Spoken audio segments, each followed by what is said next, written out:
prototype 900. Christensen, Biela for the title. Can Cadillac steal one? In the 675s, you've got the team championship and the driver's fight between John Field and Ben Devlin. Really good battle there. A couple of other storylines for you. GTS, Ron Fellows trying to reach the goal of a championship in the American Le Mans Series. You've got Ferrari, Celine against Corvette. And in GT, the Lure versus Mawson fight. Can they engineer a tie for the title? I bet you they can. I mean, the one thing that's impressed me about that team all year long is the friendship involved with these two drivers. That's very unusual.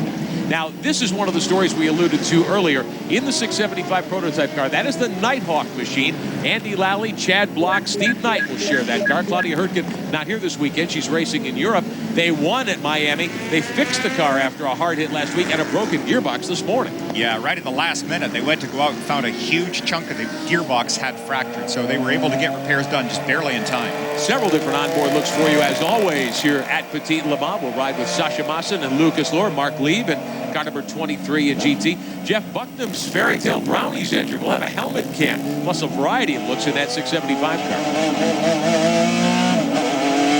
As Bucknam works his way up through the gears, that will be quite a few. Ron Fellows will take us for a ride, starting second in GTS, leading the season championship battle in the Corvette, right behind the ProDrive Ferrari that is their main rival. Of course, the Cadillac will have a onboard camera for us. Emmanuel Collard will start the 7 car, and the pole sitter, Frank Biela, in car number 1. So we've got some great looks as we get ready to do battle here. The Olive Garden Ferrari, the Zero of Mimo Scattarella, Nespetti, and Mad Max Pappas. They'll hold cameras for us today as well. Out of turn 12, heading toward the stripe, and the green flag waves, and we are underway. 1,000 miles of racing. Glad to have you with us on Speed. It's Audi into 1.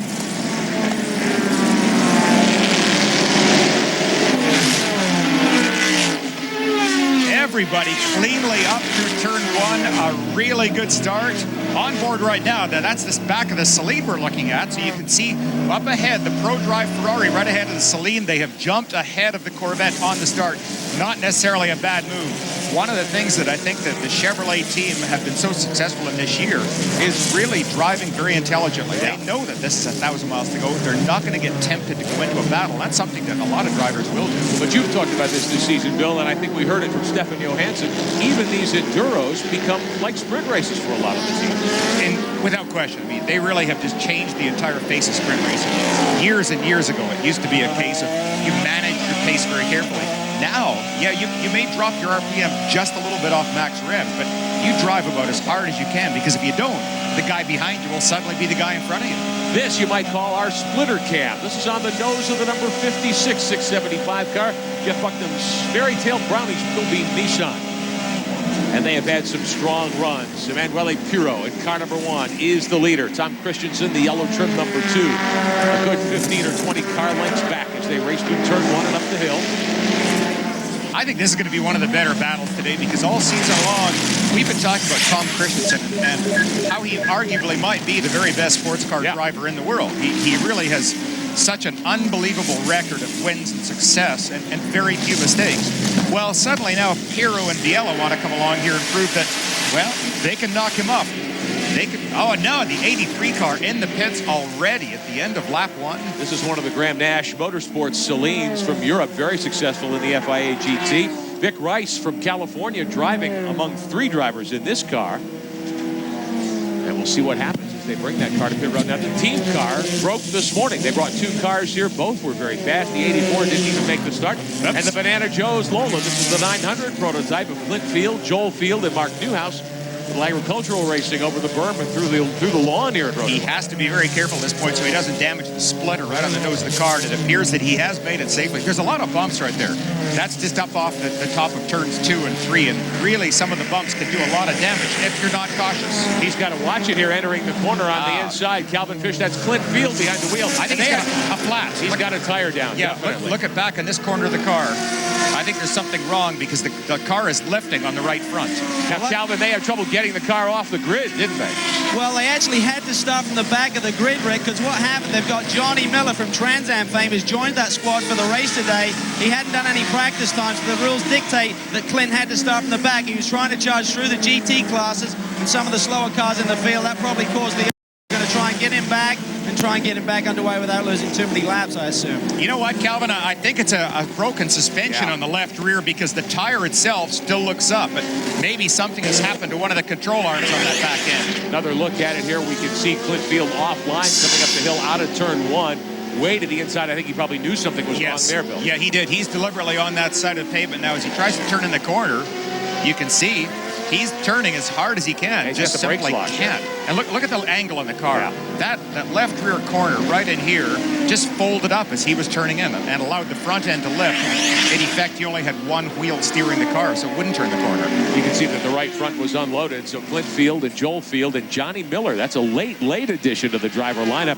And there's one car in trouble on pit road. That's one of the 675 cars. That's Rich Group's machine. And that is a Mazda-powered Lola in the 675 category, the 62 car. So they'll get the back deck lid off, go to work on the engine. The Crocodile team will go to work there and try to see if they can get that car going. And some of these teams that have not run all the races, it's a challenge to come here and prepare, I think, for this 1,000 miles. It really is. And in fact, over the last couple of days of practice qualifying, we've gone through quite a range of temperatures from days that have been cool, damp, with a lot of rain to cloudy days. And then today has turned out to be just a beautiful day. So there's probably a little bit of guessing going into the setups of some of these cars. Heading to the backstretch, there is the 16 car. Rob Dyson's Thetford Norcold MG Lola. That's a 675. They are third behind the factory Audis. They're ahead of the champion car, Bill. What a remarkable car. Johnny Herbert and the champion car. Now, a lot of you sharp-eyed viewers will notice that the champion car does have the completely dated body. It is right up there to spec with the Yost cars. And not only that, but they now have been given the full suspension package. So all 8 control arms in the car, all on the front, all on the back, are exactly what Yost have. So in effect, this should be the identical package to a Yost car for the first time this season. Johnny Herbert starting the 38. He is 4th overall, chasing James Weaver. Let's take a look at our Porsche Digital Pilot with Herbert now. This should be interesting. Down through the S's, he's going to have to be a little cautious going around the outside of these cars. Can't give full throttle as he's offline onto the gray stuff. But watch as he comes up out of these next corners. Oh boy, Johnny's in a rush. And right behind, that looks like the Jim Matthews car, I believe. It's the 36 car. Mark Goossens from Belgium starting that car today. Now, one more corner coming out of the straight. He's going to be right down to, probably 50 miles per hour at this point. And this is where he wants all that power. And Goossens is right on Herbert's deck. And the Pano's right behind him, too. So a good freeway battle here. That's Jan Magnussen in the car that David Donahue wrecked so hard here back on Friday. Credit to the crew. Gave them a little bit of credit earlier. These fellas, even to go back to Le Mans last year, Goossens challenging up the inside. He's Wants got the it. spot. He's got Herbert. Goossens, and here comes the 50 car. The Panos. Magnussen squeezes by. Boy, great move by Jan Magnussen there. He took a chance. The opening was there only for a second, but heads up driving by Herbert also. He recognized the fact there was a second car, started to turn in the last minute, made a correction to go back, and avoided taking one of those little winglets off the nose. Goossens and Tony Ave will be the key drivers for that Riley and Scott, the black 36 Jim Matthews car. Ave certainly one of the fastest and most versatile drivers we'll see here today. Raced very well in Trans Am on Friday. All of this, meantime, has put, look at this, Weaver right behind Christensen for second spot. Oh, boy. Right behind the Nighthawk car in 675. He's going to go a lap down here. Now look at the acceleration of Weaver's car. To the inside, almost 3 wide, Bill. Oh, boy, up the inside. He is on a mission right now. Now, currently, the leader is running 1 minute and 17-second range. They qualified at 1:10, so they are all on a very slow pace right now, a very leisurely pace, not trying to stress the cars. They have full tanks. They don't want to break the car early in the race. So they're 6 seconds off the qualifying pace in the fast laps we'll see later on. Meantime, what's the situation with the 30 car on pit road, Calvin Fish? He's on a second. The left rear suspension is completely rooted here, Rick. You can see him changing this little rocker arm at the top. That works the push rod, and Clint Field is working with the crew here, trying to catch a quick word with him. Clint, any indication there was a problem, or did it just go bang? No, what happened, we had to start from the back because we put Johnny Miller in the car. Then, just kind of picking my way through traffic and going up the uphill, just one came over on me, just a genuine Porsche driver, I guess. But, it's all right. It's a 10-hour race. We'll get back in it. There was some damage to the left rear rim, and then ultimately the suspension, they'll try and work on it. Probably be about a 15-minute fix, and they should have it back out there, Rick. Plenty of time to couple. Meantime, on the racetrack, we have seen something amazing. 2 of the cars have gotten by Christensen. Goossens followed Weaver by dropping the number 2 Audi to 4th, Bill Adams. Well, I alluded earlier to how the face of endurance racing has changed. This looks more like a 5-lap sprint instead of a 1,000-mile race. It is just cut and thrust right now. And I think Magnussen sitting back there, he's got to be a little bit inspired and saying, hey, they're going by this Audi. I want to take a run at it too, because he doesn't get a chance very often. David Donahue had a hard wreck in that 50 car Thursday. I said Friday, make it Thursday, 2 days ago. The crew has thrashed. They pulled a couple of all-nighters, totally rebuilt the car from the tub up. New front and rear bodywork, new front and rear suspensions. The car seems very fast. Remarkable bunch of guys. I went over and I was chatting with the crew chief, and I said, well, what panels did you have to replace? And he started telling me all the various pieces. And I finally stopped him and said, is it easier to say what you didn't replace? And he said, the left rear wheel. So they literally had to rebuild the entire car. Just huge damage. And they had done a similar job on that car at Le Mans. You're with us back in June. Yes. The car had a huge hit there as well. Meantime, this is unbelievable in the early going here. Christensen shuffled back and forth. He's got Magnussen filling his mirrors in the 50, and the heavy traffic really is helping the cars that are dealing with the Audis right now. Calvin Fish, the traffic's a big factor. Traffic is always a factor here at Road Atlanta, Rick, and I think for Tom Christensen, the championship is on his mind. I think you'll see Tom go racing, as Ron Fellow said, on about lap 26. He needs to get 25 laps on the board, score some points, and then I think it'll be a different story. We're on lap 8 now, so about another 17 laps, and I think Tom will start to turn the wick up a little bit. Meantime, it has been a great effort for that Riley and Scott that got by the Audi, and up in front, James Weaver in the MG Lola, the 16. Here's the pass. Weaver moving to the inside with the third car, the Ferrari in there, almost 3 wide into turn 10, Bill. And this is one of the benefits of the LM 675 class, is because they do weigh almost 400 pounds less. Their braking is a little bit better, and that's one of the spots that if you can equalize the speed, you got it. Now James is in a full defensive mode here. He wants to protect it going into turn 1. A lot of swerving back and forth, and because of that, he just snookered him, and suddenly old Goosens is right up the inside there as well. So the door opened for those 2 cars to get by. Meantime, Johnny Herbert in the 38 all the way back to 6th because Magnussen had gotten by him. Bill, the champion team, you're very familiar with them. Is this a strategy move also? Are they taking it easy here in the first hour? I expect they will. I mean, one of the things that you can almost depend on at Road Atlanta, because of the 3 classes, and in some areas, particularly down through the S's, the speed differential's enormous. There's usually a lot of contact. Well, you can allow the leader to get a long way away, kind of playing on the probability of the yellow flag, because a yellow, or pace car, I should say, pace car would close it right back up again. Battling up onto the back straightaway. Christensen in the 2 car, Magnussen in the 50. Nick Rice driving that Celine, the 83 that these 2 cars went by just a moment ago. Here comes Herbert. The American Viper Racing Vipers in the field today. Those cars to the inside. In a sense, I think of how fast they are heading toward turn 10, Bill, as they come down the hill here. So quick. Under braking right there, they are at 294 kilometers an hour, which is the best part of 185 miles an hour. And that's a short straightaway. Although at that speed, it seems pretty short. Magnussen now trying to get by Christensen on the front stretch. He's got the inside line. Christensen will let it go. Give Magnussen 4th spot. That shuffles Christensen in the Audi, the number 2 to 5th. Remember, his teammate Pirro in the red-trimmed 1 car is the leader. Magnussen will slice by the Ferrari of the Olive Garden team. Johnny Herbert now right up on the back deck lid of Christensen's Deuce. Well, you know what? I do agree with Calvin. I think both of these drivers are running very leisurely paces right now, because the leader, Pirro, is currently running out front. He's about 3.5 seconds out in front of Weaver, and he and Weaver are going back and forth in like a minute 14 laps. Christensen and Herbert are running generally 16s. Remember that on flying laps, these cars are capable of about a minute 11, at least in qualifying trim. Bill, I do have a question for you. I know what Calvin is talking about, and I wouldn't expect Audi to say anything different.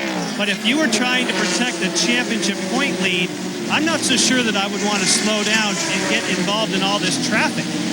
Wouldn't you most likely want to run harder, get the car out front to where you're clear of traffic? Because it seems to me the car is not likely to break, but you are likely to get contact if you get around too many cars. Well, you know, I think in a 1-class race, like the Trans Am event, for example, that we did yesterday, yeah, you do want to be clear of the pack, but here, even if you're out front, you're lapping cars constantly. You're always going by GT, GTS, 675 cars, and even other slower LM900 cars. So it really doesn't make all that much of a difference. The only position that I personally don't don't like is where Johnny Herbert is sitting right now, because sometimes, you know yourself, Jan, when you go to come by somebody, the car may see you and assume that you're alone and pull back over onto his own line. That can happen, certainly. Calvin Fish, you're in the Audi pits. What's the word on the strategy? Well, let's ask his teammate, Dindo. Tom is being conservative, it looks like. We just spoke to ET, the engineer. He said no problems with the car. How difficult is it to go slow? I mean, this Audi is a dominant car. We see Manueli out front right now, and Tom's backing off the pace a little bit. Is that the strategy going in? Did you discuss it with Tom? Okay, for sure we cannot take a risk in this race, but I think was in a very bad traffic for a few laps, and they start to lose a few seconds a lap, and when other car attack him, he let them by, because it makes no sense at the moment to take too much risk. For sure we cannot lose too much at the beginning of the race, because then it will be difficult to recover, but he knows... But you want to win. Tom's going for the championship. I'm sure you want to win this afternoon, right? Okay, I really would like to win, but he's racing for the championship, and I have race. Okay, 50% for him and 50% for me. It's not easy, but I will try to push really to cover the gap we have at the moment. All right, mate. We look forward to seeing you in the car. Okay, see you later. Plenty of time to go. 11 laps of nearly 400 that we'll see here today at Petit Le Mans. Emanuele Pirro is the leader in the Infineon Audi, the number one. We'll be back at Road Atlanta. Welcome back to coverage of Petit Le Mans, presented by Audi here at Road Atlanta, with Bill Adam, I'm Rick Benjamin, Calvin Fish, and Jan Vikas on pit road for the first few hours here today. Greg Creamer, Derek Bell will join us a little bit later on this afternoon. Pirro jumped to the lead right at the drop of the green. He has set sail. He's got a 6.5 second lead over James Weaver. But Weaver's driving a 675 car. Meantime, Bill, this is coming out of turn one up the hill. The number 61 Porsche in GT, Piers Maserati, had a big moment. Wow. Looked like there was contact there with John Field's car. Huge contact. That was really a big shot right at the top. That's lucky that somehow he didn't take Field's car with him. That is a big hit. And the 61 car into the barrier as he came up over the hill. There's fluid all over the racetrack, it appears. And that's just a case, Bill, where there's too much traffic coming up the hill. Really kind of surprising that you... I almost have trouble believing why they came together, that they shouldn't have. The 61 Porsche was giving Field lots of room, and I don't know whether Field just swung wide accidentally. Did he lose his grip on the steering wheel or something? That's not a normal thing. So Piers Maserati is out of the car. He was a little woozy when he climbed out of the window there, but we're going to stay green. This is just a local yellow in that corner. They're going to have to go get the car. There is a exit there, a little gate in the concrete fence. There should be a wrecker right located immediately behind there, so it shouldn't be hard to remove that car. Yeah, meantime, here's the 37, one of the contenders in 675. It looked as though that was the car that brushed the Porsche coming up the hill. Remember, a week ago, John Field was in line to win 675 in the streets of Miami, wrecked on the last couple of laps. Yeah, so, amazing. And the car that benefited from that, the Nighthawk number 11, side. Yeah, they've got a great battle going down the back straight here. You see James Weaver still running in second place overall with his car. He has a good lead in the class. Field, third in the category, the 11 car, the Nighthawk car. They just changed the gearbox. Andy Lally opening in that car today, and they're not yet up to speed. Normally, that's a very fast race car. They were very good at Le Mans. They've had a strong season, but so far here today, they haven't shown it. They seem to be on pace now after those early problems. Here's the driver who's third in the 675 category, John Nielsen, that white and purple car. That's from the, that's basically a Reynard that's been taken over and rebuilt by his team. It's got a Zytec engine, Bill, and it's a beautiful piece. It is a gorgeous car. Down looking at it earlier in the garage, it's just really one of the pretty ones. Now here's the GTS leader. This is the car driven by Peter Cox right now.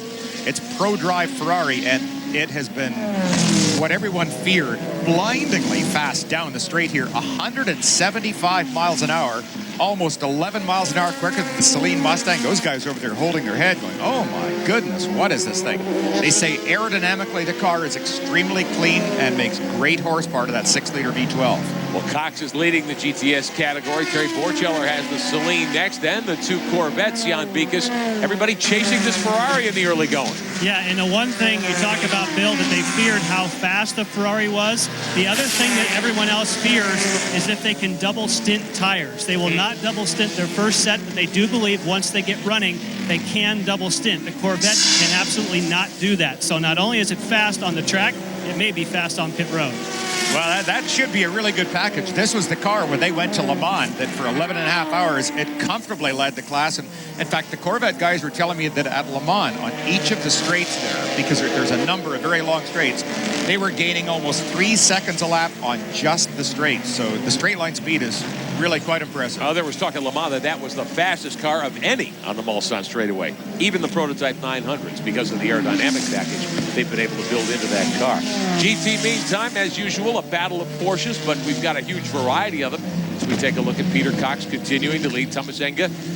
And Alan Menu has joined that team once again for the 1,000-mile run today. And the Alex Joe Porsche team looking to set up quite a championship display for their 2 lead drivers, Sasha Maassen and Lucas Luhr. And right now it is Maassen driving the 23 at the top of the chart. Timo Bernhard, his teammate, running second. Stefan Ortelli, who's a very well-known driver. Bill, you just raced against him in Indy a couple of weeks ago. He's third. Just got blown away by him in Indy. Boy, is he quick. Yeah, great. I had the opportunity to run the Super Cup race up there, and that's so much fun. I'm so grateful for that opportunity. But these guys, I chatted with Sasha the other night. We happened to get back to the hotel at the same time, and he was so complimentary to Alex Job and the entire team. It was pouring rain for that particular night practice, and he said he went out with the full wet setup and went faster and faster. And he said the car still had good grip, and he finally said, I went as fast as I wanted to go, and the car still had grip. Well, if we're watching a situation here for the Audis and for Tom Christensen where he wants to get 25 laps on the board before he turns up the wick, they've only got about 7 more laps to kind of pace themselves, Calvin Fish. Yeah, well, what's happening here? Tom Christensen is really not happy with that car in traffic. What the mechanics did, they came up with the spare bodywork. They've changed the rear wing setting. They've put more downforce on the back end of the car. They also changed this gurney, this wicker bill along the trailing edge of the rear bodywork as well. So what I would expect to happen when we see them make their first pit stops, they've changed the rear deck lid and give Tom more grip and make him more happy in traffic. Right now he's struggling a little bit. They're trying to be conservative and win this championship. Now that is a rare thing. Boy, normally the Yost guys have got these cars about perfect when they hit the track, so this is something new. Meantime, Mark Goossens putting a lot of pressure on James Weaver for second. Jan Magnussen is right there as well. The 3 prototypes, the 2 black cars, and then you've got the red, white, and blue Panos, all nose to tail, lapping by some GT Porsches. Here's Weaver in the 16, the Thetford Norcold car. And right behind him, about 2 car lengths back, is Goossens in the 36. Here's Christensen. He's moved up behind the number 30 Banana Joe's 900 car. That's the car that had the broken piece on the back end. They have fixed it. About a 15-minute fix, as Calvin told us earlier. Christensen swooping by those cars. He is 5th. Johnny Herbert is 6th and a good distance back. Magnussen trying to draw a bead here on Goossens and get around him and get 3rd. This is still one of the great crowd favorites, the Panos, and it's like an antique car. It's an old, it's a front engine, it's a V8 pushrod, but boy, the crowd loves this thing. And there he goes. Inside into 10. That's a good passing spot, and Magnussen gets the job done. Always one of the strengths of this car has been the braking. They have, well, remember back at Washington, the battle that he had with Tom Christensen and the Audi, just held him off consistently. Deep braking, the car is very good. Where it's at its worst is over the bumps. Last weekend at Miami, they said that was the weakest track of the year for them. It didn't respond to the bumps very well, but Road Atlanta is relatively smooth, and the high-speed sweepers and the heavy braking areas really suit the Panos. Magnussen is 3rd. He's 11 seconds behind Pirro. Goossens now is 4th. The team, this driver pairing, has scored twice this season in the first 9 races. They've scored in 2 sprint races at Washington. One of those victories coming at DC on the street circuit there. Here's Goossens now trying to get back by. Slower traffic, a definite factor. Magnussen moves over. And Jim Downing's Mazda Auto X car is against the wall. That's a 675 car. It looks as though it didn't wreck, but as though there might be a mechanical problem. Yeah, I agree. It appears that he has just simply pulled over. Not a good day for Mazda so far. This is the second one we've seen have a problem. But normally, these are the bulletproof cars, the Mazdas that The Society of Deaf Mechanics. Used to hate those things. They go forever and they're so loud. This is the same driver lineup we saw in that car. Le Mans Tirana from Japan and Daudi from France. Daudi opening in the car. Jim Downing, the great veteran from Atlanta, one of the 3 drivers moving by the Orbit Porsche there, the 42. This is the battle raging on. Magnussen trying to defend third. Goossens walks back by and he's hung up. Yep. Blocked. Took the wrong side. Yep. Goossens very quickly recognized that opening and just went shooting by. Magnussen pulled up behind one of Kevin Buckler's Racers Group Porsches, the Adobe Road Winery car, and that opened the door for Goossens. One of our favorite cars. Buckler in line to win maybe the biggest prize in GT racing, the Porsche Cup, which is a worldwide award. We'll talk more about that a little later on. The team winning a couple of major 24-hour races, including Le Mans. Early in the going at Petit Le Mans, Piro is your leader.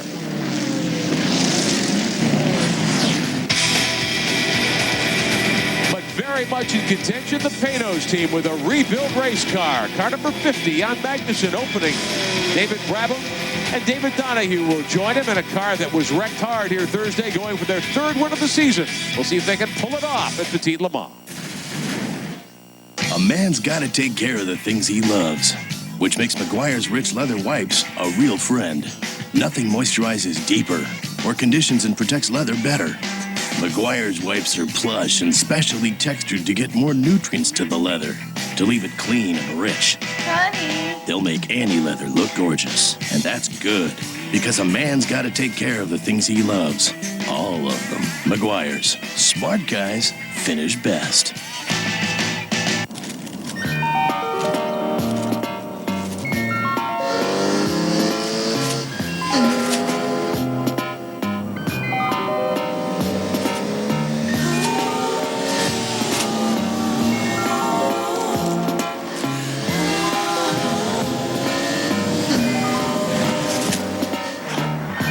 Keep our highways beautiful. The 911 Carrera. Looking for more horsepower? Change your air filter to a K&N. Nothing offers more horsepower for your dollar. Up to 20 more horsepower for a fraction of the cost of a $3,000 turbo or a $1,000 exhaust system. That's because K&N filters flow up to 50% more air than ordinary filters. More air means more power, and they're backed by K&N's famous 1 million mile limited warranty. Call our toll-free number for a retailer near you. K&N Filters, more horsepower for your dollar. Be brief. You call the transporter when it absolutely has to get there. Alive. Hi. You broke the rules. You opened the package. From the maker of La Femme Nikita. Now, where is he? Jason Statham is the transporter. Rated PG-13.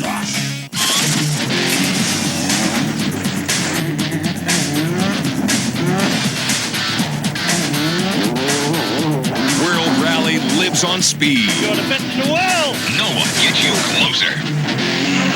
When the checkered flag drops, your next stop is Victory Lane. NASCAR Victory Lane on speed. Your race weekend isn't over until you see Victory Lane. NASCAR Victory Lane. Sunday nights at 8, exclusively on speed. Our Speed Channel coverage of the American Le Mans Series, Petit Le Mans, being brought to you today by Porsche. What only Porsche brings to driving. And by Meguiar's, the trusted source in surface care service since 1901. With Bill Adam, Calvin Fish, and Jan Bikas, I'm Rick Benjamin. Great to have you with us for the opening hours of Petit Le Mans, the 10th race and final race of the 2002 American Le Mans Series season. A host of championships up for grabs, but really one last gathering of the clan before winter sets in here. You wouldn't know it was fall, Bill, except by looking around at the trees. It'll be 90 degrees here today. You know, that's the only bad thing about today is that thinking it's the last race of the year, I don't want these to end. Well, you and I get to go finish the Trans Am season in a couple of weeks up in Virginia, but for these teams until March in Sebring and testing over the winter, there's going to be quite a quiet period. I think we should cover testing each weekend. I think just get familiar with the teams and cars. Love seeing these cars. And you might get to go to some exotic places to watch that. These are beautiful cars. The Audi number 1, Emanuele Piro. Frank Villa will join him in this car today. They are the leaders. They've got an 8-second advantage. over James Weaver and Rob Dyson's MG Lola, the 675 car. Hero coming up behind one of the Pano. Oh, and a big wreck, the Viper. And one of the Bucknam 675 cars involved in a huge hit. That is just coming onto the back straight, too. Pits are not yet open. There's a tire loose sitting on the racetrack surface. Over here. I think they're going to have to put a pace car out to clean this. They will. Full course caution, the indication we're getting from IMSA timing and scoring. The American Viper Racing Vipers, we saw one of the cars and couldn't pick out the number on it earlier, make a few erratic moves as though maybe they were having handling troubles. There's been a big incident. The number 55 car, Pierre Errett, Melanie Patterson from Canada, John Olson from California, sharing that Team Bucknam 55 car. And I'm not sure which of the Vipers that is. We still can't see the number panel on the side. Errett trying to get that 675 car going. Mark Bunting, we're told, in the number 44. And we've got to look at it for you, a replay, as they came off the turn, heading to the backstretch. Now it is. So it looked as though the 675 car just moved over on the Viper. Correct. Totally correct. Both into the barrier hard. That is not a soft wall. Ripped the left rear wheel off the Viper. And the Bucknam car, the 675, might be fixable, but the Viper certainly not. And how curious it is, just right at the end of that replay there, you saw Errett sitting in the 675 car starting to wave his fist at the Viper driver as if it was his fault. He created that all himself. Now, I would think the 675 car would have been a faster car coming off the corner. Was he about to make a move? Well, you know what? At that point, those cars coming off that slow a turn really would accelerate with very similar rates, and I don't think there'd be much difference between them. So he probably assumed that he was ahead and should have waited until he had a clear view in the mirror. Emanuele Pirro putting lap 25 on the board. Now, this is the line of demarcation at which you will score points as a driver. And it looks as though Audi is getting ready to make a driver change, perhaps to bring Christensen in and make a swap in the two car. We will see. Meantime, Pirro in car number 1, just cruising out in front. This will allow Weaver to catch him in the 16 car, leading in 675. But some very interesting battles in all 4 categories all over the racetrack. And one of the things I love about this racetrack, Bill, and the number of cars we've got as we see Bunting out of the Viper. He is fine. You're in traffic all the way. This is really challenging for the 48 teams. It is. It's just beautiful. I love it. For the fans as well, they can wander around the track and look at so many different locations. I mean, one of the things I enjoy most is just at the period of the day where the sun has gone down, to go down and stand on the outside of the track at turn 1, watching the cars sweep up the hill, listening to the sound. It is beautiful. Well, Audi's leading on the racetrack. It's a direct result of the technological innovations they've been making out of the spotlight. Bill takes a look at another advance in this week's Audi Tech Tip. Well, steering wheels have sure come a long way. And in fact, when you look at the steering wheel on the Audi R8, it's not even much of a wheel anymore, just a couple of hand grips and a whole bunch of buttons. But this year, we've actually seen failures through steering wheels causing a loss of races when they don't work right. Well, how to take care of that? Champion Racing have built their own tester, and they can now test every single function of a wheel. Test the shifters, yep, that one's fine, and the downshift. All the buttons, emergency shift here, neutral light, that's fine, reverse. Notice that they're all color-coded to keep everything working perfectly all the time. So they know before the race even starts that everything is working just fine, and it's one more attention to detail that keeps them on the winning track. What did we see, Bill? It was at Trois-Rivières when the Panos had steering wheel trouble. Yes, and in fact, I think at Washington, too, they also, one of the Panos up there had a problem with their steering wheel, had to change it over. So these little things that you try and think about, what can they possibly build ahead of time? It's a lot of preventative maintenance goes into the building and the maintenance of a championship-winning race car. Watching Emanuele Pirro lead the field behind the safety car. The pits are now open. And we do expect some drivers to bring their cars onto pit road for the first time today. Pirro already unplugging the radio. That's exactly what he did. He unplugged his radio by reaching underneath that bar in the middle of the car. He pulled his own radio cord off, stuck it to the Velcro on top of his helmet, and he'll now be undoing his seat belts, getting ready to jump out of the pit stop. So we'll see Frank Vila on in car number 1. Tom Christensen may well be bringing the 2 car in as well. So the leader is on pit road very early in the going. Getting ready to play a strategy game, Calvin Fish. Well, Pirro brings his car in. Biela's going to be jumping in there, and we're going to be waiting for Tom Christensen. I just checked in with Reinhold Joost. Are you going to change the rear bodywork? He said no. What we're going to do first is try a different tyre combination. with the qualifiers a little bit cooler. They think they may have gone too soft on the Michelins. They're going to go a slightly harder compound here, see if the car gets its balance back. It's that rear body work. Let's go down to Jan Beekes. At the same time, the second place car of James Weaver is on pit road. They do not make a driver's change, but IMSA has told them they have no headlights. They will not let them continue without headlights today. So during this pit stop, they may not only change 4 tires, but they might also have to go under the front lid to try and be sure that these lights, in fact, will light. Well, hopefully that's just one of the plugs on the nose, but that is one of the regulations. The LM cars have to run with headlights day or night. They must run with them on, so they have to fix that. You get a sense, I think, of the heavy traffic here. Back to the Audi pits. Well, they've actually decided to go with the rear body work as well. Tom Christensen has jumped out of the car. He's just ripping his helmet off. Tom, not an easy stint for you. The car's a little light in traffic, it seems. Yeah, didn't want to take too many chances, but it was difficult. Everybody else seems to want to. So obviously, good opening stint, but sometimes they were a bit scary. Everybody wants to go fast. I haven't got the 25 laps in now. That must put a smile on your face. I'm happy. I'm looking forward to my next one. All right, mate. Well, some big changes here. Tire combination and the rear deck. Look at the on, meaning a little more downforce on the number 2. Yeah, we'll see if that makes that car a little more drivable for Christensen and Capello, who's now at the wheel. It always makes me wonder, you hear a guy who is as good as Tom Christensen, just a brilliant driver, and he said something was Harry Scary. Well, that's got to be unthinkable if he's thinking Harry Scary. Still under caution, Jan Beekes. Well, for James Weaver, they did get the headlights working, but a slightly slower pit stop than the Riley and Scott of Goossens, and they lost 1 position. But losing 1 position and getting the headlights on, that's actually not too bad. No, that's a decent exchange, I would say, and will keep them in the hunt, and they are off to a great start. But Emanuele Pirro and Frank Biela are the overall leaders in car number 1. We'll be back at Petit Le Mans.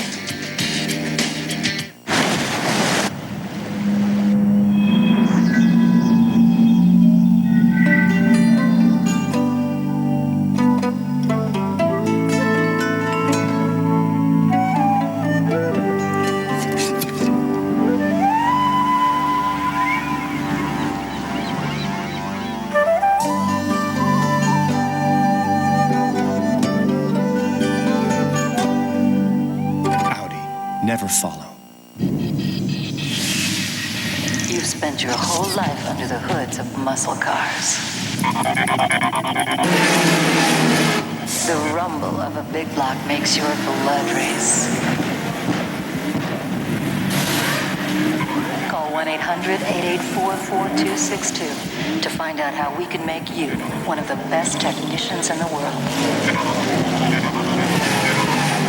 Universal Technical Institute.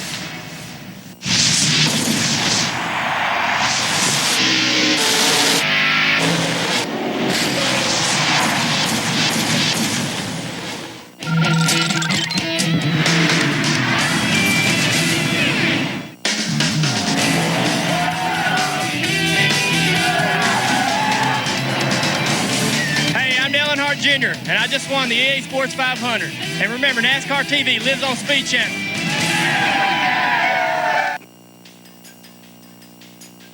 Hi, I'm Jim Guest, President of Consumer Reports, the one magazine totally dedicated to helping you find the best value whenever you shop. Thanks to Consumer Reports, people like you have found the best of everything from cars to mutual funds, even cell phone service. Safety, quality, the facts to make good choices and save money. That's Consumer Reports. Call now for a risk-free trial subscription that includes 12 monthly issues, plus the 2003 buying guide and the special April auto issue. As a free bonus, you'll receive the 2002 buying guide and the essential household reference, How to Clean Practically Anything. That's 13 issues plus 2 free bonus books, all for only $26. You'll save over $54 or 67% off the newsstand price. Month after month, you'll see why 4 million subscribers consult Consumer Reports before they buy. There's simply no other magazine like Consumer Reports. Call now for your risk-free 13-issue subscription plus your 2 free books. Call 1-800-697-8811 for Consumer Reports.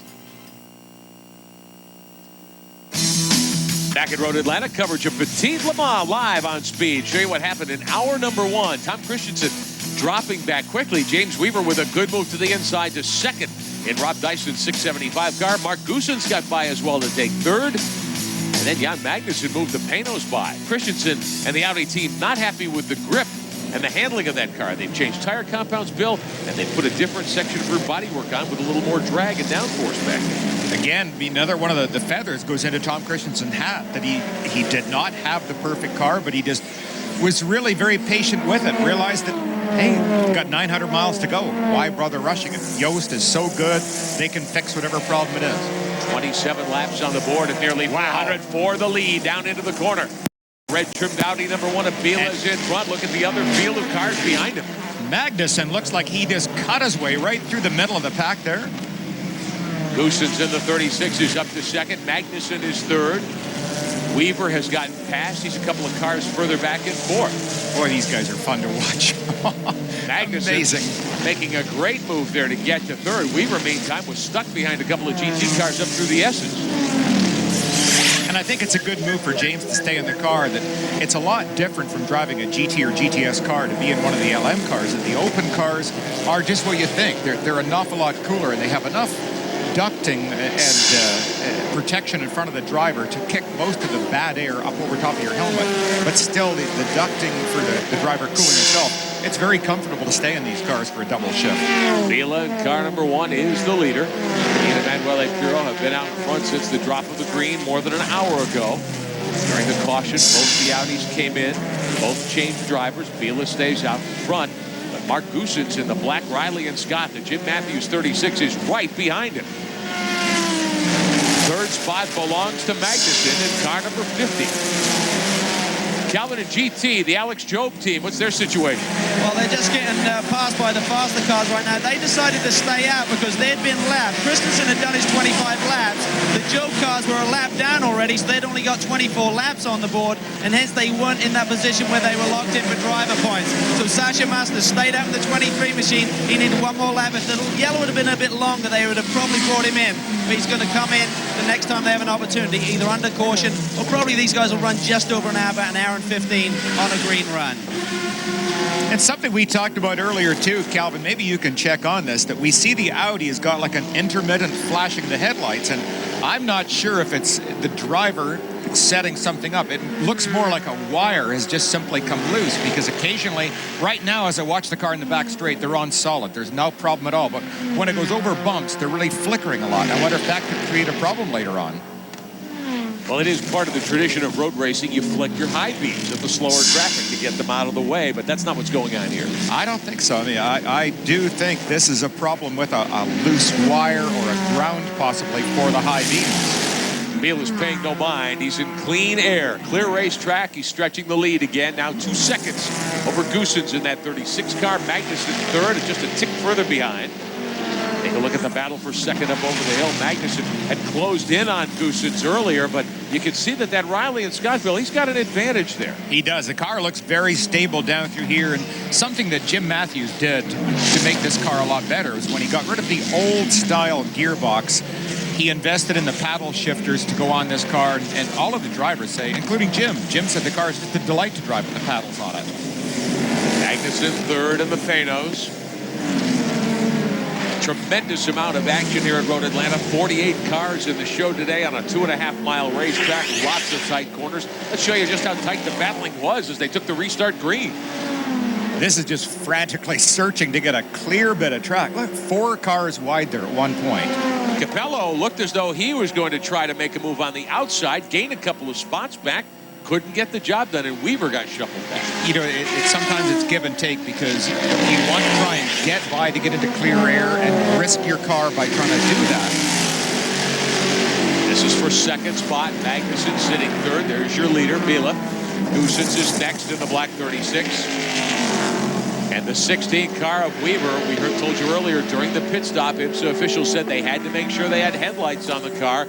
And we're hearing now that the light is working only intermittently, so Weaver may have to bring that car back in. As fast as these MG Lolas have been all year, Bill Adam, you see the headlights not on at the moment here, to have a lighting problem take you out of contention. Yeah. What a shame that would be. Well, it's certainly going to be a real nightmare once it turns into the dark hours, because you could not drive Road Atlanta without having really good headlights. It's just impossible. So Weaver, who was second earlier, now fourth, holding up Johnny Herbert, who's back in fifth in the champion ADT Audi.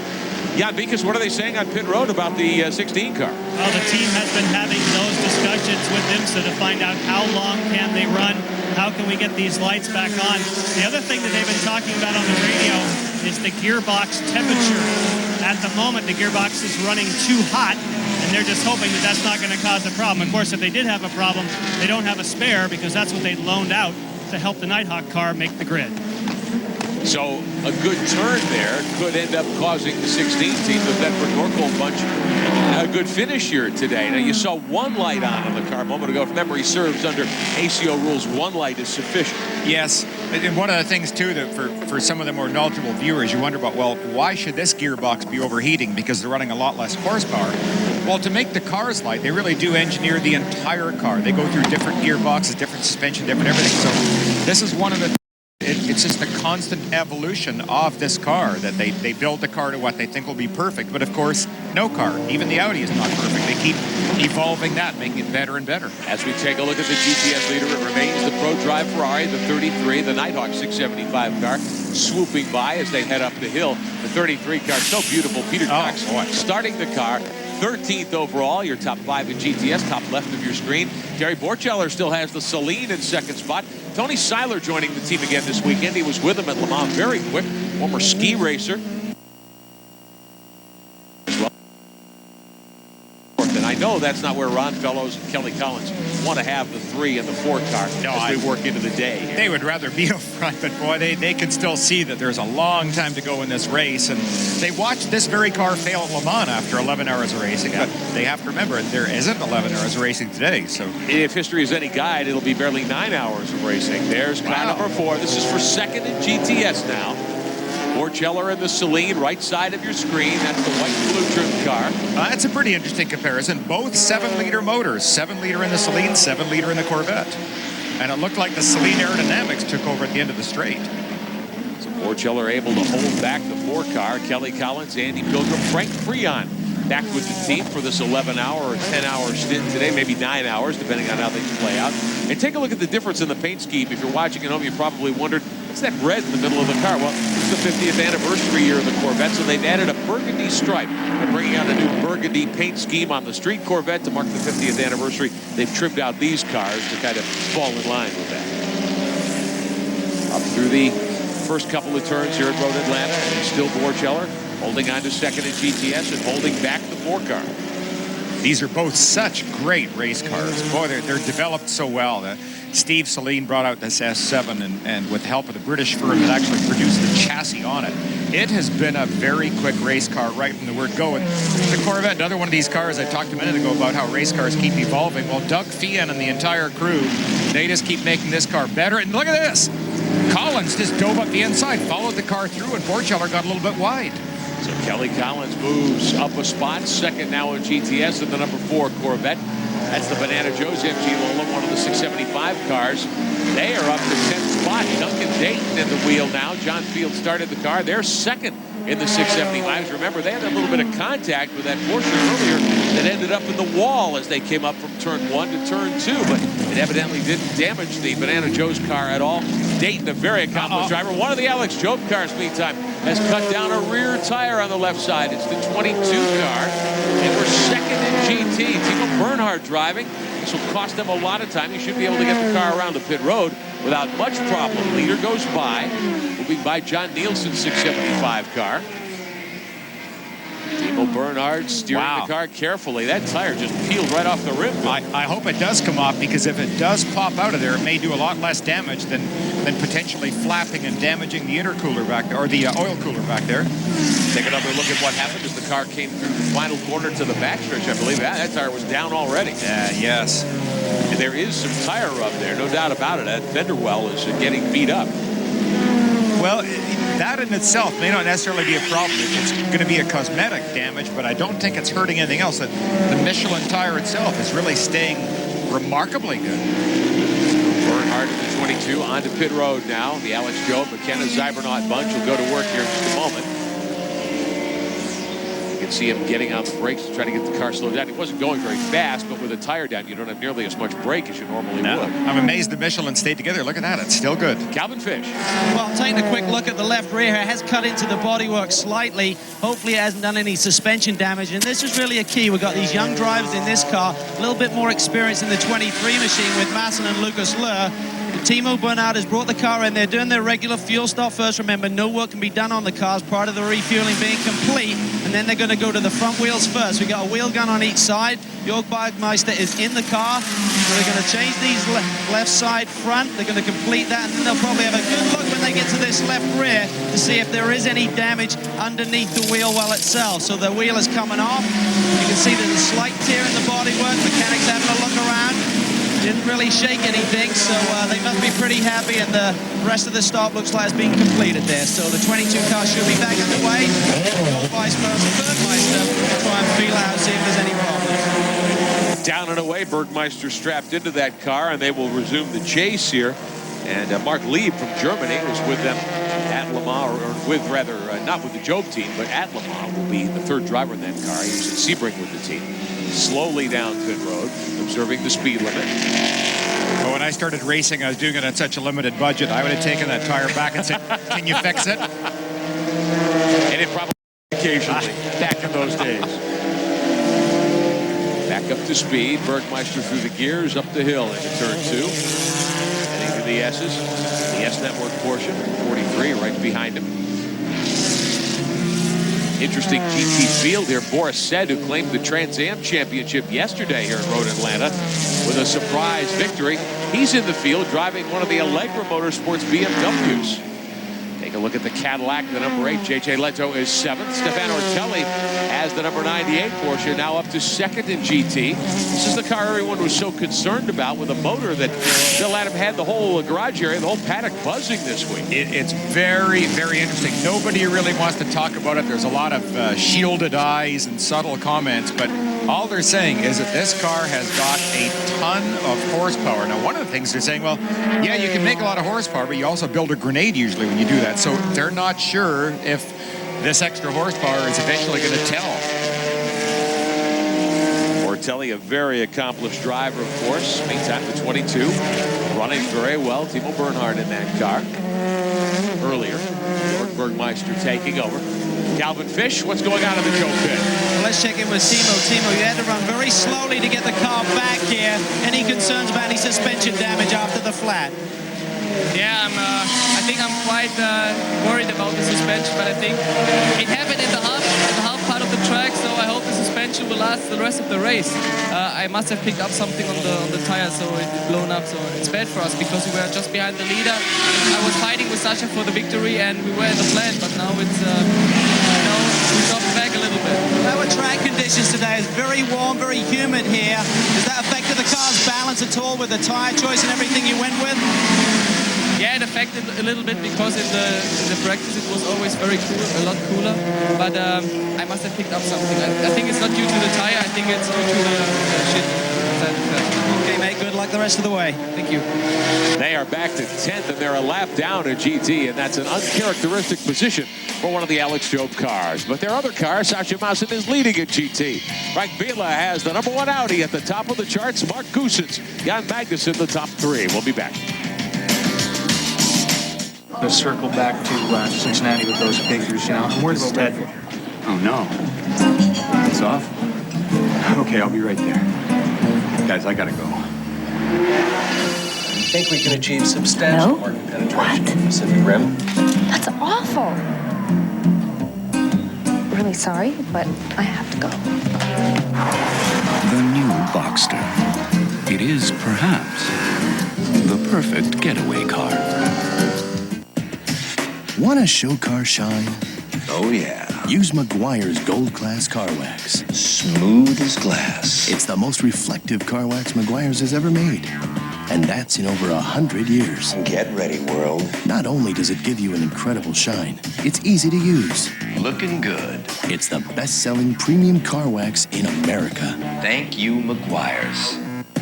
Smart guys finish best. Meguiar's. An 18th century voyage, a 21st century adventure. This is what it's all about. What happens when the crew gets hungry? Doesn't look too unappetizing. Or tries to sleep? Where do they wash?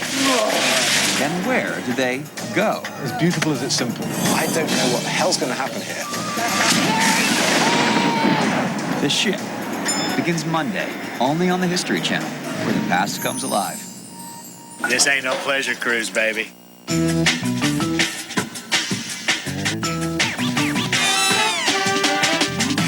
you in on it?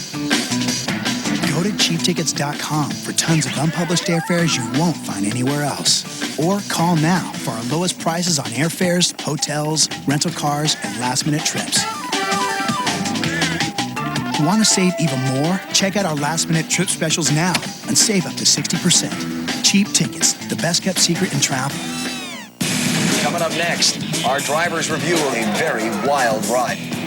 As the race got going, we got better and better. How did he do that? It just proves, though, that we're plenty capable of wrecking. Oh, I forgot about that.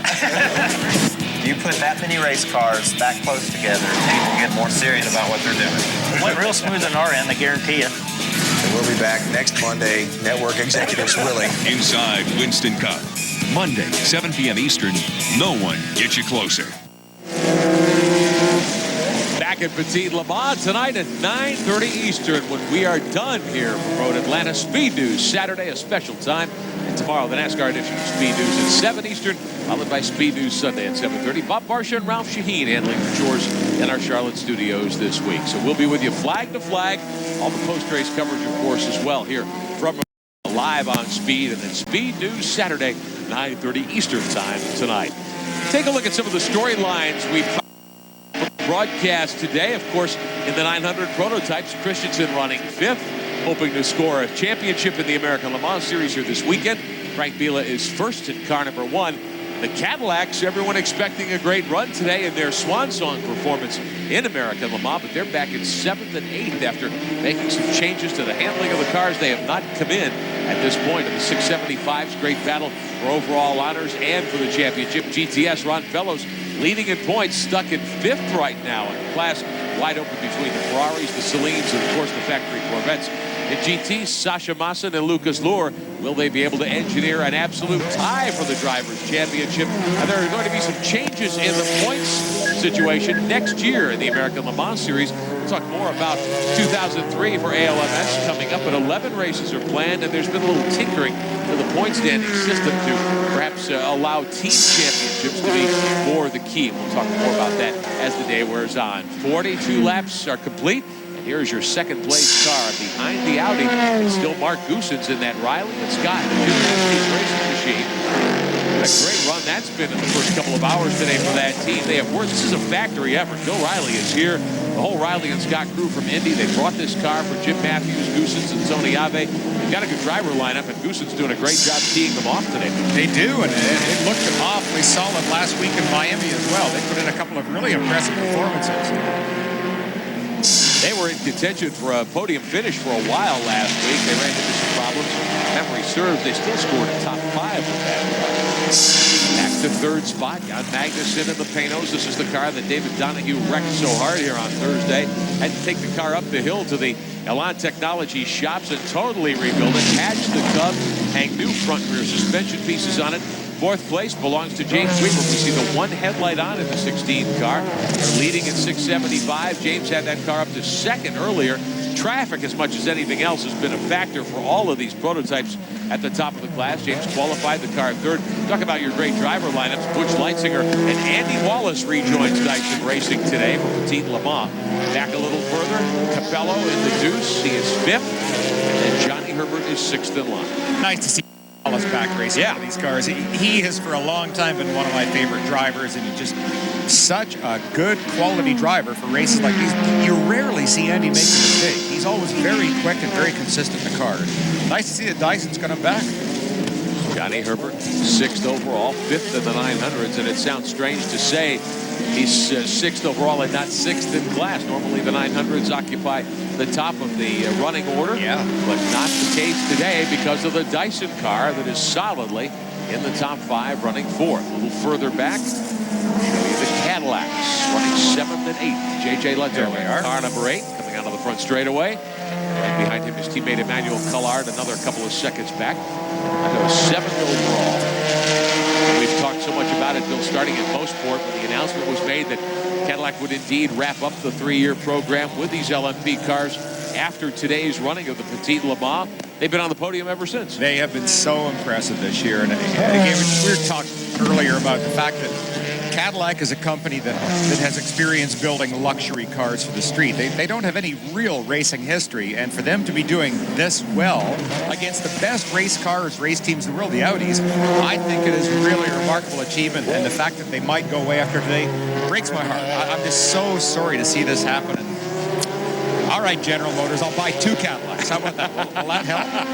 Well, the Adam family fortune has just come into play here, I think. I really want to see them stay. They're really good-looking cars. Uh-oh. Trouble on the racetrack. Looks as though a piece of bodywork has come adrift to one of the cars. I think that's bring out a local yellow. Yeah, it's up at the top of turn 2. Yeah.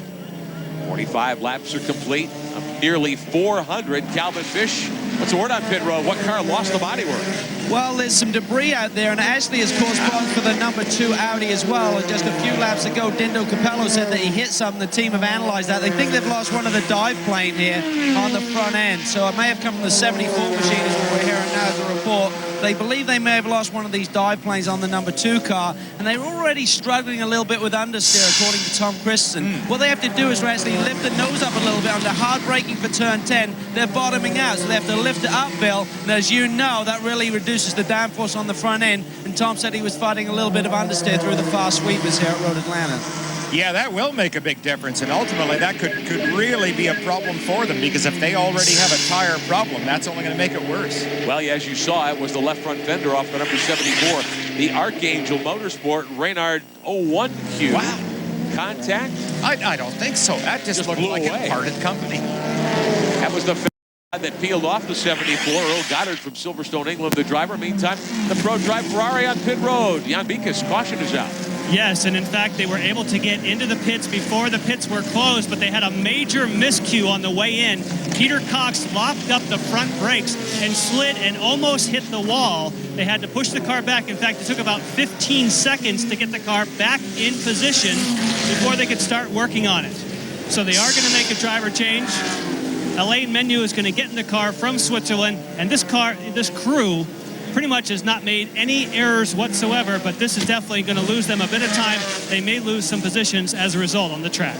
Well, the safety car is out. We are under caution for the second time in the first couple of hours. 45 laps are on the board. Frank Bela in the Audi number 1 is your leader. We'll be right back with more Petit Le Mans. Forget all the rules. See what no one has seen. Do what hasn't been done. Look everywhere. Never do the expected.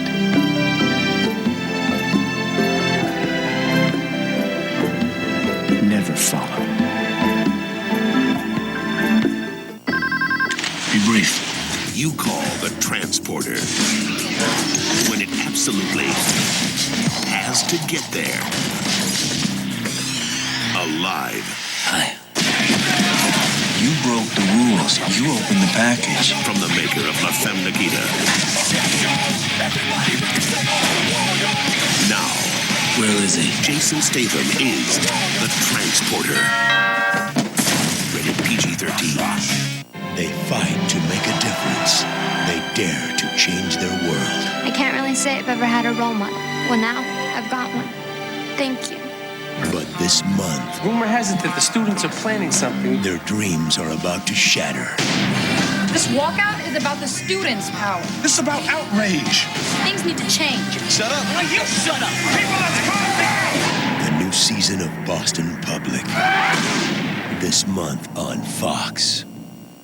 Now you can create your own beautiful backyard oasis, complete with a sparkling water feature, soothing waterfall, and impressive boulders. What better way to enhance the beauty of your garden as well as the value of your home? Imagine a synthetic boulder water feature with the look and feel of real rock. You'd have to pay a specialty contractor over $7,000 to create this beautiful oasis. But now you can do it yourself for under $700. And you'll find everything you need at any major home improvement center. We did it ourselves. Pro Rock made it easy and affordable. Order the Pro Rock Water Feature Video and Tech Manual today. Over 2 hours of comprehensive and easy-to-follow instructions guiding you step-by-step in creating a high-quality permanent water feature complete with synthetic boulders. The School of Synthetic Rock Construction, America's #1 trainer of contractors in the industry, will train you to create these amazingly strong yet realistic boulders and a beautiful waterfall pond through this special video offer. Call today and create your own beautiful backyard oasis. Just one easy payment of $49 will save you thousands. Call now.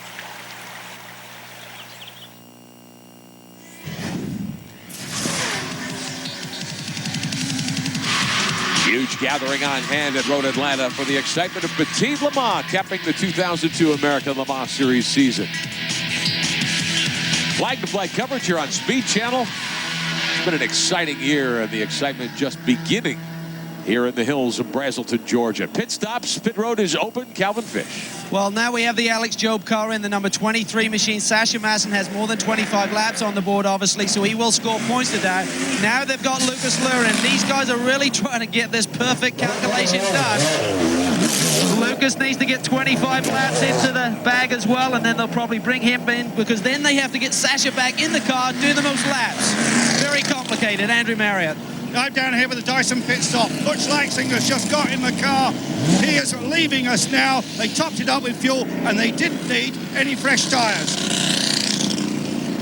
Wow, that's an amazing story. I was going to mention, Bill, talking to some of the Dyson guys this week, the car very, very fast. Goodyear has developed a new tire for this car, and that seems to be a big part of the success they're having. I think so, yeah. It's one of these things that this is such a strange track for tires as well, because the number of high-speed right-hand corners puts tremendous strain on that left rear. So they developed a tire with a much stiffer sidewall, and I agree, it's working. Still under caution. Back to Calvin Fish. Sasha Masson has jumped out of the Alex Job McKenna Porsche, and Sasha, you got those laps on the board. Now you just have to make sure you get the most laps in the car today. Well, yeah, I did my part of the job partly. Now Lucas has to do his 25 laps to get points as well, and when he has that achieved, we will then as soon as possible switch back to me to secure my that I always have more laps than he has. But also I'm happy we are leading in the race, and good as well. Tell us about the fact that the 22 car has an extra driver in. It's a long race, it's very hot. You look like you're pretty sweaty after one stint out there. Is it going to be tough on you and Lucas this afternoon? Yeah, it's tough, but I think this is the second toughest race in the year. The toughest is Sebring, 12 hours, and even hotter there. And we made it with two drivers, so we decided to do it here as well. We are a team, we did the whole year together, so we should make it. Okay, we're going green. The good thing is he can say, get back in there. Lucas can say, get back in there. The laps. Well, that's one of just a handful of teams using only two drivers. All three of the Audi R8 teams also, Bill Adam, with two drivers. Vila and Furo still leading in car number 1.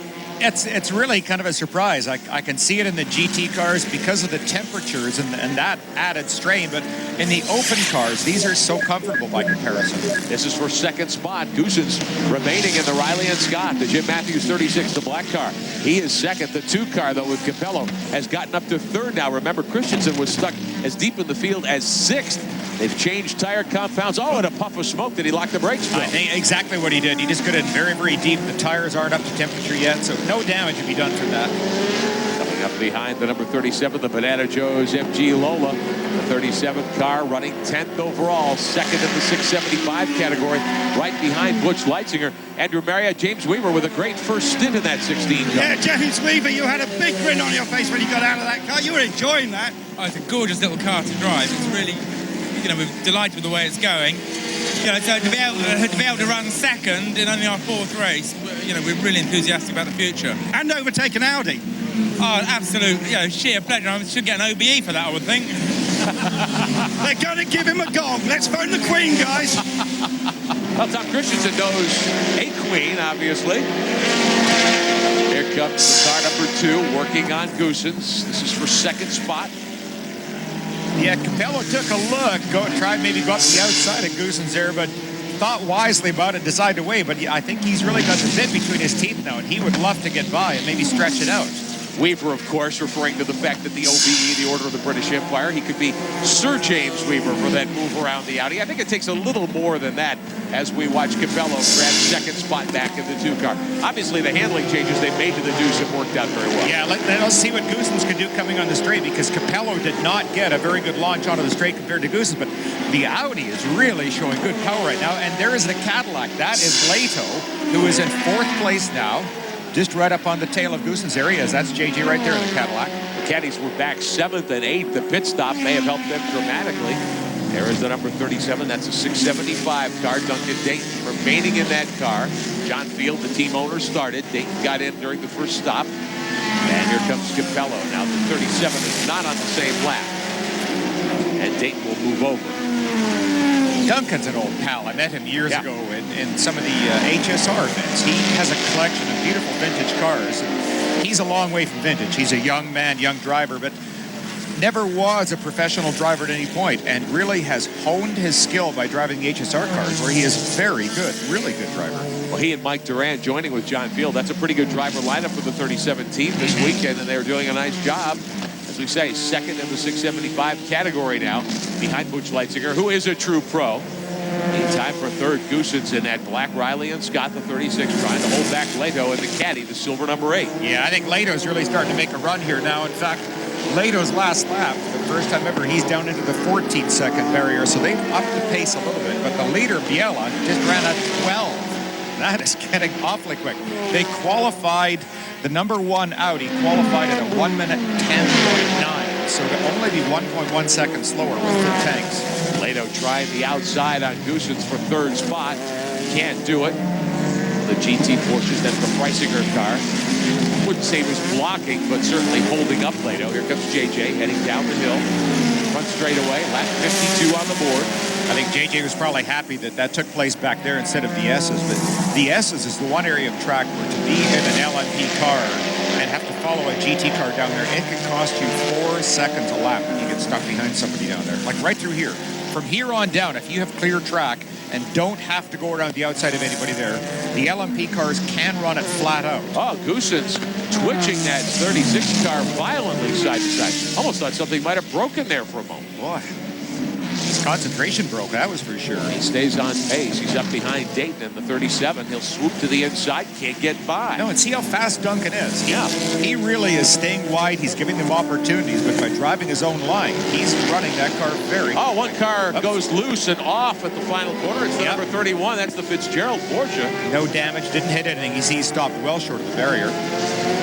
Randy Pope's driving that car this weekend with Johnny Molam. That is a great driver carrying the NPIE car. And that's a rare mistake for Randy. He is a really good driver, and Porsche is really so experienced in these cars. Maybe he went wide just to let the LMP cars go. Oh, look at the front end of that car. It seems to be bouncing a little bit. Said Fitzgerald, I should have said the Peterson Porsche. Back on the racetrack. Yes. Don't know that there was any damage. Then we'll see if Randy brings the car to pit road for tires. Doesn't appear so. I don't think so. Even if he had spun beforehand, you're going so slowly there that the chances of damaging a tire are pretty slim. Yeah, the car doesn't look like it's handling all that well. Look at the hopping as it's bouncing across. Don't know if we'll get another look at that, but he was very fortunate going off that corner backwards first. I thought he would have hit the barrier. He managed to stop that car without hitting anything. Let's check the GTS battle meantime. Right now, the GTS leader is back to being Terry Borcheller in the Celine, the 26. Frank Freon has taken over the number 4 Corvette. He is second in the category. Alan Menu has gotten into the Ferrari, the Pro Drive 33. He's third. And Spenny in the Olive Garden car is fourth. This is Johnny O'Connell. He's fifth in car number 3. Fellows got out of the car during their stop. And Johnny O, really a home game for Johnny. He lives in Flowery Branch, Georgia, just down the road here from Road Atlanta. And something to keep an eye on. Right here. That's the temperature that his feet are experiencing right now. O'Connell working behind the Olive Garden Zero Carb to Spenny 4th position. Meantime, Calvin Fish, you've got a pretty happy Canadian fella down there with you, don't you? I would say so, Ron. Fellows, congratulations. We just crowned you the GTS champ today. 25 laps on the board. You're going to get points. Feels great, Calvin. I'm happy to say this is, we won it here because last year we lost it here. So it's a great feeling to be the champion. Sounds pretty good too. I got to thank all the guys at Brett Miller, Team Corvette. Just a tremendous year we've had so far, and hopefully we can.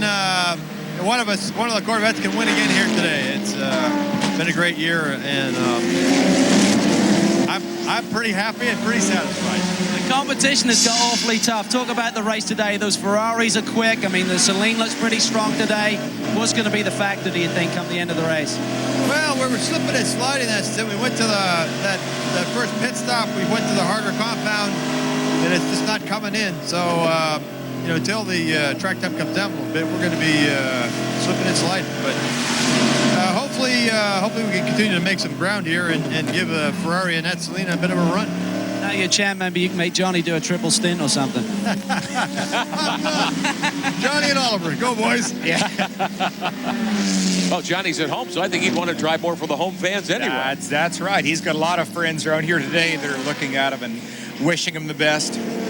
Well, the Corvette team using 3 drivers as they do at Sebring, as they do at Le Mans. Frank Freon and Ollie Gavin back with the crew this weekend to share these cars. These are not easy cars to drive. The heat inside on a warm day, very daunting for the Corvette pilots. So they will use all 3 drivers. In GT, it continues to be the Alex Job 23 car. Lucas Luhr now the driver. Peter Barron in the Yes Network Porsche. He and Leo Hendry sharing that car. They are second. Lucas leading. They're 22nd overall. What a gaggle of prototypes behind them. The GT drivers they're always so busy because they not only have to watch the track where they're going to try and set up the lines going in the corner and picking up braking points, they're constantly looking in the mirrors for just a situation like this. They know they're going to be passed countless times every single lap. They really have got a tough job. And you think of Audi as having been the dominant car manufacturer in American Le Mans competition for a long time. Really, the dominant brand has been Porsche. 6 more times that Porsche has been to victory lane in class wins over what Audi has scored in the last couple of seasons. Meantime, let's get to pit road. Andrew Marriott, one car with motor problems.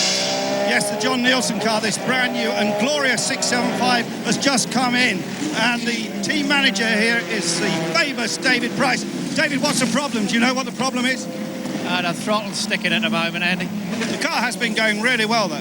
Yeah, it has been really good considering how new it is. What's it like being back as a team manager, Dave? Of course, you used to team manage the Paynots for a while. Well, I'm not really back. I'm only on vacation. John asked me if I could give him a hand because I was doing nothing. Well, he is your son-in-law, so that's probably a good deal. But back to you guys. Nielsen from Denmark sitting in the car waiting to see if that Zytec motor will refire. Kind of a family affair here. Well, one of the great stories I heard in the weekend talking to these teams and getting the show around the new car was that one of the owners, who is a rather wealthy gentleman, collected perhaps the rarest piece of art in the world, and he got a World War II U-boat. The last U-boat that was escaping Germany, ostensibly the one that had, quote, Hitler's treasure on it, and it was caught and sunk and all that. Well, he bought it, he had it raised to the surface, and has had it completely refurbished. So I don't know many people that own submarines. Maybe that was an investment opportunity. The Cadillacs, meantime, battling for 4th. Collard has the spot. Leto is 5th, right behind him, Andrew Marriott. Yes, but the car has, in fact, gone behind the wall, so they've got to do a lot of work on that. And the man who owns the submarine is called Carsten Ray. It had actually been sunk, and they pulled it up out of the ocean there in Denmark, in the harbour there, and he's totally rebuilt it. A fantastic story. Carsten's been supporting Danish drivers for a long time. He's a great guy, and, well, maybe he'll get to actually drive that submarine one day. Right now, and Emmanuel Collard driving the 7 car. Had to jump on the binders because he came up quickly behind that yellow Porsche. Almost ran out of road. Leto gave his teammate plenty of room. They run 4th and 5th, and the Cadillacs starting to show their speed and stretch their legs at a track that really ought to suit their aerodynamic package as well as their motor combination. But it's the Audis still leading. We'll be back. Circle back to Cincinnati with those figures, you know. And where's Ted? Oh, no. It's off? Okay, I'll be right there. Guys, I gotta go. I think we can achieve substantial market penetration in the Pacific Rim. That's awful. Really sorry, but I have to go. The new Boxster. It is perhaps the perfect getaway car. If you want the benefits of refinancing, you have no choice but to stress over a long application, right? Wrong. AmeriQuest Mortgage gives you a choice and a personal loan advisor to handle just about everything. With 2 decades of experience, AmeriQuest knows how to offer you the no-stress home loan. The time is right, so call AmeriQuest now at 1-800-287-1803 or go to yourmore.com. Call AmeriQuest, the company that knows you are more. Do you suffer from low back or hip pain morning after morning? Medical experts agree a pillow between your legs could be the best solution. But what a hassle. Too big, goes flat. Introducing the Contour Leg Pillow to give you relief without the hassle. Look, no leg support can put strain on the hips, knees, and pushes your lower back out of alignment. But the Contour Leg Pillow comfortably supports, restoring natural alignment. Relax back muscles, relieve strain on hips, knees, and joints. The curve fits your leg so it comfortably stays with you all night. Thousands of leg pillows have been sold for $19.95, but now you can get all-night lower back, hip, and knee comfort with a Contour Leg Pillow for only $14.95. But wait, there's more. If you order now, we'll also include the world-famous Contour Pillow to help relieve those tired, achy upper back and neck muscles for all-night comfort and support. Millions of Contour pillows have been sold for $19.95, but if you order now, we'll include it free. This is a spectacular $40 head-to-toe comfort value for just $14.95. Get complete comfort and support from your head, neck, and shoulders all the way to your low back, hips, and knees for just $14.95. We accept these major credit cards and will even accept your personal check over the phone. You must be 18 or older to call 1-800-497-8866 to order the leg pillow and get the Contour Pillow free. 1-800-497-8866. That's 1-800-497-8866. Closing in on 60 laps complete. Let's show you the first hour off the initial green. Audi's on the front row. James Weaver in the black number 16 quickly toward the front. Trouble for Clint Field in the Banana Joe's Lola 900 car, and a couple of incidents of contact. One of the Philbeans and one of the Vipers. A hard hit into the concrete. The Viper lost the wheel. Lots of traffic and lots of action at the front of the pack. Weaver hanging on to second, holding back Tom Christensen. Mark Goossens in the Riley and Scott has been strong. And one of the 675 cars, Archangel Motorsports fielding that silver car, the 74. Lost a fender, one of the corner workers risking life and limb to get that bodywork out of the way. Meantime, there has been a change of position. Emmanuel Collard has gotten the Cadillac to third. He's worked his way around Goossens and the Riley and Scott. Bill Adam, these caddies just seem to get quicker and quicker and quicker. They do. I mean, I like the game they play because we've seen this on a couple of races now where they kind of lay back and just let the race come to them. And it's not a case of they're winning because of attrition. They're winning because of really good on-track management. And let's tell the story. We've talked about it off and on. We told you earlier in the season how General Motors had announced at Mosport back in August the Cadillac program would come to an end after today's race. It was a 3-year program initially. This is the second version of the car. GM said at the end of the contracted 3 years, we're going to close the program down. Now, Wayne Taylor, who originated this program for Cadillac, desperately seeking funding, hoping to get the use of the cars. And the word is that if Taylor can secure adequate and acceptable sponsorship, that he may have an opportunity to lease the cars and the equipment and keep the team going. You talked to Wayne before we came on the air, Bill. Yeah, he said that that situation does exist. He is guardedly hopeful that something can be together, and boy, I share his hope. This is just too good of a team. I mean, I really like to see these cars out. They're as good looking as any car you'd ever want to see. Oh gosh, right alongside. That's J.J. Leto trying to work his way by Goossens. Wow. Goossens has been loose up through there and right there. And again, the car just twitches on him. So he really is hanging on to that car right now. He's a very accomplished endurance racer. We've seen him at Le Mans the last couple of years and elsewhere. And he is holding up the 38 car as well. Leto trying to work his way by into fourth. Johnny Herbert still in the champion car. The ADT champion number 38. That's the white Audi R8 that you see as they head up the backstretch. Heavy traffic. Now let's see what happens. Talk about a pack of traffic here. Now the Ferrari at least is up ahead of them. They're not going to be all that much. Look at how slow they close in the Ferrari. That shows you the sort of top speed potential that car has. Collard has the Cadillac number 7 up at third. There's Goossens to the inside of that Philbean, the 675 car. And the S Network GT Porsche there, the number 43, the blue and white car. Brownies. On board the Brownies.com car. There you could see Herbert, the 900 cars, clearing this traffic and heading off down the front straightaway. I thought both Herbert and Leto showed such restraint there. At the end of the straight, under heavy braking, there were so many cars at that point, they both chose just to back out, try it one lap later. Leto trying hard, had a thought of going 3 wide. And you know that Goossens is holding him up. You know that Leto is faster here. Yeah, and you know what? I think that both Leto and Herbert want to try and get by as quickly as possible, because with Goossens' car twitching like that, they don't want to be caught up by one of these snap spins that would suddenly happen. They would rather be fast. Oh, and Leto moves over, lets Herbert go by. I'm wondering if Leto may have a problem there. He was right up behind Goossens' car. No, I don't think so. I think maybe he just didn't get a clean run off the corner, saw Johnny there and think, well, maybe the white car is going to be a little more visible in the mirror.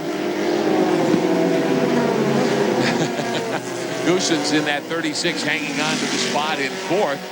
And as we've seen, he is very loose through the S's. Boy, Johnny is right with him here. I think he's going to take a shot. Up the back stretch toward 10 on the outside. Goossens has the preferred line. And boy, Goossens drives that car indeed. He does. The car is very strong under braking. Again, off the track, put a wheel in the grass. Yeah, see in the background. Here's Herbert taking advantage. Herbert up through the gears will get by. Nice job. Meantime, Leto has fallen back 7 or 8 car lengths. Now, I think that was just JJ got caught there behind one of the GT Porsches back in the real tight S's, so he should be back up on Goossens' rear weight. In fact, he is right there. Look at how quickly he caught him up. Goossens in the black number 36. Oh, and they're right inside the Alex Joe Porsche, the 22 car. Once again, this is where Goossens has looked loose down through here a couple times. This is so fast down there. That's like 155 miles an hour at the bottom of that. Bergmeister driving the 22, moving over, letting the prototype cars get by. That's the car that had the tire go down. Did a little damage to the rear bodywork. They're back up to speed. Running it back into the hunt in GT. Meantime, this battle rages on 4 positions. This is from 5th overall. Here comes JJ Leto. Great launch off the corner by JJ. He was under power very early there, but I expect Goossens has had really good success by hugging the midpoint of the track under braking, which makes it so difficult to pass down here. Let's see how desperate JJ's getting.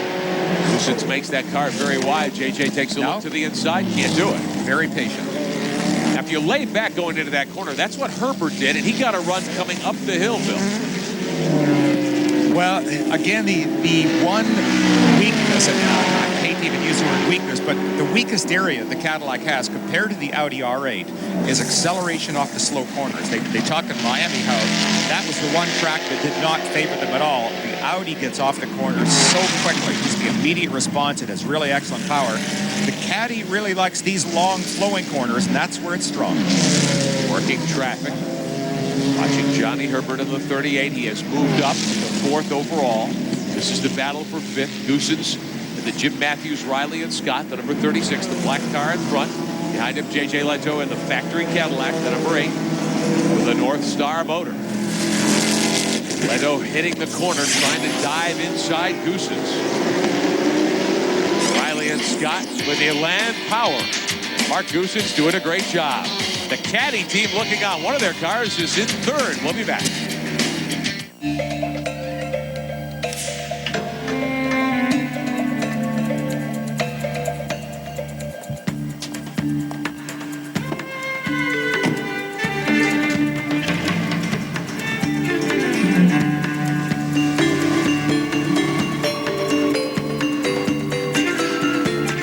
All great works of art belong in a museum.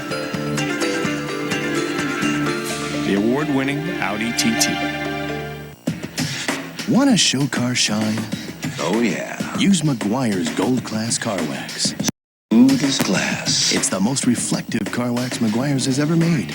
And that's in over 100 years. Get ready, world. Not only does it give you an incredible shine, it's easy to use. Looking good. It's the best-selling premium car wax in America. Thank you, Meguiar's.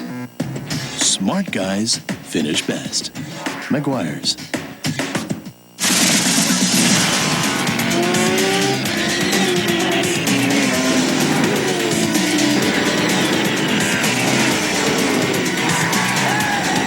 motorcycles live on speed. No one gets you closer.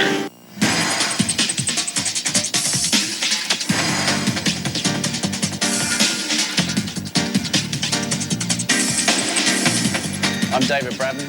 You're watching Speed Channel, home of the American Le Mans series. Every day, AmeriDebt helps more people with money problems. People like Tom Baker. My credit card debt was outrageous. Then I called AmeriDebt. They contacted my creditors and got my payments almost cut in half. Now I have only one small monthly bill. AmeriDebt is a nonprofit organization that offers free consultations to consumers seeking to eliminate their debt. People like the Shaws. Every month I pay our credit card bills, but the balances never seem to get smaller. AmeriDebt got our interest rates reduced, and now the balances are dropping dramatically. And what's even more amazing is our payments are less than before. Just call this number, and regardless of your credit, in minutes you can join the thousands of people who have turned their financial lives around. People like Maria Rinaldi. Before I called AmeriDebt, the creditors were calling every day. I thought bankruptcy was the only way out. Now I'm debt-free, and my credit rating has been restored. Call 1-800-535-7300. AmeriDebt, helping America get out of debt. Welcome back to Speed Channel's live flag-to-flag coverage of Petit Le Mans, presented by Audi. Final race of the 2002 season from Road Atlanta in Brazelton, Georgia. With Bill Adam, I'm Rick Benjamin, Calvin Fish, John Beekus, Andrew Marriott, Brian Till on pit road. Greg Kramer will join you shortly. Top of the screen, you'll see the top 5 cars in each class, the 2 prototype categories and the 2 GT categories, the GTS and GT categories as well. Our storylines of the day in the 900s, Christensen running second now, Biela first. Cadillacs trying to get to the podium and win in GTS. Ron Fellows has wrapped up his championship, but the Celine is leading right now. In GT, it's Lucas Lohr, Sasha Masson trying to tie for the title for Alex Job.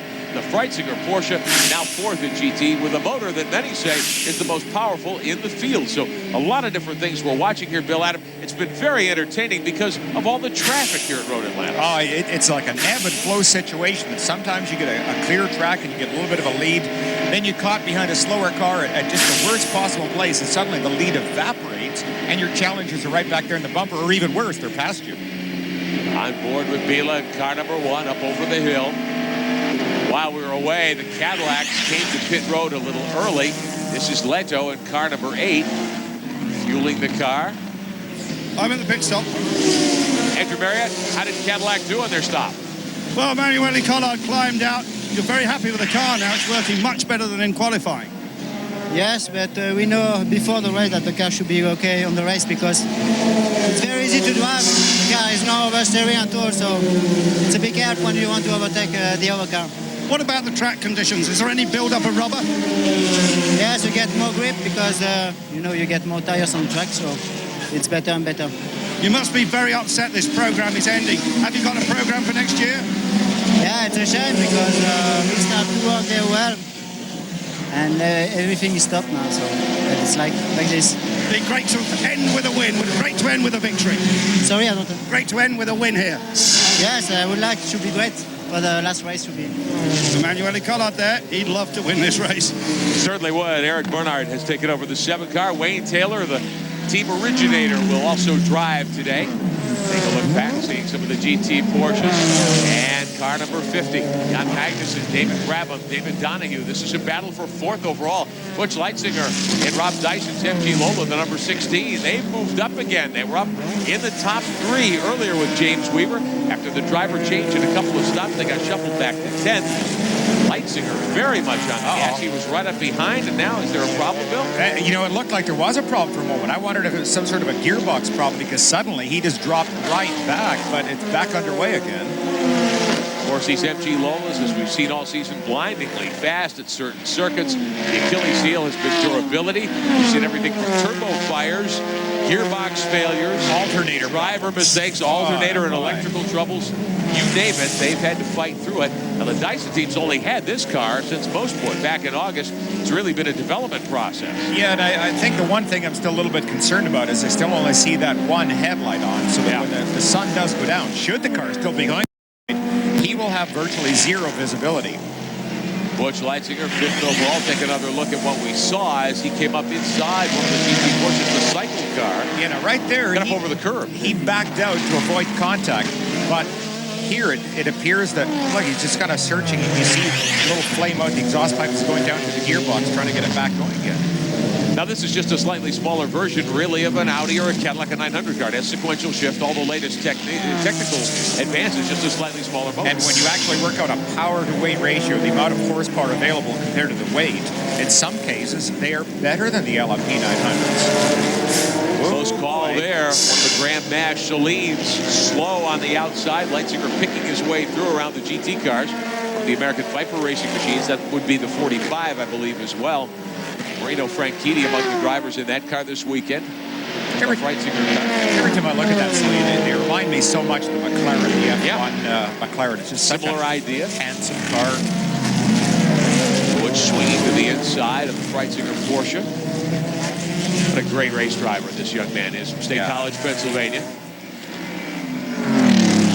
And off the pit stop cycle in GTS, we've had a lead change. Frank Freon is now in the Corvette number 4, and they're on top. 13th overall, Terry Borcheller. Franz Conrad Saline back to second. Alain Menu, the ProDrive 33 car, they had a long stop. Made some changes to the Ferrari, had some problems. They're back to third now after showing a lot of speed in the first hour or so. And there is one of the Salines. That's one of the Franz Conrad cars. 26 running in second spot on pit road. Looks like a driver change coming. Doors open. Terry Borcheller will be getting out. Tony Seiler and team owner Conrad will share the duties there this weekend. They have all been fairly happy with this car. I was asking Franz before the race today how the heat was and generally how the handling was. And his only complaint was that it wasn't fast enough down the straight. He again brought up the ProDrive Ferrari. He said, this car comes by us as fast as one of the LMP cars goes by. They couldn't believe it. He said, but the handling of the Saline is good. This is for position. Meantime, Leitzinger working on the 50 with David Brabham for 4th spot, which is right behind him in that MG Lola. A lot of credit to the crew of the Panos. You know, these guys had to rebuild this car virtually from end to end, and it appears, I hate to jinx it, but it appears to be running pretty strong. Very well, probably the best it's run all week long. David Donahue said he really didn't know what happened. The car got away from him, had no explanation. One of those frustrating things, they downloaded the telemetry and showed that he was, it went away under braking. The car just literally veered off the track under braking, and yet the amount of brake pressure he's using at that point was far less than what the car is capable of. So it wasn't as if he put the brakes on and locked wheels up. It was one of these just inexplainable things. Watching Leitzinger, 5th overall, first in the 675s. The gap has shrunk down from 2.1 seconds to less than 7/10 of a second, and now there's traffic ahead as they head toward the backstretch. 70 laps are complete here at Road Atlanta, 394 that will make up the 1,000-mile distance today. This is where the Panos ought to have an advantage, Bill, with that big booming V8 to come off that corner and shoot up the back straight. It does have a lot of horsepower, but look at the aerodynamic efficiency of the smaller car. He was able to catch right back up, and then their braking easily stay with the Panos, even though the Panos is so good under braking. And you don't have to make your move going into 10 at the end of the backstretch. What you need to do if you're going to pass there is be set up to take advantage as you go to turn 11. Yeah, it's very easy to bait a car in to go too deep into 11, and that's a good point. On the back of the picture there, you see the number 36 for Riley and Scott that Mark Goossens had up in 3rd earlier. They have made their pit stop and changed drivers. Tony Ave, one of my favorite guys in this sport. He's in the car now. They are back to 8th. They're a lap down. But it won't be long, I don't think, before Ave gets that car going and gets back into contention. Tony races USAC Midgets, Toyota Atlantic cars, races in the Trans Am Series. Had a good run here yesterday in Trans Am. This is his 2nd drive for the Jim Matthews team. He was very good at Miami in this car a week ago. How about the Nighthawk 675 car? Chad Block has gotten into that car now, taking over from Andy Lally. They had problems in the morning warm-up. We told you how they had to go borrow a rear section, a gearbox, from Rob Dyson's team. Brian Till came up in the booth. We didn't get him on camera or get him on microphone. Brian will go to pit road for us in a little while. Brian passed me a note that said the problem when they were slow early, they put that rear end on. That's an entire section. They didn't have the alignment settings. It was set to the Dyson team spec. They didn't know how the car would handle. Boy, oh boy. They didn't have time to change, I guess, caster camber and so forth to make it what these drivers wanted. Yeah, for different drivers, you could really have something completely different. That could be a pretty nervy situation. Meantime, the Nighthawk team doing a great job. Chad Block, a fine young driver. Calvin Fish, and they're starting to get things going the right way. Second in class now. Yeah, I just spoke to Randy Lally, and he's car's running good. The other problem was it doesn't have a third spring on that bell housing that they borrowed from Dyson, and also different gear ratios, different roll bars, so really a different setup on the car. Meanwhile, the leader is Frank Bieler is staying in the car. The #1 Audi has hit his pit mark, and they're looking at tires now. They're really experimenting here. Michelin have brought a lot of new stuff here for this weekend, and would you believe they're actually testing for Le Mans next year? They've got over 3,000 tires here amongst all the teams, 36 tire technicians and engineers throughout the field, and meanwhile right behind him we see Dindo Capello in, and it looks like they're going to tires on Frank's car, and it looks like they're going to actually maybe send Dindo without changing tires. It looks like just fuel on the #2 car. This could give him the lead. They're waiting for the fuel to go in. Frank's team are working on tires on the one machine. This is going to be very tight. They're backing him up a little bit. This is going to be a race out of pit lane, guys. Capello down and away. Bieler trying to hold the lead. The two R8s from the Yost team side by side. Okay, now who backs off here? You think they're kind of glancing over at each other this point? Don't take each other out, I'm sure would be the message from Reinhold Yost. The IMSA officials watching. And it will be Bieler in the #1 car. The 38 car, the champion ADT Audi R8 is on pit road. Johnny Herbert looks as though he's going to stay in the car. We said at the top of the broadcast, most of the teams here will have 3 drivers. All 3 Audi teams will use only 2. Is that because the car is so much easier to drive, Phil? It really is. I mean, these are just so comfortable, these cars. They have excellent airflow in the cockpit for the drivers, and compared to any other race car on the track, they're really cool to drive. They're very comfortable for a long period of time. The other thing, too, is that Johnny Herbert is really in superb physical condition. He is very, very strong. And we've seen all year long, he can retain his intensity. He is just such a good driver over a long period of time. So I think it's a good decision. Well, the Audis nose to tail. They came on to pit road with the lead and holding second spot. This may put David Brabham up in front now because all 3 of the Audi R8s came to pit road. Here's Herbert down and away. The ADT champion team. And that was a pretty long stop for the ADT champion team because the other guys, the Yost guys, are on the back straight right now, and Johnny just left the pits. He is almost a full lap down. Watching Butch Leitziger work car #16. That's the leading car among the 675 prototypes. And we are told that Brabham will move to the top of the charts. Did not stop with 73 laps on the board, so the Panos is out front. Close call with one of the Ferraris there. That was the GT 550 Maranello. This is a car that's made a couple of appearances this year. Earlier this year it ran at Road America against the Porsches and the M3 BMWs. That's the XL Racing 550 built to a different spec, obviously, than the GTS 550s are. Hugh Plum, Gilles Vanelay from France, and Craig Stanton from California sharing that car. That's Brabham in the 50, Leitziger in the 16, and then Ave in the 36. If Leitziger happens to pass Brabham, would this be the first time this year that a 675 has led overall? If memory serves, I think so. Butch of the Thetford Norcold MG Lola working hard to try to get to the point. Here he comes, swinging to the inside. He may get it. Yeah, I think he's got it this time. Outside into turn 10. Oh, Brabham comes back at him. Look at David, look at it done. Boy, he locked up the rear brakes. He really wanted to drive that thing in deep, got the rear tires locked, left some trails of rubber right down the inside. Remember that Brabham and Magnussen have won 2 races this year overall at Sears Point in Washington. No 675 has had a sniff of the overall lead this year. Here comes Ave trying to unlap himself on Leipzig. That Washington race when Brabham and Magnussen won, that was one of the greatest ALMS races I've ever seen.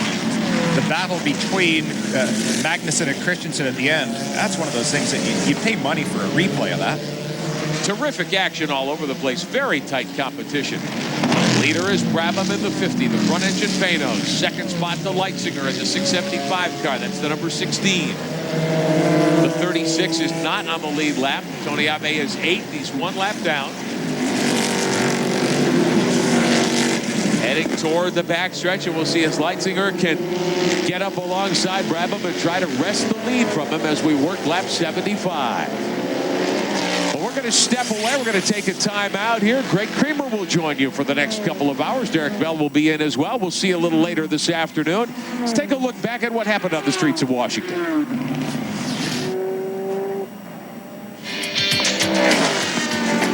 Volcanoes had a terrific run. Brabham and Magnuson, their second win of the year.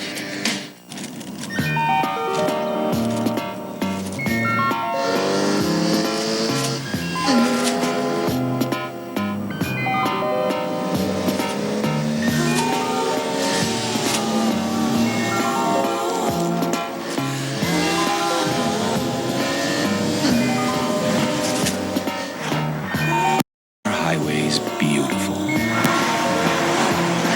The 911 Carrera. Attention!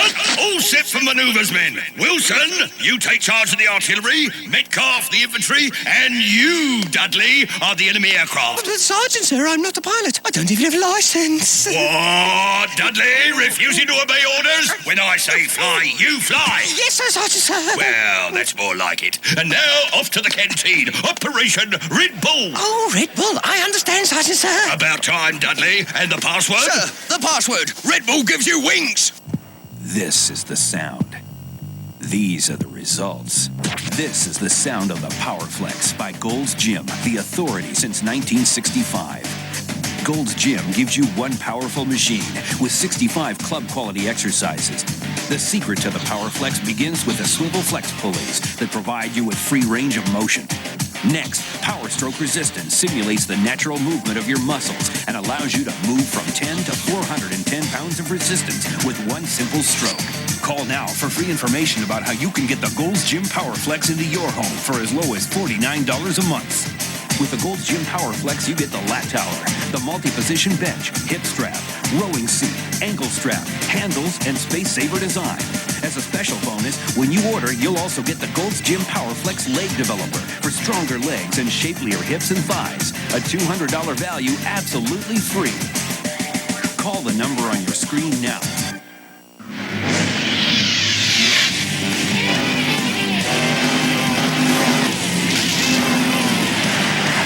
I'm Ward Burton.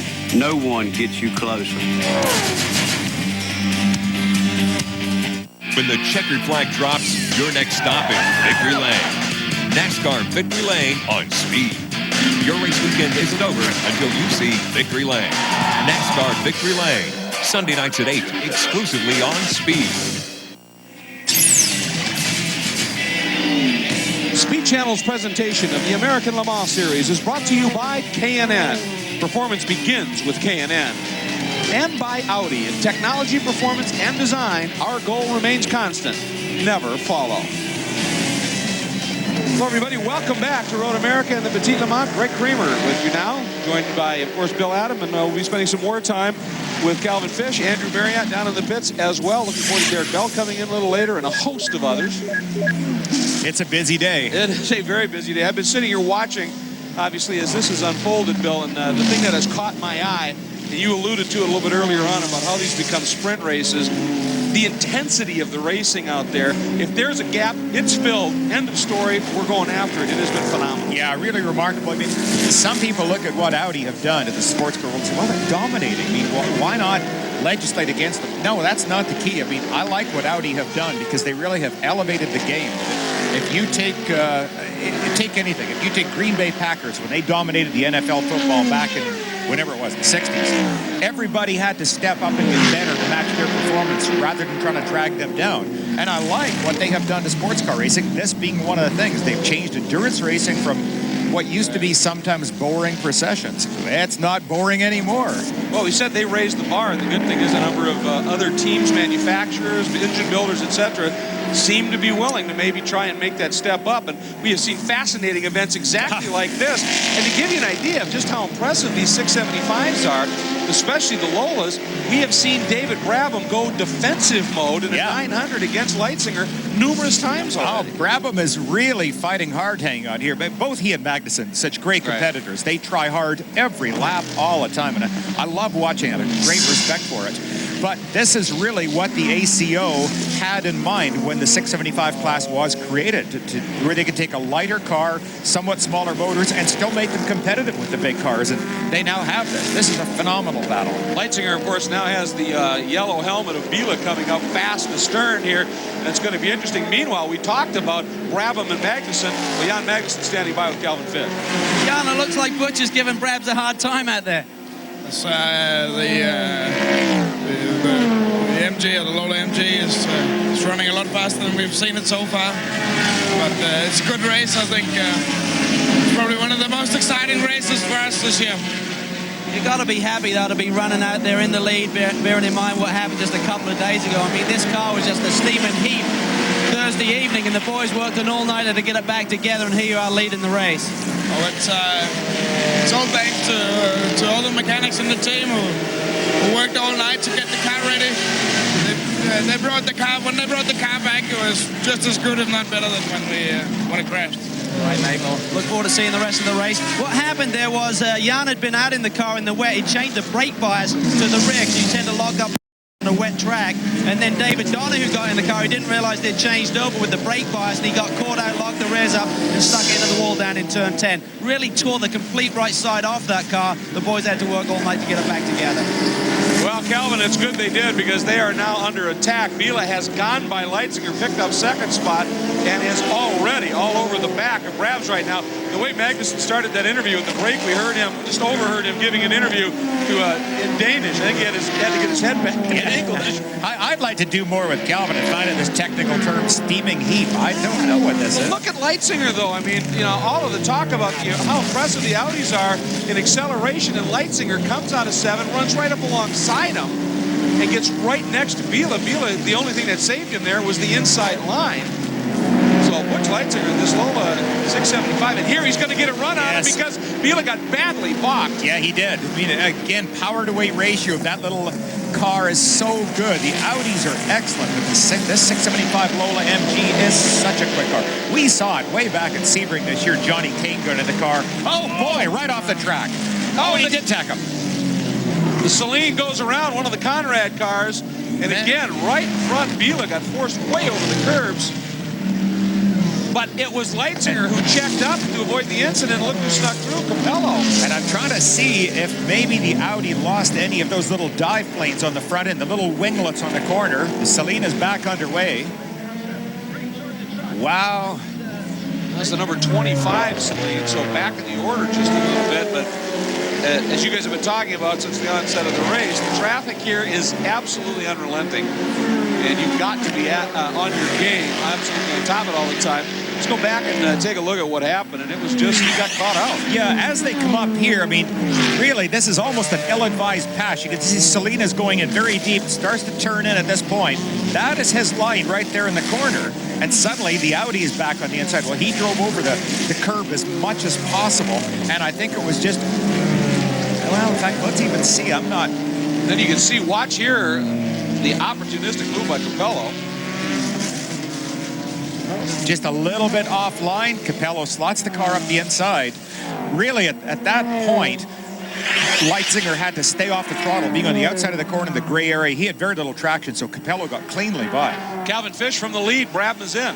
Well, Brabs is in, and pretty short stint. These guys do not get the same mileage that the Audi does. You can see the steam and smoke just pouring off the front wheel wells there with the brakes possibly on. Normally the guys try and release those so that you don't get any heat soak through the brake pads, but that's the big advantage that the Audi has. They can go forever with that direct fuel injection. It really gives them a lot more mileage, a lot more laps, and they can usually get a break with a yellow. But they're going to tires as well. Michelin's going on. They got their Michelin guy, Donnie. He is absolutely the man. He's won these guys some races over the years. And let's see what can happen this afternoon. They're on home turf. They know this racetrack like the back of their hand, and they're going to be going for it. Well, they've certainly been very aggressive in the early going, and the recovery by the crew and the rebuild of the car. And then these two guys, almost stalled it, saved it right at the end. I think Calvin brought up a good point talking about the Audis and that direct fuel injection. One of Cadillac's stated concerns is and the cost of running up at the front. They said we're happy with the chassis. Part of our concern is we don't know if we can afford to spend the kind of money to build an engine that'll match the fuel economy. Yeah, and I certainly understand their concern, because I think to engineer something that sophisticated really is a huge undertaking. And a lot of what they do ultimately will be applied for street car, for production car usage. Well, can they really justify spending what would be required to do that and then kind of amortize it over street car production? I don't know. Again, we're getting a report now. There may be a stop and go for Biela in the 1 car for that, as you put it, ill-advised move down to the inside of the Saline up in turn 3. They may be giving Biela a stop and go for that.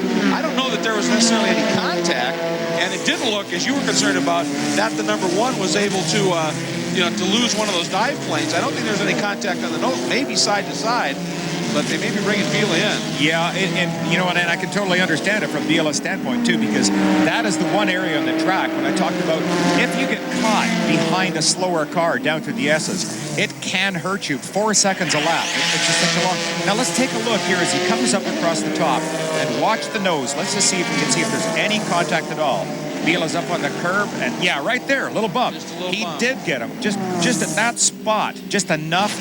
As he's trying to put power down the Saline, the car just upsets the balance just a tiny bit. That's all it took. I didn't see anything come off of the number 1 Audi. I agree. In those planes. I don't even think it folded it up a little bit, so the car is looking pretty solid. But obviously, if he does get a black flag and a stop and go, extremely costly in terms of the winner. I'm wondering about this. I'm looking at the nose of the car, and I can only see 2 little winglets, just 1 in each corner. I would swear that early in the race I saw 2 on each side. Have they lost them both?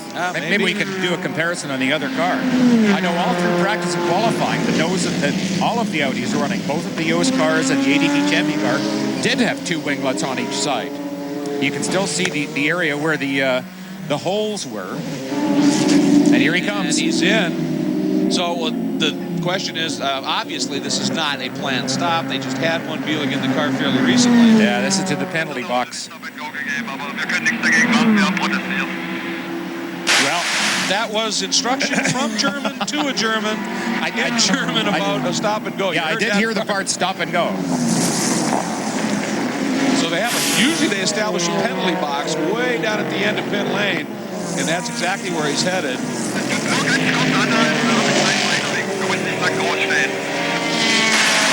Stand. I knew that one too. That stop. Now, a loose translation there was, as crew chief said, if you ever do that again, you'll be driving the Corvette next year. So Biela now well inspired and back out. Very costly. Capello is going to go to the lead. Yep.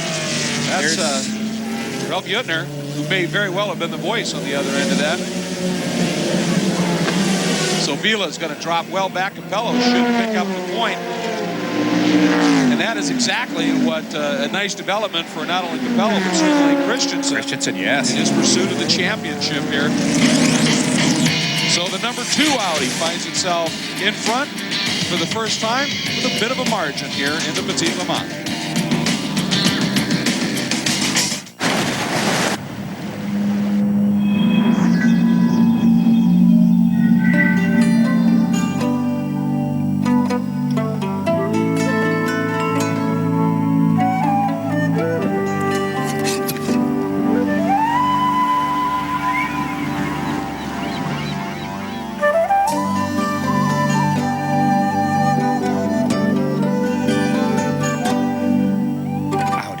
Never follow. The rumble of a big V-twin makes your blood race. You grew up on the pegs of a dirt bike. You can smell a carb running rich from a mile away.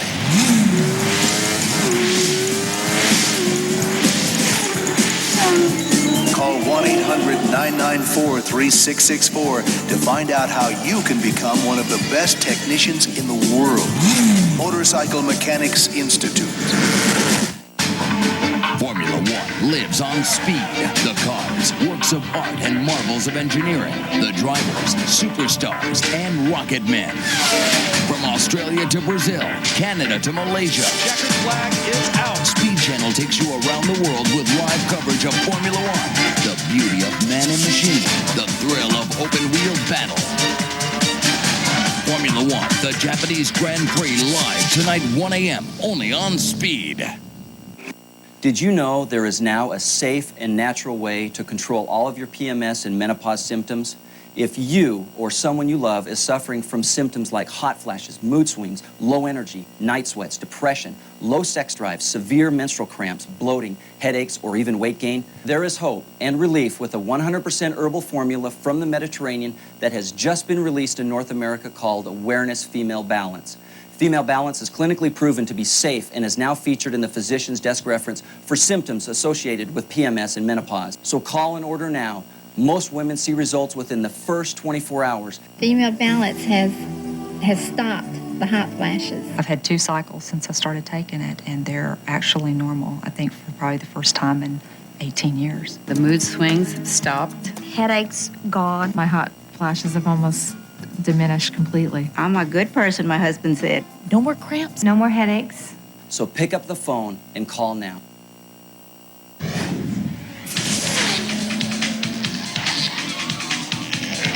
The slogan of the American Le Mans Series is for the fans. Well, there's been little doubt that certainly throughout the course of the season, and most definitely throughout the opening couple hours of this Petit Le Mans, the fans have been getting an eyeful across the country, across the continent, and certainly across the hills of North Georgia today. And it is this man, Dindo Capella, who finds himself in the lead. The number 2 Audi looking very strong after a stop-and-go penalty for Frank Vila, who had the lead. And the interesting thing is, Bill, it has promoted Butch Leitzinger and that Lola 675 back into second, and he's only 9 seconds back. It is such an impressive car. This thing is just, it's looking so good. And I mean, it's doubly impressive for Butch Leitzinger, too, because he came in after driving the Trans Am race yesterday in a obviously totally different kind of car, and how quickly he's adapted to this car. It's his talent and to the team that they've set this car up so well that he's instantly at home in it. And I'll tell you how well Butch likes to, is so into his game. During qualifying yesterday, and it was all Weaver in qualifying, I was out running around, and I saw Butch with his dad sitting on a golf cart on the outside of turn 12, talking, studying, discussing. Pretty amazing. Now, there's a third driver in this team as well. He's with Andrew Marriott. Yes, and that's Andy Wallace back with his 2 old mates. You must be itching to get into this car. I am. I keep getting on the wall, having a look, getting back down again. It'll be my turn soon, I hope. It looks like a lot of fun out there. The race is so close, which is fantastic. Now, Butch is expected to come in about 5 minutes, and you will get in. Well, we were going to do 2 stints each, but with the pace cars and everything, we've sort of messed everything up. I think I'm getting in at the next stop. We're still deciding what to do. They won't be able to hold him back, folks. Well, I think he's concerned if his mate Weaver is up for an OBE for driving here today, Andy wants a piece of that. Yeah, and I agree too. I've been a big Andy Wallace fan for years. I think he's just one of these drivers that never gets rattled, always drives quickly. He's very neat and extremely intelligent in a car. He doesn't damage cars, and I like that. And that is the Panos that right now Brabs is driving, and right behind him is a resurgent Vila, and Vila wants by. Vila now is about 11 seconds behind Leitzinger, and boy, even though this is not for position per se, this is not something Brabham is going to let go very easily. No, Vila looks pretty hungry, doesn't he? He is really pushing hard. Watching here, Vila now trying to come back up through the pack, and Calvin Fish, he's got Brabs in his way. Well, he does, and he's probably an angry man. And we've got Ralph Yuntner here. He's the technical director for Yost. And Ralph, that penalty seemed rather harsh to me looking at the screen. No, that's the way I look at it. It's ridiculous to give a penalty for an incident like this. I think there are so many cars in this race, and the drivers have the hell of a lot to do to get by cleanly. And this incident that Frankie had, for me, the driver in the car in front should see that he's there. He has been behind him quite a while. He was nearly past him on the inside, and it was very clear that the guy in the Saline just didn't see him, and he closed the door. And that's bad enough, but to give a penalty for this thing, I really don't agree with it. But there's nothing we can do. We have to take it. He had to come in for a stop and go and try to get better. Okay, Ralph, we'll watch and see how it happens. And I thought in the background that I saw Butch Leitzinger, that number 16 Lola, going very slowly, and there he is. He is. Oh, some serious problem has unfolded here. Looks like he got a flat right front. Yeah, let's take a look here at the tires as he gets closer. Hard to tell. Everything looks okay. I don't see any signs of smoke. I don't see any oil. Look at the right front if we get that angle, because there's seriously something I thought I saw some vibration in the car there. That right front corner it does seems look down, low, doesn't it? Look at the clearance right around. Very, very low to the ground, that's for sure. It's not supposed to be rubbing, so perhaps Butch is just taking it very easy. Now let's see if Andy's going to get his helmet on and take a shot at going back into the car. Boy, I mean, the tire, may just be the spin of the tire. The other doesn't thing, look too down. Maybe he broke suspension. Well, he's going to need 4 new tires after this because driving up this section of the track right there, all of that rubber is going to get picked up by the hot race tires. So he will, without question, need 4 new tires if they don't have a huge problem. So what had been a run, second place, and for about, 20 feet going into the chicane at one point, leading. As he tried to get around the outside of Brabham, they had the lead. This has been a remarkable performance. And that tire, that's damaged. You know what? That tire's damaged. I don't think the tire is down at all. I think it's maybe suspension. There's Andy Wallace waiting to go, and boy, his whole agenda has just changed, hasn't it? Cross your fingers, Andy. I'd like to see you out there, too. You were talking about Wallace being one of your favorite drivers. I mean, he's one of a very few elite group that have won the Big Three. Yes. In terms of Daytona, Le Mans, and Sebring, and now, of course, you really have to add the Petit Le Mans, make it the Big Four. This has become such a huge event. Yeah, and one of the things that his fans and motorsport fans in general may never get a chance to experience is that Andy has one of the greatest senses of humor in all of motorsport. He could give us an R rating in a fraction of a minute. He is a delight, very funny, and he is in. Let's check in with Andrew Marriott. Yeah, just looking around the car now, and I can't see any obvious punctures at all. In fact, the crew seems to be very well organised. I'm going to try and get round to Butch and ask him what the problem is. He is just helping Andy Wallace get strapped in now. He hasn't taken his helmet off, and there doesn't seem to be any concern at all. So it's a mystery why the car came in so slowly. There is a lot of carbon dust all down the side of the car from the brakes. Andy Wallace is just clicking the belts in now, and let's just get round and grab. As soon as that operation is finished, the tyre goes up on the jacks. Of course, they're running Goodyears, not the Michelins that the Audis have. The new Goodyears will be on in a second. The right rear very badly has picked up rubber. There's great chunks of rubber. It's picked off offline. Let's try and get hold of Butch now. Butch, you came in very slowly. Did you have a problem? Yeah, we got a flat while we were out there. I don't know if it cut a tire down or what. So you cut a tire. But otherwise, let's Butch just get his crash helmet off and then calm down a little bit. It gives me a smile. Butch, that was a fabulous run. A fabulous battle there. Yeah, we're having a really good one. We left the right side on, the tires on since the start of the race, and they were getting worse and worse. And I think that maybe finally we got the tread down enough so that some debris got it. But going into the chicane, it locked up much earlier than it ever would. And unfortunately, that was just before the entrance to the pit roads. I wasn't sure if it's a flat yet, but just when I was about right here in front of the pits, realized it wasn't flat, so we had to go the whole way around. So that cost us a lot, but I don't think it did any damage. I kept my foot on the brake to keep the car from flopping around. So hopefully we'll get it back. Much thanks to you, Calvin. Well, the leader in GTS is in, Andrew, and it was Frank Freon behind the wheel of the number 4 Corvette. He's turning the driving chores over to Andy Pilgrim. These cars are extremely difficult to drive in conditions such as this. It's very humid today, a lot of heat out there, and the front engine really just transforms that cockpit into a pressure cooker for these drivers. So we seem to see these guys single steaming right now. 3 drivers on this squad. Frank only does the long distance races, Le Mans, Sebring, and here with the team, but he certainly as accomplished as the other 2. Very strong driving lineup. They're going to go for this win this afternoon. The Drivers' Championship has gone down to Ron Fellows. The number 4 team have a lot of pride. They want to win here today at Road Atlanta. Well, they've had a lot of success this season as well. It hasn't been just the Ron and Johnny show. I mean, these guys have put up some fairly good runs as well and are certainly deserving whatever happens. You were talking earlier, Bill, about the cars, especially in the chicane, bouncing and everything.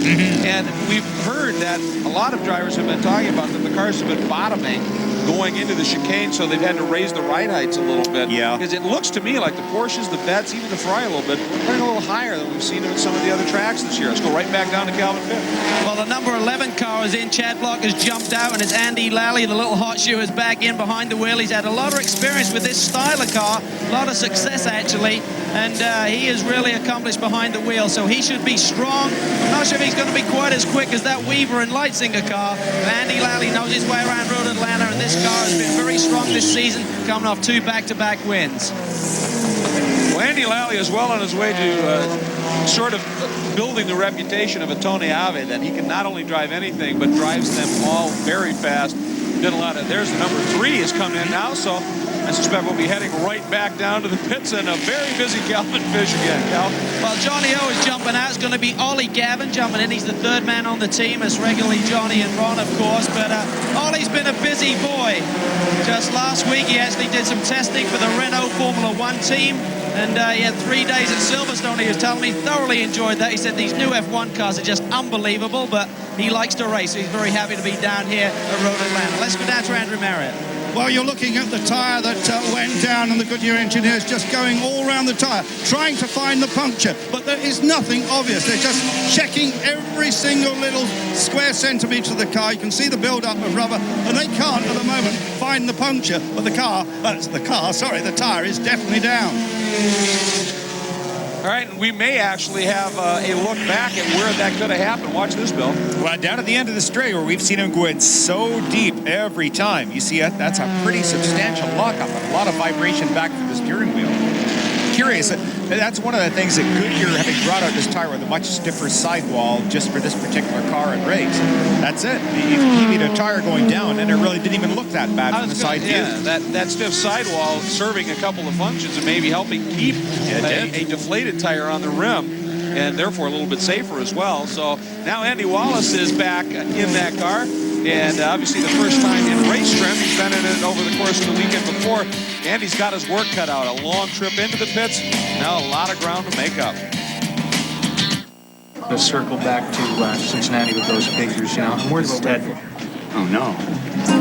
It's off? Okay, I'll be right there. Guys, I gotta go. You think we can achieve substantial market penetration in the Pacific Rim? That's awful. Really sorry, but I have to go. The new Boxster. It is perhaps the perfect getaway car. I've got to tell you, a few weeks ago, I saw the White's metal detector ad on TV. In no time at all, my local dealer had me out treasure hunting. I was finding the good stuff my first day. And the best part? You can see what's in the ground before you dig it up. Your treasure hunting adventure can start right now. Call for your free catalog. My wife said I needed a healthy hobby. She's proud of the weight I've lost and really proud of this. Call now. With revolutionary new Sirius satellite radio in his car, a man finds he feels more like a man. Does he ever need to ask for directions? Never. He's got 100 channels of premium digital entertainment in his car, including 60 channels of 100% commercial-free music. So there's no need to actually arrive. Plus, he gets 40 channels of sports, news, and entertainment. Want Sirius in your car? Visit your audio retailer and get a $75 mail-in rebate on any new Sirius system. Only Sirius has 100% commercial-free music. Just where does a guy with all this entertainment prefer to dine? Did you want any ketchup with that? Girls? Why, in his car, of course. Now get a $75 mail-in rebate when you visit these or other fine retailers today.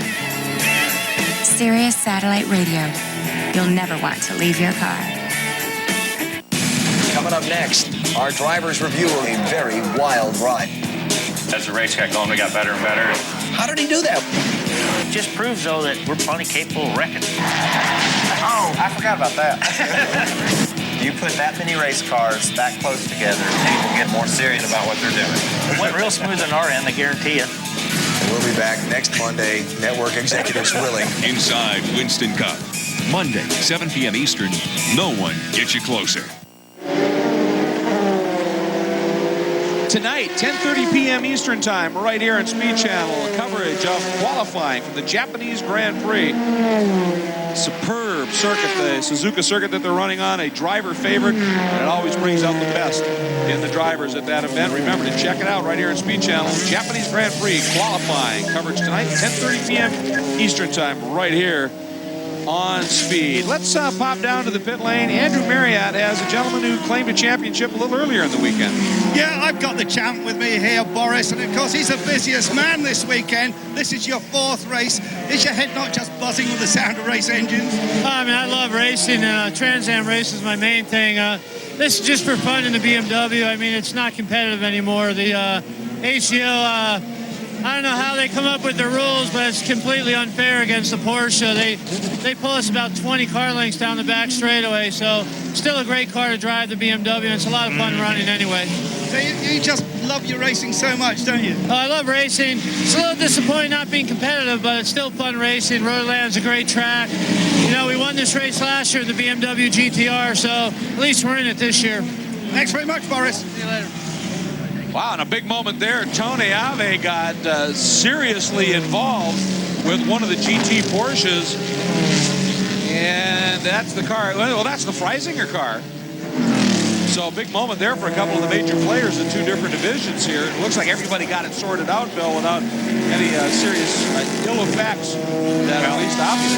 And after Boris made his little political speech there, I wonder what kind of car he's racing next year. Might it be a BMW? Now there's that was the hit. The same exact scenario. Oh, but there's some damage there. Yeah, you know, I'll bet you he will get a penalty for this too, because that's exactly what happened with the Audi. Yeah.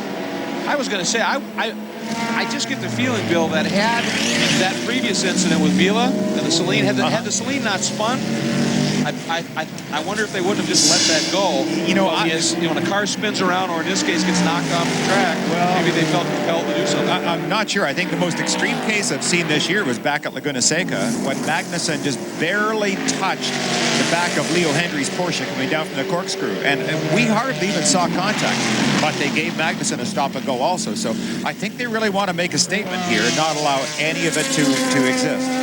Now there's your leader in GTS. It had been the Corvettes for a little bit, but Thomas Enga now finds himself with a fairly decent lead in the class due to the pit stops. They're the top 5 at this stage. You can see the Conrad Motorsports number 26 Celine with Tony Seiler behind the wheels now 3rd, Oliver Gavin 4th, and Emanuele Naspetti in the Olive Garden number 0 Ferrari. The green machine sits in the 5th spot at this stage. And it's that car just has not quite been able to match the pace of the Pro Drive car. But this is the car that has brought a championship to one driver already. And Calvin, you're with a driver who'd like to have it bring him a win, I suspect. Yeah, Johnny O's been in the thick of the battle. Pretty hot out there, mate. Yeah, really hot. You know, I didn't think we were going to see Miami-type weather up there. Really hot out there. The foot box especially is burning your feet, but, you know, good battle and, you know, someone's got something in your ear. What? By the way, I don't know if you got fake boobs, Johnny, but I was drooping. It's actually falling down your shirt here. What's going on inside your suit? Oh, I got just a little bit of ice, so I'm not growing breasts. But, you know, to hear it. So am I. It is really hot out there, and, you know, I mean, we had a very strong stick going, and we made up some time, but not enough. Okay, meanwhile, we had the 50 cars in trouble. Let's go back up top. Thanks, Johnny. Yeah, Calvin Bratton is bringing it in, and a lot of smoke emanating from the back. I don't know if that's a problem on the right rear corner and that's simply tire rub, or if that is a little more serious. Well, it looks to me like that the left front corner of the car is lifting right there, so maybe it is a tire problem, but I think there's more to it than that. Now, it is not, that's not an exhaust type of smoke. It wasn't coming out the exhaust pipes because, well, you can't even see it right now, but maybe some sort of an oil tank or a line has come loose to spill oil. Could it be, I mean, pumping some gear lube or some diff lube? Let's check in with Calvin.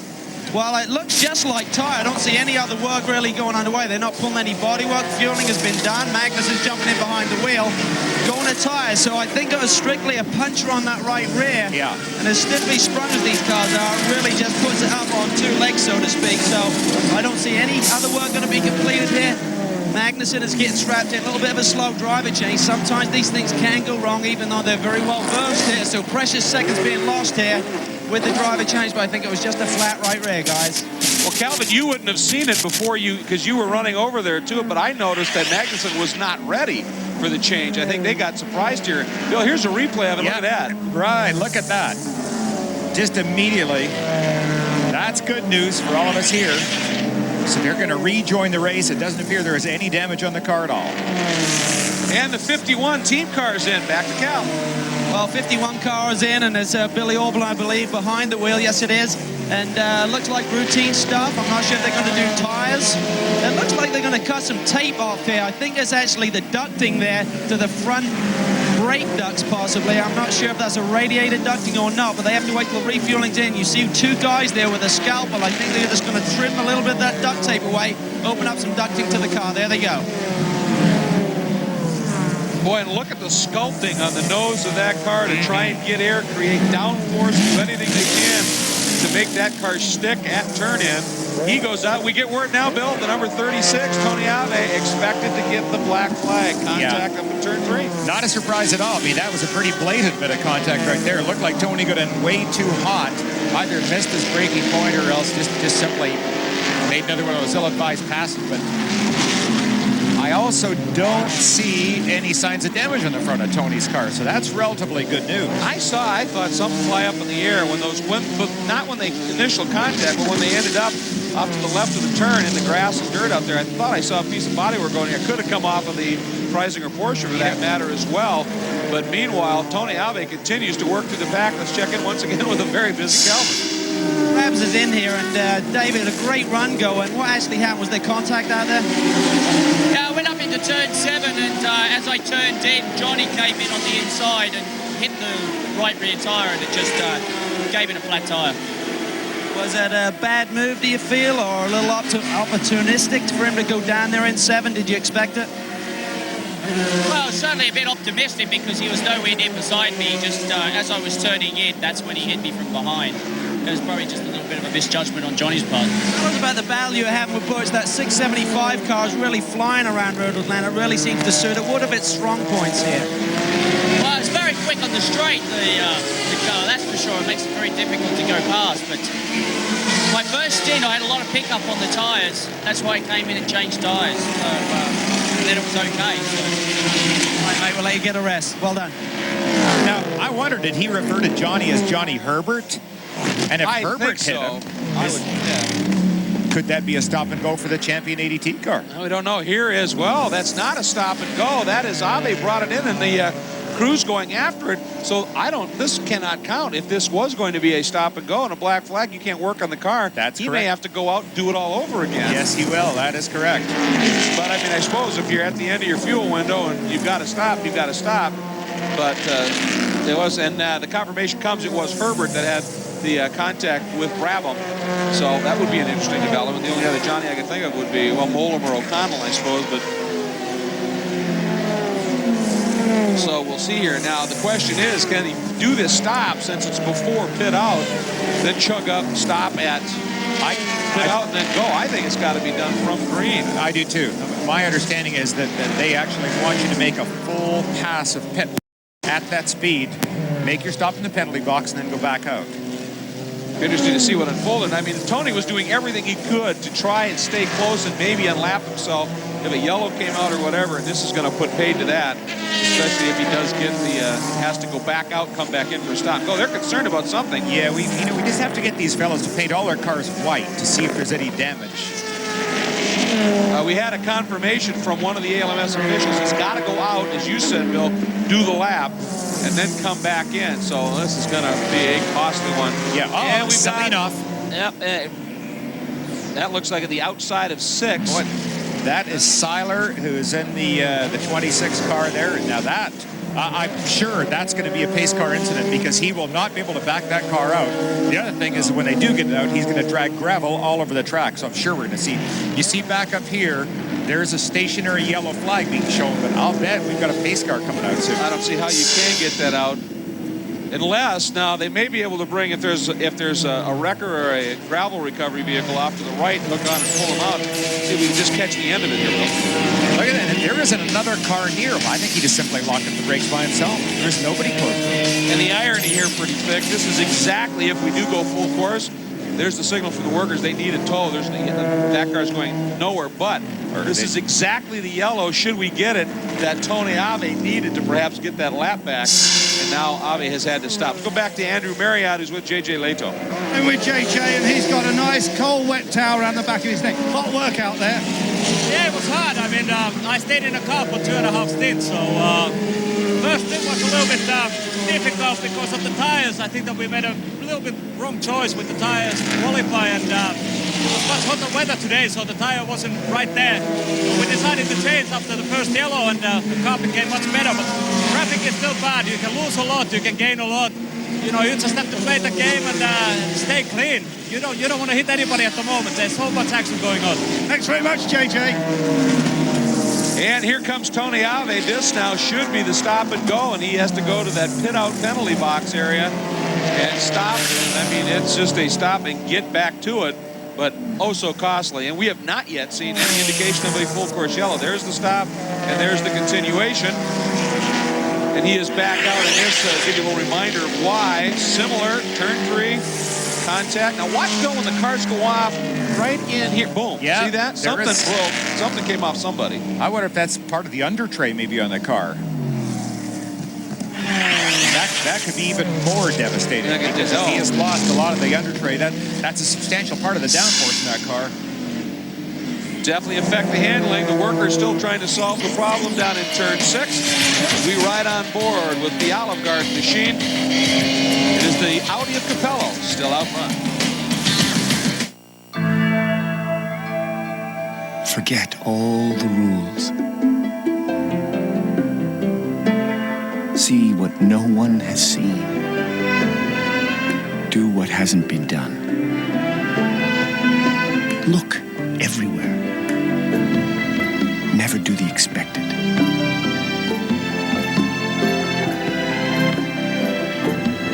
Never follow. Want a show car shine? Oh, yeah. Use Meguiar's Gold Class Car Wax. Smooth as glass. It's the most reflective car wax Meguiar's has ever made. And that's in over 100 years. Get ready, world. Not only does it give you an incredible shine, it's easy to use. Looking good. It's the best-selling premium car wax in America. Thank you, Meguiar's. Smart guys finish best. Meguiar's.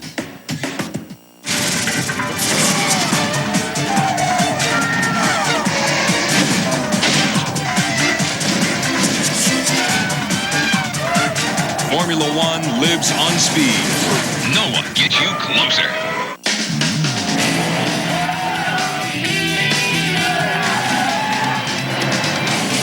Hey, I'm Dale Earnhardt Jr., and I just won the EA Sports 500. And remember, NASCAR TV lives on Speed Channel. We were over our heads in credit card debt and looking for a way out. A number of companies said they would help us, but they were only interested in charging huge upfront fees and putting us further into debt. Credit Guard of America was different. Credit Guard of America won't put you further into debt. As a nonprofit service, we've helped thousands of people for over 11 years. We work with you and your creditors to reduce your monthly payments so you can get on with life. Credit Guard of America cut my monthly payments in half. They cut my interest rate from an average of 23% to 8%. Some even went to 0. I'll be out of debt in 4 years instead of 20. Credit Guard of America saved me over $13,000 in interest fees alone. Call now to reduce your monthly payments. Cut the interest on your credit cards by up to half and get your unsecured debt paid off years earlier. You owe it to yourself to work with a real nonprofit service. Credit Guard's certified counselors are standing by, so get started now. Call 800-526-8199.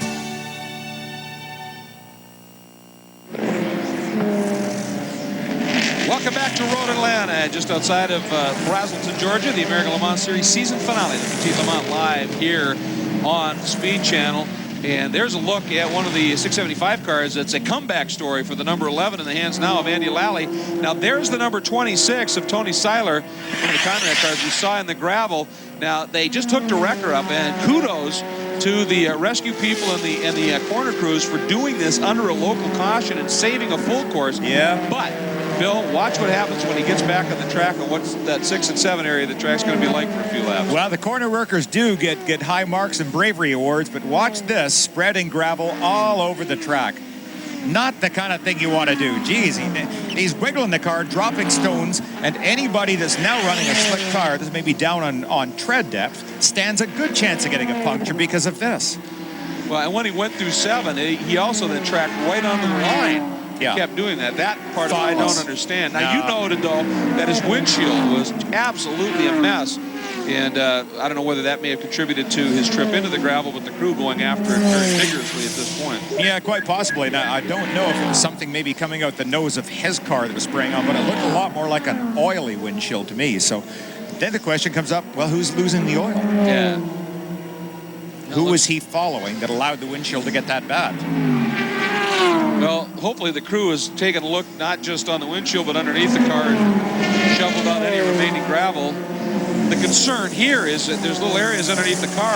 If he goes into a turn at some speed, then it's a hard braking corner. Sometimes you dump all that gravel right back out under your tires. Just getting a signal there to turn his headlights back on. He did that. I did not see a driver change, so I think Tony Seiler remains as the driver of that car at this point. Dropping back, but again, the traffic here at this track is just phenomenal. And there is one of the McKenna Porsches in the GT division, and interestingly, that continues, Phil, to be led at this stage by the number 23, who we ride on board as it gets close over here in the chicane. And it's Sasha Maassen behind the wheel. Now, not long ago, we were looking at the lap counts, and of course the ongoing story here is it's either Luhr or Maassen that are going to win the championship. Luhr gets a piece of it either way, but they want to have Maassen, as we watch some of the telemetry, get the most laps. You get a point for that. If they do that, no matter where they finish, they end up tied, they win the championship. They brought Maassen in, he started after like 28 laps. We looked up at the monitor, and some 80 laps into the race, it was still Luhr behind the wheel. That was, to me, a serious risk to leave Luhr in that long. It's a lot. Watch this going down through the S's here. Some of this telemetry is so interesting to look at. My favorite was the pedal temperature. That's because you and I are sitting in air conditioning right now. Sasha Maassen, I'm so impressed to talk more about this friendship that exists between Sasha and Lucas Luhr. It is very, very unusual to see this strength of bond between drivers. And there are a lot of stories out that will go down as unnamed drivers, but I know of instances in the past where two people have been together in here's a qualifying instance, for example. One driver goes through qualifying, puts the car in with a pretty quick lap, and just before he gets out, dials the brake bias all the way to the back to make the car an evil handling car.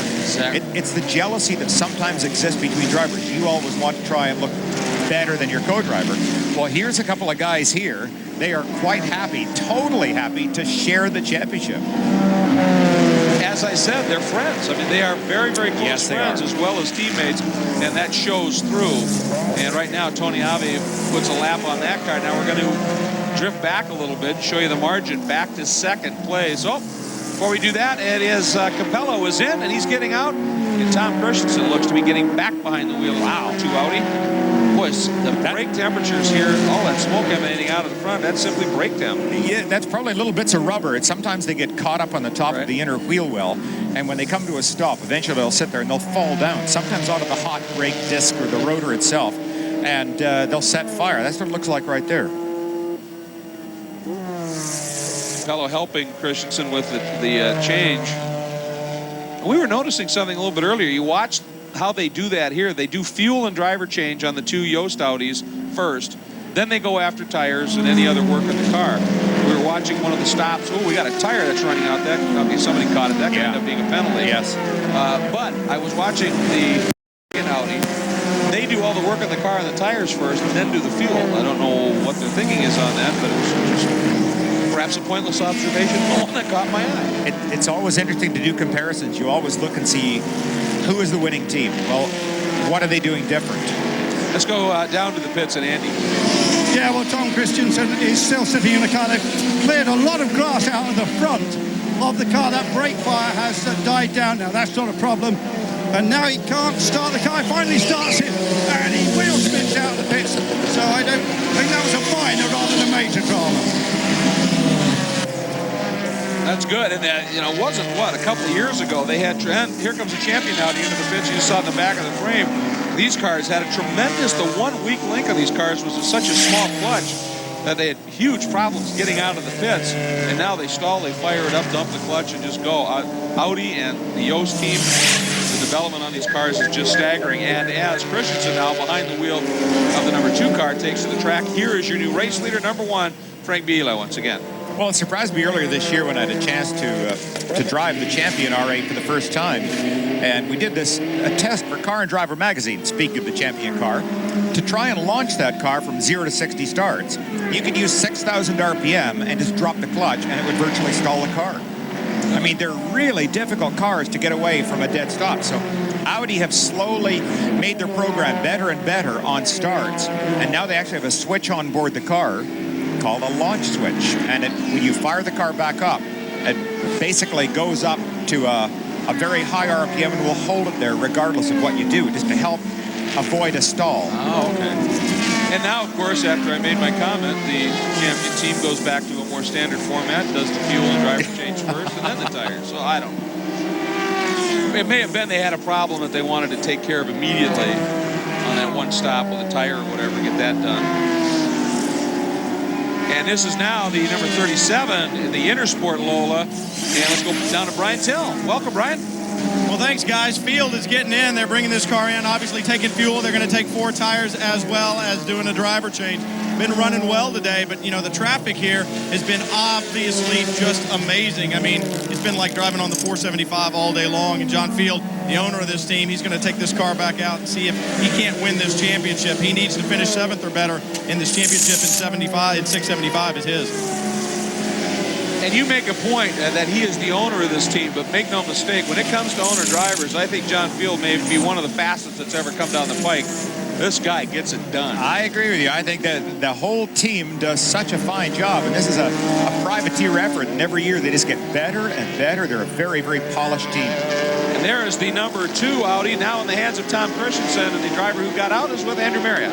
Yeah, Dindo Capella's with Dindo. That pit stop looked all a bit dramatic. There was smoke coming from the brakes and grass in the front of the car. What was the grass about? No, it's that I decided not to change the tire after my first stint.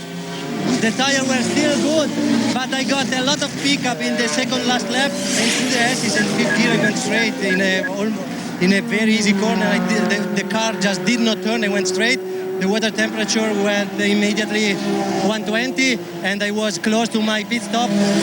I called the pit to make the driver change a few laps earlier, just not to burn the engine. But still, you're in the middle of the battle, a big battle going on.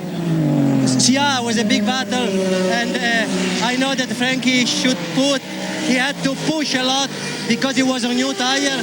I was on old tire, but I could follow him. And then, okay, he got a stop and go. For me, it was a little bit easier, but still, the traffic is terrible. There are few drivers that really are very, very dangerous. Dindo, thanks very much. He's sweating so much, it's actually dripping into his eyes. That's why he was blinking, folks. Understandable. It is incredibly hot and humid today, and sort of a different situation as we've seen. And there goes Andy Wallace going around Field. So the 2 Lolas having a little bit of a dust up here as Field comes out of the pits. Let's go back down to the pits. Check in with Brian Till. Michael Duran just got out of that number 37 675 car. Michael, pretty good car today. Are you guys having any problem? The car is pretty good. We're having a little bit of a glitch coming down the back straight, going into 6th gear. It's missing every lap. It hasn't gotten any worse, so I think we're going to be okay. Well, the car's running okay, but it's a little early to start having a problem, guys. As you know, the more you run these things, the worse those things can get. These guys got to keep their fingers crossed and be there at the end. But the concern is it in the gearbox, or is it in the mechanism, the linkage and the like? Because if it's in the gearbox, you got a broken gearpiece in there. Yeah, I mean, if it's one of those things that's a problem getting into 6th gear, then you have to be very careful. You always want to make sure that you get it well into gear, and that, of course, costs time. You have to really take your shift, make sure you're firmly in gear before you get back under full throttle. You don't want to spin the motor up. The other thing, as you point out, well, if it's an internal problem, as long as that doesn't start affecting other gears, you could always soldier on. I mean, you could, in theory, finish the race at 5th gear just by backing off and holding high RPM. Not the good way to do it, but you might be able to get through it. Right, put strain on engines and everything else. That's the problem. You saw there the rundown in the 675 class. Overall leader Frank Bila down into the pits, and it's going to be a driver change, Andrew. Yes, Emanuele Pirro is just fitting his seat because they have different seats. Frank Bila is out of the car and helping to strap in. This has been practiced many times before. All the wheel guns are absolutely poised. They are going to change the tyres and go on to sticker tyres here. So this looks like one of almost normal. Very good, just pit stops. Frank Bielot hops away from the car, and we know what he's going to do next. He's going to try and get a cigarette, and once he's had a quick couple of puffs, we're going to catch hold of him. So you hear the rattle guns going now, the wheels are coming off. The Michelin's one fireman almost gets knocked over by a wheel coming off. So everything seems pretty smooth and collected down here. And the car is just going to drop off the jacks in a minute, and this is going to be a really good Audi pit stop. It fires up, and it doesn't fire up, but they have another go, and it's rolling just under its own weight, and it still won't fire. So, drama down here at Audi. The car will not fire up. They are rocking it now, maybe as a gearbox problem. So, well, who knows what's going to happen. Now he's trying, Emanuele is pushing the starter button again. Now mechanics are gathering around the car, and now they're pushing it back up the pit lane. So a lot of time. Now I just heard it fire briefly, but it didn't catch. There's lots of buttons and lights flashing on the dashboard, and so big drama down here with Emanuele Pirro. And keep in mind, using the name, the America Le Mans Series, they run to the Le Mans rules as set by the ACO, and that means you cannot push the car. It has to start on its own starter engine. There's Brian Willman and the 675's number 56. That's the Pilbeam chassis with the Nissan engine. Boy, I'm glad to see that. I was worried that he might not be able to fire up there for a moment, because he sat there for a good 30 or 40 seconds also. This is really bizarre. And again, if you're wondering, why don't they just push it and get him going? He can't do that. They do that, he's disqualified immediately. So they have to solve the problem in the pits, because he's got to start on his own battery and own starter motor. Now, it looks like right now they're just making absolutely sure that he is back in neutral. It looked like they were scrolling through that. There's a program switch on the dashboard of the Audi, and let's just see here. What are they looking at? Back in the area of the ECU. This mechanism, that right up there, that's the shifting mechanism, so they're not going near that. Well, let's check back in with our man on the spot, Andrew Marriott. Well, now they're using our most famous tool, the hammer, and I think they've been banging the starter motor. So that seems to be a problem, and, well, we've all had problems with starter motors. Now it looks as if they're going to put the rear deck back on. That's indeed what they are doing. So it appears to me that the starter motor was jammed. Well, you know, we talk at some length sometimes about during a pit stop, you get heat sink in the brakes and the damage. Well, the same thing can happen to the starter motor with the solenoids in the light. If they get superheated, they won't work well either. Now, that promotes Stefan Johansson, who took over from Johnny Herbert in the champion Audi R8, is the new race leader. First time for this team. First time. Today. That is correct. They are finally in the lead, the ADT champion car. They have run through more bad luck this season. It seems that if anything bad could happen, it would happen to them. Just what a bizarre season. But the fellas I know on the team have never lost any faith at all. Certainly the drivers haven't. Johnny maintains this wonderful upbeat attitude. Number one car still sitting there. He is down one lap according to scoring already. There's Ryan Is that holding Reinhold? himself. Oh, no. Zero. Same Olive place Garden car, same outside turn 6. Yes, that's right. That's where the Celine was off earlier. So I expect our brave corner workers will get another test here. I said I wouldn't want to be standing in here. I mean, right there, they were standing in behind that car. Here it comes. And the approaching LMP cars are doing 160 miles an hour heading at you. Well, when the corner assignments get done and you find out your cross track, as they say, cross track at 6, you either love it if you like to touch race cars, or you shake your head and go, oh, this could be a long boy, yeah, I want to bury your head in the sand and become an ostrich. Well, last time they were able to do this with a station yellow only and not go full course. And racing is, after all, about racing. That is, and that's like yellow. So, right down here. Exactly. Well, the problems continue with the number 1, Andrew. Yes, they do, and now they've changed the battery, and I saw the position lights, the 3 red lights on the side of the car, flash briefly, but they seem to be having a bit of a problem getting this battery actually finally installed. They have to a little carbon panel to do that. That carbon panel is now being screwed down, and still one mechanic works, but it seems to me they might have this problem absolutely sorted now. And now a second mechanic's going back to work again, so this drama does continue with the number 1 car. Still got lights flashing on the dashboard, and Emanuele Pirro, well, you can see he's not a happy man. Well, and once again, you see some evidence that for all their dominance, for all their success, Audi Sport North America and the Reinhold Yost team, not infallible. There are problems, and that makes this a very interesting proposition at the Petit Le Mans today.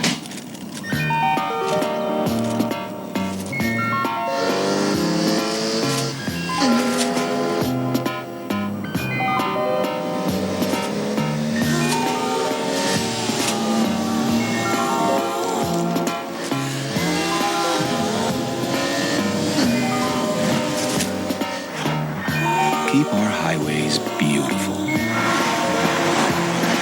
The 911 Carrera. Ugly brush piles messing up your property? Call 1-800-616-3939 for your free catalog on the professional powered DR Chipper. Turn those brush piles into valuable mulch. Call 1-800-616-3939 today. Looking for an exciting new career opportunity? Call now and check out Marine Mechanics Institute's comprehensive vocational training school for marine technicians. Veteran marine instructors teach you to repair stern drives, outboards, and personal watercraft. Financial assistance is available for those who qualify. MMI also offers lifetime graduate placement assistance. MMI's state-of-the-art campus in Orlando is endorsed or supported by all the major marine engine manufacturers. Call toll-free now for your career information kit at 1-800-922-9664. I will not be afraid of the dark.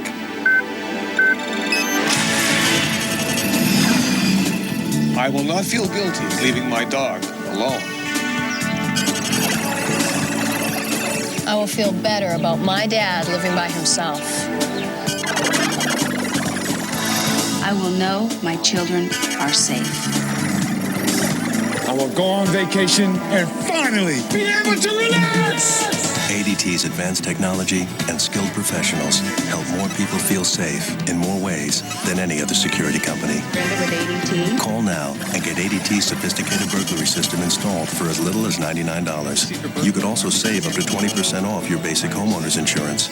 I will live my life. My life. My life. On my terms! Call now and get the ADT burglary system from $99 installed, plus up to 20% off homeowner's insurance. ADT. Always there.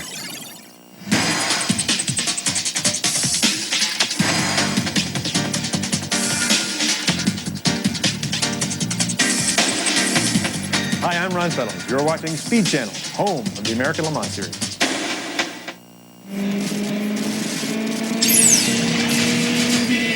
Speed Channel's presentation of the American Le Mans Series is brought to you by Acura MDX, taking the SUV to a place it's never been before. And by Arby's. Try Arby's fresh roast beef and Swiss. It'll change the way you think about roast beef sandwiches. Well, as you can see, we are on board, and it is with Emanuele Pirro, so the number 1 Audi has indeed taken back to the track, but perhaps the bigger picture issue to think about is Frank Biela and his pursuit of the championship. Christensen, of course, had the points lead, a fairly comfortable one coming in, but it wasn't over. And Frank Biela was hoping to perhaps still have a shot at this, and that shot now has taken a very different look, I would suspect. And Andrew is standing by with Frank Biela. I certainly am with Frank Biela. Frank, well, that was a disastrous pit stop. Do you know what happened? Was it a battery problem? The problem was that he could not start again, obviously. I don't know what happened exactly, but they fixed it in the end, and I hope we can continue the next 8 hours. So do you think any hopes of winning the championship now have gone? I don't know. I mean, there's always a chance. I mean, now we are 3 laps behind, and it's a long race, so everything can happen. Frank, early on, of course, we had the problem with you having to make that stop-go penalty, and all our commentators said it wasn't really fair. I mean, I do not agree, because I was really next to him. He turned in and sent me in the gravel, and it's allowed to turn in whenever you want. I mean, it is not fair, and it is not professional, but it was an official decision, and we have to accept it. Thanks very much. Back upstairs, Frank's just going for his legendary cigarette. Thanks, Andrew. And, well, I mean, that's a perspective, I guess. It is a perspective. I don't personally agree with it. I think the Celine did have the right to the corner, and I think the officials made the correct decision. It's one of those things that you can't be intimidated just because you have a car coming up behind you that's a lot faster. You do drive your own line, as you know, Greg, and that was one of those situations that, depending on your viewpoint. I'm sorry, Bill, but I just noticed. Look at Piro. What the hell? He is, and he did that as he swung way to his right, went through the, there's some marbling out there. He swung around those two cars. He started violently shaking his head back and forth. And then he did it again when you saw it as well. You know what? I wonder if he lost. Normally there's like a little tiny windscreen fits there, and I wonder if he's lost it. Because I've never seen that amount of wind buffeting on a helmet before in any of the Audi drivers. And if so, how could he take that for another stint? Well, I mean, they went 59 minutes on that last tank of fuel, which speaks volumes about how good the Audi is on fuel consumption. But if he's struggling here, he may have problems. Maybe Andrew has a little bit of an update. Well, I'm just wondering about this. During all that dramatic pit stop we saw, they didn't actually change the little strip. They can change the strip for the different drivers. And I just wonder if they put the wrong one on and one that wasn't high enough. I can't see the car from where I am in the pit, so maybe if you get a good look at it, see if that strip is still there, the little perspex strip. Or maybe in all the drama they had, it's actually fallen out. Yeah, I think that's exactly what has happened, Andrew, because when we looked at the onboard a second ago, I couldn't even see one. And so now he's getting a tremendous amount of wind buffeting coming directly back onto his helmet. Well, watching it this time, and I did not see it. Yeah, see, I mean, his head again this time. Look right in this area here. I can't see a thing. Normally, there's just like a little tiny piece of plexiglass that sticks up, just enough to divert the airflow over the top of the helmet. I think it's come completely off. Yeah, I mean, that time I was watching as he made the run from 7 down to 10, where it was, I noticed it terribly last time. I didn't see it, but he wasn't juking in and out of traffic either, and that can certainly affect things. So. Yeah, I mean, that's going to have a double effect too. That one, it's going to tire out his neck very early, but secondly, eventually, that's really going to deteriorate his concentration. Now, this could tell not only the tale of who does well in the race, but in the championship. These are the three Audis. You can see the number 38 Audi has had 4 stops, totaling about 5 minutes and 50 seconds. The number 2 Audi, which is currently in second spot, has only had 3 stops, but a little bit less time, but 12 plus minutes in the pits because of that last stop for this Audi, and that means that may be the champ. Now, here's what we're talking about. Right there. Okay, now keep an eye. Now, see, now normally, there's the new one. See how now it's getting plugged in. Now, granted, it's clear, but you should still be able to see that. He has a little bit of trouble putting it in. Look at that. He's even trying to force it. I'm sure it's popped out. And that one is bigger because Piro is just a little bit taller the way he sits in the cockpit. Look, and it's gone, isn't it? Right there. He's coming in. He's coming in. I mean, I couldn't imagine how he could survive that for a long stint, the way that was buffeting him around. And because he's taller, they needed to put even a bigger one in, and when that disappeared, you knew it was a problem. Oh, let's check it with Andrew, and here it is. That's it. Well, there you can see it happening. They are now putting that strip in. I'm sure that was put in before and has fallen out, and they're taking the opportunity also to top up with fuel. It is in, the engine starts up, and will it start? Yes, it does, and away goes Emanuele Piro. So 2 consecutive dramas there for that car. And I think Andrew brought up a very good point. Can you imagine the feeling Piro had bringing that car in after that? It wouldn't start the last time, knowing just to put that strip in, you got to shut it off. They have to. It's the rule. Yeah. Now see, you can see like a little bit of glare right there. So you know the strip is there. And watch, if we get the luxury here of watching him for a lap when he gets back up to high speed, to see the difference that makes, how much buffeting it decreases on his helmet. I mean, normally you set these cars, he's getting bounced around a little bit right there, more by the track than from an aerodynamic buffeting.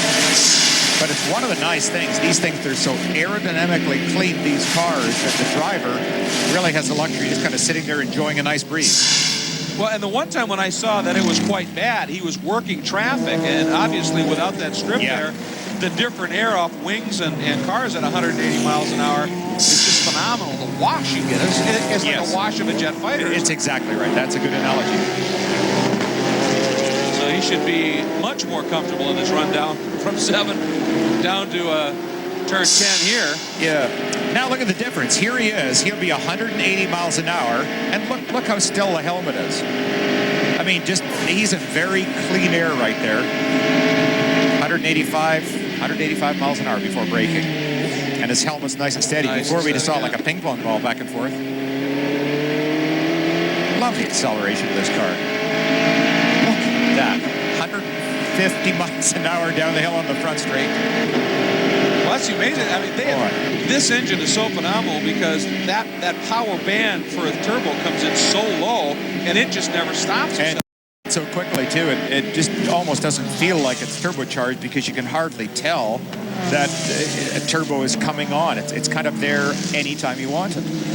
And that says something, doesn't it? They run down the S's, and he was on full throttle through some of those turns. Yeah. Just a little breathe at one point to get it to settle, and then back on it again here. Here's that acceleration you're talking about, just blindingly fast. But the problem is they're now 10th overall in this one and well back in the 900 category, which is led by the champion Audi, Stefan Johansson behind the wheel.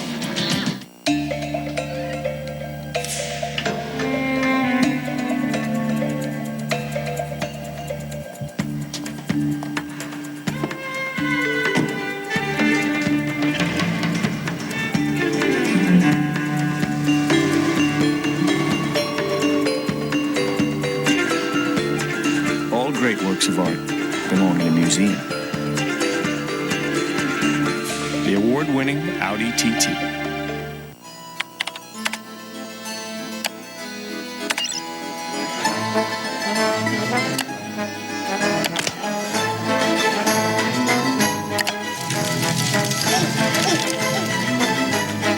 So, having a good time? What's the matter, baby? Our customers expect a website that delivers instant results, like Progressive.com. Buy car insurance instantly from the site rated #1 6 times in a row. Visit Progressive.com. They fight to make a difference. They dare to change their world. I can't really say I've ever had a role model. Well, now I've got one. Thank you. But this month, rumor has it that the students are planning something. Their dreams are about to shatter. This walkout is about the students' power. This is about outrage. Things need to change. Shut up. No, you shut up. People, let's calm down. The new season of Boston Public. This month on Fox. This is the Bowflex Power Pro. Quite possibly the most effective home fitness machine ever made.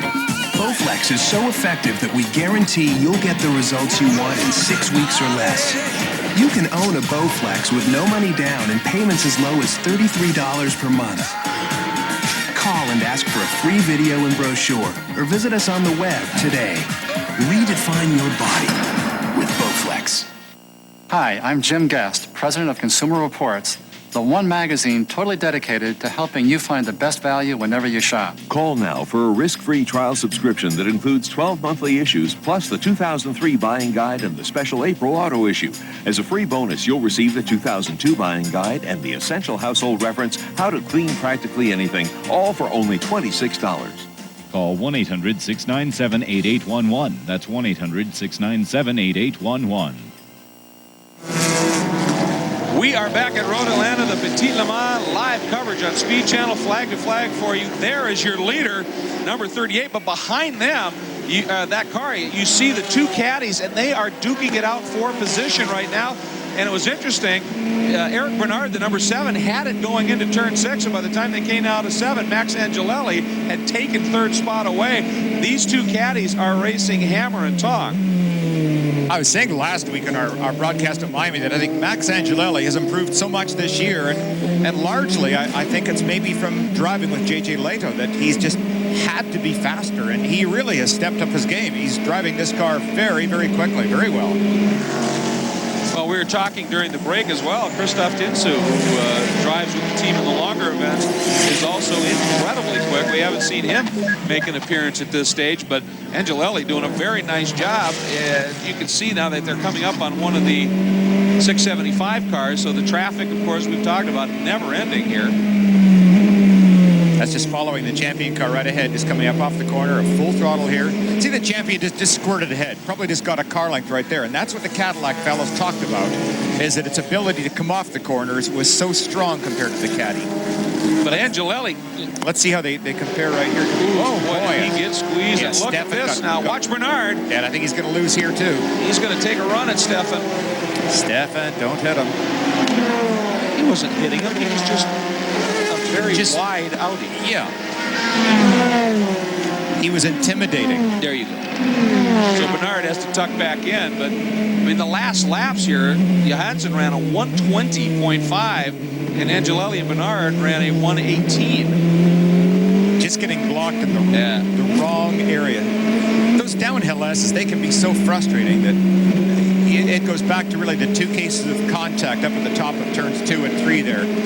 One with the Celine and, oh boy, that's getting pretty tight going down at turn 1 too. Is that you don't want to get blocked because that area of the track costs you more than any other area on Road Atlanta. From here all the way down to the S's. If you're blocked right here, it drives you crazy.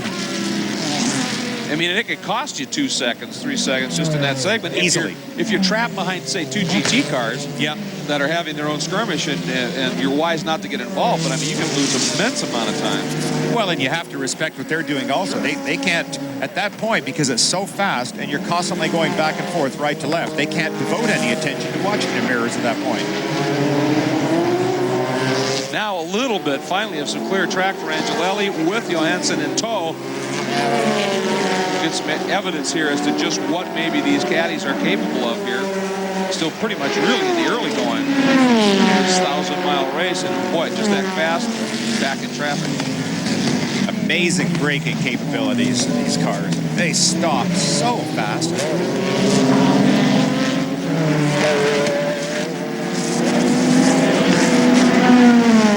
I think they are the two best-looking sports cars that perhaps have ever been designed right there, the Cadillac and the Audi. They're both handsome cars. And it has been interesting to watch this caddy just get more and more and more effective. Yes. I mean, Johansson right now, and as you pointed out earlier, I mean, Audi has given the champion car here all the trick body work, the trick updates, everything. Yes. And, I mean, Johansson, according to, the theory of dominance here, you would think Johansson would have simply blown by that caddy, and it's not happening.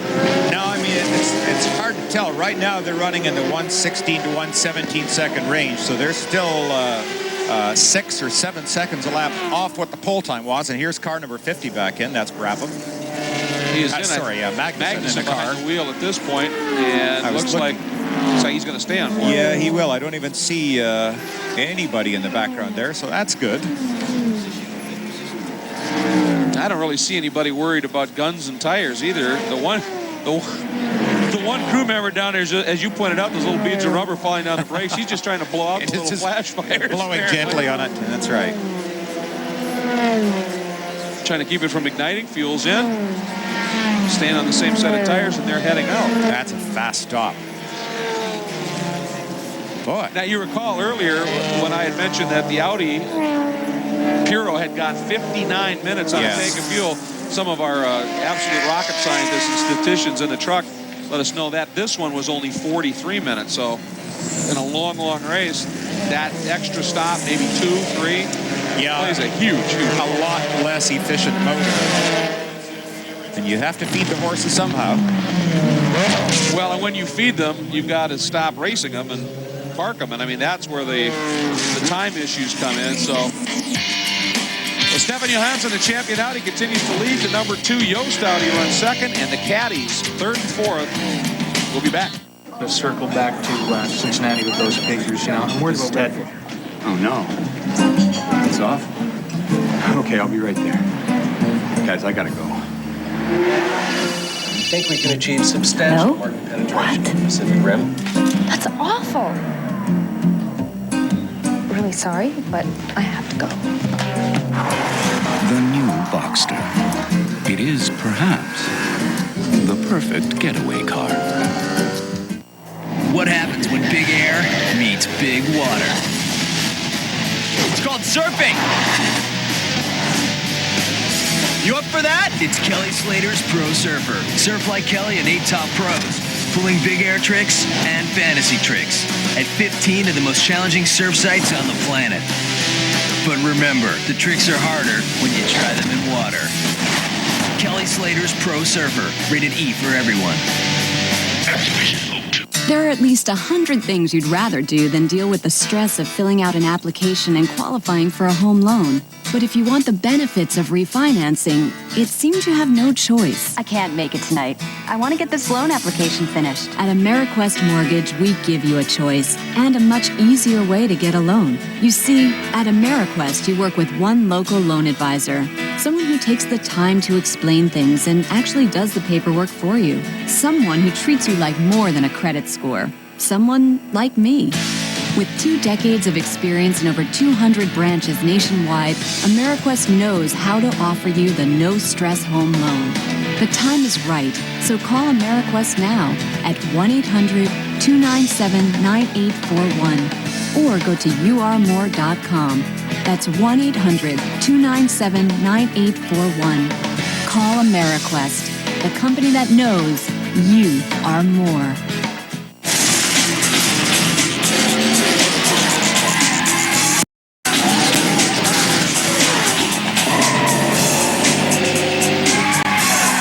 Sports cars live on speed. No one gets you closer.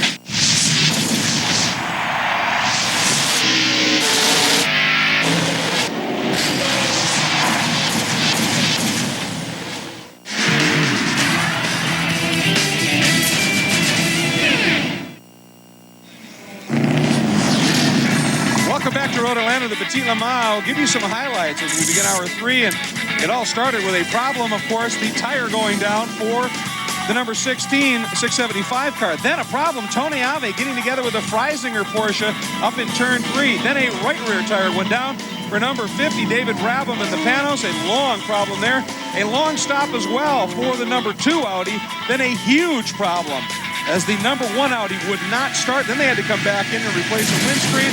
It has been a very eventful race thus far. I'm Greg Kramer, and very happy to welcome to the booth Derek Bell, joining us for a few hours here. And Derek, obviously tremendous experience for you and endurance racing for so many years, so much success. And I think we may be in the midst of a classic unfolding right here. I have to say, with 70-odd cars on the track and varying classes on a short circuit like this, it's fantastic. And I think you're seeing really the true endurance racing at its best right now.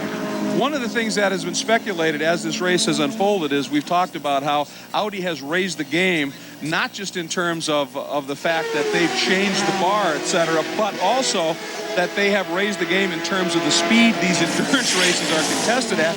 The racing in the first part of this has been absolutely hammer and tong, huge fighting that we have watched unfold. We want to take a look now and revisit the storylines that we had earlier in the race. Of course, in the LFP 900, Christensen going for the championship, Biela the only guy with a shot at it, and he's buried back in 10th. The caddies doing pretty well, sitting 3rd and 4th, maybe on their way to another podium finish. The LMP 675, well, John Field, he's looking for the championship. He's back a little bit, and of course, the problems for the number 16 entry have been documented. At GTS Fellows, he's got that championship cleansed. Now they can go race that number 33 Ferrari, and that's what they are setting out to do. And in the GT division, the lap count continues as both of those drivers now have laps in the car. They will accrue points. It's all a matter now of Sasha Maassen getting more laps run during the course of the race. They will indeed be joint champions. We are on board, as a matter of fact, with that car. There it is. The yellow and white, number 23 McKenna Porsche. Sasha Maassen back behind the wheel. And these guys going for that co-championship. And it is very important to them. It's important to the team that as a team effort, these two guys end up champions together. Here's the current GT class running order. Maassen over Christoph Bouchou, driving the Freisinger car, Johnny Mollem in the Peterson entry, and the rest of the field. So some very good racing going on pretty much in every division. Actually, a quick correction, the number 22, the Team Alex Joe Racing Porsche, sits in 2nd after problems early, has come back to 2nd, and then Bouchou in the Freisinger car 3rd, riding on board with Maassen. And you see, we just recently, Derek, before you came on, but you were here in the booth watching the telemetry from some of the other cars. You can see the speed still in all the performance from these Porsches in the GT division. Very, very strong. Now, we've been talking about the lap count and watching who's got more laps. That's the key. And Andrew Marriott, what's the situation? Well, you can see the situation because you have the attention to detail of the Alex Job team. And you see Sasha Masson started the car. He did 41 laps. Lucas got in, that's his span. So he has 48 laps in the book. And then Sasha is working past that 48 number now. So he got in the car at lap 90. So that really helps us. It's not just for the team, it's also for the press. And just to add about the other Molam car, Randy Potts, remember, spun it. He wiped the splitter off that car. Apparently he's understeering very, very badly indeed. All right, thanks, Andrew. And we have a battle for the overall lead. You see the number 38 champion Audi, that's Stefan Johansson. Right behind him is Tom Christensen in the number 2 Yost Audi and Derek Bell. These two guys, not only are they racing for the overall position, they are coming up to a huge pack of traffic.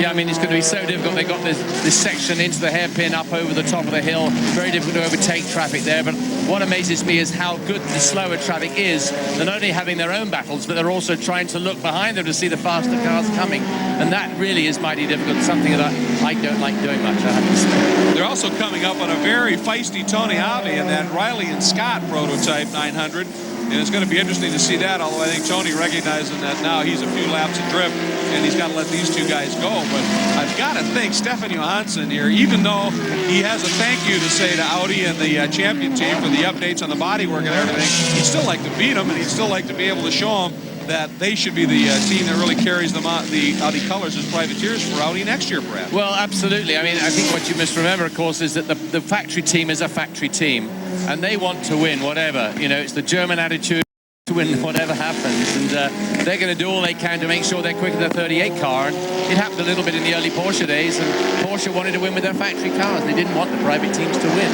So how can you go back and talk to the board on Monday and ask for a massive budget for next year if you're beaten by a private team with a 20th of the budget? It's a very good point. Obviously, that's what they want to work on here now. As we talked about, here comes Stefan Johansson. That's Tony Ave and the factory Riley and Scott prototype right in front.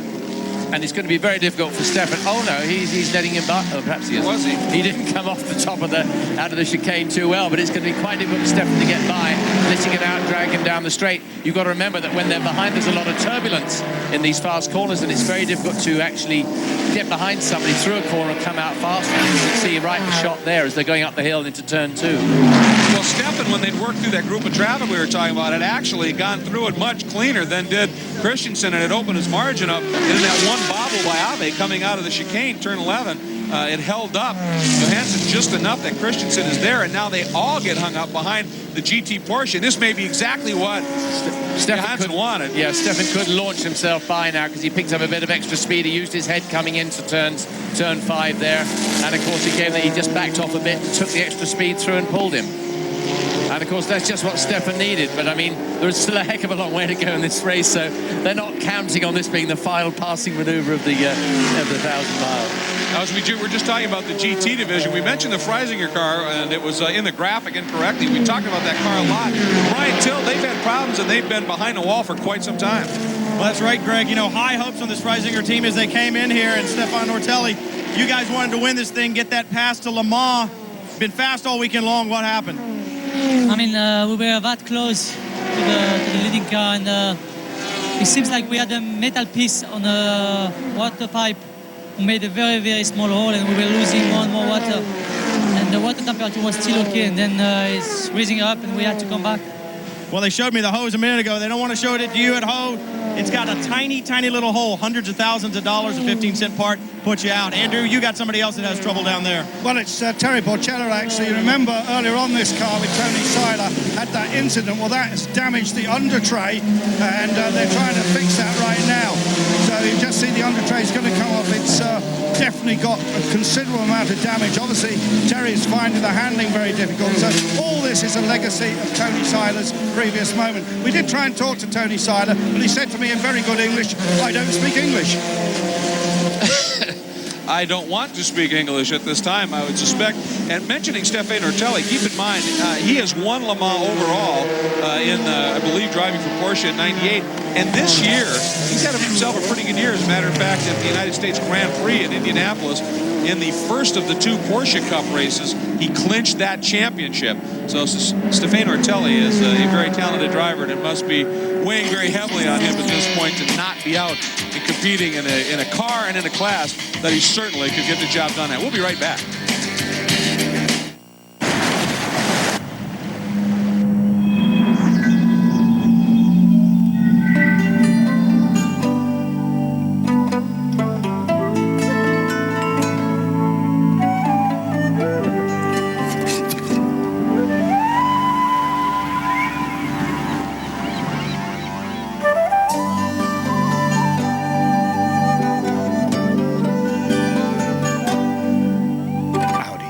never follow.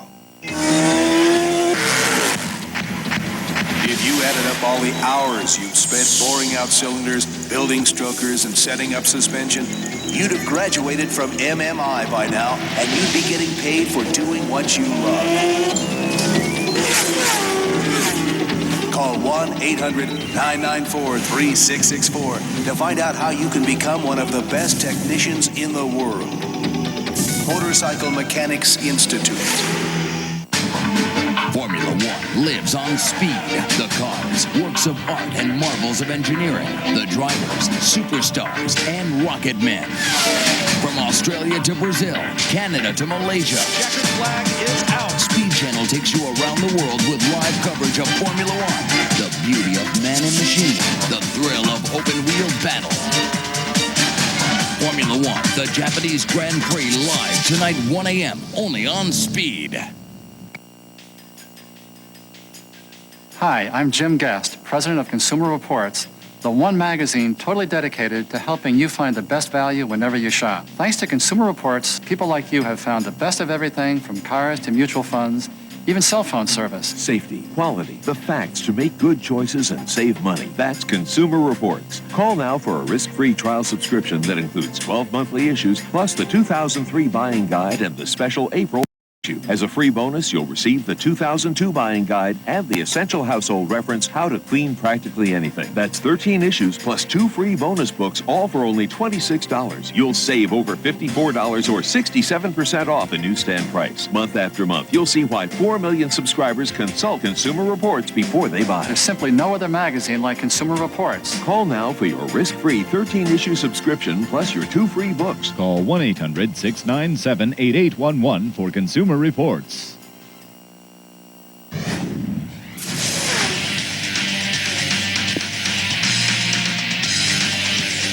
The Petit Le Mans has quickly become one of the signature events, certainly of the American Le Mans Series, but also of the endurance sports car racing calendar on an international scale. It has truly become one of the big four.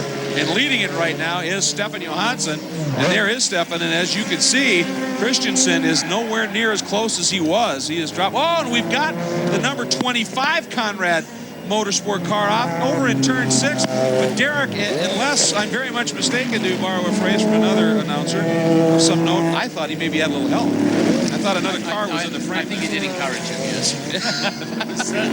certainly, he won't be a happy camper about that one. But certainly a nudge went on, helped him out that wet Georgia soil. Well, lucky for him, though, as we got the report on the team car, the number 26, that tore up the undertray when he went to the gravel, and then he missed the gravel. And he's just got some of that, as you said, red Georgia clay there. But he's got, maybe he's steering, although it looked like he's steering very He may have broken that right rear corner on the car. Tie rod or something. It's crabbing badly on the back. So when he got that, what'd you call it, encouragement? It was firm encouragement. So now he's got to get that back in. Wow. He's tracking rather badly there, one has to say. The trouble is, you come back slowly, you're still doing 100 miles an hour with 3 wheels and the other one not working too well. Oh, yeah, look at that. That is a real mess in that right rear tire. Now, there comes Johansson. Watch behind. You just see it. Boom. That was one of the caddies, wasn't it?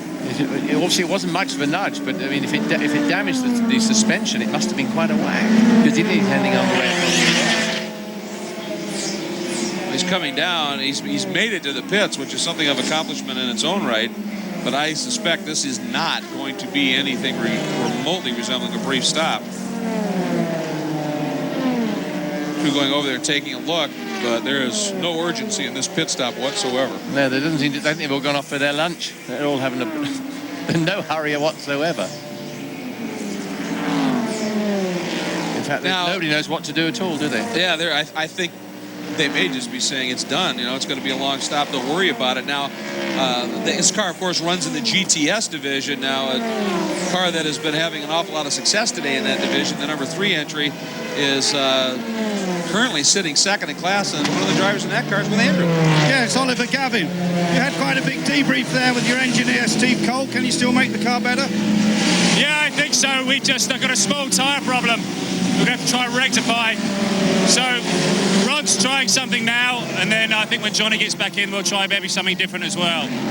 Away from this race, you've suddenly become a Formula One tester again. How's that been going? That's been going very nicely, actually. Yeah, I really enjoyed my 3 days with Renault. Silverstone, just running through a number of different things for Suzuka this weekend. And yeah, it was very good, very enjoyable, and I hope I get a chance to do some more. Well, the very best of luck, but he is definitely a Corvette driver. No longer does he have aspirations for Formula One.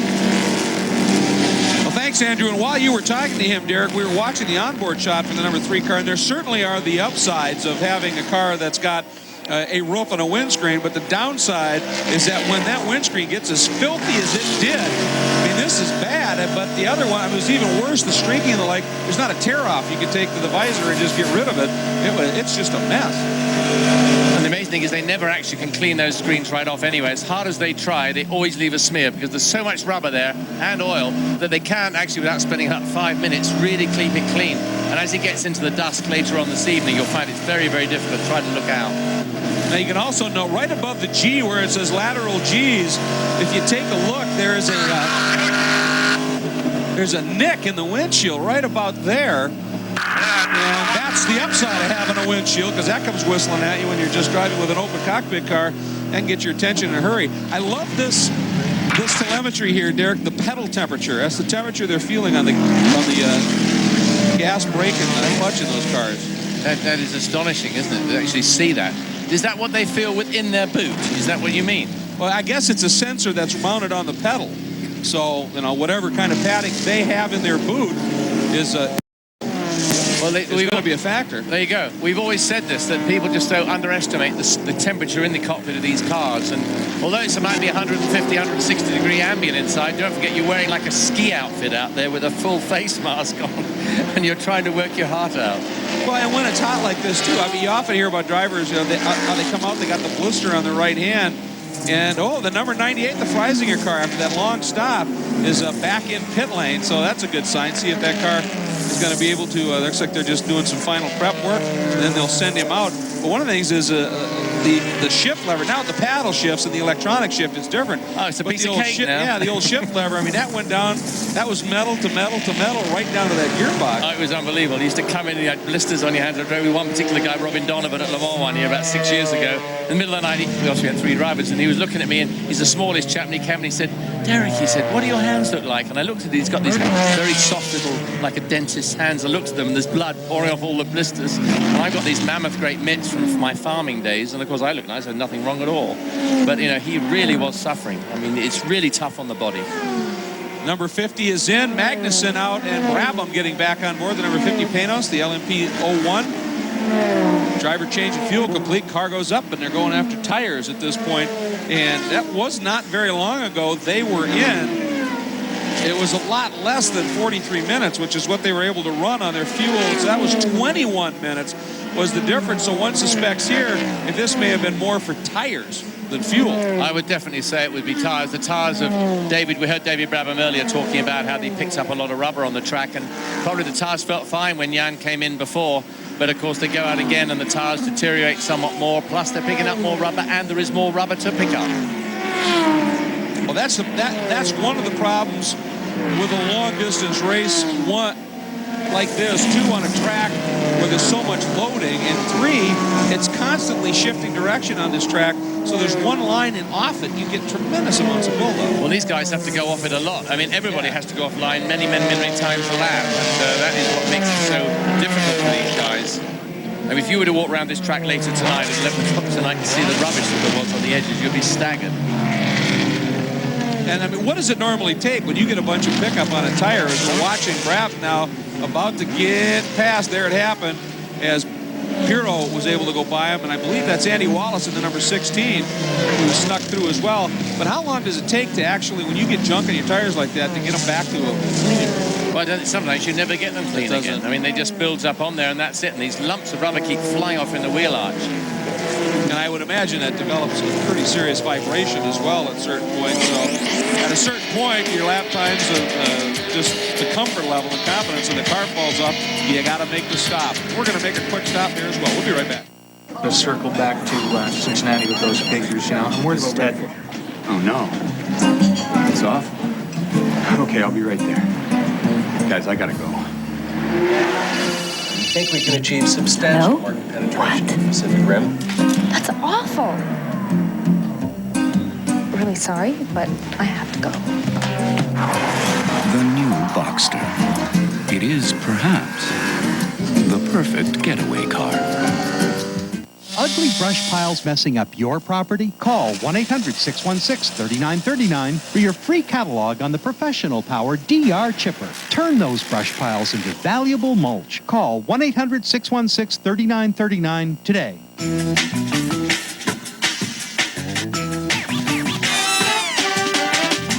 Are you in on it? Go to cheaptickets.com for tons of unpublished airfares you won't find anywhere else. Or call now for our lowest prices on airfares, hotels, rental cars, and last-minute trips. Want to save even more? Check out our last-minute trip specials now and save up to 60%. Cheap Tickets, the best-kept secret in travel. Today we're going to see how a customer order turns into their perfect PC. All the orders come in here. Don't forget the website. I mean, all the orders come in either here or the website. I put it all together. Big old hard drive, extra memory for performance, CD burner. Don't touch that. Every machine's a custom job. They call you the customizer? No, they don't. After testing, I pack it up and ship it out. An award-winning 24/7 service and support goes with it. Happy trails, little buddy. Hope S. Jackson gives you a good home. Get America's favorite PC, like this Dimension desktop for just $5.99 after a $50 instant savings, featuring an Intel Pentium 4 processor for awesome performance for today's digital entertainment, recording music, sharing photos, gaming, and beyond. Right now, you'll get a free digital camera. Get great deals on notebooks, too. Dude, we're getting another Dell. Sweet. When you want your perfect PC, it's easy as Dell. Dell PCs use Intel Pentium 4 processors. Winston Cup Wednesday. With enhanced in-car camera coverage, get inside the minds of this week's headliners, offering their unique perspective from the track to the pits. Winston Cup Wednesday, only on Speed Channel.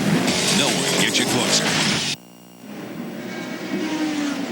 We're following a great day of live action here in sports car racing. Coming up at 1 a.m. tonight Eastern Time. 1 a.m. tonight is live coverage here on Speed Channel of the Japanese Grand Prix. Now, if you do happen to miss it, if you're a little tired, want to grab a nap, no worries.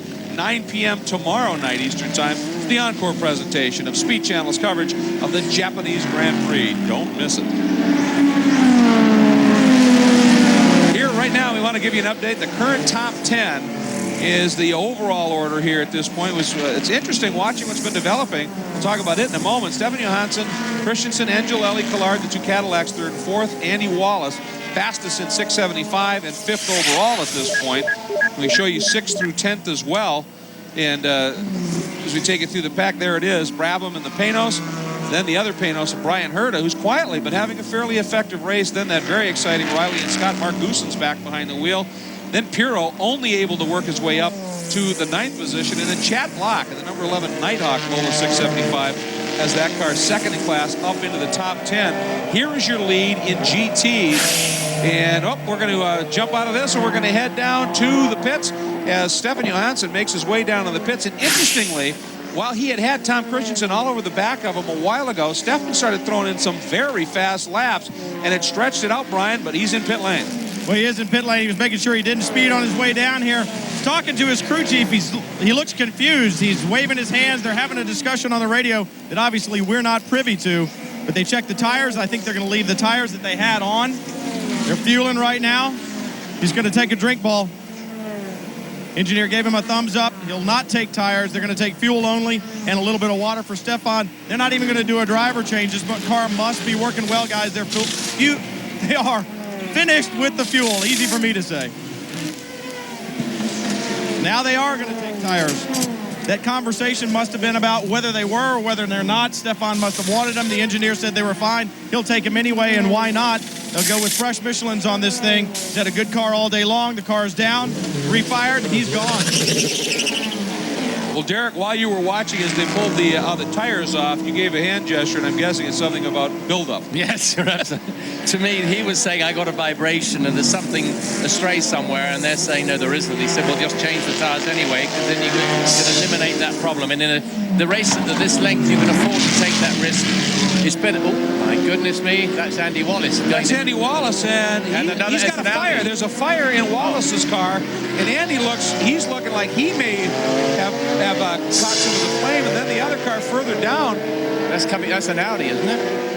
Is that an Audi, red Audi? Or is it one of the other 675? Tough to tell. It's the number one car. Yeah, Pirro.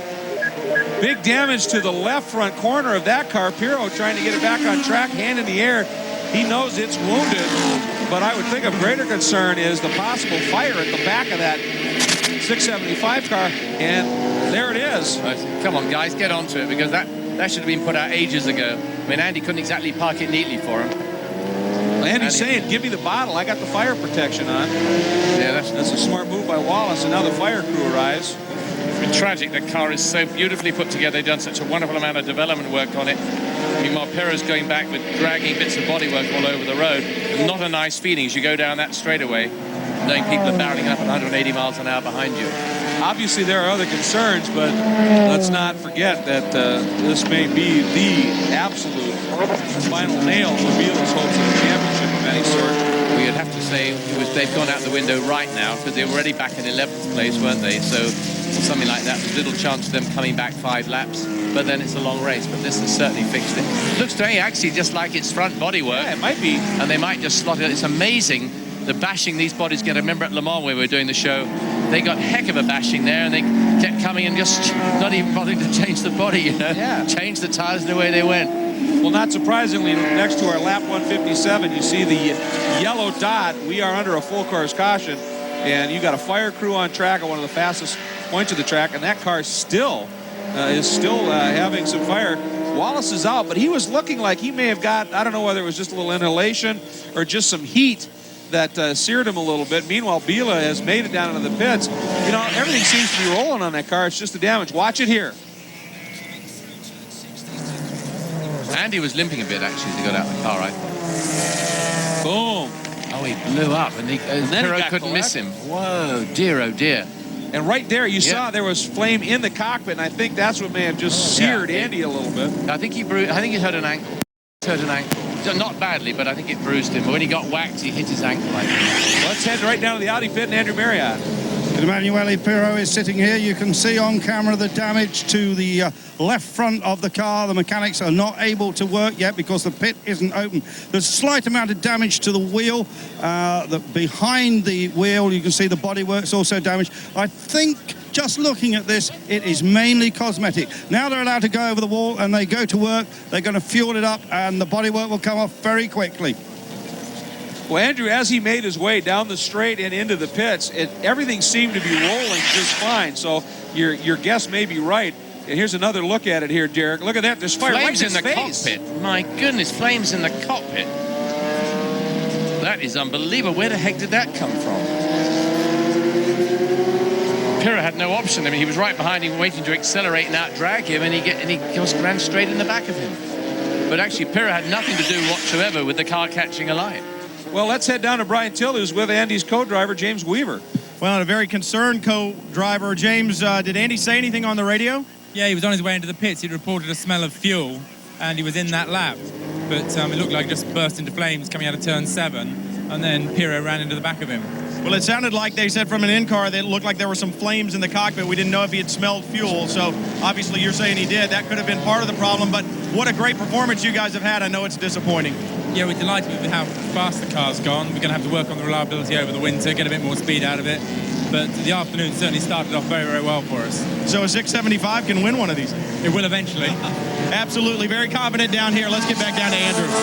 Yeah, it's really busy in the pits because the number 2 Audi has come in and they're still working on the number 1 Audi. They have not put a new front piece of bodywork on that car yet. There does not appear to be any suspension damage at all on the 1 car. So Audi may have had a bit of a lucky escape here, but obviously any chance of doing well from Vila and Pirro seems to be out of the window. And at this point, basically all the class leaders are ducking in, so the timing and scoring is going to take a major shuffling here when this completes. So while they're doing that, we're going to take a little bit of a break, and we will be right back. There is the cleanup continuing. Finally, the fire out on the number 16 Lola LMP 675. Andy Wallace licking his wounds. Forget all the rules. See what no one has seen. Do what hasn't been done.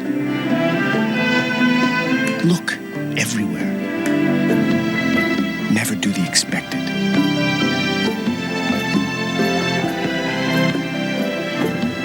Never follow.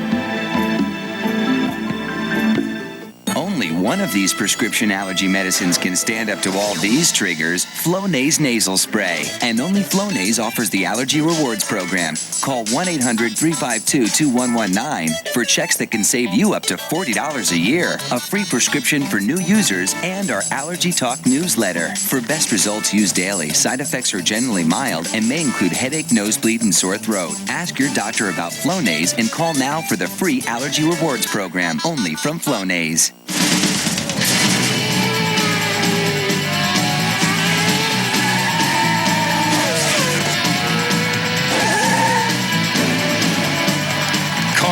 Lives on speed. No one gets you closer.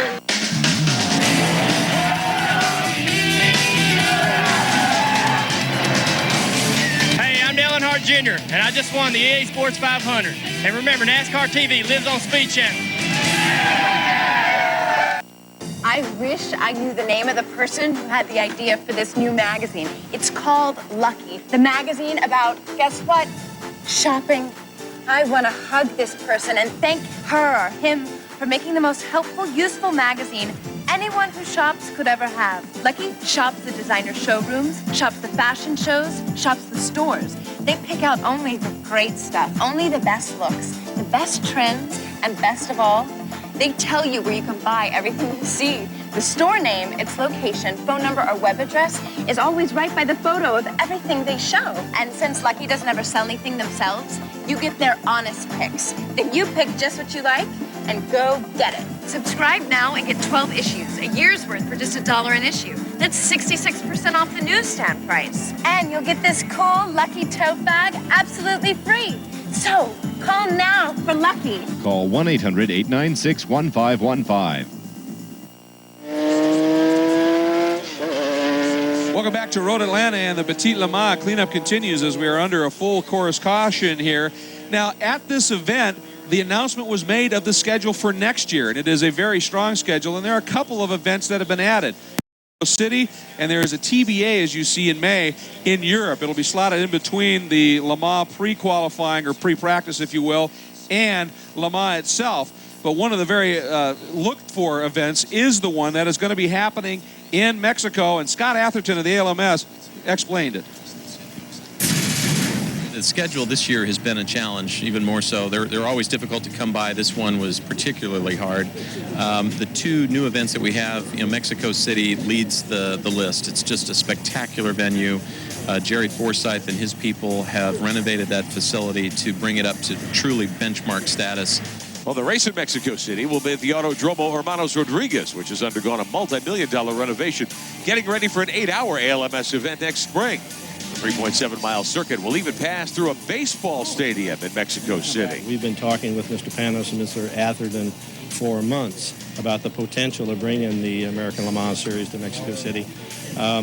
We have taken the existing track in Mexico City and have completely renovated it. It is going to be an exciting season, no question, in those couple of new venues, and the redesigned Mexico City promises to be very exciting indeed. And I understand, though, they've kept the Peraltada, one of the most exciting corners in the history of international motorsports. We'll be right back.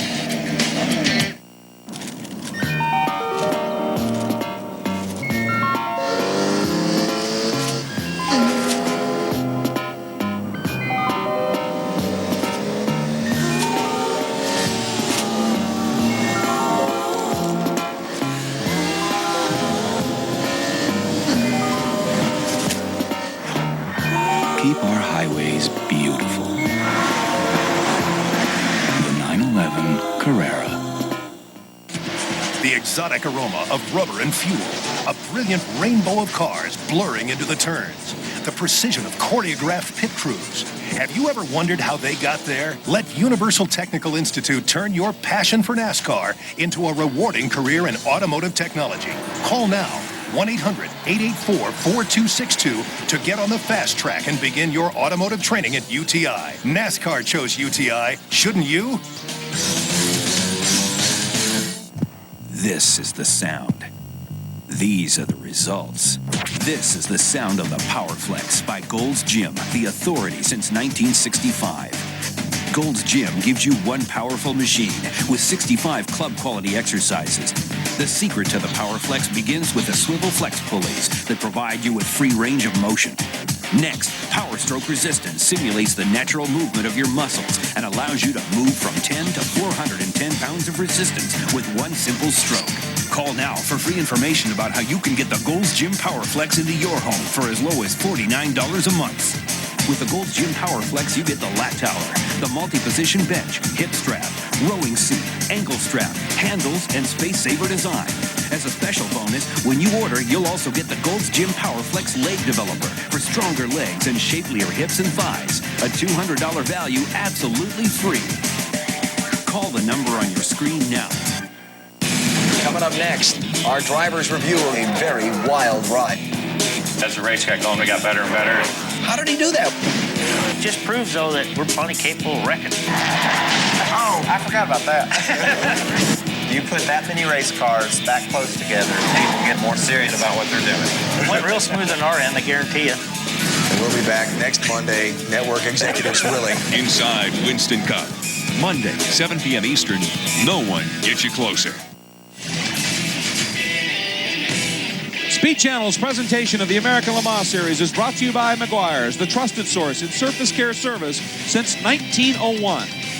And by Porsche, what only a Porsche brings to driving. We remain under caution here at Road Atlanta. Of course, the reason, well, we're going to show it to you here once again, a fairly spectacular incident, one that appears perhaps to have ended up okay, involving Andy Wallace in the Dyson Lola LMP 675 and the number 1 Audi of Manuel Pirro right here, Derek. Yeah, as he come through Andy's car, he'd been recording a smell of fuel and he was coming in the pits anyway, and of course suddenly this just ignited. And of course Pirro had nowhere to go but to hit him, because Pirro was anticipating accelerating beside him up the pit straight, not knowing he had a problem. Although he should have seen the flames possibly a bit sooner. But Andy's sitting there lapped in fuel, as you can see.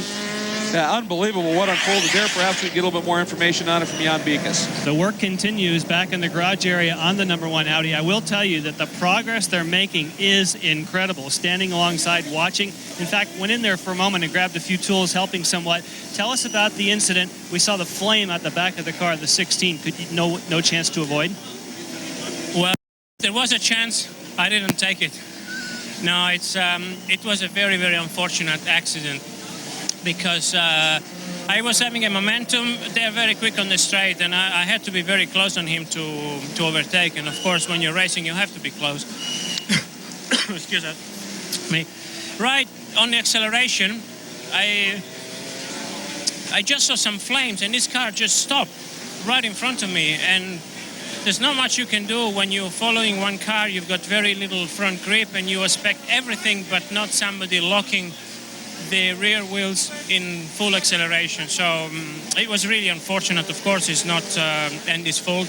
He's out of the race as well, so he's as sad as I am. But it's pity, because we were doing really good race. I was enjoying it very much. Of course, more when we were leading. But even after having had this electrical problem, I was pushing hard, and the car was great, and I was really enjoying very much driving. And so it's never nice, even if it's not your fault, to bring the car broken back to the pits, you know. Yes, but it looks like the way the crew is going, you'll have another opportunity, maybe many laps down, but again, some more time to have some fun out there. Well, what we learn from racing is that you should never give up. We're here to score points, we're here to run laps, and also we're here to show the car and to show the people what a good car we have, and so we have to go out, and as soon as we're ready, we will go out, and we will be committed as we were in the lead. And of course, the great news, a very safe car, and Emanuele is A-OK. Guys? Thanks, Jan. And I think the eyes and that big sigh from Frank Biela that we were watching said it all when you think about the championship and the hopes that he had. They continue to just dwindle away. It's unbelievable. But take a look, just this season alone for Team Yost, poles, wins, podiums are unbelievable, but DNFs only one. And it was this driver tandem that had the other one. So it was Mosport and Pirro. Not only, remember, if you had the crash, ended up spending a night under observation at the hospital. So when it has bit them, it has been this #1 car, and that is really the difference in the championship. Yeah, well, it's always very, very close indeed, and the level that they're pushing at, because there are no team orders whatsoever, it might be right towards the end. These guys push, and there is a championship at stake, and they were slightly behind, so naturally, Emanuele was pushing through that corner. But, you know, sometimes you have to give just a little bit of, assume the guy in front might have a problem. You've got to just, in endurance racing, you have to just be prepared for something like that to happen. I'm not saying it's his fault at all, it wasn't. But you've just to be prepared. Let's quickly go down to Brian Till, the number 22 GT machine in the pits. Well, the number 22 is in. I talked to Jim Higgs, who's the crew chief on this car. Thinks they have some type of a motor problem. They ran just a few minutes ago at the end of the yellow, and that loses time for them. A lot of smoke out of the back end of that car. Big concern on their part.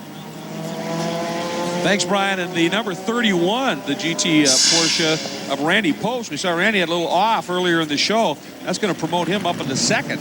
So Randy starting to join the mix once again. I noticed lights were out on the pace car, so we can anticipate going back to green this time. Derek, very quickly, you made an observation while we were in the break that because of when Johansson stopped, he's actually gone down a lap.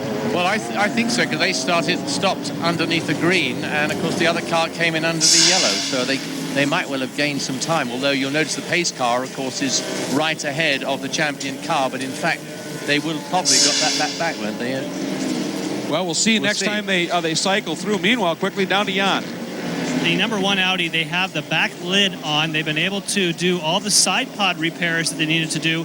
The final bits of repair that are done are putting on the left front corner. So that would be the upright, the brakes. But you can see that Frank Biela already looking in the car. He'll take over the controls. They have been able to repair thus far very quickly. Well, it's amazing. You know, you watch this and how quickly they've got this car back into this shape, and you marvel at it. But then you think about Le Mans and the fact they could change the entire gearbox, rear suspension, tires, wheels, assembly on that in a matter of minutes. Maybe it's not quite so surprising. Remarkable, yes. We are back to green, and just that fast, there is Johansson now, and he's ducking underneath the number 3 GTS Corvette. Johansson right now has got some work cut out, because he is, at this point now, the better part of a lap behind. It's not a full lap behind, but Capello is not too far adrift, so Johansson has to put his head down now and absolutely set sail, Derek, and perhaps hope for another yellow. You hate to wish for that, but sometimes as a driver, if you're looking for a win, that's what you need. Well, they're both equal on pit stops right now, so they're going to have a full 50 to 60 minutes run, unless we have a problem like the having right here. Yeah, on board with Mad Max Pappas, the number 0 Olive Garden Ferrari, currently, I believe, 5th in class at this stage, and he's caught up behind one of the 675 cars, and gives you an idea of how quick these GTS cars are. It was a dead heat in terms of acceleration with that 675 machine. Meanwhile, there is Ronaldo Capello, the leader at this stage. And you can see the slew of traffic he has in front of him, and in the front of that group is Johansson, who runs second. So with some really stellar performances and some great laps here by Capello, if he gets through traffic, he may be able to put the field a lap down at this point. And he's closing on the new leader in the 675 category. With the Dyson team's problems and obvious the DNF they're going to experience here, it's the number 11 Neidhart Racing Lola 675 that leads in the 675 class. There he is. Remarkable in the fact that they were a lap down when this race started because they couldn't get the gearbox that they got from Dyson. That Dyson loaned them to replace the gearbox. They started a lap down, now they lead the class. It's astonishing what happens in these long distance races. Because it had been a 3-hour race, it would all been over and they'd have been gone home by now. But you know, with a 10-hour race, anything can happen, but a number of laps behind is very difficult to cap out. Certainly, as the race progresses, it becomes much more difficult quite naturally. And while John Field in the number 37 675 Lola, who's just rolled into the pit lane, has the championship sewn up, this Nighthawk team is in a real dust-up with Field for the team championship. Let's head down to Brian Till. There is the car in pit lane. Yeah, he's rolling away, Greg. They had a problem. They had a front tire going down. They weren't sure which one it was. They brought it in, took the time to make the stop. It's like you said, he wants to win that championship. He wants to have it wrapped up. They want to finish this race. That's what they need to do. They went with both front tires. No guessing here. And he is back out just that fast. I think I may have said that that Field had the Drivers' Championship locked up. He doesn't. He's got the lead. And Ben Devlin, who drives one of the other 675 cars, is the one who's racing John for the Drivers' Championship. But John is in a battle with the Nighthawk team, his team, the Intersport team, for the 675 team championship. So John doing everything he can to keep it going. Let's take a look at the points in the 675 division right now. We talked about it at the top of the show. There's Field 11 up on Devlin, and then Bucknam, McMurray, and Willman much further back. So it's really down to these two. And right now, Field finds himself second in the 675 category. That would do it in terms of the Drivers' Championship, but a lot of racing yet to go. And there is, okay, Capello now has gone around Chad Block in the Nighthawk car. Because he's got a lot of traffic to go through coming from where he was, whereas you have Christian Johansson was quite at a nice clear field for certainly 2 or 3 laps to work his way through. And he's not going to find it that easy because these 675s run so well. Well, look at this, the Nighthawk car trying to get by Field, under braking into the chicane, and a big bunch of lockup from John Field. Now, he just came out of the pit, so his tires may not be quite up to temp. Well, you see, Johansson's lapping some 2 to 3 seconds a lap quicker. He's picked up something like 8 or 9 seconds in the last 2 laps, got it down to a minute gap between him and Capello, because he had the clear road in front of him, so he starts lapping them as well. Now Capello has to go after, I believe that's the number 51 Panos of Oberlin. And that's not so easy to get by, and so he's going to be hooked up behind him for a while. They're going to be lapping quite quickly, but probably slower than Johansson, because the Panoses haven't been running that well or that fast today. Actually, that car is now, Oberlin stopped, and it is now Herta behind the wheel of the 51. Now here comes Capello up into turn 6. He just got that great run out of 5. And that's one of the strong suits of these Audis, is that a turn like turn 5, yeah, there's a little uphill to it, but it's a fairly flowing corner, and those Audis just own those spots of the track. Anywhere that's a little bit rough, the Audi just floats. The guys that did the suspension and did all the damping setups on these cars is an absolute genius, and he's got them so that they don't even seem to show they're going over bumps. Everybody else looks like they're jarring all over the place, and the Audi just floats. Here's a look at Chad Block, who continues now to run very, very firmly at the front of the 675 field. But we were talking about that team championship. And, well, Nighthawk Racing. Let's go down to Brian Till with Steve Knight. Well, Steve, at the beginning of the day, after a long, hard week of practice and qualifying, it looked like you guys weren't going to make the race, and now you're leading it. That's impressive. Yeah, well, the crew keeps trying, and we're really concerned about Andy Wallace. Hopefully he's okay with the Dyson's crew, and if it wasn't for the Dyson boys, we wouldn't be out there right now because they loaned us our whole rear end. So we just hope everything's okay down there in their paddock, and we'll just keep trying to keep going. Well, as competitive as it is, it's nice to see that you guys work together, but you guys have a team championship that you want to win. Yeah, it's one great thing about the ALMS as well as the LMP 675 class. We all help each other out as much as possible. We race hard while we're on the track, but if we can help each other out, we'll do it. And a lot of teamwork going on, obviously, just to get you guys out there this morning. Yeah, and now I just hope we can keep going. Let's just keep going. Well, I looked at him a little while ago. I said, congratulations, you guys are leading. He looked at his watch and said, guys, we got a long, long way to go. Well, true, but they also have a 2-lap lead in the class right now over John Fields, number 37 entry. So they do have that cushion, should there be some sort of problem, that they've got a little bit to give back before they would end up in a battle once again, if you will. Kind of some irony here, of course. I believe this car, Derek, at Le Mans had a spectacular fire in the middle of the night. Yeah, that was as well. So that was with what's his name for driving, just going down onto the back straightaway, exactly. wasn't it? Yeah. Well, meanwhile, they lead and do so very comfortably. A championship with the team on the line, and the team doing a great job. Overall, it remains Audi, and 2 Cadillacs.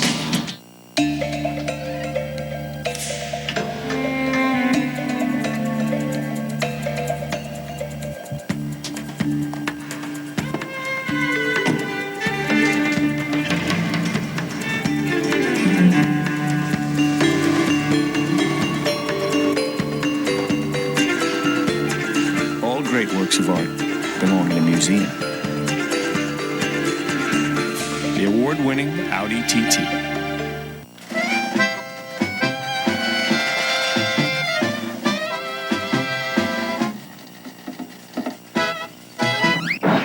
Need to store your stuff? Now there's an easier way. Let Public Storage do the work. Decide what you need to store. They'll pick it up and move it into storage for you. Nothing could be more convenient than this. All it takes is one phone call. 1-800-44-STORE.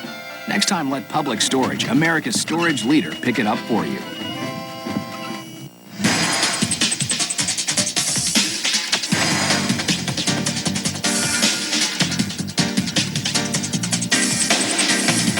Hi, I'm Jan Magnussen. You're watching Steve Channel, home of the American Le Mans Series.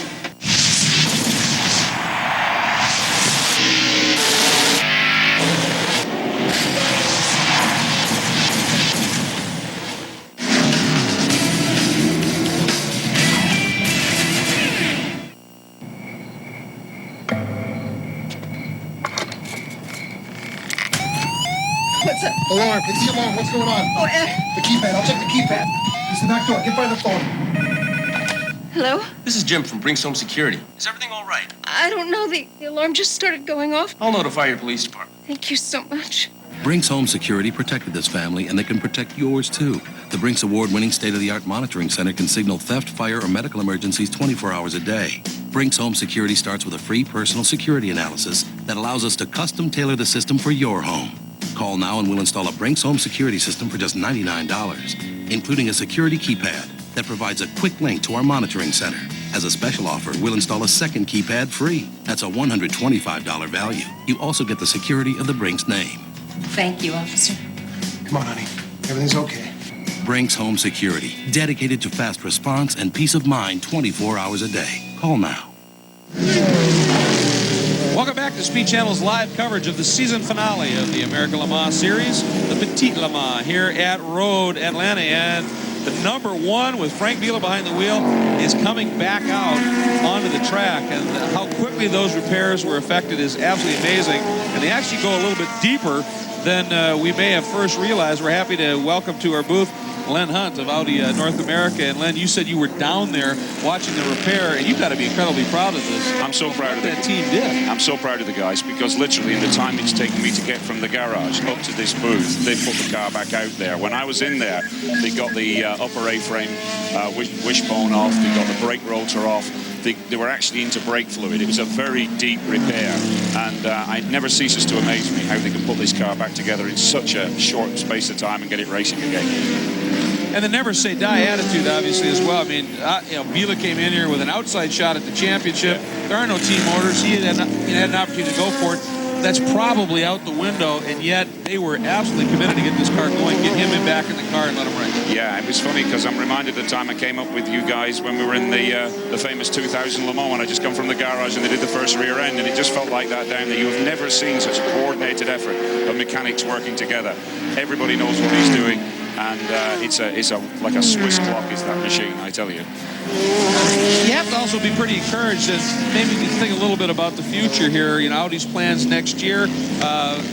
We see the number 38 of Johansson running the new updated bodywork that you guys have had, and their performance here has to be very encouraged for Audi in the future. But let me put you on the spot here a little bit. What are your plans for the future? Well, it's funny you should mention that, because first time we've really seen the 38 car running at virtually the same spec as the factory cars. Obviously got the new body kit on, the FSI engine, running virtually 99% leather, and they're really rising to the challenge. I mean, great drivers, great team. And, you know, yeah, that is part of our plans for the future. We've obviously established a pretty good record of Le Mans victories, and now 3 LMS victories. And just to walk away would not be acceptable. It's had such an effect on our business that, you know, we really want to keep these R8s running. And a bit like Derek, I always believe your privateers are your core of the business. And to be putting together, we're still working on the deal, but putting it together, you'll still be seeing R8s running. We will. Oh, yeah.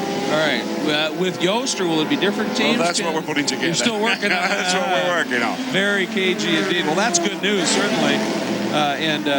Go ahead, Derek. Keep him right on the spot. Keep Len answering questions. You want to really get at him all the time. Yeah. But you notice that number 38 is catching up. Bila's taking a couple of laps to settle in to make sure the car, you know, is still fine. There's nothing else wrong with it. You notice he was quite gentle for a while.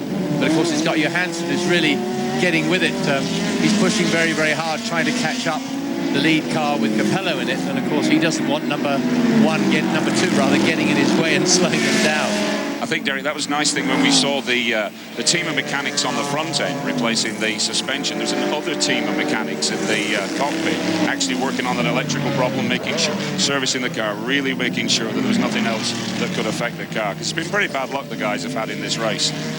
Yeah, they've had their share of it, and as we pointed out earlier, Len, whether you were not here, but they're the guys that have had. They've already had the only non-finish that Jost has had this year has been that car. Yeah, I know. They've had some desperate luck, and you know the number of pole positions that they've put on there, and Frank's been pushing Emanuele doing that lovely run back after the electrical problem. But yeah, they're going to still push too. Oh yeah, they never give up, they never cruise. But then I don't think any good racing drivers ever do cruise. You can't go and cruise around, and after all, we're out there to entertain the public. It's a show as well, you know. I want to get back to the RH next year. Just will that be it won't be a factory effort like it is now, from what I'm gathering, but will it be factory supported? I mean, will there be some help from Audi? And well, it's always interesting. It's always interesting where the factory ends and where does a privateer begin. Exactly. You know? And we're all a big family. The Dave Mirage and Don Scoot at Champion are really close to us in business and in racing. So where the line starts and begins is for anyone to work out. But we've had such a tremendous relationship with Reinhold Jost, and you don't want to put that off either. But it's a question of just piecing together the cars, the factory support, what we're going to do, and we're talking about it right at the moment. We've got our board director who's responsible for the road racing program, and they're all pretty keen to keep this going. So you're saying maybe not? Well, I'm saying maybe not. Exactly. We're watching here as we take a good look at the number 33 Ferrari, and the left front of that car down on the splitter. You can see there is something that has come askew. Part of it's flapping on the outside corner. It has definitely been dinged. I don't know, Derek, is that one of the die planes or is that the splitter? It looks like the splitter itself. It's part of the splitter, and it's actually come forward, hasn't it? You can see it right. Can I do it right like that? You can see it down there. A little further down in that left corner there. Keep there. Well, and this track is extremely downforce friendly, isn't it? I mean, the long flowing high-speed corners, you need everything working right in terms of the aero to get quick around here, and that car has got to be messed up. It probably actually doesn't make that much difference. It looks like he's got a lot of splitter down there, so you know what I mean, a lot of splitters. So one would make a difference, but it's amazing how you adapt. You very quickly got to adapt. There you go. So he's got other splitters on the side as well. And it looks like he might have got somebody else's. I just thought of that. I don't think that's off of his car. I can't because see the how dive planes are all fine. That's not off of his car. The dive planes are there. The splitter looks fine. That's a chunk of somebody else's car. I don't see any other damage around it, Derek, so I wonder if they didn't just scoop that up and ram it into one of the air intakes. It does make you wonder, doesn't it? But I can't believe that it hasn't fallen out yet. But it's got it. It looks like a flipper from a scuba diving, doesn't it? Stuck out the front. It's got some tremendous turn-in capability now into the right-handers, maybe. So, Len, appreciate you stopping by as always. Have a good one. Go and be with your boys. I know you're proud of them and want to be down there, and they are doing the job. It is Ronaldo Capello up front overall. To circle back to Cincinnati with those figures, I'm worried about Ted. Oh, no. It's off? Okay, I'll be right there. Guys, I gotta go. I think we can achieve substantial market penetration in the Pacific Rim. That's awful. Really sorry, but I have to go. The new Boxster. It is perhaps the perfect getaway car. You just washed your car and then, oh no! There should be a fast, fun, and easy way to keep your car clean. Well, now there is. Introducing Prolong's Waterless Wash and Shine, the on-the-spot instant detailer. A revolutionary new way to wash and shine your car and keep it clean without water. Simply spray it on and wipe it off. We're in Southern California for the on-the-spot Prolong Waterless Wash and Shine. These dirty cars, road grime, water spots, bugs, bird droppings, and more. Can Waterless Wash and Shine really clean these cars and bring back their shine without water? It's an amazing product. Doesn't streak. It's so smooth. Can't even feel any scratching or anything. The dirt stays on the rag, not on the car. I'm very impressed. It's an amazing product. No lines at the car wash, no buckets or hoses, and no mess. It saves you time and it saves you money. Simply spray it on, wipe it off, and see the amazing mirror-like shine for yourself. Prolong's waterless wash and shine contains special lubricating agents that surround and lift dirt away without scratching the surface of your vehicle. Use it on paint, glass, chrome, rubber, and even plastic. It's powerful enough to clean and shine any car, truck, RV, boat, even motorcycle. Use it in your driveway, in a parking lot, at the gas station, whenever and wherever you need to clean and touch up your car's shine and keep it looking its best. A typical car wash can cost you $10 or more, but with one bottle of Prolong Waterless Wash and Shine, you get up to 5 full car washes. And in this exclusive television offer, Waterless Wash and Shine is only $19.95. That's a savings of over $30. But that's not all. If you call now, we will double your order. You'll receive 2 17-ounce bottles, enough for as many as 10 washes. And we'll also send you this special 4-ounce bottle. It's perfect for removing bugs, water spots, bird droppings, and road grime. Call now and you'll receive your bottle of waterless wash and shine plus a bonus bottle and the handy 4-ounce bottle. That's 3 bottles for only $19.95.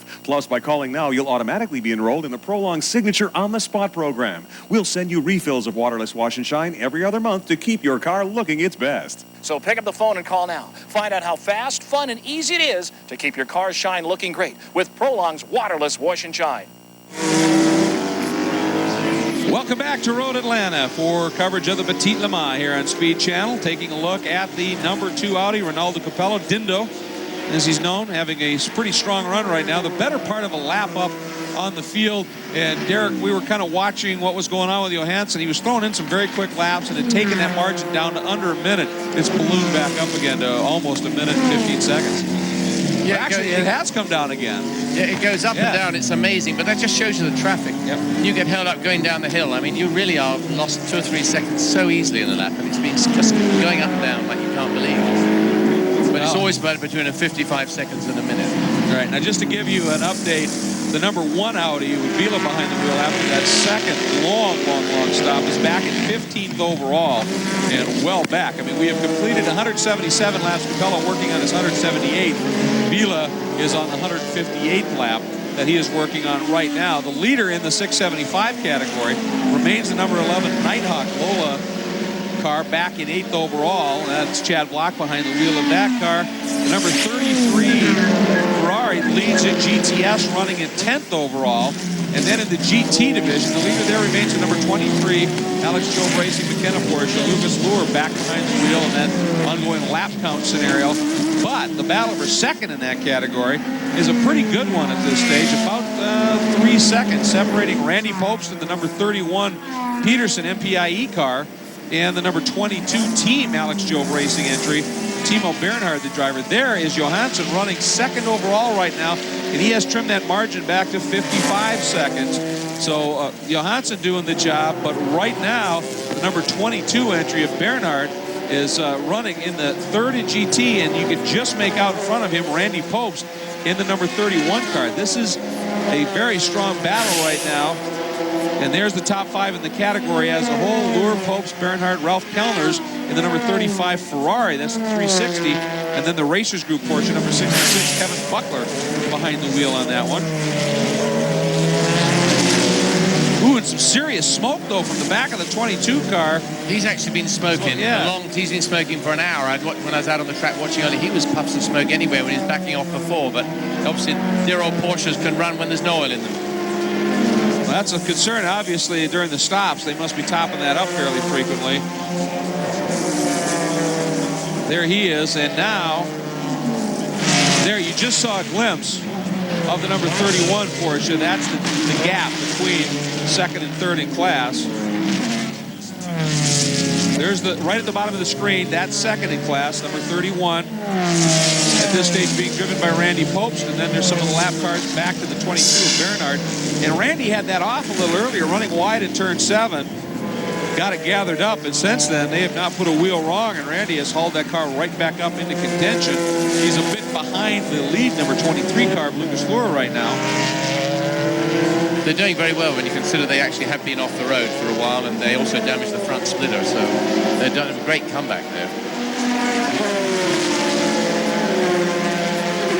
Randy, extremely talented and accomplished driver in Porsches. So when he got invited a couple of years ago to run the Porsche Super Cup races at Indianapolis, beat this year's champion, Stefano Ortelli, and had a couple of top five. Some superb driving there. Randy, will you put him behind the wheel of one of these Porsches? And, well, as you know, watching him in the Speed GT Championship and the Speed World Challenge Series, when Randy came on board on that series, he is something. Yeah, well, they put somebody of his quality with his experience, you know, with a factory drive behind him. Of course, he gets out there and does the job. And as you can see, that car bumping about, typical Porsche characteristic. But it's a certain driving style that makes those cars work and brings the best out of the driver. We're going to interval back. There you saw Randy go out of frame, some of the lap traffic, other class competition. Here comes Timo Bernhard up into turn 3, which I've had the pleasure of driving quite a few laps at this track back when I was doing a bit of racing. And one of my favorite corners was always that turn 3 section. It is so quick, blind approach, and you got to go after it here. So there is Lucas Luhr doing a good job, and there goes Stefan Johansson heading on by. It's a lovely corner as long as you don't have a car that understeers, and then it really isn't a pleasure at all. It's a great bit of circuit along across the top there. Very difficult to overtake anybody or have a go to anybody in the same performance. In fact, impossible. So there's Timo Bernhard, continues to run third in the GT division. Now, it's interesting. There are certainly a lot of different ways that you can watch racing, particularly in the American Le Mans series. You can, of course, enjoy it live on the scene here as a spectator in the crowd.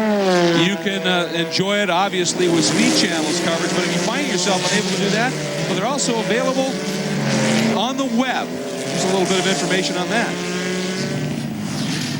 The American Le Mans Series has its own radio web, which has provided wall-to-wall coverage of the ALMS since the first Petit Le Mans back in 1998. John Hindhaugh and Jim Martin call the action from the booth. Joe Bradley and Graham Tyler have all the stories on pit road. They provide news and descriptions of the series to a truly worldwide audience. It's quite a service for racing fans. And these cars are very... The series is for the fans, and this was the original for the fans service. It costs nothing to log in. It's available to anyone who wants it. And for the longer races, the bigger races, sometimes we get literally millions of people tuning in around the world. I think we found the only 2 sports car interested people in the whole of Greenland, literally from Japan right the way through to Australia. There's not a territory anywhere that we haven't had emails from.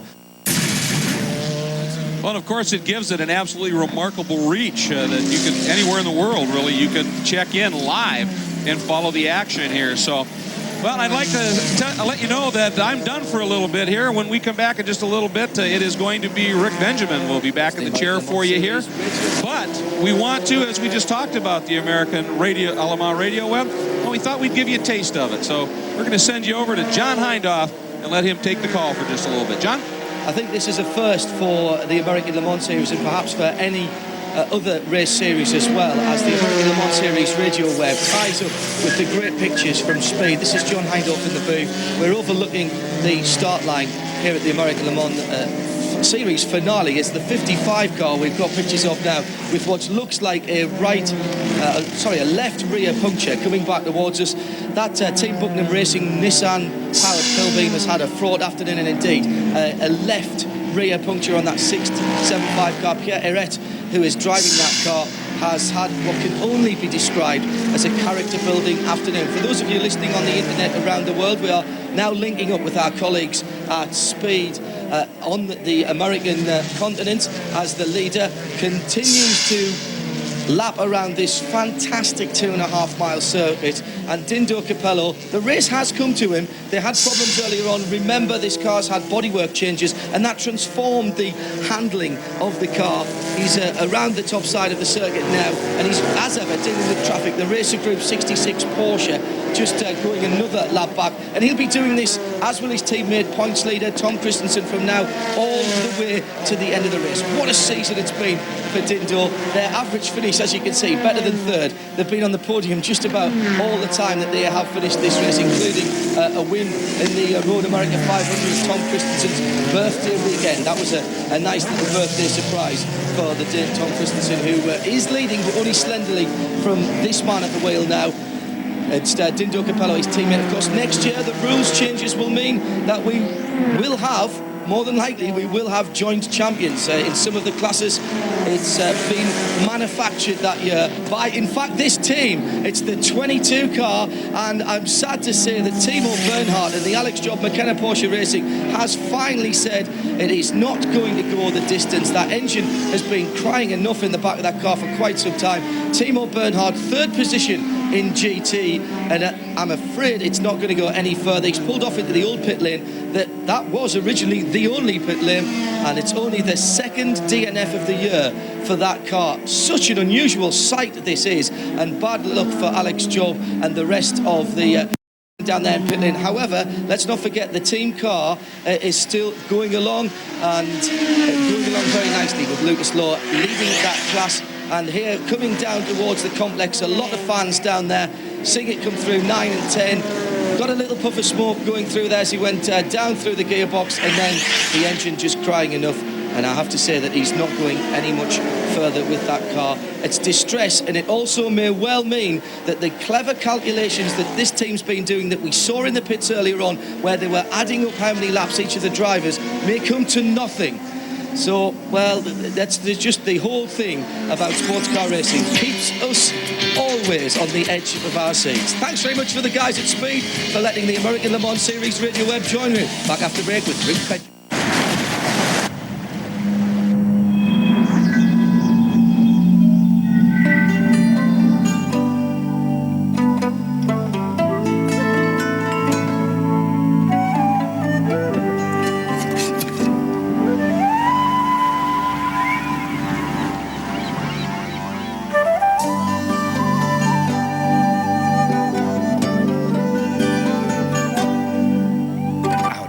Never follow. If you added up all the hours you've spent rebuilding small blocks and boosting horsepower, you would have graduated from UTI by now. And you'd be getting paid for doing what you love. Call 1-800-884-4262 to find out how we can make you one of the best technicians in the world. Universal Technical Institute. When the checkered flag drops, your next stop is Victory Lane. NASCAR Victory Lane on Speed. Your race weekend isn't over until you see Victory Lane. NASCAR Victory Lane. Sunday nights at 8, exclusively on Speed. Hey guys, we've got a little bit of everything tonight on Speed. First at 9:30, Speed News Saturday. And at 10:30, Formula One gears up with qualifying from Japan. And later at 1 a.m., Formula One Live, Japanese Grand Prix. That's all tonight, only on Speed. What do you need for an Orlando vacation? I would take 10 pizzas, 100-foot beach ball, and my silly little brother. Anything else? Oh, yeah! Orlando Magic Card. Mommy got this for free. She says I can save a lot of money, up to $500 on stuff to do. $500? That's a lot, like a zillion. Call now for your free Orlando vacation kit and money-saving Orlando Magic Card.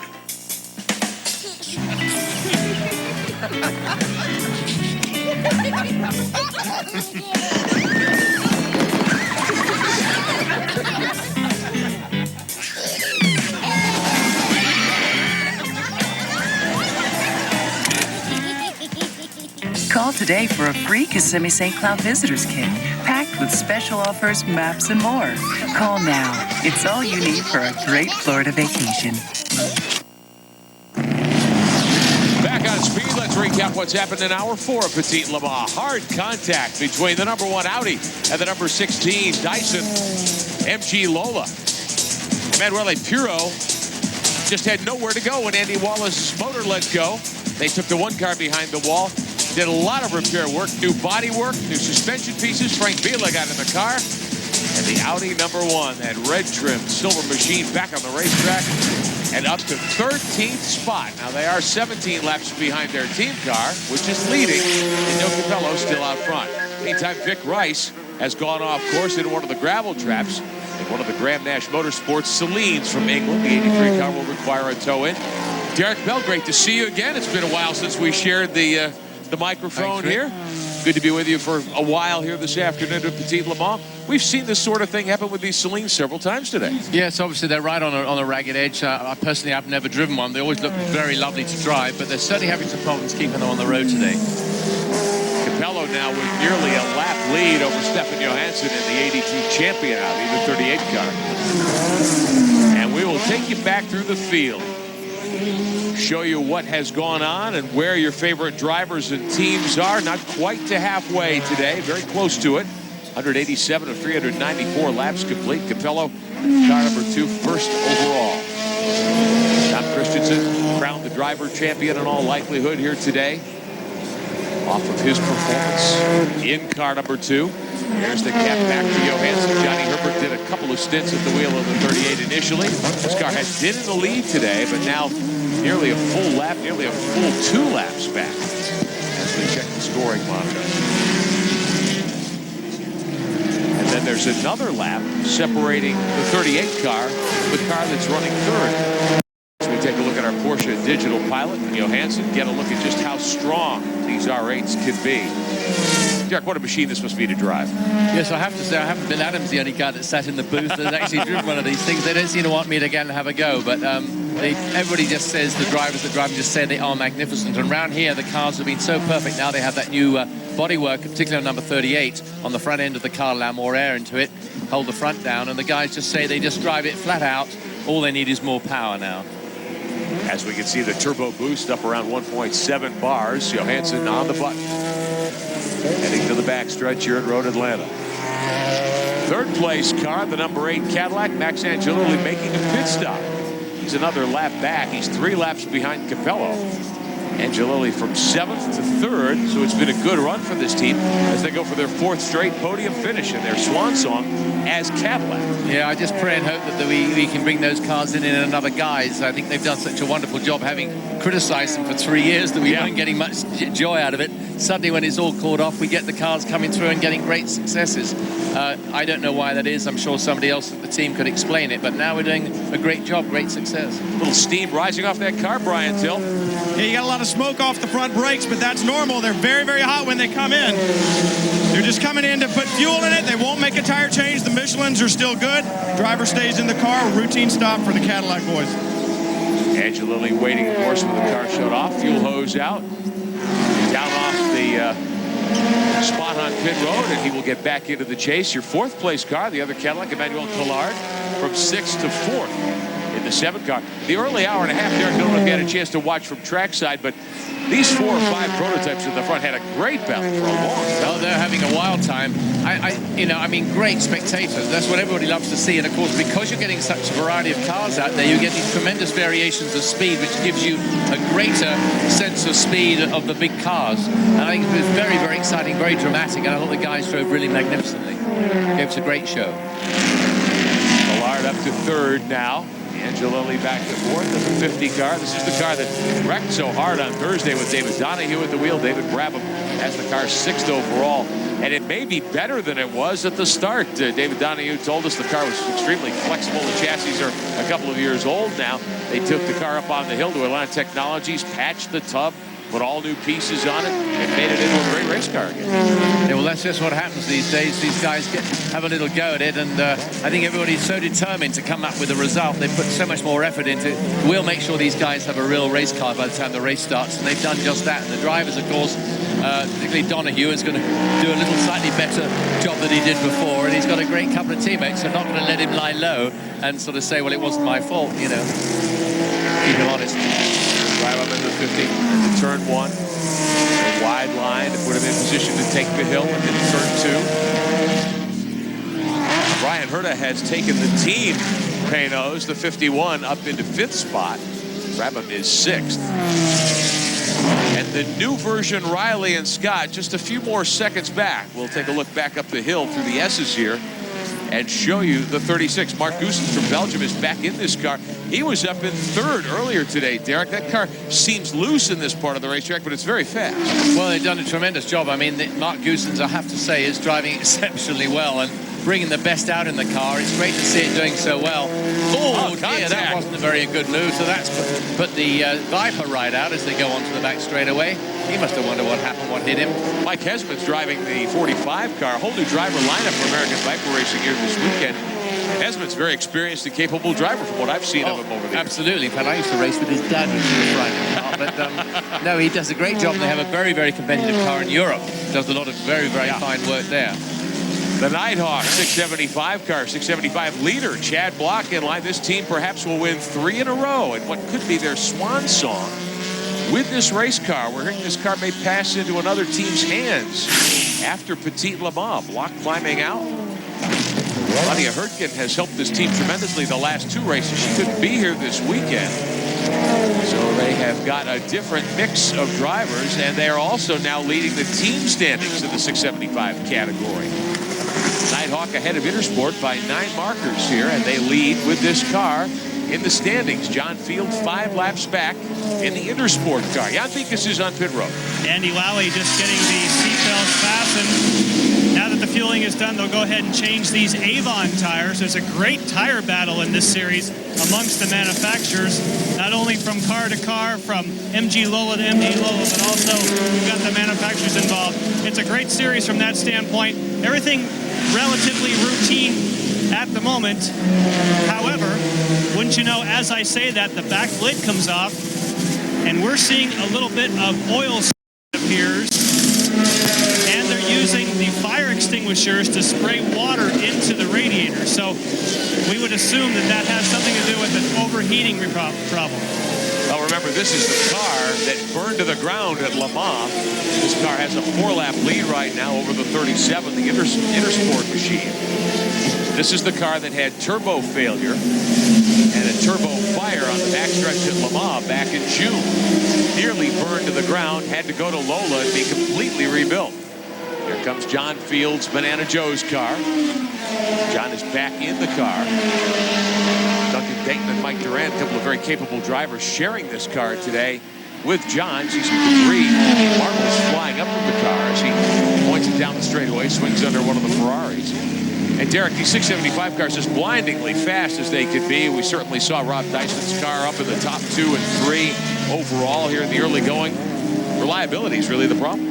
Well, it is. It's early days for them yet. I mean, some of these guys, like the teams that we're looking at right now, they've got a tremendous experience. But, you know, you get some in these cars this season, but then you get somebody of the quality of James Weaver and Andy Wallace get in. It shows just the real pace that these cars can run at. In GTS, as we take just a second, that is the Ferrari. Peter Cox back driving the Pro Drive car, and they're out in front in GTS. But continue about the 675s in the FG. Yeah, well, I mean, obviously they're so darn competitive this year that I think they're changing the rules a little bit to make them less competitive next year, which seems a bit unfair. But that's what happens if you show your hand too soon. And of course, as I say, seeing someone like Weaver get in there, and we saw some great drives at Le Mans by some of the European drivers with the Americans running with them, that you know, makes you, they can think, well, we've got to do something about these rules to slow the cars down a bit. We don't want them embarrassing the 900s. Cox is 10th overall in the 33, leading in GTS. Kelly Collins, Andy Pilgrim, Frank Freon sharing the number 4 Corvette here this weekend. Frank and Ollie Gavin joining the squad, so they have 3 drivers in each car. The 4 car is second, but a lap behind the Ferrari right now as we approach halfway of Petit Le Mans. It'll be just so interesting to see if this Ferrari really can hang in there for 12 hours. I believe I'm right in saying it did do 12 hours at Le Mans, so barely. They must have worked on it some since then, you know, and that the group that do that car, hello, we got smoke pouring off the back of the 51 car. He got a tire. Looks as though he's got a tire difficulty there on the right rear corner. The 50 has had problems. Oh, he's got a tire completely gone away. 50 car had this same problem a while back. Brian Herta at the wheel of the 51. Now they were up into 5th spot, so Herta may give up a lot of ground here. Look at the field scatter as Herta tries to find some safe running room to get that car back to pit road. He's got a long way to go. Yes, he needs to get to one side of the track or the other, and he's trying desperately without taking somebody off to pull over. But of course, some of the cars are also quite slow now. He's using his good side to accelerate out of the turn. Oh, look at the 38. The 38 car going round the outside. Hansen getting pretty upset with that BMW. Applauding the driver of the BMW on the way by. Yeah. Herta off pace, of course, and to the outside, letting everyone else go by with that cut down tire on the right rear corner. Now he'll have a problem because he's got a left-hander to make here as he starts up the hill. he comes. You'll just have to slow. Oh, he's losing the bodywork. His tire has peeled off, rim only, and it took the bodywork off the car. He doesn't want somebody else to run into that tire. That'll destroy the front of another tire. A car, I mean. Locks up the brakes. Of course, he's unloaded the left front corner now. The car down on the right rear. Riding on the under tray probably back there, which is not a good thing either. Here comes Herta. That's got to be the most helpless feeling in the world, Barrett. Yeah, hopeless. Here we go. Take a look at your top of your screen over the hill. Over turn 2. Oh dear, yes, he caught that blue car. He caught the 675 car. The guy just pulled right across. I just wish these guys, they don't need all that much room in the smaller car. He could have kept well in all the way around and led him around the outside. The team Buckman Till Beams getting into Herta. Brian Till. Yeah, Herta's in. It looks like they're going to go ahead and do a driver change while they're here. They've got the front. Actually, they don't have the front end on jacks. I thought they did because the left front's off the ground. That's because the right rear is down, guys. I can't tell if they did a lot of bodywork damage or it just messed up the latch that holds the bodywork down, peeled it back a little bit. It looks like the bodywork's still in good shape, but the latch is damaged a little bit on the right side. Brian helping with the driver change here. Probably use a little bit of that 200-mile-an-hour duct tape to get it done. Now the car's up on jacks. They'll make the change. There's nothing left. There's no rubber at all left on that right rear, just a wheel. Trying to get the change done. And they will have to affect some body work here. They're going to have to tape that rear lid down to make sure that it stays. Undoing the latch now. Trying to get it sorted out, but they've got to get this right rear on it too. Very frustrating, a long stop for these guys. They've run well all day long, but it's going to be a very frustrating long stop for the Panos group. Well, they must be pretty sure that they can fix it without changing the body panel. I thought it would be quicker to change the whole thing and much safer, but it's probably the latch that's actually on the chassis that's the problem, not the one on the bodywork. Could well be. They're trying to keep that car in the top 5. There goes some tape on. Try to make sure that panel is anchored. I'm not sure, Derek. That looks pretty flexible, as though there might be a brace broken underneath. Looks far too flexible. The other body's right there, ready to put on it if they need it, but I think it's the right. It could be the frame underneath. I mean, when it came back, it was certainly flapping the wind. You can't flap at 80, 90 miles an hour like that without doing some damage to something. Now, the wind had peeled that right rear fender back completely after the tire peeled off the rim. Driver change has taken place. Herta out of the car. They've dropped back to 7th. Lost a couple of laps here. Grabba moves to 5th. Mark Goossens to 6th in the 36 car. Capello leads in the Audi number 2. Johansson is 2nd. Collard and Angelilli, as part of that tire carcass, is still on the racetrack. Coming up to halfway. Next time by, the field will see the halfway indication. We'll be back.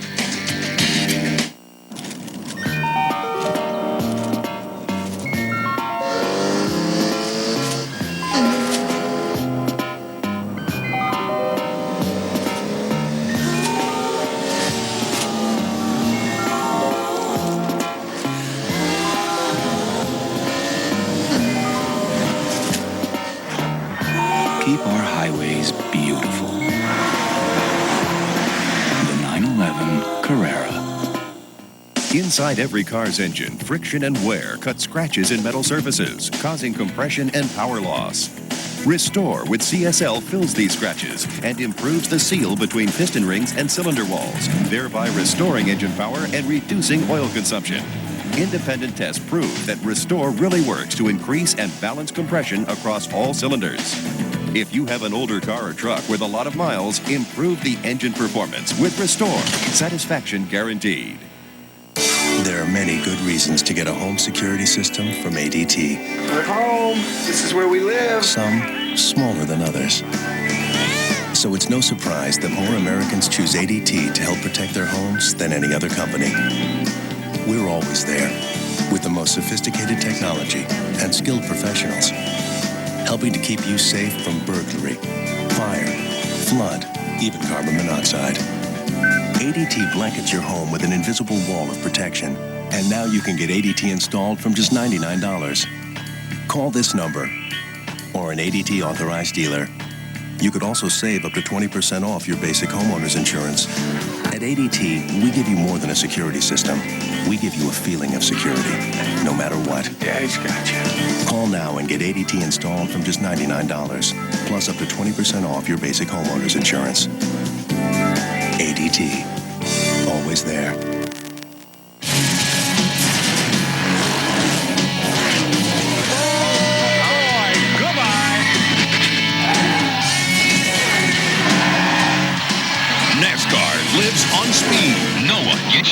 loser.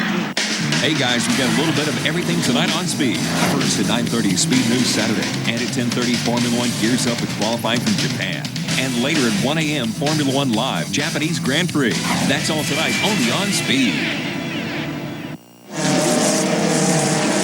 4.5 hours complete of Petit Le Mans 2002. Audi presents Petit Le Mans live on Speed with Derek Bell. I'm Rick Benjamin. Ryan Till is on pit road for us as we watch several of the leading cars. This car, the Gestetner Nighthawk number 11, leading in the 675 prototypes. Andy Lally signaling to the one car, telling Frank Vila which way he can go cleanly into the corner. 200 laps of 394 complete. We are past halfway as we show you the running order in our speed strip at the top of the screen. Let's update the storylines we talked about from the top of the broadcast at 11 Eastern this morning in the 900 prototypes. Tom Christensen, Frank Vila, the Cadillacs are third and fourth. Christensen and Capello out in front, and Christensen in line to become the ALMS driving champion in the 900 prototypes. GTS Ron Fellows has wrapped up the title, number 3 Corvette. Right now, it's again the Pro Drive Ferrari showing the way. They're leading a GTS by a comfortable margin with Peter Cox at the wheel. At GT, Lure against Maassen to see if they can engineer a tie in the final point standings. The leading car in 675, the Gestetner Nighthawk car, stop and go penalty. Too many men over the wall working on the car during their last stop when they had that overheating problem, perhaps a little fire under the that deck lid. They're going to plug, looks like Lally's radio might not have been plugged in. One of the crewmen reaching over to do that. This is a stop and go penalty for this team. I didn't think he could do anything in a stop and go. I didn't think so either. I didn't think he had to touch the car. And I would have thought that if it was radio, Lally would have been able to plug it in himself. Anyway, he is down and away with the visor up to get some air in that helmet. He is going to have to come in again. Very astute observation, Mr. Bell. Because they stopped and did some work on the car. Just plugging the radio cable in was enough to cause him to be assessed a second penalty. Yeah, they can't do it on the same lap they come in. Penalties are totally isolated things. You have to suffer the loss of that lap and then come in again to do the radio or whatever. Lally's lead over John Field and the Banana Joe's MG Lola down to 2 laps. They're 8th and 9th overall. First and second in the 675 category. And Lally back up to speed. While Greg Creamer was with you, I know the discussion that went on about where this car will end up for 2003. Disappointing, certainly, to hear that the Nighthawk team has decided to sell the car. It appears that this will be the second Dyson Racing entry next year. Kelly Collins had gone off a moment ago in the number 4 Corvette.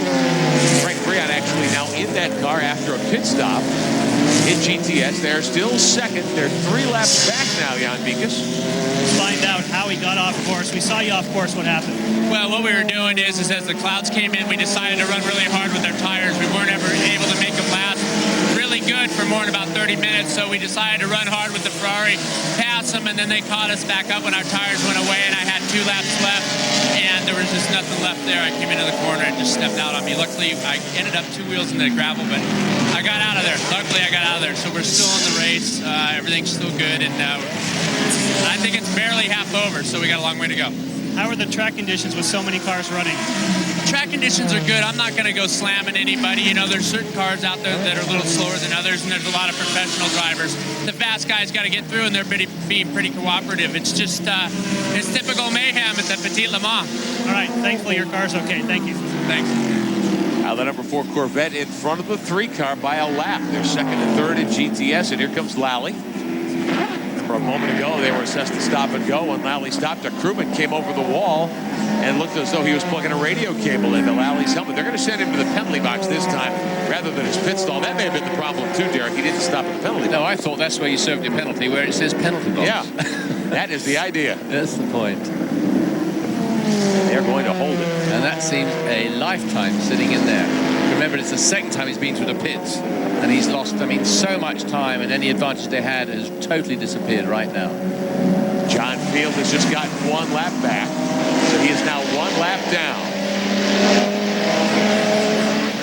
Scoring showing Lally 1 lap to the good over Field at this point after John came over the start-finish line, but they're still first and second in the 675s as the field works around the penalty still going on. That's a long one on Lally. The number 2 Audi has been on pit road. Jan Beekes. Well, you talk about a long one for Lowy. It was a short one for Capello. 34 seconds. All they did was take on fuel. It was a picture-perfect stop. Word is that Lally's penalty a full minute, so this will cost him most of a lap, Derek.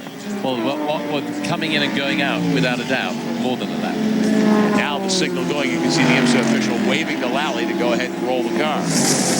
Mark Goossens, inside of 36, 6th overall, 6th in the 900 category. A lap behind David Brabham was 5th. It's a pity we haven't seen more of this car this year. It's a pity Jim Matthews hasn't run the car in more races. Very, very competitive car and a great team of drivers, and I wish he'd run it more. Well, they came to Miami last week. I didn't have a chance to talk to Jim either there or here, but showing at Miami and now here makes one think that perhaps they will make a full-on effort next year. Abe and Goossens, a couple of very capable drivers. Yeah, Jim always gets very talented drivers around him. Obviously, he's not quite the professional that they are, so obviously he needs these top drivers. But when they get in there, we saw Jim do such a great job at Daytona to prove that he should be up there with them in certain situations. Watching John Field, the Banana Joe's MG Lola, gunning for a championship here today at Petit Le Mans. It may fall to him. Capello, though, still leads. Forget all the rules. See what no one has seen. Do what hasn't been done. Look everywhere. Never do the expected.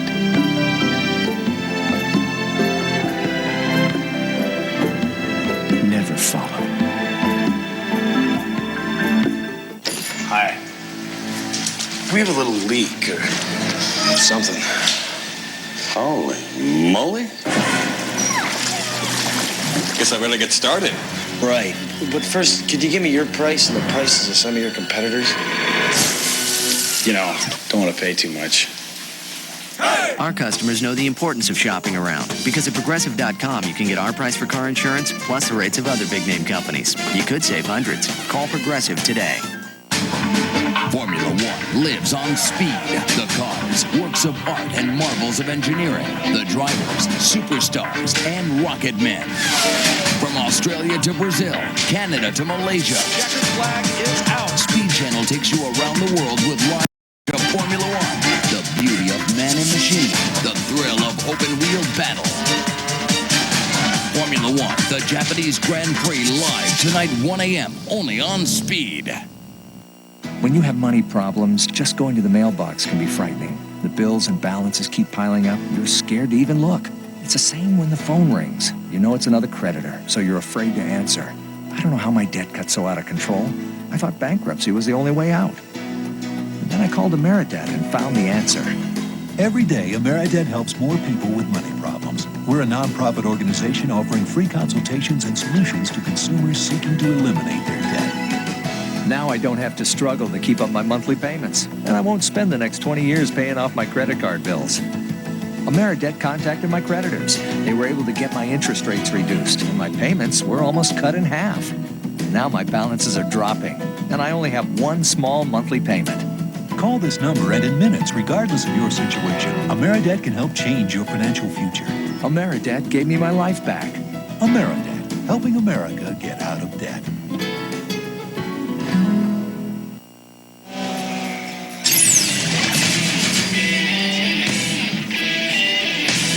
Speed Channel's presentation of Petit Le Mans being brought to you today by K&N. Performance begins with K&N, and by Acura MDX, taking the SUV to a place it's never been before. Welcome back to Road Atlanta with Derek Bell, I'm Rick Benjamin on pit road. Jan Beekes. And the leader in GT is making a routine pit stop. They are going to make a driver change. Lucas Luhr helping Sasha Maassen at the moment get buckled in. Everything going routine for this car.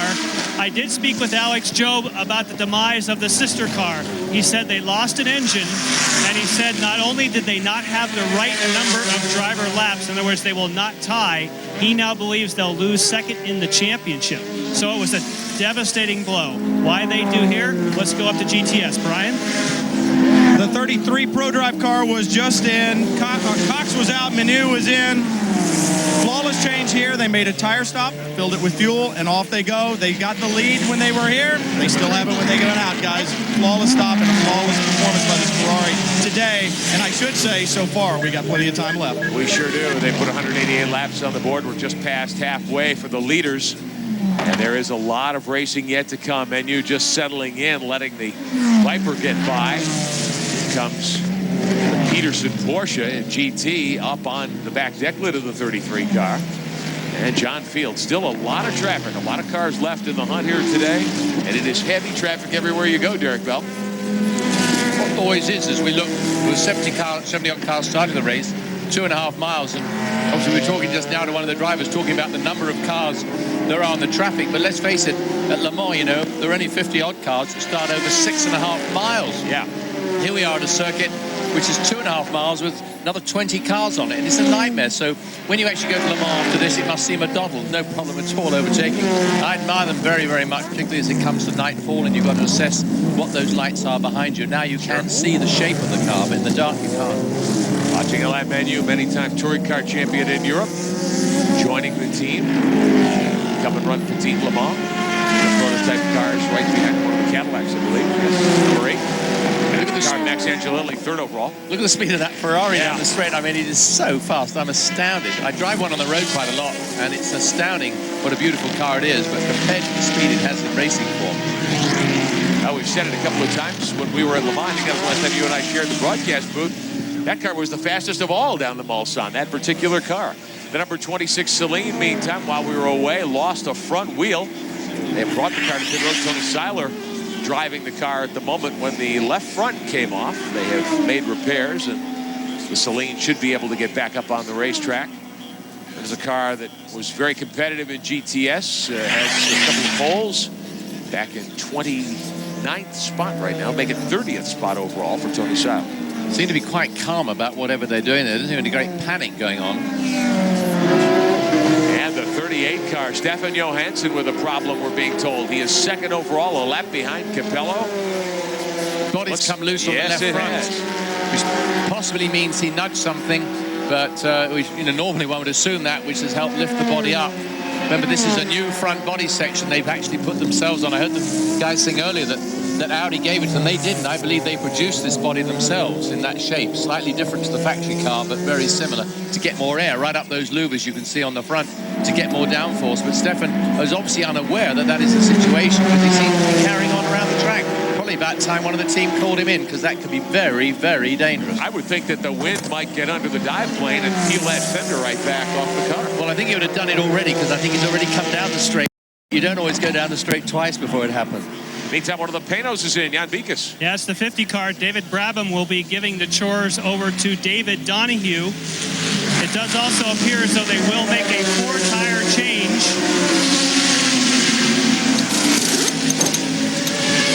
Tremendous amount of carbon dust that comes off during these pit stops. Now, funny enough, when you talk about the brakes, in the 12 hours of Sebring, the 24 hours at Le Mans, and here at the Petit Le Mans at a little less than 10 hours, every one of those races is just long enough and just abrasive enough that they use a full set of brakes at all of those events, even though they have a different length. That's why you see so much carbon dust. Only 48 seconds. That's a very, very nice stop. Brian? Well, down here in the champion pit, they don't know. They think there's just a bracket that holds the nose on. They're going to try to keep the car out. Johnny Herbert's getting ready just in case they need to bring him in, but they're still trying to make that decision. They'll know shortly. They don't want to keep him out with these speeds for too long if the nose is going to be in jeopardy, but they want to keep him out as long as they can to protect second place. To me, there's no decision to be made at all there, Brian. If I was the driver of that car and I saw that body coming up 8 inches to a foot on down the straight, boy, I would want to come in very soon. He can't see it. Yeah. He doesn't know how bad it is, and any driver that knew that was there, he would be in like a shot. I'm a bit disappointed the boys at Champion haven't brought him in to get it done. I was going to say, I'm surprised that they haven't told him on the radio that he needs to bring it in. It looks to me as though it's pulling further and further off the under tray of the car. Well, what they're trying, I mean, I can't even think what could happen, but the fact is, of course, that they probably don't, he certainly doesn't know, and they want to keep him out as long as they can on this tank of fuel, because they must be sort of getting around to the time they're due. Plus, they wanted to get Johnny Herbert ready, and Johnny may well have been back at, having a rest back there waiting for his his next drive, and they had to bring him in. Remember, there are only 2 drivers in this car. Take a look at our Porsche Digital Pilot on the 38 car as Johansson hammers the gas up the straightaway. Here's the 1 car. Mila driving that car that has had a lot of time on pit road. They are 11th overall. Mila trying to get by. Get a lap back on Johansson. Makes you wonder, Johansson's still clocking in very, very quick times, albeit actually 3 seconds a lap slow, but his last lap was a 15. He's now doing 1:16. It makes you wonder whether you need to spend all this money on any bodywork at all on the car. But the factory car, of course, is right behind him, and he is running at something like 3 seconds a lap quicker. So Johansson's very shortly going to realize he has a problem. Up through the S's. Watching from car number 1 with Frank Mila. I would have thought... Oh, 1 car has wrecked car. Looks like one of the Ferraris. The number 34. 1 car into the tire barriers has knocked the front. That's the XL. Craig Stanton. That's the 550 that runs in GT. Full course caution. A hard hit into the tires. And an optimum time to bring in the champion car to change, so fix that nose. You never like to see anything like that, but certainly this could play to the benefit of the champion ADT team. In 675, meantime, Duncan Dayton has gotten into John Field's car. They're now just a lap down to the 11. It's Lally leading 675. Full course caution. We'll be back.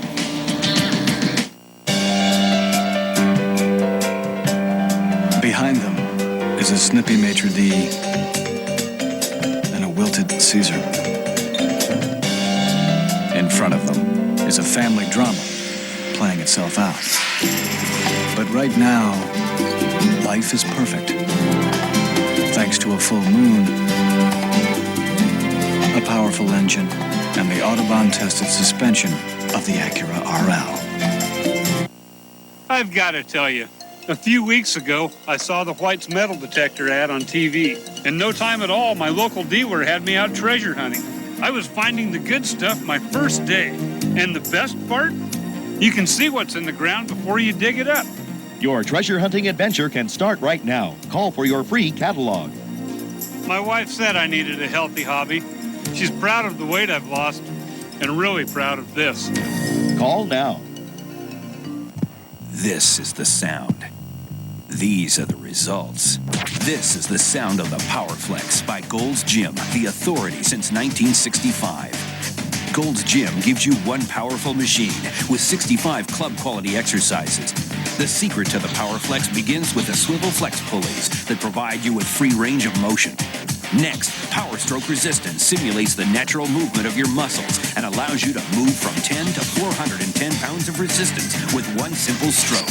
Call now for free information about how you can get the Gold's Gym PowerFlex into your home for as low as $49 a month. With the Gold's Gym PowerFlex, you get the lat tower, the multi-position bench, hip strap, rowing seat, ankle strap, handles, and space saver design.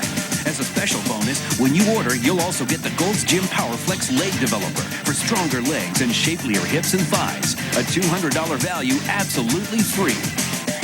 Call the number on your screen now. Hey guys, a little bit of everything tonight on Speed. First at 9:30, Speed News Saturday. And at 10:30, Formula One gears up with qualifying from Japan. And later at 1 a.m., Formula One Live, Japanese Grand Prix. That's all tonight, only on Speed.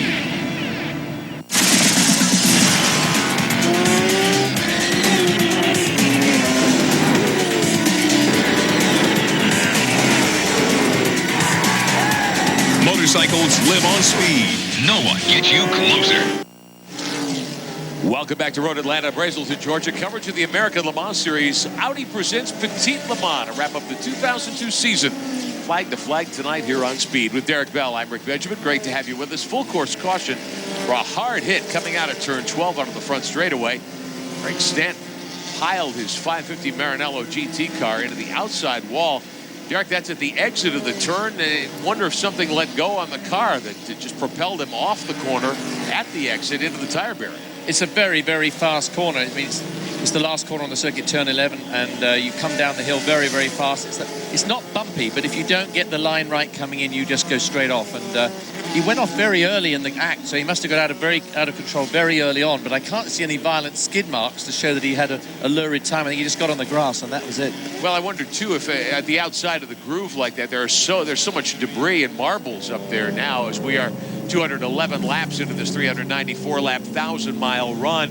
I would think if you'd get on the outside offline there, you might not be able to save the car at all. Well, you can actually see, even from our box up here, you can actually see all the marbles lying on the roads, and you can see his marks right the way through it. He just lost it in the middle of the corner and just went straight across the marbles, and once you get on that, you're never going to get back onto terra firma.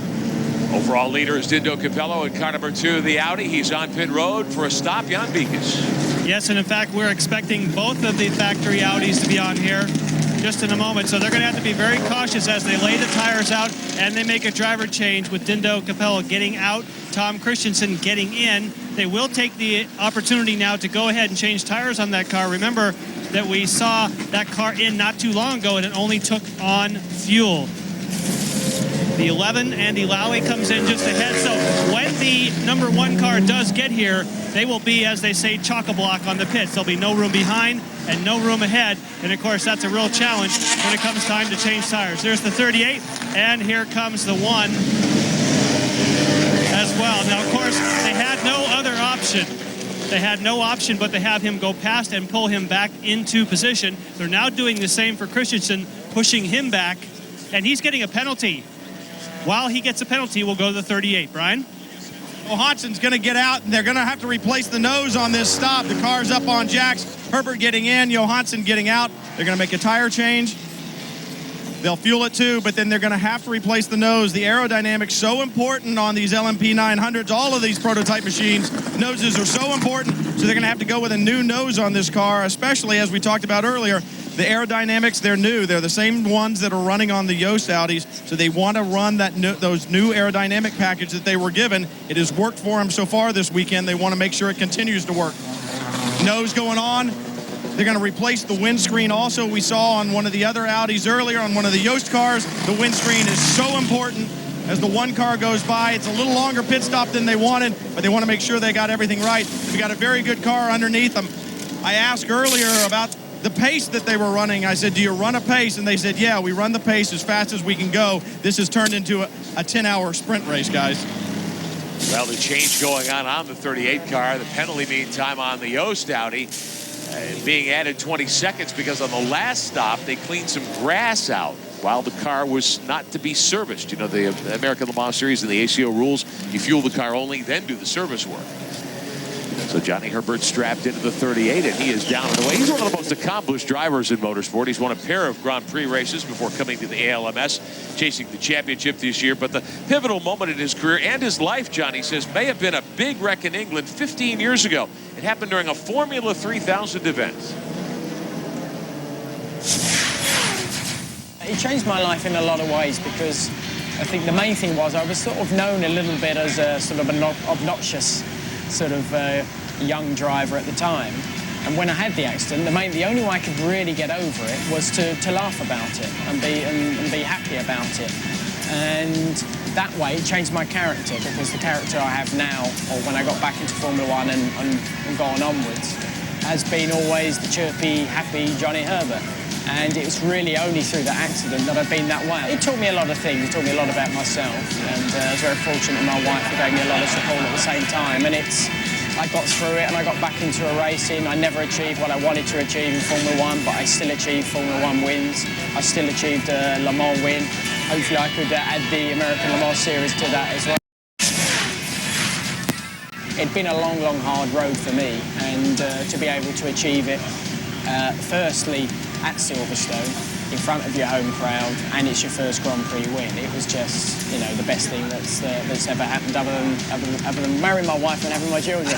But it is so, so special because always at your home Grand Prix, the crowd is always pulling for the British drivers, of course, and for them, they're paying a lot of money to go and watch it, and they're actually getting the race win that they wanted, which was a British driver, and I was fortunate to get that back in '95. It's one of those things, as a championship, I think it's always something that looks good on your CV, but I think personally it's always good to achieve something like that. It would be something that would be right up there. I think the Formula 1 wins and winning Le Mans is also very special, and I think this one would be sort of, I think, next on that list, because it's a great championship, it's a lot of fun, it's got a good future, and hopefully we can have a good end to the series this year. place that I just want to get home with a family. I can relax there. We just moved into a house, and so there's a lot of boxes and mess everywhere. So it's just really relaxing with my two girls and my wife when I get back. I like to play golf, but I never seem to get the chance. Or maybe I could plan it. The problem is with golf, it takes so damn long to actually play a game that I never really get into that stage. So it's really just relaxing at home. Johnny Herbert, the most interesting guy and a very big asset to the American Le Mans Series. Great to have him here. He is second overall after the pit stop in car number 38 on the same lap as leader Tom Christensen. We'll be back.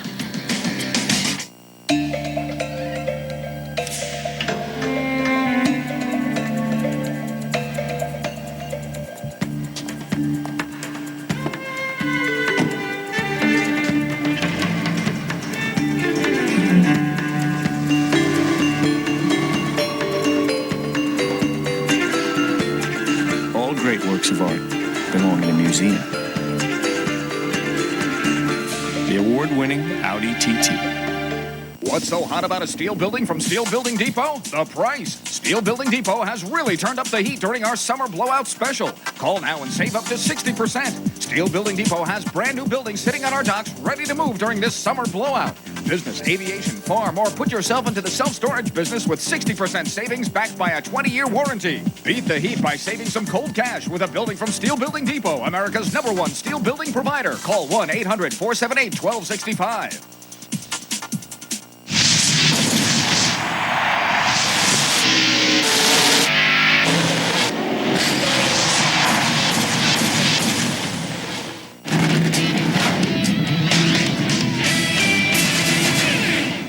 Hey guys, we've got a little bit of everything tonight on Speed. First at 9:30, Speed News Saturday. And at 10:30, Formula One gears up with qualifying from Japan. And later at 1 a.m., Formula One Live, Japanese Grand Prix. That's all tonight, only on Speed.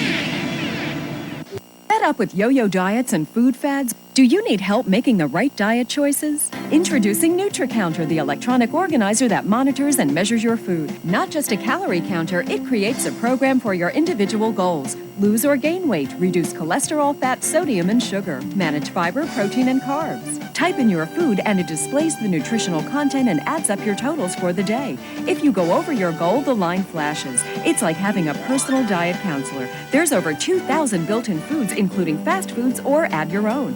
NutriCounter looks like a calculator so you can discreetly use it anywhere. I use the NutriCounter to watch my sodium intake, and I lost weight. Call the toll-free number to find out how you can invest in NutriCounter to start enjoying a lifetime of diet success. Enjoy success the NutriCounter way. Call now. To order your NutriCounter or for more information, call 1-800-815-9094 toll-free right now. That's 1-800-815-9094. Call now. Back at Road Atlanta, Brazelton, Georgia. Coverage of Petit Le Mans presented by Audi here on Speed Channel. Flag to flag coverage with Derek Bell, I'm Rick Benjamin. Take a ride in one of the GTS cars. This is the Olive Garden Ferrari, the Zero, Naspetti, Max Pappas, Mimo Scattarella, and the 38 car with Johnny Herbert back in the saddle. Derek, they did put a new piece of bodywork on the front end of that car, and Herbert is back on the same lap as the leader now. Yeah, it's great. I mean, I was criticizing him for not calling him in because the body was up in the air. And then, of course, that poor old Ferrari went in the wall down here, which, of course, brought out full course yellow just as they came in. So they actually benefited from the yellow, and they're on the same lap as the leader. When they put the new bodywork on, I'm not sure, maybe Calvin Fish can tell us, I'm not sure that that's the new design that they had been using in the first part of the race. Calvin, what are you hearing down there? Well, actually, they did have a spare one of the new styles, so that's a fortunate thing. But, Stefan, the build-up with the rubber is what's creating this problem for you. Yeah, it was, I guess, John earlier on, and he thought he had a puncture, when in fact it was probably just a huge amount of pickup. Same thing happened to me, but because I knew what Johnny's problem was, I kind of kept on, and eventually the thing came loose. And it was like a football, so it just punched right through the... That scared the heck out of you when you drive. It went off. It happened 2 times. Nearly went off both times because you used loose all front grip when it happened. How is the car? I mean, do you have the pace of Dindo and Tom when you're actually got clean racetrack? I mean, you're on the lead lap now. Things are looking good for you. Seemingly, they didn't make up any time. In fact, I think we pulled out a little bit on Tom and Dindo in the last 2 stints, in fact. Oh, boy, you're looking pretty fresh. Yeah, well, All right, mate. We look forward to seeing Give him a run this afternoon. Thanks. Thank you. So Hansen has completed his latest stint. Derek, the rubber buildup can be a real problem. It can be. I mean, I've never seen it quite as bad as the problem he had lifting the bodywork off, but I've had it when it's actually got underneath, come actually into the footwell, and it's got underneath my brake pedal at Sebring one year, and I put my foot down, and I couldn't get my foot down on the brakes and wonder what it was. And when I eventually got the thing to stop, I couldn't get the brake back off again because it was stuck to the floor. And I came in the pits, the mechanic dived down and pulled this great ball of rubber out. It is quite dodgy, and we did talk about that some while ago, that you do get this ball of rubber created inside the wheel arch. Well, fortunately for the 38 team, the ADT champion group, it did not prove to be a fatal problem to their chances. They are second, but Christensen and Capello lead. We'll be back. Let's circle back to Cincinnati with those figures, you know. I'm worried about Ted. Oh, no. It's off? Okay, I'll be right there. Guys, I gotta go. I think we can achieve substantial market penetration in the Pacific Rim. That's awful. Really sorry, but I have to go. The new Boxster. It is perhaps the perfect getaway car. It's time you expected more from an insurance company. Because at Progressive.com, you can get our price for car insurance, plus the rates of other big-name companies. And that could save you hundreds. We can help you save money, even if it's not with us. Call 1-800-PROGRESSIVE now or visit Progressive.com. Compare rates and buy a policy instantly. We can help you save money, even if it's not with us. You could start saving now. Call 1-800-PROGRESSIVE. Not what you'd expect from an insurance company. With revolutionary new Sirius satellite radio in his car, a man finds he feels more like a man. Does he ever need to ask for directions? Never. He's got 100 channels of premium digital entertainment in his car, including 60 channels of 100% commercial-free music. So there's no need to actually arrive. Plus, he gets 40 channels of sports, news, and entertainment. Want Sirius in your car? Visit your audio retailer and get a $75 mail-in rebate on any new Sirius system. Only Sirius has 100% commercial-free music. Just where does a guy with all this entertainment prefer to dine? Did you want any ketchup with that? Girls? Why, in his car, of course. Now get a $75 mail-in rebate when you visit these or other fine retailers today. Sirius Satellite Radio. You'll never want to leave your car. Winston Cup Wednesday. With enhanced in-car camera coverage, get inside the minds of this week's headliners, offering their unique perspective from the track to the pits. Winston Cup Wednesday, only on Speed Channel. No one can get you closer.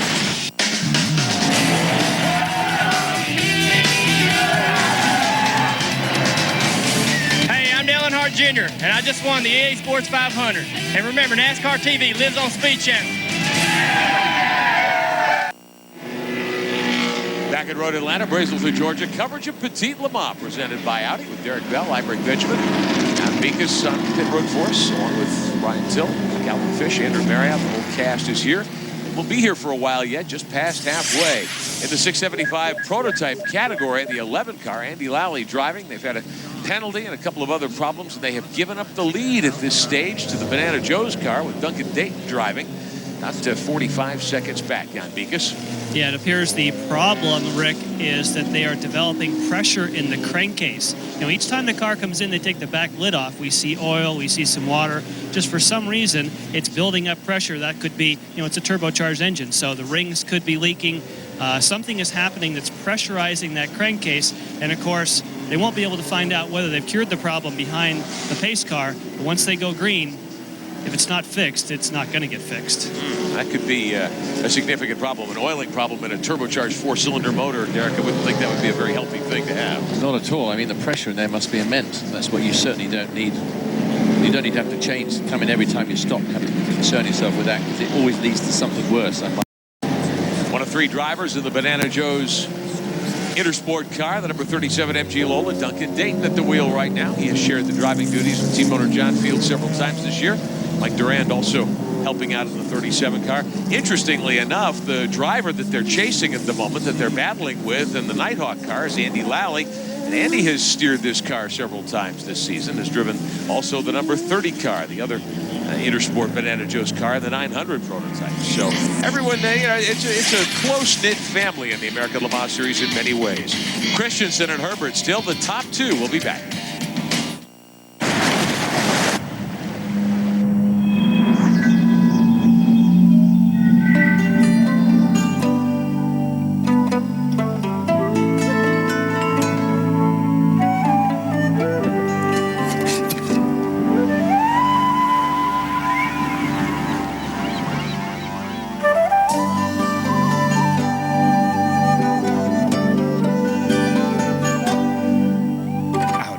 Never follow. G-Tech Pro performance meter measures 0 to 60 times, quarter-mile times and speed, braking distance, handling G's, and yes, horsepower. No installation, 1/10 of a second accuracy, achieved with a precision accelerometer and DSP technology. Magazines have tested it. Now they test with it. G-Tech Pro is only $139.95. Call our 24-hour hotline right now at 1-800-G-Tech-PRO. That's 1-800-483-2477. Every Sunday, before they start their engines, it's NASCAR This Morning. Fasten your seatbelts. Look at them go. Doesn't get any better than this. It's the show that takes you inside the world of NASCAR for all the breaking stories on or off the track. That is absolutely outstanding. It's almost frightening. Don't miss the best pre-race party this side of Talladega. It's absolutely wild. NASCAR This Morning, Sundays at 10 on Fox Sports Net. Coffee? No, thanks. I think I'll get my own.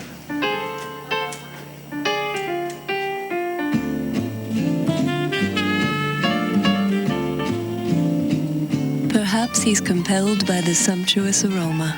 Maybe he desires the rich, delicious taste that he finds at home. The taste of Gevalia Cafe. To experience the pleasure of Gevalia yourself, call 1-800-677-1523.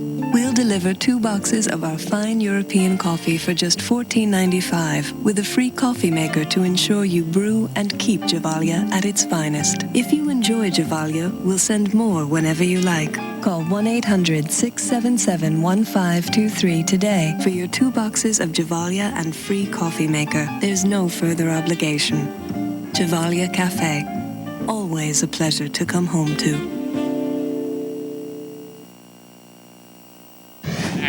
Back at Petit Le Mans Speed Channel. It's been an action-packed season in the American Le Mans Series at a host of terrific racetracks. And the season concluding, as is traditional, with its 1,000-mile run to close out the 2002 campaign. Under caution for an incident coming onto the front straightaway. Car number 34, one of the GT Ferraris, into the wall a while back. It's taken them a while because the tire barrier, the soft wall that protects the concrete, was knocked askew by that hit. So the very capable track workers here at Petit Le Mans at Road Atlanta putting the tires back and getting set to go green here just again. Let's get into pit road. Jan Beekes. And a driver change going on at the moment for the 4 Corvette. Frank Freon just climbed from the car. Andy Pilgrim is going to take his turn. Wasn't that long ago, really, that Frank Freon first got into this car, but we've had a very long caution. They had a lot of time to think about it. And sometimes when you have a long caution, you have the opportunity to change your strategy. Now we're checking at the back of the car. At first we thought maybe they were going to go for brake pads, but what they were doing was making a shock absorber change on the top. So they are continually tuning this car. Of course, the air is getting a little bit cooler, not much. And so therefore, if the car's loose, you can make a shock change and affect that. Now, right behind us, the 11 car that we talked about, who just lost the lead in 675, has also come back. So therefore, with the pressure that they may be getting in the crankcase, my guess is that has not been fixed. Now, on that shock absorber change, of course, that would be a shock adjustment that didn't physically change the shock itself. All right, we will watch if the Corvette is able to make progress in their battle with the Pro Drive Ferrari. With Alan Menu, they're the leaders in GTS, the number 4 Corvette sitting second. Andy Lally back on pit road and the engine shut off. They're taking a look at the 11 car. Could be a difficult time for the Nighthawk team with the championship in play. Well, this is the wrap-up to the American Le Mans Series season. Drivers and teams working on putting their programs together for the new year in 03. We asked some of the top drivers in the series if their future plans are in place. I hope to be back. And also on my list is to try and win a Winston Cup road race next year, of which we're working diligently towards getting organized here very shortly. Nothing is settled. I am certainly free at the moment, but I hope I can continue with Audi. I mean, what we have achieved in the last 3 years is something I'm very, very proud of, and I really feel at home with Audi. And I hope they will continue in this series like hopefully everybody else. I won my first ever race for Ferrari, in Road Atlanta, and I want to bring the Olive Garden team up there in front. I think we have a good opportunity, and the car seems to improve every time. So we're going to be out there and trying to think about the Road Atlanta race, the Petit Le Mans, and if something is going to come up for the future, we're going to see. I have to look through all the different situations and scenarios that are happening around me as well. Just down here leading the Cadillac charge, Wayne. Having a good day thus far, running third and fourth, a couple of laps off, or maybe one depending on the pit sequence. Yeah, we thought that after a few hours we'd be sort of around third, fourth or fifth.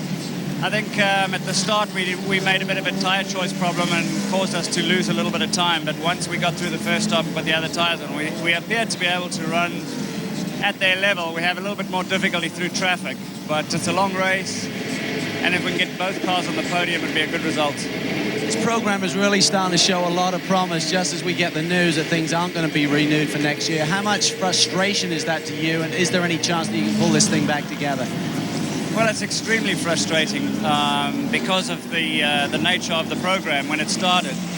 And it's very hard to debut a car at Sebring or Le Mans. And so if you think about it, this is probably only the fifth time this car's raced. So we're obviously doing everything we can, but I think the decision has already been made. Maybe a result here might change their mind yet again. What's it like to be back behind the wheel? Is the rust off? You know, I'm enjoying it the other side of the wall now, believe it or not. Okay, mate, it's great to see you back both sides of the fence. Let's go back up top. Al, the 7th car, Eric Bernard, J.J. Leggio in the 8th car up in 3rd. Good effort. Meantime, problems for the Corvette, Jan Beekes? Well, they brought the car back in, and they took the rear wheels off and looked back at the shock absorbers, did a data download. So I did not have an opportunity to ask prior because it seemed like it was a bit of a quick decision that they were going to bring him back on pit road. Of course, they're not losing any track position, so if they wanted to make a different adjustment than they did, it doesn't hurt them now. If they were already at the back, they can make a change. They're on the same lap as their sister car, the 3, so why not come in and get the change you really wanted? They did give up a position, though. Andy Pilgrim now will restart 3rd in GTS. He was 2nd behind the Ferrari, but both the 3 and the 4, the two vets, are a lap down to Menu, Cox, and Enga, the drivers that share the Pro Drive 33. Fans certainly enjoying themselves here on what has been a beautiful weekend for racing at Road Atlanta. Hillsides are full, the stands are full, seeing a great show. Hoping to go green. We'll be back. Let's circle back to Cincinnati with those figures. You know, I'm worried about Ted. Oh, no. It's off? Okay, I'll be right there. Guys, I gotta go. I think we can achieve substantial market penetration in the Pacific Rim. That's awful. Really sorry, but I have to go. The new Boxster. It is perhaps the perfect getaway car.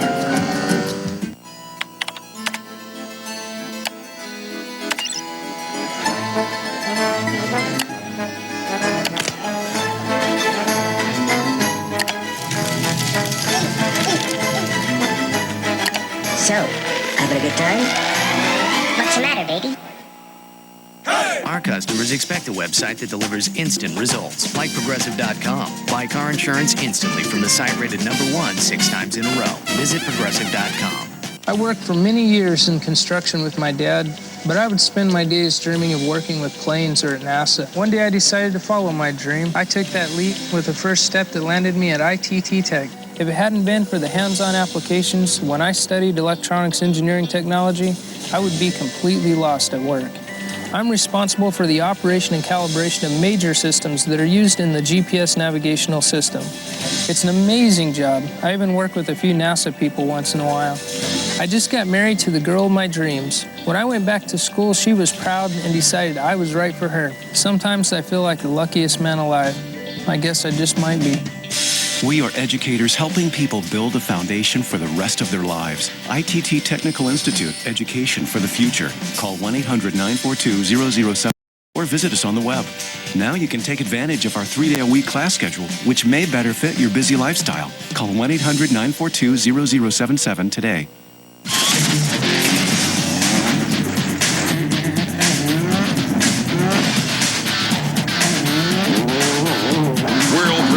Lives on speed. You're the best in the world. No one gets you closer. Hey guys, we've got a little bit of everything tonight on Speed. First at 9:30, Speed News Saturday. And at 10:30, Formula One gears up with qualifying from Japan. And later at 1 a.m., Formula One Live, Japanese Grand Prix. That's all tonight, only on Speed. Welcome back to Petit Le Mans Road Atlanta. Live flag-to-flag coverage only here on Speed Channel. This is a 1,000-mile race or 10 hours. With the 4 runnings of the event so far, the clock really hasn't entered into it. First year just short of 10 hours. 99, barely 9, not even 9 hours, a little over 9 hours the last 2 years. And Derek, we were on pace, I was told earlier, to complete this event perhaps in a little under 9 hours before this very lengthy caution due to Craig Stanton's one-car wreck. Yes, it is a long haul, but we were just noticing, I mean, if he hadn't had that impact foam on that corner and he destroyed the front of his Ferrari, I dread to think how bad the accident would have been if he just hit the concrete wall. Mostly took sheet metal off the car. It did not bend the car that badly behind the front wheels. As we get set, hoping for a restart shortly, Calvin Fish. Well, Rick, we talk about those front-engine cars and how hot they get on a day like this, and Marino Franchini's been driving the Viper, the number 45 machine. How's it going? As you say, it's very warm inside the car, but it's going as well as we could really expect. We're behind the Ferrari and the 2 Corvettes, which is as much as we can really hope for. The car's not handling the best, so the tires are covering up the problem at the start of the stint, but as you're going through the fuel load, it's getting a little bit tougher. So we just got to keep going, try to keep going round. We got a couple of penalties there, which isn't so good. What were they for? I saw the car come in and out a couple of times. I wasn't actually here, but I believe that Mike got together with the Riley and Scott, and then he forgot to switch on the pit lane speed limiter. So when Fabio got in, he got a penalty leaving the pits. You're having a great season, but your brother Dario has been really the man of the moment in car for the last few races. He's won 3 of the last 7, and I know you and your family are really close. We've spoken about this before. Your dad is at most of the events, and Dario tries to get to your races, or certainly watches on TV. What does he tell you about the sport? I mean, how can he lead you? Well, I guess you learn from, maybe we don't make any mistakes. Not that he's made many in his career, but he can help me with his experience. But that's really it. He's just there for me, and that's it. So hi to all the guys in San Francisco and Scotland. All right, mate. We'll have a good run the rest of the way. Thanks. Marino Franchitti, part of the American Viper Racing team for the second half of the American Le Mans campaign. Fabio Babini from Italy and Mike Hessemans from the Netherlands sharing that 45 car. Probably the best driver lineup they've put together for that car this season. Warm here this afternoon. It's the fall, but we're in Georgia, and the temperature on the track, 90 degrees. The sun continues to shine on these drivers. Looking for a restart shortly. We'll be back. Forget all the rules. See what no one has seen. Do what hasn't been done. Look everywhere. Never do the expected.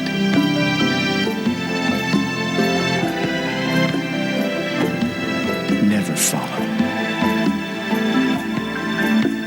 Inside every car's engine, friction and wear cut scratches in metal surfaces, causing compression and power loss. Restore with CSL fills these scratches and improves the seal between piston rings and cylinder walls, thereby restoring engine power and reducing oil consumption. Independent tests prove that Restore really works to increase and balance compression across all cylinders. If you have an older car or truck with a lot of miles, improve the engine performance with Restore. Satisfaction guaranteed.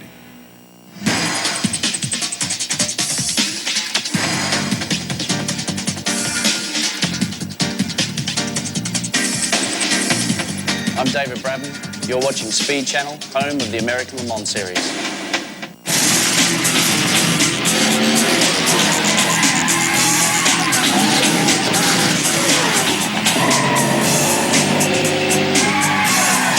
Sports cars live on speed. No one gets you closer.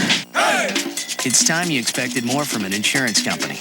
Because at Progressive.com, you can get our price for car insurance, plus the rates of other big-name companies. And that could save you hundreds. We can help you save money, even if it's not with us. It's time you expected an easier way to buy car insurance. Because at Progressive.com, you can get a quote and buy a policy instantly. In fact, our website is so fast and easy to use, it's been rated #1 6 times in a row. It's time you expected faster claim service. At Progressive, our immediate response vehicles can come right to you. They're like a claims office on wheels. We make getting back on the road fast and easy. Visit Progressive.com or call 1-800-PROGRESSIVE today. For fast, friendly service 24 hours a day, we can help you save money, even if it's not with us. Okay, maybe we're not changing the world, but we are changing the way people buy car insurance. You could start saving now. Call 1-800-PROGRESSIVE or visit Progressive.com.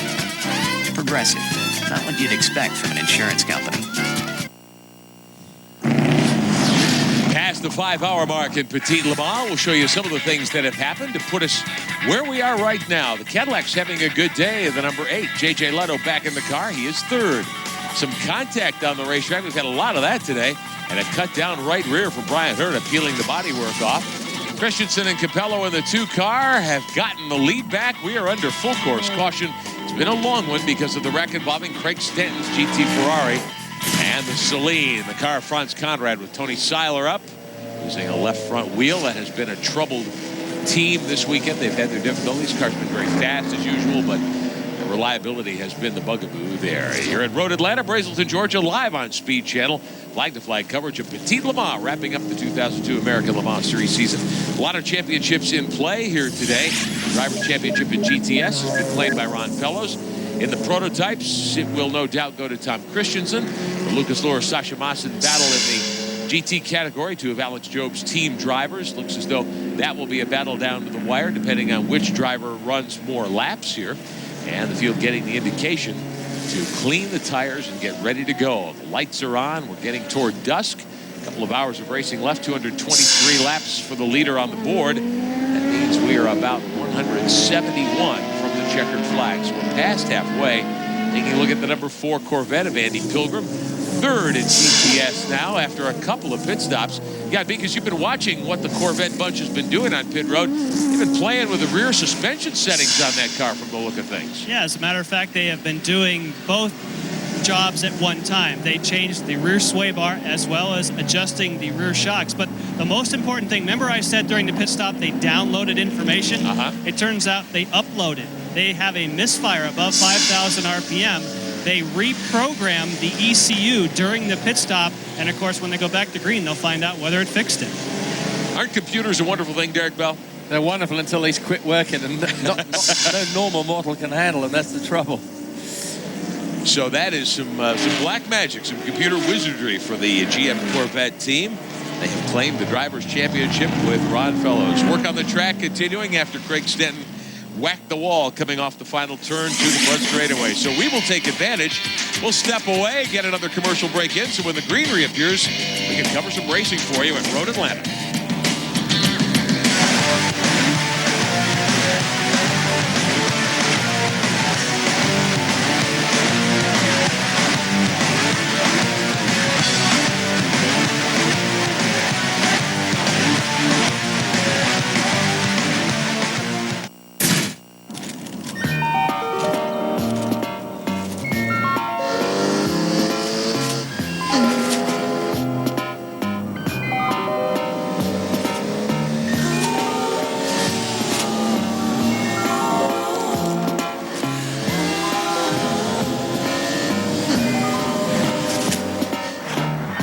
Keep our highways beautiful. The 911 Carrera. Hi. We have a little leak or something. Holy moly. Guess I better get started. Right. But first, could you give me your price and the prices of some of your competitors? you know, don't want to pay too much. Our customers know the importance of shopping around because at Progressive.com you can get our price for car insurance plus the rates of other big-name companies. You could save hundreds. Call Progressive today. This is the sound. These are the results. This is the sound of the PowerFlex by Gold's Gym, the authority since 1965. Gold's Gym gives you one powerful machine with 65 club-quality exercises. The secret to the PowerFlex begins with the swivel flex pulleys that provide you with free range of motion. Next, Power Stroke Resistance simulates the natural movement of your muscles and allows you to move from 10 to 410 pounds of resistance with one simple stroke. Call now for free information about how you can get the Gold's Gym PowerFlex into your home for as low as $49 a month. With the Gold's Gym PowerFlex, you get the lat tower, the multi-position bench, hip strap, rowing seat, ankle strap, handles, and space saver design. As a special bonus, when you order, you'll also get the Gold's Gym PowerFlex leg developer for stronger legs and shapelier hips and thighs. A $1 value absolutely free. Call the number on your screen now. When the checkered flag drops, your next stop is Victory Lane. NASCAR Victory Lane on Speed. Your race weekend isn't over until you see Victory Lane. NASCAR Victory Lane. Sunday nights at 8, exclusively on Speed. Hey guys, we've got a little bit of everything tonight on Speed. First at 9:30, Speed News Saturday. And at 10:30, Formula One gears up with qualifying from Japan. And later at 1 a.m., Formula One Live, Japanese Grand Prix. That's all tonight, only on Speed.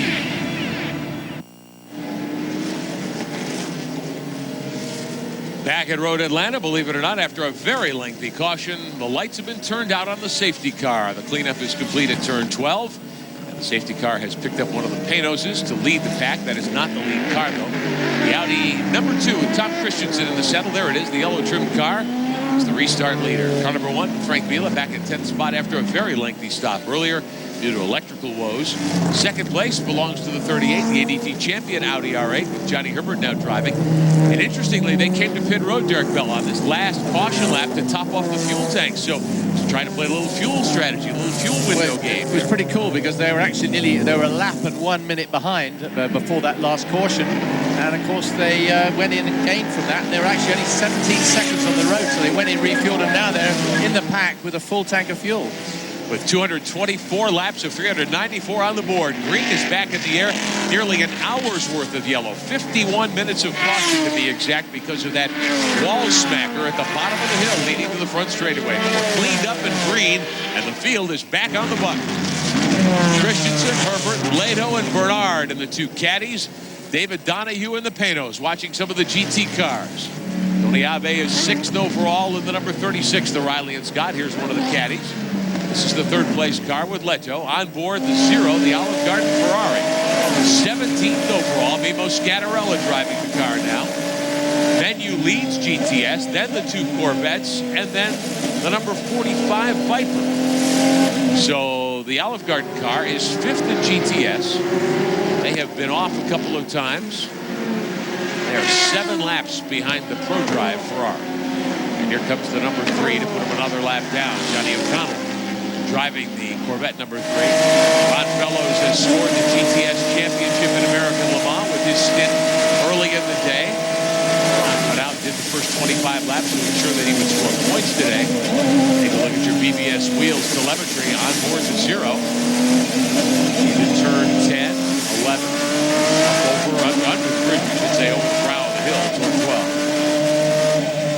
This is where the incident happened with Craig Stenton. He went off right there, plowed into the wall at the entrance to the front stretch. Lee Scattarella, no problem. Listen to that motor sing as he comes up through the gears.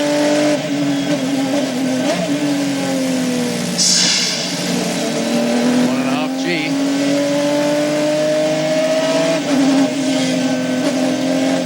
Glancing his mirror and lets one of the quicker cars through. It's quite tricky coming down through. You can't keep it flat all the way. You've got this sweeping left-hander uphill, sort of 80-mile-an-hour corner. Scattarella on the gas. What a pretty sound heading to the final corner before the backstretch. Here's your race leader with Christensen on board. Certainly in the catbird seat, trying to win the 900 Drivers' Championship. His teammate, Biela, in car number 1, the only driver with a realistic shot of unseating Christensen. And Christensen would have to drop out to give Biela an opportunity because Biela is so far behind in 10th spot, 17 laps behind the leaders. After a long stop, a lot of repair work, and electrical woes, and body damage, and all kinds of things happened today to that car. It's behind the wall. Now very much at speed. It's been fixed perfectly, as the Audi Sport Team Yost crew is wont to do with these cars. When something does go wrong, it doesn't usually take them long to fix and to make the car good as new. You notice how he just has that little lift on the way down through the S's there. You just see him back off. But not surprising at all. He's really moving down there too. Johnny Herbert in the 38, the 82 champion R8. Second overall, same lap, and 24 seconds behind the leaders. The 2 Cadillacs are 3rd and 4th, the 8th, and then the 7th. The GT machinery through the S's. Let's check you in with the GT situation. Lead car at GT, the Alex Job Cybernaut McKenna Porsche. That car, the number 23. Sasha Maassen, Lucas Luhr. Leading Johnny Mollem in the Peterson 31 Porsche. Anthony Lazzaro and the Risi Competizione Ferrari, 3rd. Cunningham in the 66. Tony Kester in the SF 43. They've got back to 5th. Laura Messiah's 3rd with the Orbit Porsche there earlier. Watching Maassen and Luhr. Car number 23 leading GT. Calvin Fish, the interesting part of this battle, of course, the battle for the GT championship. And could Maassen and Luhr end up in a tie and share the title? How's that going? Well, it's all about if Sasha can actually run one more lap at least than Lucas in the car today. You see the board there at their last pit stop on lap 183. They'd actually done 91 laps each. I don't know what the rule would be if they actually did the same amount of laps. Maybe Alex can answer that. Say they get exactly the same amount of laps each. Who gets the point then? Yeah, we would.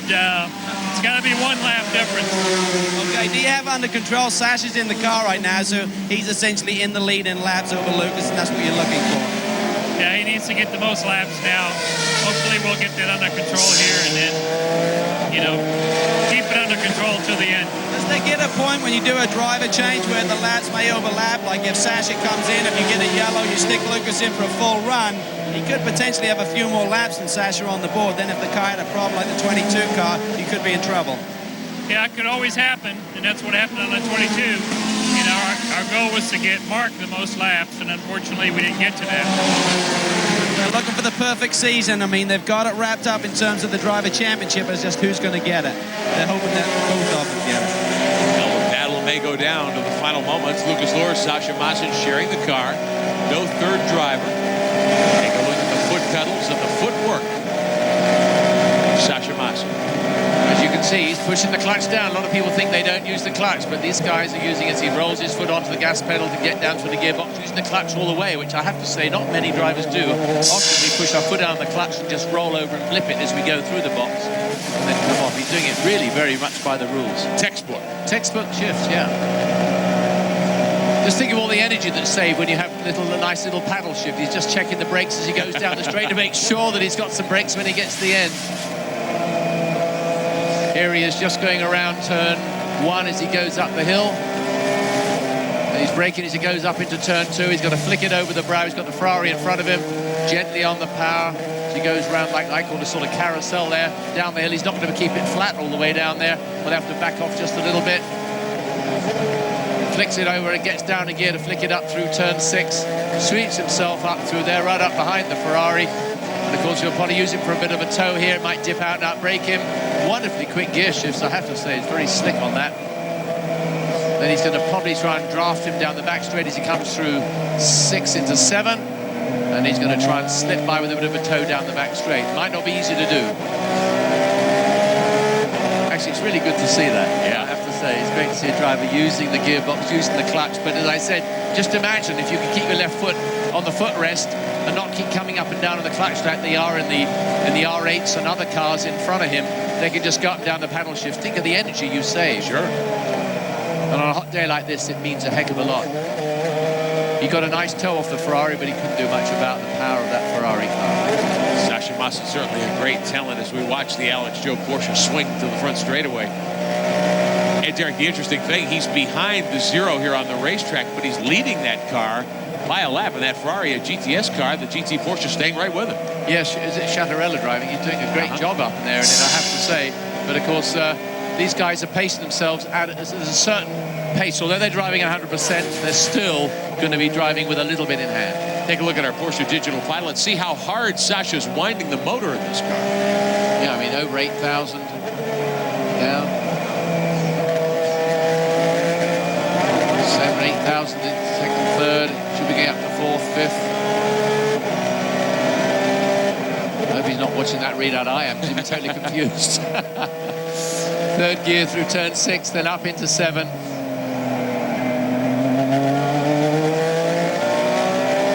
Up the backstretch, still chasing the Ferrari to try to put him another lap down.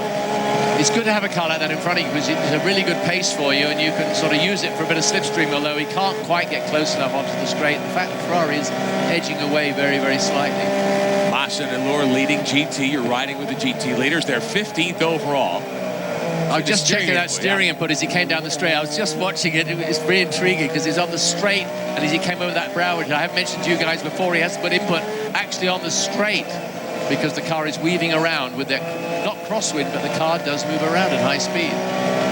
You get a sense of how quick the Ferrari is. The GTS car pulling away now, even though the Porsche is actually leading the Ferrari in the overall race. Yeah, well, overall, of course, the Ferrari should be quicker. But I don't think that particular Zero car is as quick, obviously, as the red Ferrari, that the Pro Drive car.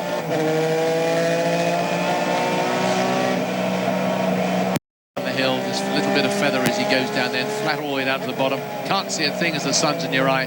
That time the downshift that he does goes up the hill. Doesn't actually use as much road as I have been using at times on this track. There we go. There goes the leading car, number 2, zipping by. Just look at the brakes on that car. Nips inside. He goes inside too. So Tom Christensen continuing to show the way, and the Team Yost Audi Sport number 2. He's got a 22-second lead over F1 veteran Johnny Herbert. We'll be back. For Corvette, the legend continues. The 70th running of the legendary Le Mans 24-hour race brought Corvette to France for a 16th time in the car's storied history. Hours of wind tunnel development had produced a more refined C5R for 2002 with an improved aero balance and high-speed cornering stability vital at Le Mans. The result was an astounding second consecutive 1-2 finish for Corvette Racing.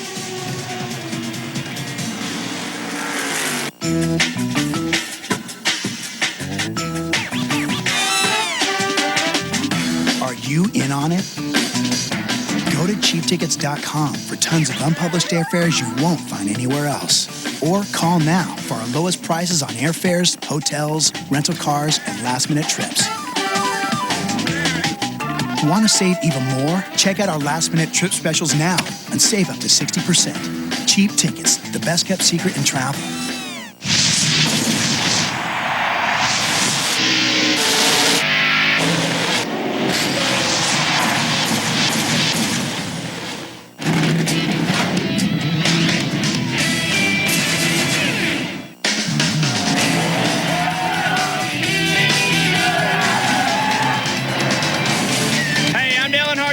And I just won the EA Sports 500. And remember, NASCAR TV lives on Speed Channel.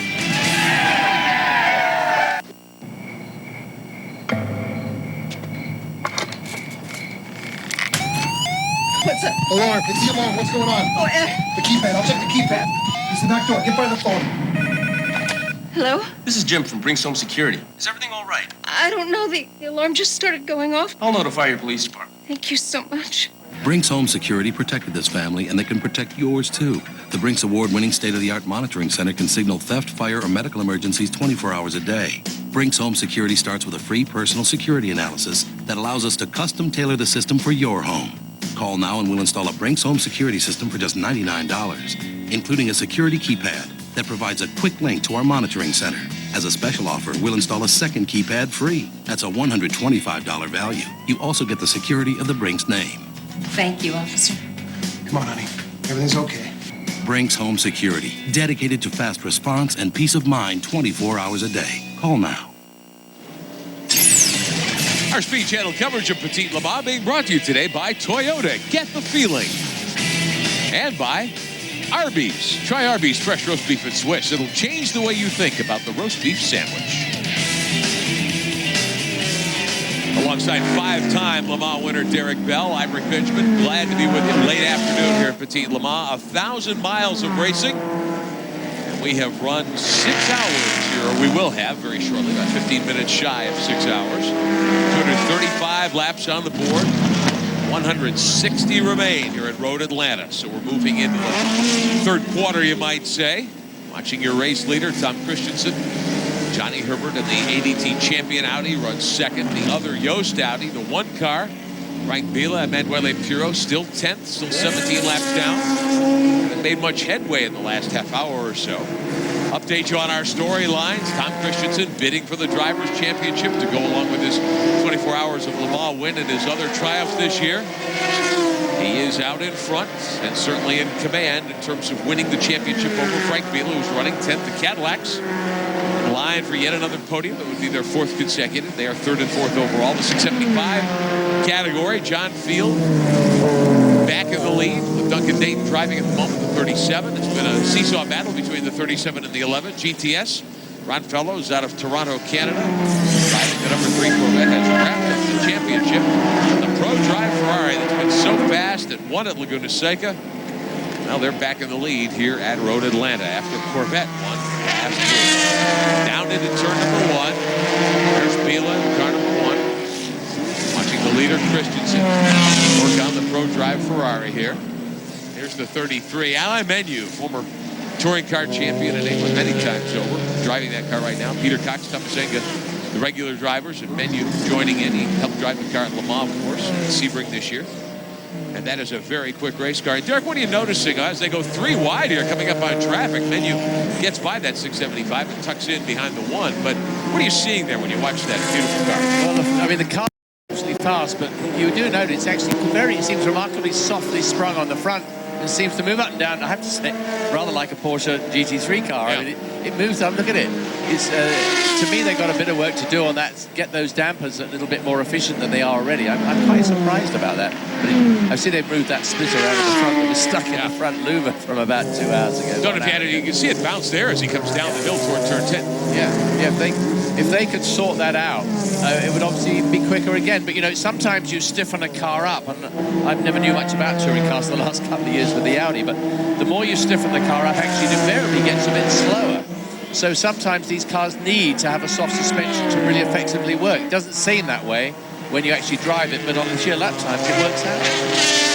Well, that's certainly a very quick race car now, and as the development process goes on, it'll be interesting to see next year what they do, whether they do put some front-end stiffness in there. Well, of course, in the future, we've got that Enzo is about to appear on the racing scene, and that's going to be quite something. And where that car will fit, what category, certainly would be a GTS car under current ACO rules, whether it will be eligible or not, and so forth. Haven't yet heard much about any teams thinking of using that car here. Well, they've talked about it certainly in Europe, and you know, I have to say I think the ACO in many ways favour a GTS type configuration because the public can relate to that shape of a car and say, well, I've seen one of those on the road. I guess you won't see too many Enzos on the road, although they are going to build another. No, 50. I don't think we'll find one at McDonald's tomorrow when we. But they have built 50. They're about to build another 50 now. Somebody said there's a $2 million premium on if you want to buy one from somebody that's got an order in. You've ordered 2 or 3. Oh yeah, I got the whole lot. Look at that moving up down at high speed down there. That is very unnerving for a driver because it means the front is actually getting light on him and he goes to get some input and suddenly it'll just slide away from him. So I would say they've got some work to do there. Oh, somebody's off on the grass running 675. Looks like one of the Philbeams again, perhaps one of the 2-team Buckland cars, and it is the Fairy Tale Brownies car. That's the 56. That car has had some success certainly this year. They've had their problems today, and that may be the end of the day for the 56. It was certainly spitting out some flames as it went that way, wasn't it? It was. That's McMurray driving that car, Chris McMurray, right at the moment. And he has stopped in the grass. So we'll see whether caution will come out in that, certainly in that part of the course. We would expect to see looks like he's reaching for here, trying to get the thing to turn over. And there's a Philbeam with the Nissan Power. We were talking earlier off air about the relative bulletproof attributes of that car, and here he is. He's got it refired. Wonder if it just jumped out of gear on it. What? Yeah, but the flames come out like he didn't want to fire, did it? It's like he was trying to keep it going. And splitting and banging. Maybe he got a problem getting fuel to the engine, and by pulling off, it managed to get enough up there. Not a nice place to pull back on the road, let me tell you. McMurray in that 56, 32nd overall. And we'll take another look at how it looked going down into the corner. This is turn 1. In front of the Chamberlain Dome there, which we have not seen much of today. Went right up the corner. Right down. Yeah. It's as if he switched the ignition off or something. You see the flames start to spit out now? Here they come, look. And it's like he's trying to get the thing going and the ignition's off. Now, it's possible. It has happened. Certainly, drivers might, by accident, hit the kill switch. Don't worry, I've done it. Meantime, the 11 car, the Nighthawk MG Lola. Well, we've seen this movie before. Flames at the back of the car. It was Road America. It was Le Mans. Yeah, Turbo fires could be a problem. Yeah, Le Mans and the Mulsanne Straight with Duncan Dayton driving it in the middle of the night that night. Remember it so vividly. I'm sure he does too. Back deck lid is off. Driver stays in the car. They were second and 675. This is Andy Lally in the car. Calvin Fish. Well, there's a big fluid leak in the back end of this car. I'm not sure if it's oil or fuel. I believe it may be an oil leak. Got down on the head, a kind of a flash fire there, but there's some kind of cover on the top half of the engine there. It has come loose and fractured. It's like a carbon fiber piece. I'm not sure if that's the same problem or something totally different, but for a moment there, pretty scary moment. Andy Lally behind the wheel. Remember, this team had to put a brand new gearbox on the car right before the off this morning. They borrowed that from Dyson. Try to get a look in here. And there's a fair bit of oil over on the left bank of the engine, and Andy is going to be jumping out. So it looked like it could be a lengthy fix, or their day may be in fact over. As we told you earlier, this is the exact same car that had that turbo fire at 11 hours. Burned to the ground, had to go to Lola and be totally rebuilt. Meantime, one of the Audis, the red trim #1 car, on pit road, Calvin Fish. And Emanuele Pirro is jumping in here, taking over from Frank Bilo. I just spoke to Pirro just a couple of moments ago and said, how's the car since the repair? He said Frank has not complained, his tires look pretty good, so I'm assuming that everything is all good. And as with this Audi, it looks like the car is brand new, actually, with the repairs that were affected on the car just a couple of hours ago. So they should be good to go. They're going to keep battling away here, and you never know what can happen. It wouldn't surprise me to see them on the podium at the end of the night. Certainly could work out that way. We've seen this team do some tremendous work. It looks like he doesn't have his radio.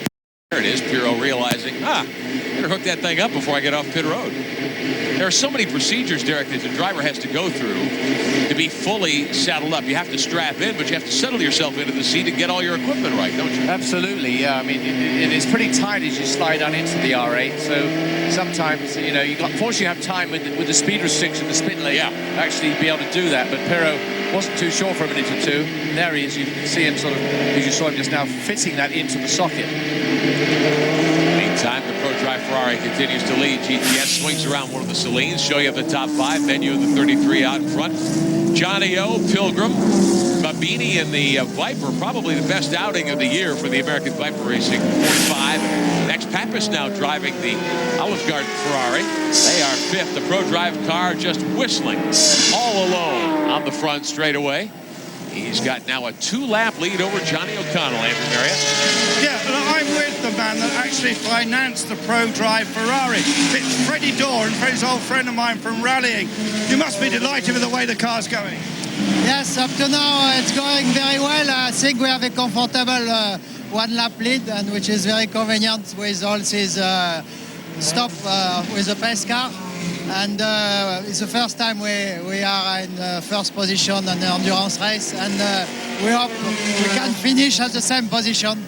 And very quickly, will you sell some of these cars next year?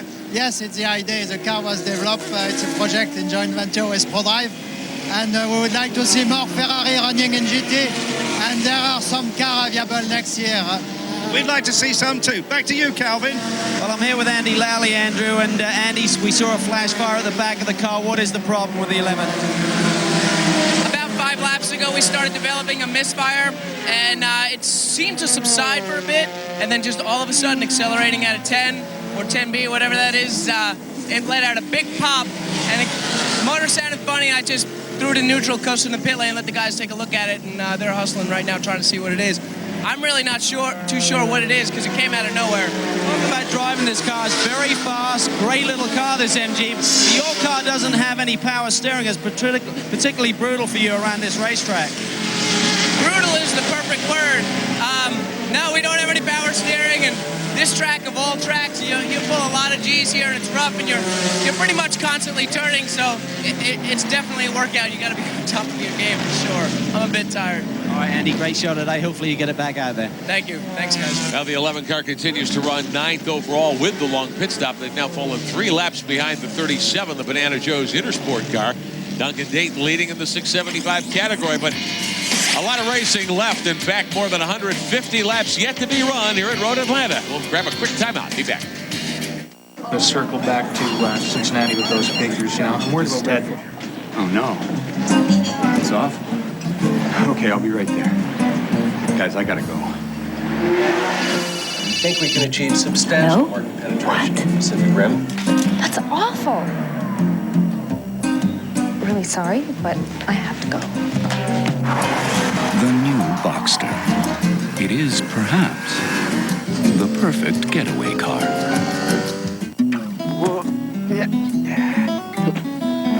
Well, there's people up there with the legs. Oh, you're leaning. Need to store your stuff? Now there's an easier way. Let Public Storage do the work. Decide what you need to store. They'll pick it up and move it into storage for you. Nothing could be more convenient than this. All it takes is one phone call. 1-800-44-STORE. Next time, let Public Storage, America's storage leader, pick it up for you. Today we're going to see how a customer order turns into their perfect PC. All the orders come in here. Don't forget the website. I mean, all the orders come in either here or the website. I put it all together. Big old hard drive, extra memory for performance, CD burner. Don't touch that. Every machine's a custom job. They call you the customizer? No, they don't. After testing, I pack it up and ship it out. An award-winning 24/7 service and support goes with it. Happy trails, little buddy. Hope S. Jackson gives you a good home. Get America's favorite PC, like this Dimension desktop for just $5.99 after a $50 instant savings, featuring an Intel Pentium 4 processor for awesome performance for today's digital entertainment, recording music, sharing photos, gaming, and beyond. Right now, you'll get a free digital camera. Get great deals on notebooks, too. Dude, we're getting another Dell. Sweet. When you want your perfect PC, it's easy as Dell. Dell PCs use Intel Pentium 4 processors. Hey guys, we've got a little bit of everything tonight on Speed. First at 9:30, Speed News Saturday. And at 10:30, Formula One gears up to qualify from Japan. And later at 1 a.m., Formula One Live, Japanese Grand Prix. That's all tonight, only on Speed.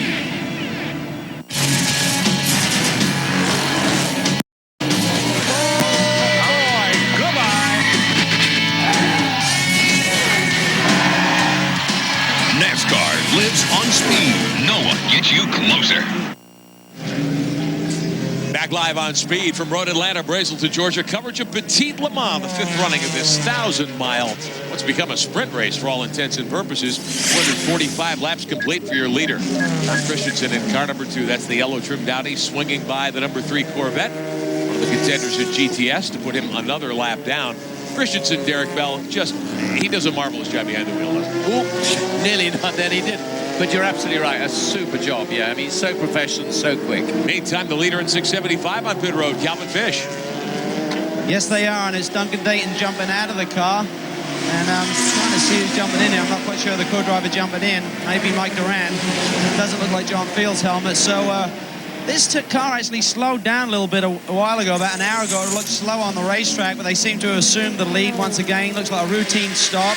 This team, of course, running on the Goodyear tires. Very similar, in fact, to what the Corvette team runs. And that's really the basis of these tires for these LMP 675s. And I think next year Goodyear are looking, in fact, of actually designing a purpose-built tire for these cars as this class is becoming more and more popular. But very good driver combination. Duncan Dayton does a lot of vintage racing, really is a very fast guy, even though he's a little bit later in years, let's put it that way. John Field, he always puts the hammer down, and Mike Durant doing a great job as well. Looked like the routine start. They're just connecting the radio up there for Mike. Everything else is done, tightening the belts. They should be underway here shortly. I like the way Calvin put that very diplomatically. He's got a little more experience than some of the rest of the drivers. Very quick. But he's very quick. You know? He is. He does a good job, and he races all the time. He's a great passion, and he's able to get in and drive these vintage cars, Formula One, and everything all over the world. And we've watched Duncan compete at this level now for a couple of seasons. Does a terrific job. He works with John Field quite often in this 37 car. Seemed to have some problem getting things hooked up, though, on what would be the second seat in the MG roll here. They are 8th overall. They've got 4 laps up on the number 11, the Nighthawk car, which had that fire and has gone behind the wall, evidently, while repairs go on that car. We mentioned earlier the Nighthawk team has sold that car, and we understand it's going to become the second car in the Dyson stable for next season. So when we saw that fire break out, I'm sure Rob Dyson wanted to grab a fire extinguisher and jump the wall himself. Meantime, the 37 is down and away after the driver change and getting the wiring, the harness sorted out. Back to Calvin Fish. Well, we talked about Duncan Dayton. I was actually not very kind to you. I said you're a little bit older in years now, but you're doing a great job. Ran with the team at Sebring, had a win there, and things looking good today once again. Yeah, the car's running pretty well. We had to just replace the battery. We had a problem with a puncture when we didn't have another set of tires here, so had to make a couple of quick pit stops and run around on a range fire in the drive. This heat, that didn't do us so well, but yeah, we're plugging along. We're making some good headway. And as I recall, one time you called me the Gerhard Berger of the Formula 4 2000 series. Talk about this class. So you're the David Haas. Talk about how this class has come along, even since Sebring. So much more competition here at the Petit. Yeah, there are a bunch more cars. Obviously, Dyson's got their car with a good lineup. Unfortunate that they had that fire. The class is great. The cars are just a ball to drive, and they're so responsive. And with a little bit longer fuel efficiency, you know, hopefully someday one of them will win. Well, your man here, John Field, is looking for that championship this afternoon or tonight. How nervous is he getting at this stage? Well, he's always pretty hyped up. You can't tell if it's nerves or just his natural way of being. But we've been trying to run really conservative all day just to make sure that he'd be there at the end. He's a great guy, and he deserves the championship, so hopefully we'll deliver to him. All right, mate. Best of luck. Great to see you back. Yeah, John Field, the car owner and the lead driver for the 37 team, certainly one of the most enthusiastic guys you'll meet in the paddock area at an American Le Mans Series event. Meantime, Garrett Bell, we've got a battle for third spot here between the two Cadillacs. Yeah, mammoth dice between J.J. Leto and Bernard here, really pushing the limits. I just hope they play it very cool, because these guys are trying to get some decent results. They've done so recently, and they certainly don't need to go around pushing each other around here.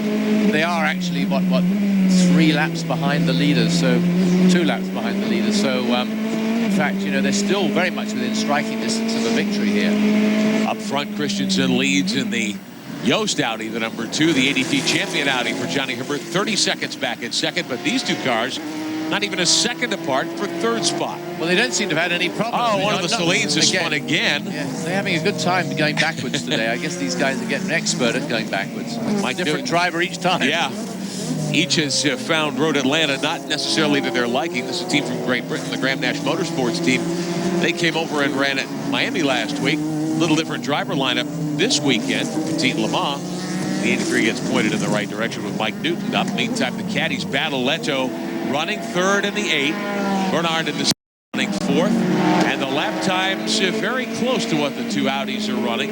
You have that feeling, though, that Christensen can turn it up and gain a few seconds if he needs to. Christensen is I think the quickest driver of the Audi team, sort of, as you take the whole season as a rule. And I think that, you know, his skills are amazing when he gets into it. He does Formula 1 testing, and he's just a great talent. I think it's a great pity he never got into a real single-seater, top single-seater car. We've run 625 of the 1,000 miles that make up Petit Le Mans. Hope you've enjoyed our coverage. We'll be with you to conclusion and, of course, post-race coverage as we cap off the 2002 American Le Mans Series season. There's the 83 that spun a moment ago. The caddy's working past, and J.J. Leto now has stretched it out a little bit over his teammate Bernard. They got close for a moment, and I think Leto looked in the mirrors and said, "Nah, I don't want this to happen." Well, I think he picked the traffic up pretty well, too, one has to say, as we're on board with Pirro as we go into turn 1. Emanuele Pirro is up to 9th now. He's gained a spot in car number 1. And the 26, one of the other Salines. This is one of Franz Conrad's cars. Has gone off of turn 1. And he will try to get the 26 back up on the racetrack. And Terry Borcheller put that car up into a good starting spot at GTS. They have fallen off the pace. The 83 goes around and nearly does heavy damage to the 1 car yet again. was that lucky. I mean, that was a very lucky move for the Audi. Never got tangled up. Had no idea what was happening either until he looked at his mirror and saw it facing the wrong way, I'm sure. Puro wipes his brow and carries on. That was at the bottom of the backstretch going into turn 10. Puro, Vila have moved to 9th spot by persevering. They're still 18 laps behind the leaders after in trouble. There's the problem. The culprit for the Celine left rear tire is peeled off the rim and goes away. Lots of wheels down. Look at this. Yeah. He doesn't come back. It has been a rough day on wheel and tire combinations, no doubt about it. We've got several come off completely, several tires peel off rims. So one of the GTS Celine's Tony Seiler driving. Seiler had a front wheel come off in that car about an hour and a half ago. He must be getting sick to death of coming in with his hand out the door, his wheels hanging off and tires not on the car. This is where you have to be so careful of wearing out that under tray and damaging the seat, really kissing the road as he comes around that corner. On the straight he's okay as long as he keeps the speed modest. But it's as he turns around a corner like that, has to be very gradual and gentle with it. With all the weight transfers to the wheel that has no tire on it right now when you go around what will be a right-hand corner. So Tony Seiler with a hand up. He'll try to bring the Franz Conrad Celine onto pit road if he can do so safely the last mile or so. And the crew will be ready to change left rear tire. These are very fast and beautiful cars. Unfortunately, reliability's been a problem for the 4 Celines as well. Audi running first and second as we move into the evening hours at Petit Le Mans.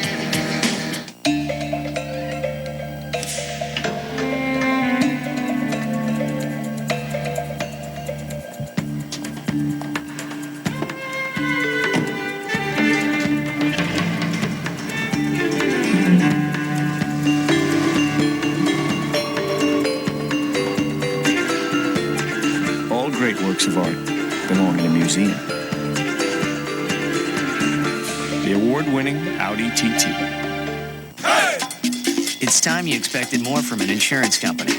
Because at Progressive.com, you can get our price for car insurance, plus the rates of other big-name companies. And that could save you hundreds. We can help you save money, even if it's not with us. Call 1-800-PROGRESSIVE now or visit Progressive.com. Compare rates and buy a policy instantly. We can help you save money, even if it's not with us. You could start saving now. Call 1-800-PROGRESSIVE. Not what you'd expect from an insurance company. Every Sunday, before they start their engines, it's NASCAR This Morning. Fasten your seatbelts. Look at it go. Doesn't get any better than this. It's the show that takes you inside the world of NASCAR for all the breaking stories on or off the track. That is absolutely outstanding. It's almost frightening. Don't miss the best pre-race party this side of Talladega. It's absolutely wild. NASCAR This Morning, Sundays at 10 on Fox Sports Net. Who knows where evil lurks? Out of the depths of the world's crime annals, Marengo Films presents Hollywood's greatest detectives. A fantastic double feature offer on VHS or DVD. Creep through London's murky fog with Holmes and Watson in Terror by Night. And Sherlock Holmes and the Secret Weapon. Or join the Shadow as he tracks murderous villains in The Shadow Strikes and International Crime. Build your library. Own 4 of the greatest detective films ever made. Each Sherlock Holmes or Shadow double feature is available on DVD for $19.98. Or if you prefer, receive any 2 films on VHS for only $19.98. Please add $5 for shipping and handling. Ready for a night of mystery with Marengo Films? Hurry. Order now. As Holmes would say, the game is afoot.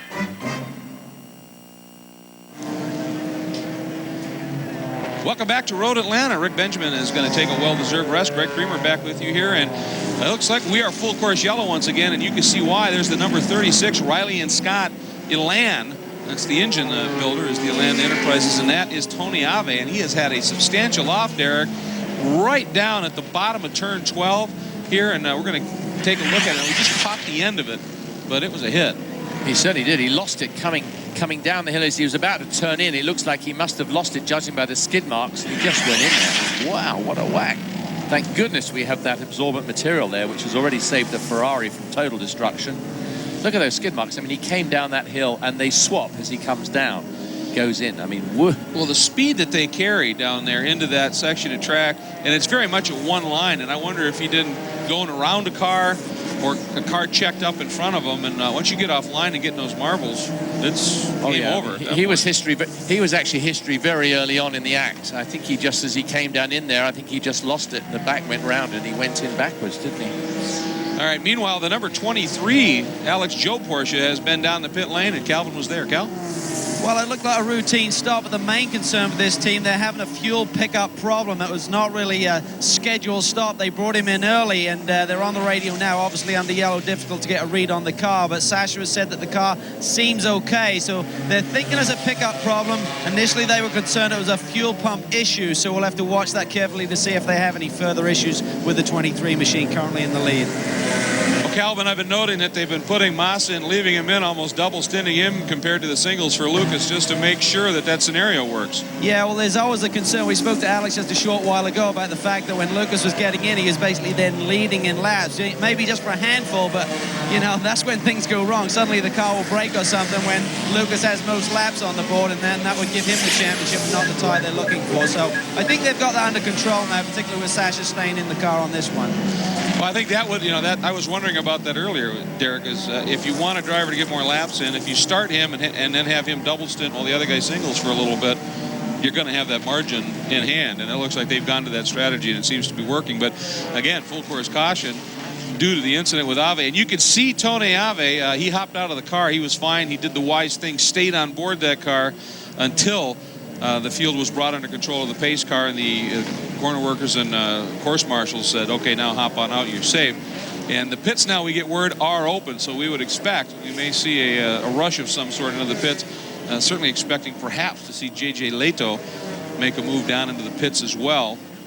This, of course, is when there's incredible heat soak amongst the actual driver sitting in the car. He's been out there for half an hour, 40 minutes, battling away with the car, some, as you've heard, without any power steering. Right. And then as the cars slow down, and these closed cars, oh my goodness, the heat just sort of comes up through your body. And of course, you then have time to think about it. When you're racing, the adrenaline's pouring around, and you actually you're taking it off your mind. But when you slow down, all you can think about is intense heat. Well, especially in the closed cockpit cars, I mean, their ducting for any kind of cooling for the driver is designed to have some speed forcing it through. Let's check in with Calvin. Number 2, Audi is in. Leader is in. Tom staying in the car. He was signaling he wants a drink. He's pretty hot out there, but good to go for another one. Gives him the thumbs up to the crew. Fuel has gone in. Looks like they're going to do a tyre change as well. I just spoke to E.T., their engineer, and he said that they're very happy with the tyre combination that they've switched to. Slightly harder Michelin tyre is working well. Let's go down to Andrew with the caddy. Yes, the caddy just came in and stopped at the feet of David Brown, the famous engineer who worked with Nigel Mansell when he won the World Championship. In fact, J.J. Leto is staying in the car, everything calm and collected down here. We also saw Johnny Herbert come in, and, well, there's cars absolutely everywhere now. Leto doing a fine job, and obviously content to stay on board here. And he's in an animated discussion with the radio, and also some gesturing here to let him know what he needs and what he feels needs to be done, but he's going to stay on board. And you were talking about the heat soak for the drivers. Whenever you go full course caution with these cars, they're designed for movement to keep them cool. But while you've been up here working, I've been outside, and it's been cooling off. So things are improving.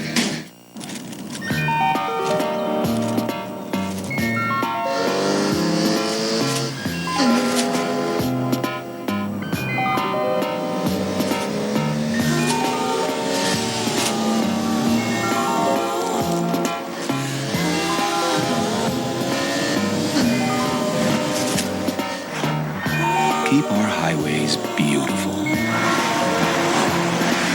911 era. Of all the rotten luck, damn, to spend eternity pushing a boulder up a hill. Oh, it's enough to send a bloke mad. What? Hello? Oh, now I'm hearing voices.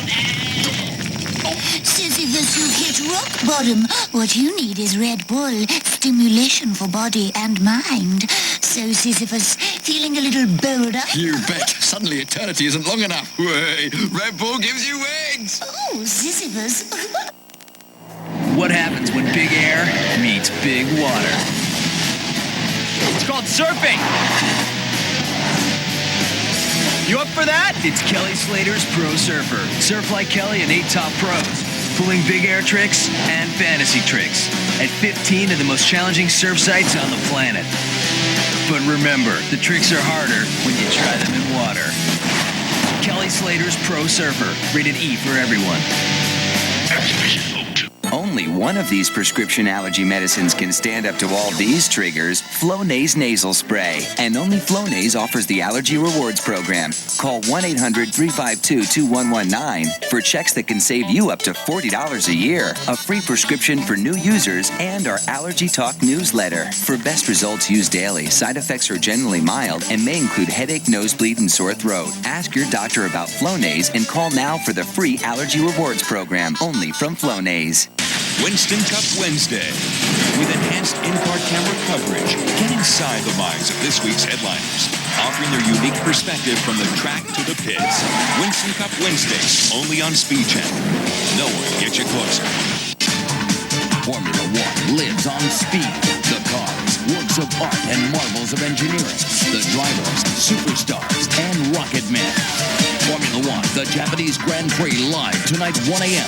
only on Speed. Welcome back to Road Atlanta, where we remain under a full course caution at this point due to an incident involving the Alan Riley and Scott car of Tony Ave. And Calvin, I understand you've caught up with him. I have, Greg, and it's good to see Tony walking over this side of the track. Tony, how you feeling first and foremost?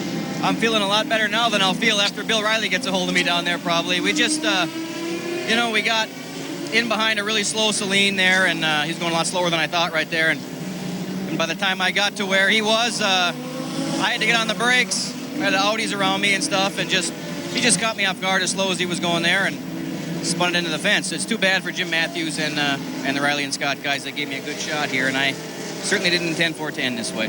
The car is really quick, and you and Mark are a great combination in terms of speed. I think if you get a few races under your belt, this could be a great combination for a championship even. Oh, I think for sure, but we'll just have to see what they say now. But it's good. I mean, I've raced for Riley and Scott a lot, done a lot of testing, and this is actually the first one I think I've ever scratched, so it just goes that way sometimes, I guess.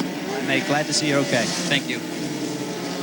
Well, Tony Ave is truly very gifted. Everything he touches in terms of race cars and the like, snowmobiles even, he drives incredibly fast and very, very well. So hopefully this will be considered when he's a little worried about things with Riley and Scott, and I don't think he needs to be. There's the car that's second in the GT division, number 31 Porsche. More neck. I was checking with Andrew Marion. Yeah, I'm with Johnny Merle, who's just climbed out the Pittston Motorsport car in a great second place, having a really good run. Yeah, the team have done a phenomenal job on the pit stops. I have to say, we've been, I reckon, the best team in the pit lane in GT on that. We pushed really hard, especially in my second stint. I pushed really, really hard to try and get us back up in the order. And the car's working really well, and now we're just cruising around, second and a half, 2 seconds off the pace, just trying to make sure it doesn't break. But we hear that the 23 car may have a fuel feed problem. Well, you know, they deserve to win this, quite frankly, because they're 3 laps ahead of us and they've got the pace, but we've already given up chasing them about 2 hours ago, so if they have a problem, we're trying to go as slow as we possibly can to make sure we don't have a problem. Thanks, Johnny. Now, the interesting strategies that develop in endurance racing on occasion. Now, this is your leader in the GTS category. Now, this is a Ferrari 550 Maranello, but not all cars, folks, are created equal, even when they're of the very same manufacturer.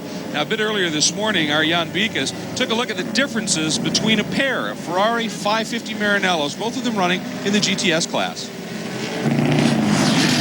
There are 2 Ferrari 550 Maranellos that compete in GTS, but you know, the 2 teams that built these cars took much different approaches. First of all, Team Olive Garden. This car was built by the same 11 people that are here this weekend.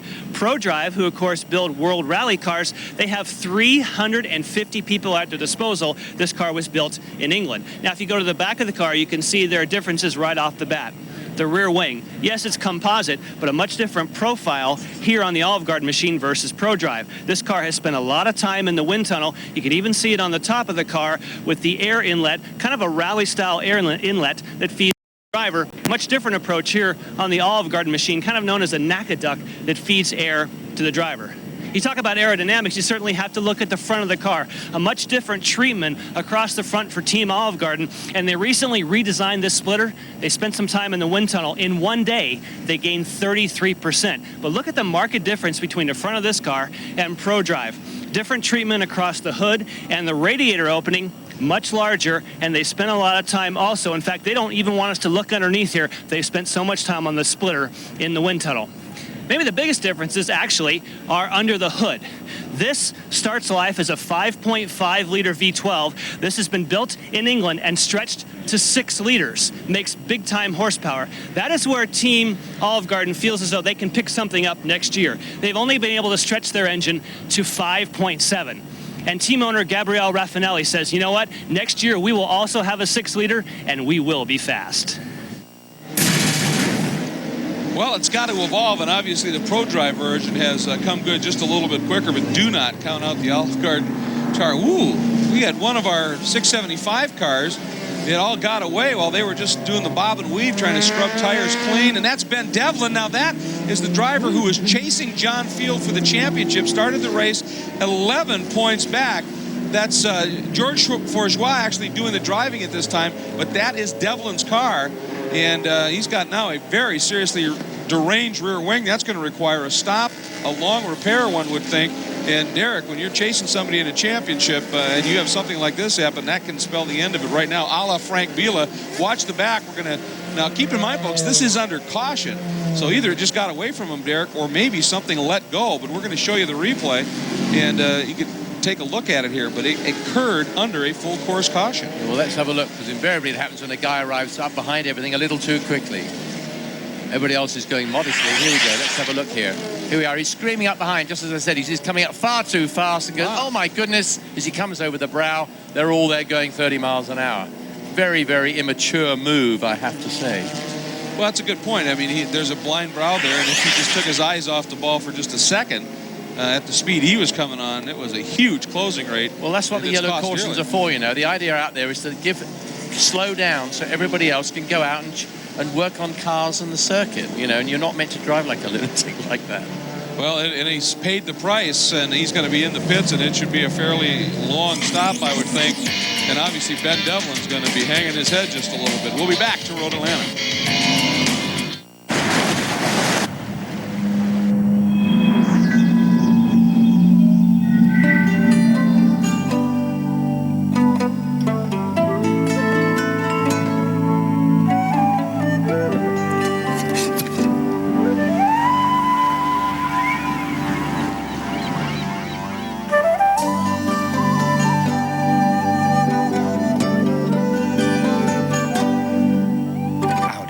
Never follow.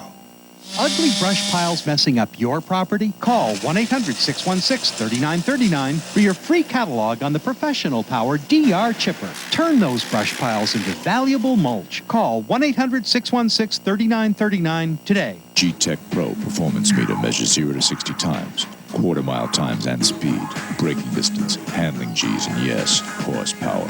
No installation, 1/10 of a second accuracy, achieved with a precision accelerometer and DSP technology. Magazines have tested it. Now they test with it. G-Tech Pro is only $139.95. Call our 24-hour hotline right now at 1-800-G-Tech-PRO. That's 1-800-483-2477. Hey guys, we've got a little bit of everything tonight on Speed. First at 9:30, Speed News Saturday. And at 10:30, Formula One gears up to qualify from Japan. And later at 1 a.m., Formula One Live, Japanese Grand Prix. That's all tonight, only on Speed. Each week, thousands of concerned parents and grandparents start Globe Young American plans for their children and grandchildren. The Young American Plan is a simple, affordable way to secure valuable life insurance protection. Starting a Young American Plan today guarantees the future insurability of your loved ones. Once issued, the Young American Plan can never be canceled. For just $1, you can start a Young American Plan and feel safe knowing you've provided your child or grandchild with a lifetime of protection. The regular premium you establish now is guaranteed to never increase. And the Young American Plan builds cash value that could be used in the future. Since 1964, millions of concerned parents and grandparents have started Globe Young American Plans for their children and grandchildren. Call Globe today. For complete information and applications for the Globe Young American Plan, call Globe today at 1-800-457-4046. Call Globe now.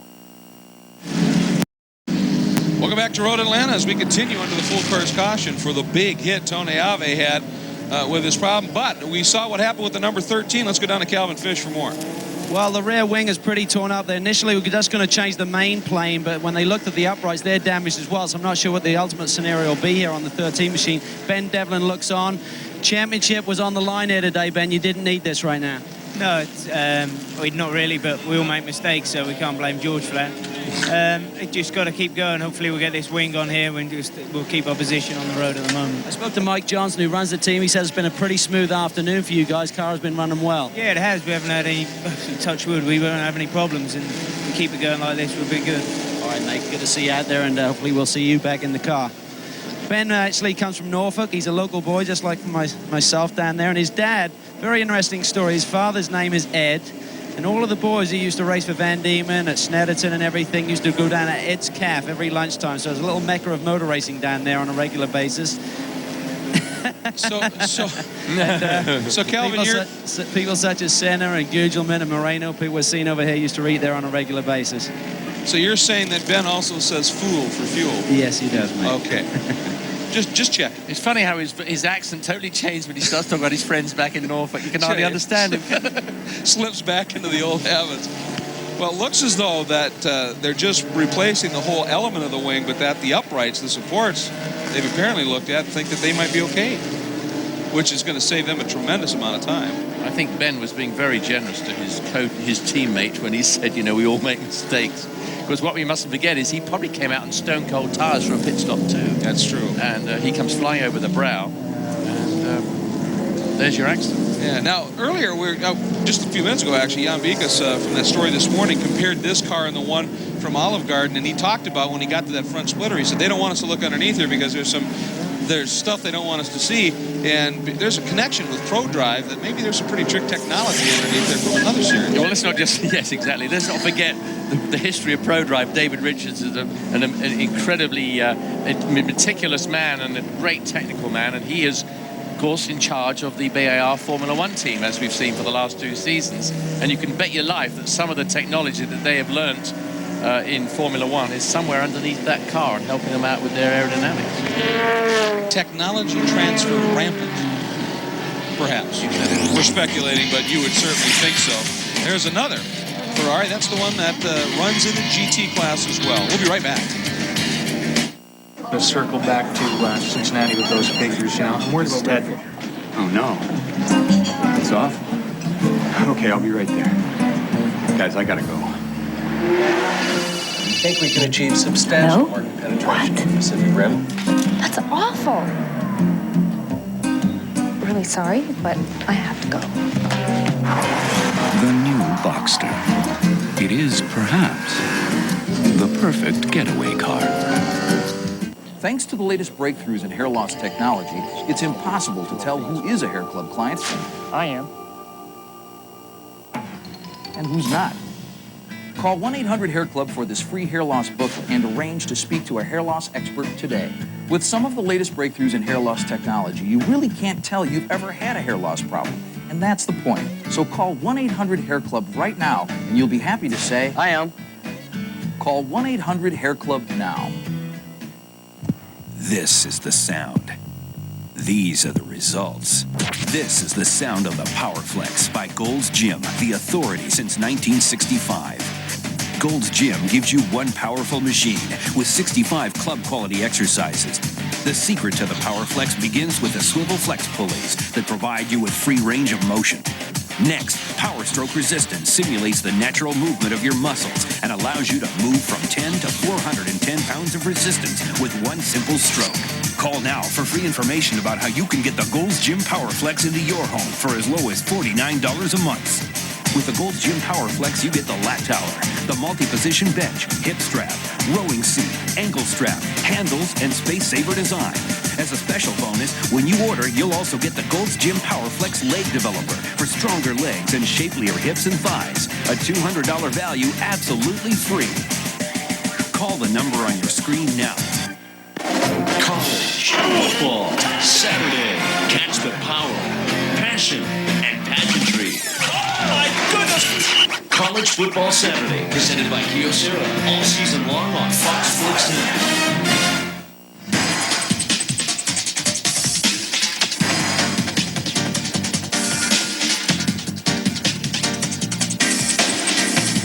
Hi, I'm Ron Fettles. You're watching Speed Channel, home of the American Le Mans Series. Over 6 hours of this 1,000-mile or 10-hour event have been completed. Here's what's happened in the last hour. This was the restart after a 51-minute caution. Here is the fire in the number 11 car. Fairly minor, although it did require them to go behind the wall. And then most recently, this big hit by Tony Ave and the number 36, Alan Riley and Scott, that has caused our current full course caution, and it happened in a similar area to the one that caused that long 51-minute caution, but this looks like it may clean up just a little bit faster. Let's take a look. I'm going to show you the full field rundown. Look at the cars streaming through here. There's still a good number of cars out on the track, and you notice lights are out on the pace car, so we're anticipating that we are going to be going back to green here about halfway around the lap right now. And here is that full field rundown. Christensen leads over Herbert on the same lap. And this is going to make it very interesting because it's only about 2 seconds now, the deficit, as opposed to 30. Take a look at the rest of the field here. Back in the running order, you see there's Sasha Massa, number 15. In the running order, 23 the car. And again, he continues to have more laps than Lucas Luhr. And as long as they can maintain that scenario, he gets the bonus point for running the most laps in the race, ties him with Lucas, and they will be co-champions. And that is very important for both of them as well as the team. And that, so far, is how it's playing out here. So that's the story. Meanwhile, we watch the cars. Now they're getting into some serious scrubbing mode, and it's not always just getting heat in the tires. When you take a look at the build-up offline around this track, oftentimes that's just to get them clean, too. Well, remember, they've all come in and nearly everybody's put fresh tires on. So they've got new tires on, and they've got a track which is cooling down a little bit, and they've got to get the temperatures up to make them efficient. And, as you say, get rid of any little bits of rubber that might be on there, but they wouldn't have been running offline if they could help it.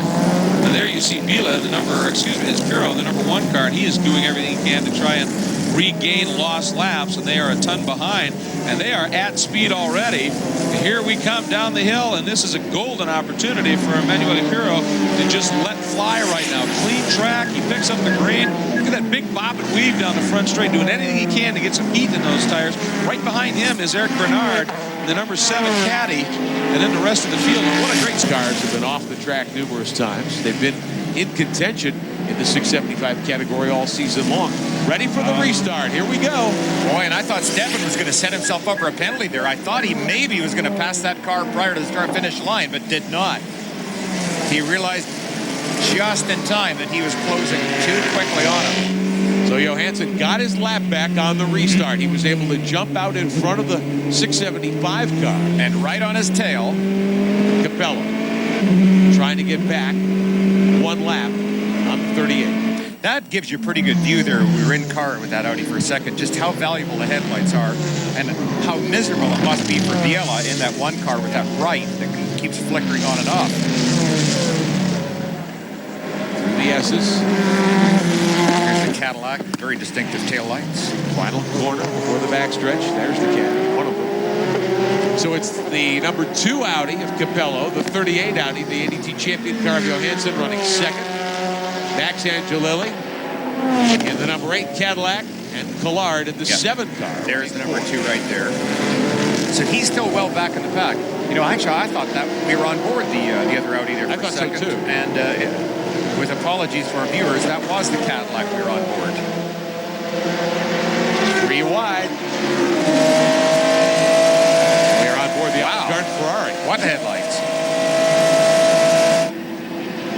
Driving blind here at Road Atlanta. There is the 38 for Johansson.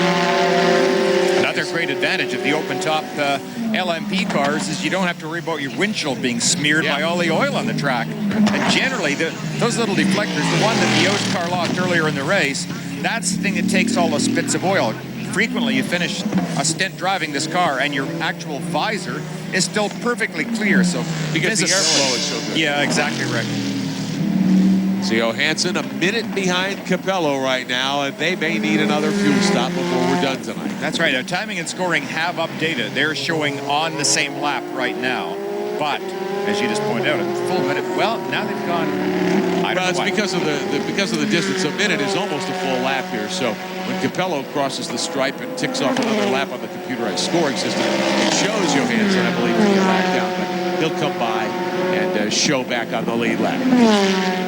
Now let's see. We've got Capello just ran a 1:25, a minute 25 on that lap. Very slow, very careful. He doesn't have to push at this point. Let's see what Stefan is. Well, Stefan did a 1:18, so a 7-second gain is quite substantial. He's got the lead down to 50 seconds, but remember, we heard from Calvin Fish and Jan Vickers moments ago, the ADT champion bunch do not think they have enough fuel in the 38 to go the rest of the way. Meantime, the 2 car should be set to run to the checkered flag. What's that magic 2-hour Mid-Ohio tank? that would help. Well, that's the Yost team that has that. I don't know if that's one of the updates the champion bunch got. No, I don't think so. 50 seconds behind. Johansson trying to take advantage of a clean racetrack as we see Capello heading up to the S's. He's just completed another lap, 40 to go. Brakes beautiful. They just glow such a bright orange color and they go black so quickly. It shows their ability to absorb and dissipate heat right away. Tom Christensen well on his way to locking up the 900 prototype driving championship here tonight. He was the points leader coming in. Capello was close behind him. Of course, they team in this 2 car, so their point total is very similar. Look at the way that Audi logo is lit up on the car. Now, I don't remember that from Le Mans earlier this summer. Maybe a new wrinkle. Now, updating you one more time. That lap, Capello ran a 1:21. Johansson a 1:14. Suddenly the gap is down to 43 seconds. So 2 laps, he's cut 17 seconds off the lead. Well, and we'll certainly get an update on this. Is Capello with a problem, or is he just really taking it easy in the dark to make sure he doesn't have any problems finishing on fuel or running afoul of slower traffic? Oh, well, I think Stefan is answering the question that we were just talking about. Does he have the ability to really make a charge? And at this point, yes, he is going like a rocket right now. Behind one of the GT Porsches, the problem will be if he's got the wick turned up and they've reprogrammed. And Bill, can he change the fuel metering from the cockpit to try to get more power? He can do a little bit, but you never know what it's really going to be like compared to the factory, the Yost car. So it's very interesting. Now, just by comparison, Angelelli in 3rd place is also running a 1:14 in that Cadillac. So the Cadillac is going very quickly, too. As we watch Johansson trying to chop further into Capello's lead. Jan Vickers, join the conversation here. You've been busy on pit road talking to some engineers. What are you hearing? I heard you say, I wonder if anything's wrong with Capello. I asked that very question to the Yost team, and they just had a grin. They said, nah, everything's fine. We got everything under control here. Yeah, Capello cranked it up, a 1:16 last lap. So the 1:21s were caution, I'm sure, on his part, rather than some sort of problem or all of a sudden a lack of speed for the Audi R8. Yeah, and Johansson is down to 41 seconds behind him, so he's cutting big chunks out. Oh, that final pit stop, the splash, is still looming up. Capello down into turn 1, puts another lap on the board, heads up toward the S's here at Road Atlanta. Johansson putting another lap on the board in moments. He is 2nd. We'll be back at Petit Le Mans. The band that is rock and roll.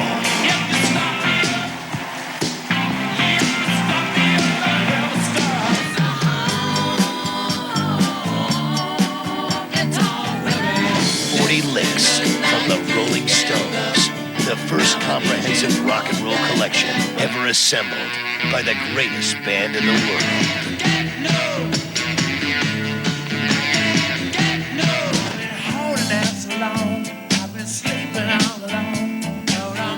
Get 40 licks, 40 of your favorite hits, over 2.5 hours of pure Stones, digitally remastered.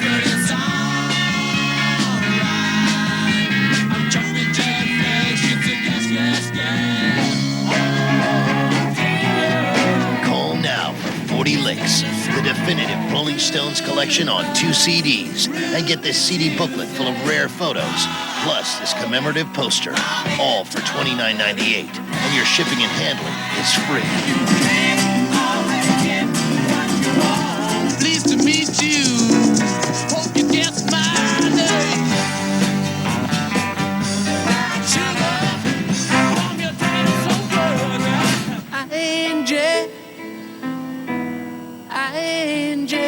Capture rock and roll history with these classic hits, handpicked by the Rolling Stones, spanning their entire career, including their newest lick, Don't Stop.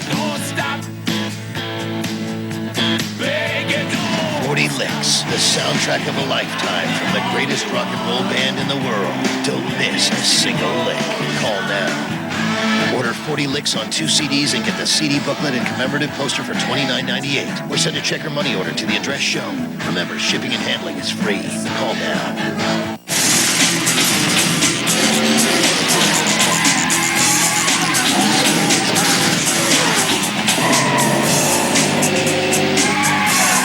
Sports cars live on speed. No one gets you closer. Hey guys, we've got a little bit of everything tonight on Speed. First at 9:30 news Saturday, and at 10:30 Formula One gears up with qualifying from Japan. And later at 1 a.m. Formula One Live, Japanese Grand Prix. That's all tonight, only on Speed. Racing into the night, less than 40 laps remain. In Petit Le Mans 2002, watching the battle in GTS, the Pro Drive Ferrari, Thomas Enga back at the helm, has just gotten his lap back from the number 3 Corvette, Ron Fellows. Johnny O'Connell and Ollie Gavin driving that car, trying to drive to victory to cap off Ron Fellows' driving championship that he scored earlier here tonight. The Pro Drive car, Bill Adams, has been faster all day long. They've had problems on pit road. Now they've gotten it fixed, evidently, and Enga's unlapped himself, but the time is running short. It is running short, but boy, it is spectacular right now. Now, here's the pass. It is just an absolute clean pass up in the area of the track where everybody has gone off. The Saleen went off. We saw the Viper off there a few moments ago. Enga just got underneath and just made this beautiful pass. Back live with you, watching Fellows. He is your GTS leader again. Flashing the high beams. You know, we're getting spoiled. The final race of the season, we're getting an opportunity to watch so many different excellent drives. Thomas Enga, Ron Fellows, look at Christensen playing with Johnny Herbert. This is just too good. Up in front, Capello still leading Johansson comfortably. Johansson soldiering on. Lost 2 seconds to Capello on the last lap. And both Thomas Enga and Stefan Johansson will be praying for a yellow flag, a pace car incident right now, something where they can go all the way around the track and catch up. And for Johansson particularly, they need it for fuel. If they have to stop for a splash of gas, they would have a very, very tough road to hoe to try to win this race. Our BBS Wheels telemetry, Bill, down into turn 1, 106 miles an hour on the brakes. This car is so good. You see the lateral Gs. I mean, the stock Corvette pulls about 1 G, and it's such an effective car. What a great sports car it is. But 1.6. Remarkable, just a great car. You know, today this is turning out to be a really good battle, and we've got in the LM900 class. It's being pretty well dominated by Michelin tires. Fellows Corvette, of course, is on Goodyears, and he's having the battle with a Michelin-shod Ferrari. Yeah. Back in the 675 class, Duncan Dayton, is on a Goodyear-shod car, and finally in GT, Alex Job is on Michelin. So it's a great tire war story today. And tires, of course, one of the critical factors now in GTS. Here's your top 5. Fellows leading Enga by almost a full lap. Frank Freon in the other Corvette. Max Pappas up to 4th in the Olive Garden Ferrari. Charlie Slater in one of the remaining Saleens 4 started. I think that may be the only one left standing. All 4 of them have been off the track numerous times. There have been cut tires, lost tires. It has not been a great day for the Saleen S7s in the field here, but one of them in 5th spot. Here comes Fellows with the lead. 34 laps remain tonight. Good to see Charlie Slater still out here enjoying racing. Sure. Charlie was a past owner of IMSA, and I happened to see he and his beautiful wife in the restaurant last night at dinner. And nice to see that he's still getting so much fun out of this sport. As he should. What a great sport. Couldn't agree more. It has been a terrific year, Bill Adams. It's been fun to be back with you this year. It's what a joy. It is a joy. I just can't wait for the next ALMS race. 4 months away. LMNU out of car number 33. Galvin Fish, Tomasenga trying to chop into that lead. What's Alan saying about the situation? Well, Alan, that's a heartbreaker. Had that suspension problem so late in the going. The car's been running beautifully all day. What's your take on the situation here with less than an hour to go? Obviously, we are very disappointed. I mean, the car's been going really well all week.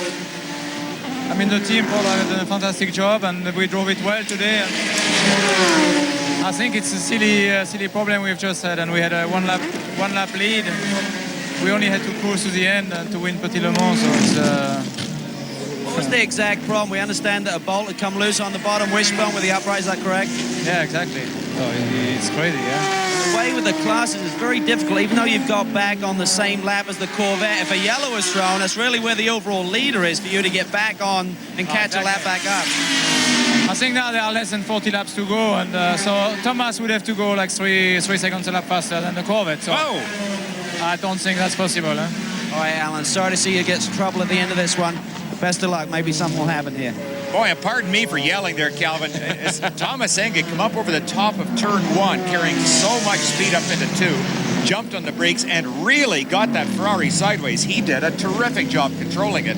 Didn't lose any time at all, but it was the slide for life for a few seconds. There was a ton of smoke off the rear tires. As we watch it, here's what happened. A lot of speed up the top here. Look at the car just locking up, trying to go sideways. Does a really great correcting it. Doesn't allow the tail to wag the dog, and sometimes that's the toughest part, the whip back. And nearly he took out one of the Audis, which was right behind him as he had that problem. Under the Porsche bridge here at Road Atlanta. 32 laps to go tonight. Dindo Capello trying to close the deal in what's been a magical season for Audi. We'll be back.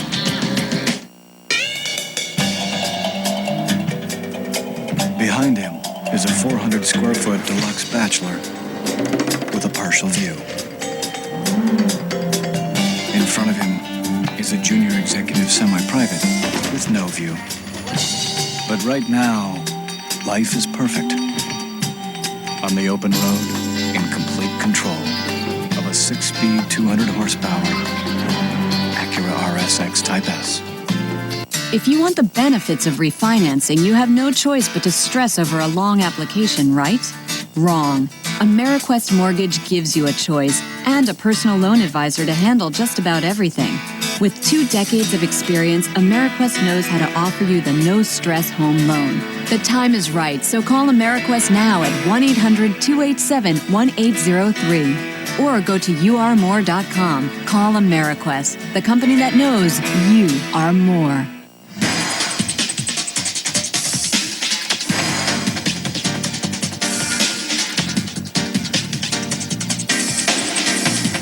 I'm David Bradman. You're watching Speed Channel, home of the American Le Mans Series. When the checkered flag drops, your next stop is Victory Lane. NASCAR Victory Lane on Speed. Your race weekend isn't over until you see Victory Lane. NASCAR Victory Lane, Sunday nights at 8, exclusively on Speed. Did you know there is now a safe and natural way to control all of your PMS and menopause symptoms? If you or someone you love is suffering from symptoms like hot flashes, mood swings, low energy, night sweats, depression, low sex drive, severe menstrual cramps, bloating, headaches, or even weight gain, there is hope and relief with a 100% herbal formula from the Mediterranean that has just been released in North America called Awareness Female Balance. Female Balance is clinically proven to be safe and is now featured in the physician's desk reference for symptoms associated with PMS and menopause. So call and order now. Most women see results within the first 24 hours. Female Balance has stopped the hot flashes. I've had 2 cycles since I started taking it, and they're actually normal, I think, for probably the first time in 18 years. The mood swings stopped. Headaches gone. My hot flashes have almost diminished completely. I'm a good person, my husband said. No more cramps. No more headaches. So pick up the phone and call now. 30 laps to go tonight in Petit Le Mans. What a day and tonight of excitement it's been. The 675 cars of Nighthawk Racing and Dyson Racing. They put on a great show here. And the car of Banana Joe's, the Intersport team, the 37 has been quick as well. And they're in command right now. And John Field is in line. claim the Drivers' Championship in the American Le Mans Series. The goal in 675 all year. The issue has been, can you finish and finish consistently? Of all the cars that have come to do battle all season long, Banana Joe's team has been the one that's done the best job. Duncan Dayton driving the 37 right now for John Field. Mike Duran's been in the car as well. There it is. Bill Adam, a week ago, they were in line to win at Miami. Yes. Got into the wall with half a lap to go. Handed the win to Chad Block in the Nighthawk bunch. One of those heartbreaks. And I think what's particularly gratifying, too, is looking at the way they started today. Yeah. And they've just soldiered through. They ran some very, very fast laps. And this really is a win that they're most deserving of. Whoa! Contact going into the corner for the Audi. Leaned down one of the cycle Porsches in GT. Oh, and neither one of those guys wanted to back off at that point. That was Capello, I believe, in the yellow Trip 2 car. It was. That is not the kind of thing you want to be doing less than 30 laps from home. That's right. We still have to remember back to a few years ago, BMW had this thing locked up and tied with a bow. And they threw it away with just a couple to go. Johansson, the champion, EDT, 38 car, down into one, gap 48 seconds. He needs a break to give champion their first win of the year in the series. In GT, the Alex Job, McKenna, Zybernaut, Mobile One Porsche, the 23, out in front. Lucas Luhr, Sasha Maassen driving now. Johnny Mollem wheeling the Peterson 31, the NPIE car. Second spot, Anthony Lazzaro in the Ferrari is third. Jan Beekers, I know you've been prowling around the Alex Job pit area down there. The goal was to try to engineer a tie for the driver's title between Luhr and Maassen. How are they doing on the lap count down there? Well, it's going pretty well. Remember, they have a fuel pickup problem. So in about, they told me a few laps ago, 10 laps. So let's say 9 or 8 laps from now, bring it onto pit road. And in that case, it'll just be topping up with fuel. Sasha Maassen. Been really a storybook year for that team. The 22 car, Timo Bernhard, Jörg Bergmeister, got some trouble from the car here tonight. They will not be around at the finish. Although they suffered a couple of heartbreaks this year. Remember back at Sebring, they had a 1-2 finish, virtually in the bag. They come in for the final pit stop on the 22 car, and it refused to start again. There's something wrong. The starter motor had jammed. Remember, they never did get it refired. Capello leading. Johansson second, 45 seconds back. Stefan gained a couple of seconds last time around. And he's running out of laps. McKenna, Zybernaut Porsche, and the Alex Job stables. They will be back next year. Alex told me a few days ago that he fully expects to return. McKenna and Zybernaut will be on board with the two-car team. This is the quasi-factory effort, and he expects all 4 of his drivers back. Lucas, Sasha, Timo Bernhard, and Jörg Bergmeister all should return. That's perfect. The stability in the team, that they all work together so well. The Porsche digital pilot. Keep an eye on Maassen as he works the wheel of that Porsche GT. 8,300 RPM. A couple of flashes of 86. That was just some strange radio signals, or if indeed he did buzz up that high. Unlikely that he would have. Watching the gap, Johnny Mollem is 4 laps back of Sasha Maassen. So if the car can make it to the finish, they should be in great shape. And it appears that Sasha Maassen will get the tie with Lucas Luhr for the Drivers' Championship, because Sasha will have the most laps in the car during this race, which will give him bonus points. And do you think that they just might have a party tonight? I would suspect there'd be some celebration going on. Oh, yes. Alex and Holly Job, some of the nicest people you'll meet in motorsports. No doubt about it, very deserving of the championship. Capello, meantime, trying to score a big win at Road Atlanta.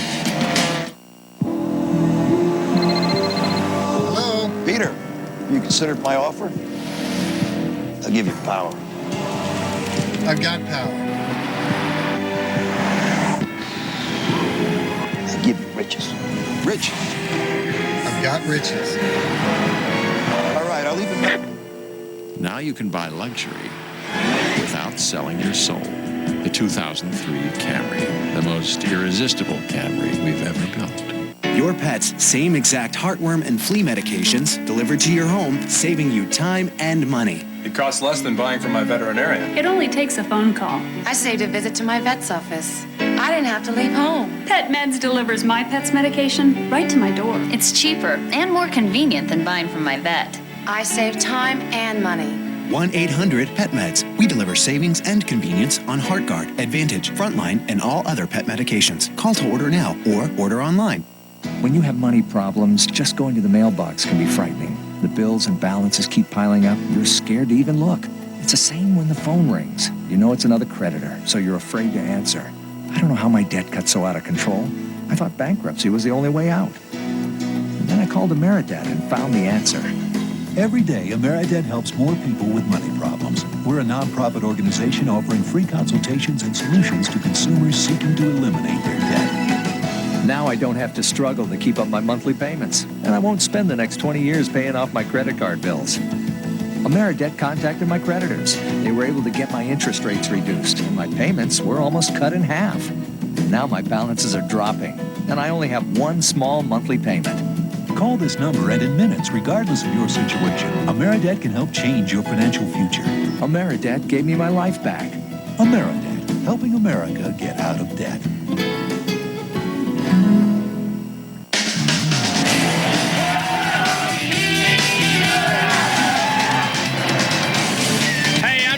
Jr., and I just won the EA Sports 500. And remember, NASCAR TV lives on Speed Channel.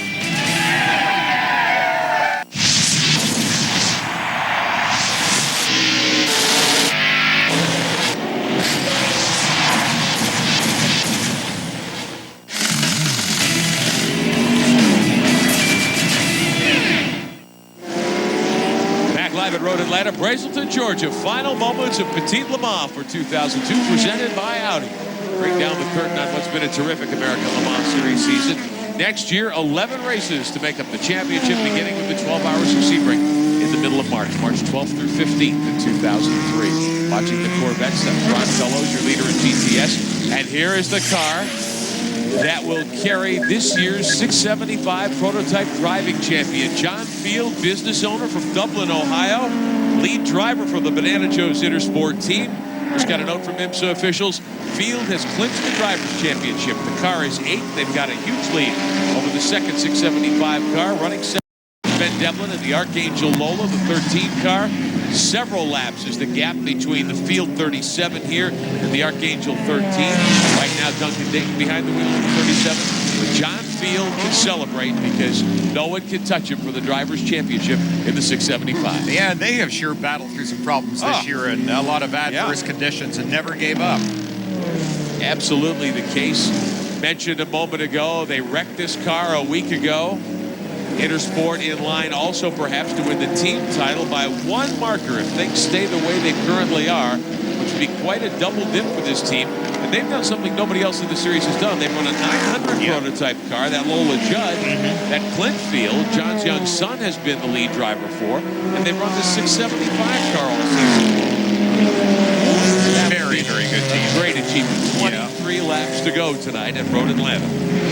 Alongside Bill Adam, I'm Rick Benjamin. Kudos to Greg Kramer, Derek Bell, who spelled us in the course of the 11 hours that we'll be with you here today on pit road. Jan Beekes, Calvin Fish to finish things up tonight. Andrew Marriott and Brian Till, also a big, big part of our effort here. I want to thank all of our crew around the racetrack, especially back in our main control truck. Jim Roller, our producer, Gary Clem, our director, and all the folks that have helped them all season long. It's been a ton of fun, certainly very enjoyable. Hope you've enjoyed our coverage as well. Watching the Banana Joe's car head off into the sunset at the head of the class, Dindo Capello, with 371 laps on the board, a 37-second lead over Stefan Johansson in the champion ADT number 38 Audi R8, the privateer car. There's the 38. Johansson's done a great job. He's cut the lead down. The guys on pit road, we were talking when the 38 was leading that fuel would be the problem for them, and that Calvin Fish, they might not be able to make it all the way. They needed a certain number of caution laps to get the job done. They didn't make it, evidently. What are they planning to do? They're going to bring Johansson in here soon? Well, I think they're just going to roll the dice as far as they can, and they keep pouring over these computers here, but the numbers aren't changing. They need 5 more laps of fuel. It's as simple as that. They're pretty happy. I mean, they've had a great run here. And maybe we'll just get a quick word here with Mike Peters.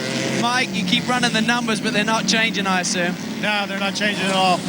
We need a caution desperately. Caution and make it happen. The ADT champion car's running strong, so caution to do it. Hands were tied there when there was the caution period. You couldn't afford to bring Stefan in and lose that lead lap. I mean, you played it out, it looked good, but you need that caution period to make anything happen. Now you can't chase him down.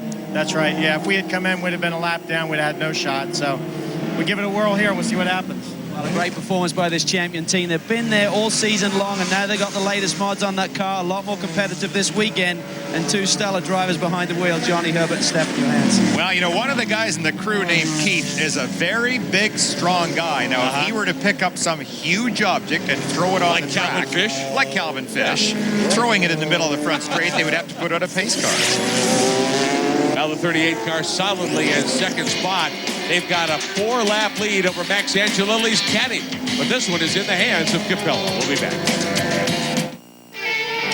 With revolutionary new Sirius satellite radio in his car, a man finds he feels more like a man. Does he ever need to ask for directions? Never. He's got 100 channels of premium digital entertainment in his car, including 60 channels of 100% commercial-free music. So there's no need to actually arrive. Plus, he gets 40 channels of sports, news, and entertainment. Want Sirius in your car? Visit your audio retailer and get a $75 mail-in rebate on any new Sirius system. Only Sirius has 100% commercial-free music. Just where does a guy with all this entertainment prefer to dine? Did you want any ketchup with that? Girls? Why, in his car, of course. Now get a $75 mail-in rebate when you visit these or other fine retailers today. Sirius Satellite Radio. You'll never want to leave your car.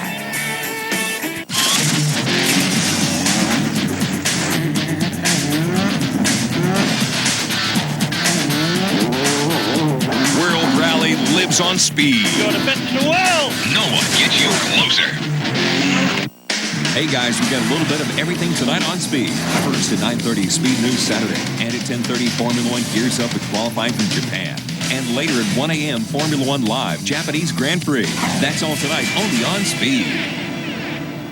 Now you can create your own beautiful backyard oasis, complete with a sparkling water feature, soothing waterfall, and impressive boulders. What better way to enhance the beauty of your garden as well as the value of your home? Imagine a synthetic boulder water feature with the look and feel of real rock. You'd have to pay a specialty contractor over $7,000 to create this beautiful oasis. But now you can do it yourself for under $700. And you have everything you need at any major home improvement center. We did it ourselves. Pro Rock made it easy and affordable. Order the Pro Rock Water Feature Video and Tech Manual today. Over 2 hours of comprehensive and easy-to-follow instructions guiding you step-by-step in creating a high-quality permanent water feature complete with synthetic boulders. The School of Synthetic Rock Construction, America's #1 trainer of contractors in the industry, will train you to create these amazingly strong yet realistic boulders and a beautiful waterfall pond through this special video offer. Call today and create your own beautiful backyard oasis. Just one easy payment of $49 will save you thousands. Call now. Back live at Road Atlanta, Jan Beekes. Yes, the 3 Corvette is on pit road. They have filled it with fuel, and they went with a new, fresh set of Goodyears. Of course, they are on. Wow, what the thunder of that Corvette. They, of course, are on the same lap now as the Pro Drive Ferrari. Now we need to find out if the Ferrari will also be on pit road. Ronnie Fellows trying to close the deal here tonight. He scored his first ALMS Drivers' Championship in GTS. For Corvette, last year the disappointment here at Road Atlanta after they had a dominant season. Fellows opened in the car, ran the 25 laps, got the points he needed to clinch the title. They're trying to cap it with a win tonight, and it would be a win on longevity, not speed, if they could get it done. Well, and you know what? I think even if Thomas Enga could catch up, the fact that it's Ron in the car with some fresh tires, I'll put my money on Ron. Well, checking scoring, looks as though the lead for Fellows is 44 seconds. Now, I'm not sure whether that was the last time by, in other words, if that was before or after Fellows came to pit road. So one of the cars make another lap. We'll check the scoring board for you and let you know how things stand. One of the 675 cars, dragging big time. That looks like one of the Buckingham Pill beams again, maybe with the tire down. Looks like the third place car according to the lights being shown on the side of the car. It's an amazing story, really. The 2 cars in this team, the number 55, which Melanie Patterson is now driving, and if I'm not mistaken, that is the car that wrecked hard this afternoon. Yes. They've repaired the car, and it's up in third spot, and there it is. And it looks as though they've got a tire downfall thing. Yeah, that was the car that actually ran into the Viper just as they came onto the straight when it was being driven by Pierre. Now the car stays on the racetrack. Whatever's dragging, they've decided to stay out there. One headlight out. No, you know what? I think the body has just collapsed. So smart move by Melanie. It's an amazing thing. They took that car behind the wall maybe twice. I know at least once. Did extensive repairs, got her back out, and they're third. They stand to be on the podium at 675. And again, as we have said many times, and these are words actually from our producer Jim Roller, to be the last man standing, or in this case, last woman standing. Last woman standing, yeah. It can pay off in the 675 prototype. They're the brightest blue lights inside. That reminds me of some of the cars I see in downtown Miami at night. Little neon under the side skirts there, and you'd be right at home. They're showing up. Slowly over the right-hander, you can see the smoke showing. That body is dragging in the left front corner of the car. Now we're seeing 2 blue lights on one side and 3 on the other, so pay your money, take your choice. They are third in their team car. Jeff Bucknam back driving the 56, the Fairy Tale Brownies car. Now they're 10 laps back, fourth in 675. I ate some of their sponsors' product a little while ago. It was quite good. Well, I've never known you to turn down a good sweet. That's high praise. Out from under the bridge, down to 12. Up in front, it's Capello by 37 seconds over Johansson. 17 laps to go. Anga in the 33. Fellows made that pit stop, and yes, indeed, Fellows coughed up the lead by making that late stop for fuel and for tires. Maybe we can get a word with the crew chief or with Doug Thean and find out why they decided to go for tires when that would have lengthened the stop to the point where Fellows would have given up the lead. Yeah, do they think Ron can run them? I mean, right now they're both running 1 minute 21 second laps, which is very, very quick. They're both pushing. 13 seconds last time by. That's a big lead with less than 20 laps to go here. It is. So Anga, despite the mechanical problems on the Ferrari where a bolt came out of a suspension piece, a lower control arm, the late stop by the 3 car has put the Pro Drive Ferrari back in the lead. Up front, Capello and the number 2 Audi. He and new driving champion Tom Christensen on their way to victory lane in the Cruise tonight here at Road Atlanta. Yeah, that Pro Drive car is really an impressive piece of machinery. Everything is just so beautifully crafted in it. You lift the hood off the car, or let the crew lift the hood off, and all of the air intakes and the air channeling pieces, just beautifully fabricated carbon fiber. It's immaculate. Got a look there at it for a moment at the Nighthawk 675 car. The MG Lowell, the number 11, had that blowout basically in the car. Too much crankcase pressure. Blew the carbon fiber plenum off the car. If you were with us late this afternoon, the rear end of the car caught fire. Lengthy stop. They took it behind the wall, replaced a lot of parts. They've come back out to try to finish the race tonight. They will not win. Now that was on the podium. Quite a risky move there by Thomas Anga. I think that showed just how hard he's continuing to push. That he probably realizes that Fellows in the car, he can't afford to get caught behind one of the GT cars going down through those S's. He took a real risk and passed him. Anga with a 14-second lead in GTS to Calvin Fish. Well, Peter Cox is another one of the drivers of the Ferrari. Peter, I see the team here scurrying around the computers trying to work out the numbers. I mean, if you guys can make it on fuel, you could still win this one. Yeah, that's what we're hoping for now. I mean, it's going to be very, very close, but we're hoping that we can make it to the end. When you say close, I mean, is it in the ballpark? Is it like a lap or 2, or do you need like 5 or so? No, we're in the ballpark, so it should. I don't know. I also don't know. Somebody else. No one's saying much down there. They're pretty secretive, but they're just hoping. I think it's fingers crossed, guys. I think they need a bit of fuel. Yeah, Beakers? Well, we've been talking about that GTS battle, and the question was, why did Ron Fellows take tires? It turns out they had a right rear tire was going down, so they had no choice. Because they had a puncture, that's why they took the extra time for new tires. What a tough break. Interesting, too. You just saw the Ferrari flash its headlights coming down the straight. Just like he was on I-95 pulling into Miami, Bill Adam. Goes to the high side, getting around one of the Panoses. Capello, your leader. 15 to go. We'll be back.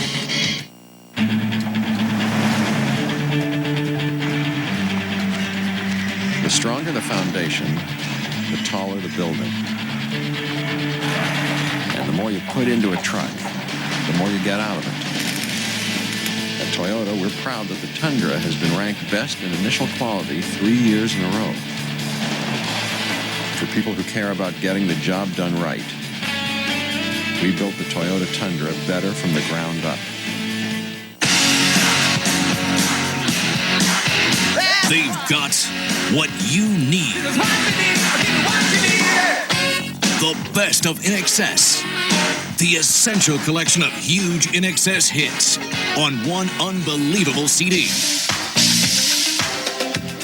I need you tonight. The best of InXS features what you need you tonight. The one thing.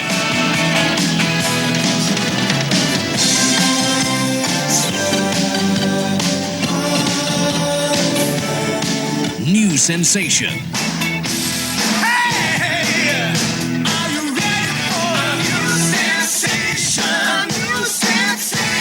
Disappear. Yes, I'm fine. Lose my mind. And Plus, 2 previously unreleased tracks, including Tight, remixed by Dan the Automator, and much more. The best of InXS. 21 tracks from one of the biggest bands in the world. Just $18.98 for one CD, plus $4.95 shipping and handling. Call now and get this cool InXS poster free with your paid order.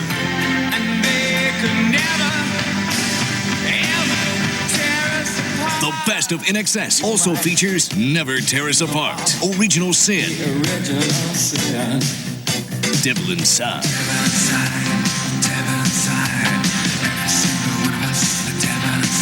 Suicide Club,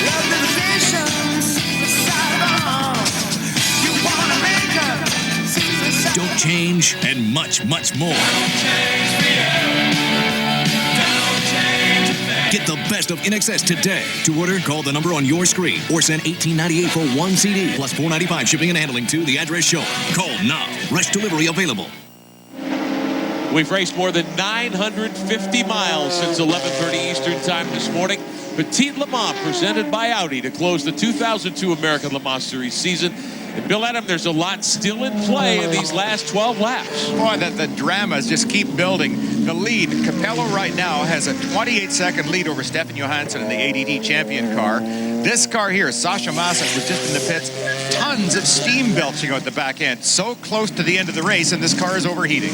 Could be a problem, Jan Beekes. What are you hearing? Yeah, you know, when you're leading GT and you leave the pits and you see this on the ground, that is not a good sign. A trail all the way down pit road. The engine is overheating. It was just spewing water out the back of the car. They cleaned the radiators. They said the water pump was turning. Nothing else they can do right now. Just hope. They coughed up a lap to Johnny Mollem in the MPIE number 31 car. That's the second place GT Porsche. So this thing isn't over yet. There's 12 laps to go. Neither is the GTS battle. I mean, the Ferrari did regain the lead, but Ron Fellows has cut the lead back to 10 seconds all of a sudden. He is charging hard. Enga, again, still might have to make this final pit stop for fuel. He cannot have the luxury of short shifting the car, trying to run a little bit easier. He's got to try and run the devil out of this Ferrari to keep Fellows at bay. Fellows trying to get the lead down. About 10 seconds last time by. Enga's put lap 351 on the board. Fellows will be there shortly. Up through the S's, dicey part of the racetrack here. A lot of traffic to play with. Leader will get 10 to go next time by. You know, it doesn't matter whether the ALMS races are 2 3/4 hour or 12-hour events. The racing is just endless. Just watching, I mean, the best talent in the world go at it really hard for 10 straight hours. Terrific spectacle. Enga, Cox, Alain Menu in car number 33. The Pro Drive Ferrari, they won at Laguna. They led half of the 24 hours of Le Mans before the car let go, the engine let go. They went back, worked on the car between June and September, came back to run the last 3 races in the ALMS season here in 2002. They went for 2 wins in these last 3 tries in that Ferrari. Here comes Enga, 9th overall. Doesn't it sound sweet in the night now? 8.6 seconds to lead last time by. With 11 to go, Fellows took a second out of the lead. If he can do that, He should catch Enga with about 2 to go. You heard Peter Cox say a few minutes ago that they thought they had enough fuel to get all the way home and not have to stop. Fellows gave up the lead because they had a tire going out. They came to pit road, had to put tires on the car. Just a few moments ago, they fueled the car as well. Let's show you the gap here in GTS. Up front, no change. Here comes the Corvette of Fellows. Car number 3, you see the 2 blue lights, second in the category of GTS, and 10th overall. Third in GTS is the other Corvette, the number 4, Frank Freon, Kelly Collins and Andy Cohen. Freon driving the car right now. Here's the gap, just under 7 seconds for Fellows. So he gained a lot of ground on lap 382. Well, Ronnie is such a great racer. It doesn't matter what he's in, whether he's in the Ferrari or he's driven a 333 Ferrari to victory at Mosport. He's driven this Corvette to victories all over the world. He's a great racer. In GT, Sasha Masson and Lucas Lohr continue to lead. Capello leads overall. His lead is 26 seconds over Stefan Johansson.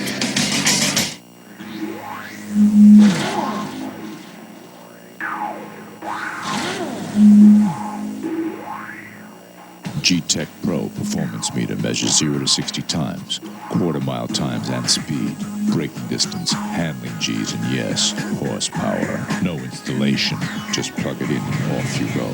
1/10 of a second accuracy, achieved with a precision accelerometer and DSP technology. Magazines have tested it. Now they test with it. Find out results before and after your next modification. Make your childhood dream come true. Order your G-Tech Pro today and become the test car driver you always wanted to be. Have as much fun as you had when you drove for the first time. Guaranteed, or your money back. G-Tech Pro is only $139.95. Call our 24-hour hotline right now at 1-800-G-Tech-PRO. That's 1-800-483-2477. Formula One lives on speed. The cars, works of art and marvels of engineering. The drivers, superstars, and rocket men. From Australia to Brazil, Canada to Malaysia. Checkered flag is out. Speed Channel takes you around the world with live coverage of Formula One. The beauty of man and machine. The thrill of open-wheel battle. Formula One, the Japanese Grand Prix, live tonight 1 a.m. only on Speed. Coffee? No, thanks. I think I'll get my own.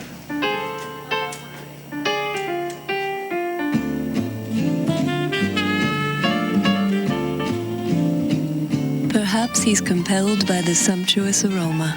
Maybe he desires the rich, delicious taste that he finds at home. The taste of Gevalia Cafe.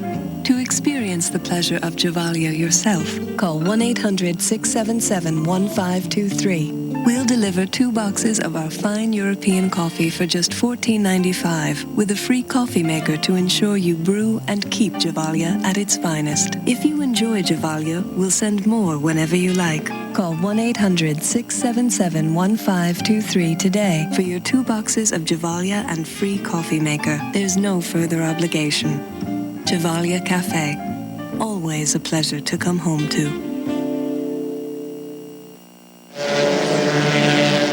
While we were away, the 38 of Stefan Johansson quickly to pit road. 8 seconds worth of fuel to get him home, but that will cost him likelihood a shot at victory tonight in Petit Le Mans 2002, presented by Audi. Your running order in our speed strip up top with 7 laps to go. It's the factory Audi, the Yost number 2 car, Johansson in the champion ADT car. The 2 Cadillacs are next in line. And Gunnar Jeanette steering the number 51 Panos, and Frank Vila. A couple of trips behind the wall to work on the 1 car today, but they're back up to 6th ahead of Brabham. Leader in 675, John Fields 37 car, Duncan Dayton driving. And here's the battle for GTS dominance. Thomas Enga in the Pro Drive car. Ron Fells, 1 car off. It's a GT Porsche. This is Enga with the lead in the 33 car with 7 to go. Fellows last time by in car number 3, less than 4 seconds back. And that last time by, Enga ran a lap of 1:24.6. Fellows ran 1:21.9. He is just slicing into this lead. I was saying Fellows would get to Enga with 2 to go. It may be a lot sooner than that at this pace. Traffic, though, still a lot of cars on the racetrack. Traffic will be the biggest factor here. Yep. Now, Ronnie can clearly see the Ferrari up ahead. That is going to inspire him, too. He is going to try that much harder because he can look and see how hard Enga is pushing. If he sees any little slips, that'll just inspire him to do that much more. Ron Fellows from Mississauga, Ontario, Canada, the new American Le Mans GTS driving champion, winner at Le Mans this year, second year in a row, trying to cap things off with a victory here at Petit Le Mans. 2 years ago, remember that the Corvette and the Viper had a similar battle to the stripe? Yeah. Andy Pilgrim. Now onto the front straightaway. That was the Ferrari. Here's the Vet. Get the gap for you with 6 laps left. Well, there's going to be a whole lot of hooting and hollering going on at both pits as each respective crew will be out there cheering their drivers on. And it's one of those things that it doesn't help at all. The driver doesn't know what's going on, but boy, you just can't help yourself. You have to get up and say, come on. 3.1 seconds. Fellows took almost a full second out of it last time by. He ran a 122.1. Enga ran a 123 flat last lap, so Fellows gained some ground. This could easily come down to who's going to get the cleanest laps here, because if Enga or Fellows gets blocked at this stage of the race, it'll have critical consequences. Up the backstretch. Almost like the idea. I should say heading toward it. Back when Johnny Herbert was having that great battle, and that he was trying to set up his passes so he'd never be blocked on an exit. I think that's what both of these drivers are going to be shooting for right now, to make sure that they don't have to lift off the throttle. Fellows on the button. Up the straightaway. These cars are 9th and 10th overall, but this is the closest class battle on the racetrack. Yeah, and 2 points. The Ferrari may or may not. A lot of smoke out of that car there. The Ferrari may or may not lead fuel, and that's the Audi, the number one Audi. Well, I'm wondering, I've seen that a couple of times, and I'm wondering if that's a vapor trail off the car now that it's well after dark and the air is very moist. Calvin Fish, what's the situation for the 33? Well, they believe they can do it, but they said it's all about how Thomas is using the gas pedal. If he's right-footing it a lot, we're probably going to run out. If he's easing back on the right foot, then we should be okay. But it's a tough situation to be in. As Bill said, Ron Fellows is coming at him. He needs to keep the lap times down there, and he's got to save fuel at the same time. It's a tough situation for Thomas. Remember that Fellows has fresh tires, plenty of fuel. The Ferrari's had some problems. Trying to stretch the mileage in the last couple of laps, 5 to go, and here comes Fellows. Yeah, and again, Ron just made a great pass there up across the top of turns 2 and 3. He dove inside one of the GT Forces at the last instant. Again, the big thing, didn't want to get blocked down to the S's. He has got to really push at this point. At this point, it's worth the risk. He really wants to take the chance because he can see victory so close. Bill, you've been in this situation countless times during your great driving career. What are they saying to Fellows on the radio right now? Nothing. Absolutely nothing at this point. They don't have to. I'm sure Doug Fian knows that Ron can see the Ferrari up ahead. He can see, is he picking up ground, is he losing ground? And this is a case where you don't want to distract him at all. Here's the gap. Enga, the 33, heading under the bridge. Fellows is right behind him. 4 laps to go. We'll be back for the finish of Petit Le Mans. Having trouble sleeping? Tossing and turning? Waking up groggy, stiff, or with a nagging backache? If you're not sleeping well, the solution is the revolutionary Sleep Number bed by Select Comfort. It's the only bed clinically proven to improve sleep and relieve back pain. Over 77% improved overall vitality. 89% reported improved sleep quality. 93% reported improved low back pain. Pressure map testing shows that metal coil mattresses can create uncomfortable pressure points. But the comforting air in a Sleep Number bed contours to your neck, back, and hips, so you sleep more deeply and toss and turn less. I fall asleep in total comfort without having to toss and turn and find just the right position. The first night with the Sleep Number bed through the night.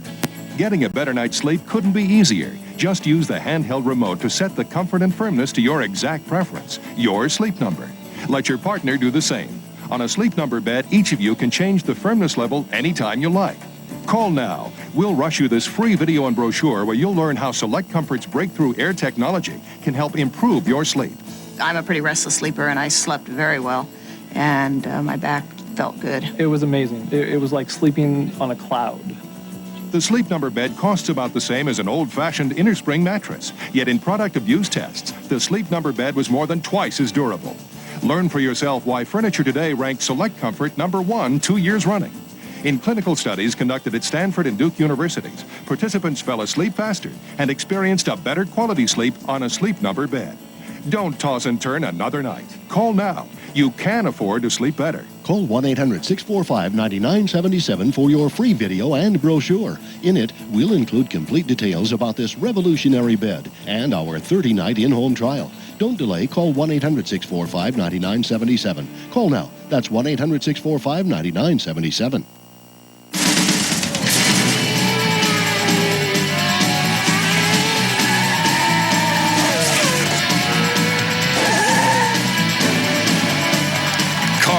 Lives on speed. No one gets you closer. Coming up next, our drivers review a very wild ride. As the race got going, we got better and better. Just proves, though, that we're plenty capable of wrecking. Oh, I forgot about that. Inside Winston Cup, no one gets you closer. It wasn't fuel, but a tire, Calvin Pitch. Well, just cruel luck for this team when they're trying to stretch the fuel. Thomas Engle got a flat left front tire, and that has cost them the victory here tonight unless something dramatic happens to Ron Fellows. What a cruel blow. It's been a roller coaster ride here today for the Pro Drive Ferrari, and they hit another dip right near the finish. With 2 laps to go tonight, we were watching just as we went to break. It looked as though Fellows was going to make a race out of it with Enga. Right as we said, we'll be back in a moment. We saw the car drop down on 3 tires. So Ron Fellows in position to win GTS here at Petit Le Mans. White flag is in the air for the 2 car of Dindo Capello. There it is. Last trip around this 2.54-mile circuit for the dominant force in American Le Mans racing again this year. They have been, but boy, I'll tell you, the champion ADT team gave them the run of the year today. This is the strongest the champion team have been all year, and finally, I'm so glad to see them get to equal parts to what the O's cars have, and now we can see what they're truly capable of doing. It's a great battle. The Audi R8's going, some were saying, for the triple again this year. Winning at Sebring, winning Le Mans, winning the season championship, winning Petit. They will score all of those wins for the 3rd consecutive year. Well, we've talked about it before. Is this the greatest sports car town of all time? I think so. Hard to argue against what the R8s have put together again here in 2002. And you heard from Len Hunt earlier in the day that Audi North America fully intends to have these cars back in the series next year. Now, the entrant on the driver lineup, that we don't know yet, but certainly Reinhold Jost could well be a factor in putting these cars on the racetrack in 2003. Tom Christensen is about to be the champion in 2002 in the 900 prototypes among the drivers, and Cadillac will score its 4th consecutive podium finish. They will come home 3rd tonight with Max Angelelli and J.J. Lento in the 8th car, and the checkered flag waves over Dindo Capello and Tom Christensen, the winners of Petit Le Mans 2002. Stefan Johansson brings the 38 car home 2nd. Max Angelelli and Emmanuel Collard bring the 2 caddies home 3rd and 4th. Gunnar Jeanette will steer car number 51, the Panos, home in 5th spot. And here comes your 675 winner out of the Intersport Banana Joe's stables. Duncan Dayton at the wheel. John Field, the lead driver. Mike Durand has also driven the car here today. They will win in 675. John Field will claim the driver's championship. A car that wrecked a week ago in Miami with victory in hand. New body work on the car, not even painted. But a very fine race car, and it has run flawlessly. It has survived 1,000 miles here at Petit Le Mans. And this is the time in the race when all of those aches and pains and blisters that you were feeling just an hour ago, they've disappeared. Look at all the crews out on pit wall waving to all the drivers who finish here tonight. And we talked at the top of the broadcast, Bill Adam, about how these endurance races are conducted as sprints. It's still an achievement to finish a 1,000-mile race. The Corvette team, the checkered flag over Ron Fellows, your GTS winner and champion tonight here at Petit Le Mans. There's Johnny O'Connell, his teammate, Ollie Gavin, who was with him for the Enduros this year. Wally Reese, the retiring public relations executive for the Corvette team. We'll be back to talk to all the winners as Audi presents Petit Le Mans. For Corvette, the legend continues. Corvette Racing returned to Le Mans in June, determined to repeat their 1-2 sweep of a year ago. They did not disappoint. A healthy brawl with a potent new Ferrari did little to shake the confidence of the drivers and team. They, along with the Corvette C5R, responded, delivering a flawless performance, putting Corvette racing atop the podium for a second consecutive year at Le Mans. Property owners, if weeds and brush are taking over your property, call 1-800-951-0220 for free details of the amazing DR Field and Brush Mower. The DR works like a big tractor-mounted brush mower, but in a walk-behind version that's easier to handle and a lot less expensive.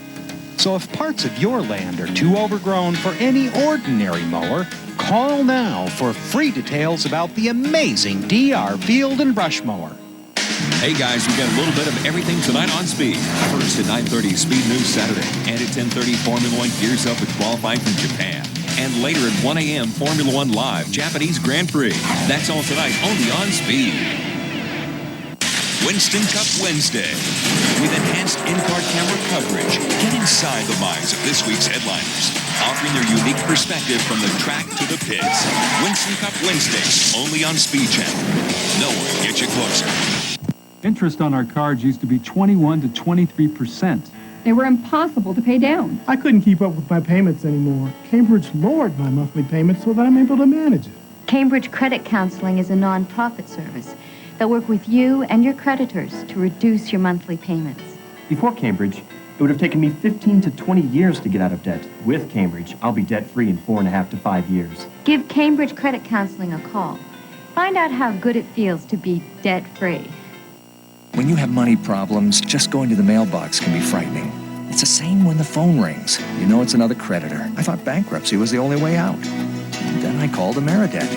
Every day, Ameridebt helps more people with money problems. We're a nonprofit organization offering free consultations to consumers seeking to eliminate their debt. Now my balances are dropping, and I only have one small monthly payment. Call this number regardless of your situation. Ameridebt, helping America get out of debt.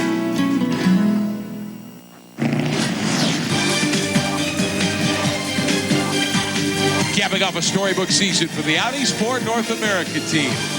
Tom Christensen and Dindo Capello dominate and win Petit Le Mans 2002, presented by Audi. They've just gone to victory lane. Capello steers the car over the stripe first.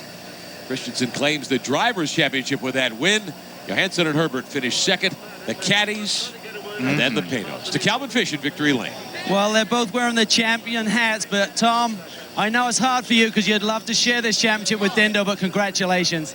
Thank you very much. I mean, Dindo did a fantastic job all season. He did it again today, and he's just a great guy, fantastic racing driver, and well done, Dindo. How special is this? You've won Le Mans 3 times, I believe, and that's such a big event to come and win a Drivers' Championship here. This championship is growing. Look the names who have won it. Look how it's growing. It's growing. And also, I have never been able to win at Petit Le Mans. This is my third running here, and to come out with a big one, winning the championship with a race win, it can't be better. And I think we drove very clever today, very cautious, and Dindo very fast in the end. So I think today we couldn't have done better, and I hope as many more races together in us. Hopefully we'll see you back together next year. Dindo, I mean, it was a great race. I mean, all the way through, and then the race with the champion team at the end, Stefan behind the wheel. They got back on the lead lap. They decided to stay out, and they were rolling the dice. They needed a few more laps, but you brought it home for them. Yes, it was. I was very tired at the end because I had a strong headache in the last spin I did. But the car was good. The team did a fantastic job because they called me in the right moment to make just a splash and dash, and then I could go to the end without a big problem. And at the end, I was just afraid that something could happen, and I tried to avoid the accident because there was, I tell you, today I have to say that there were so many bad drivers on the racetrack that I would like to forget the race of today, apart the victory and the champion here. Congratulations to you both of you. You're both champions. Well done, Tom Christensen. New Drivers' Champion 3 times now. Audi have won it. First with Alan McNish, then last year it was Pirro, this year with Tom Christensen, Rick. You've heard of the triple-double in basketball, as we told you at the top of the broadcast. Audi going for the triple-triple, winning 3 Sebrings, 3 24 Hours of Le Mans, 3 Petit Le Mans in a row. Close the deal here tonight at GTS. A come from behind win for Ron Fellows, Ollie Gavin, Johnny O'Connell. Problems for the Ferrari on Vickers gives the win to the Corvette. And you talk about a come from behind victory. We talk to the champ here, Ron Fellows. Ron, what an awesome run. And boy, the Ferrari really gave you a run for your money. Yeah. Well, you know, maybe we could have managed to lead, but we got a flat. I ran over something, and it worked out. We came in, we got specials had a good years, and they were awesome. I mean, that was great fun. Closing in, and it looks like he had trouble with traffic in turn 7. We were down, I don't know, about 3 seconds. But I thank everybody at Pratt Miller. This is it ain't getting any better than this. Championship at lap 26, drivers, with my buddy Johnny and Oliver. This is a team effort. Man, manufacturers, tire manufacturer championship, team championship. This is a Corvette rules. Whew. Happy birthday, Mary. Tell me specifically about the pass for the lead when the Ferrari ran into trouble. That's when you were really pushing hard. Yeah, I was just exiting turn 6 and running as hard as I could. And he dove inside a Porsche, and they made contact and must have flattened the tire. He went down the straight, and he got out of it. You can see sparks coming up from under the left front, and we may have whooped and hollered a little bit then. And Johnny, I know you guys were whooping and hollering on pit road, and I don't know that I've ever seen Ron this excited. It's great to be part of this team. It really is. You know, we wanted to complete them all, winning Daytona, Le Mans, Sebring, and this is the one we hadn't got. So, you know, Ron and I talked about it earlier in the week, and we were totally focused.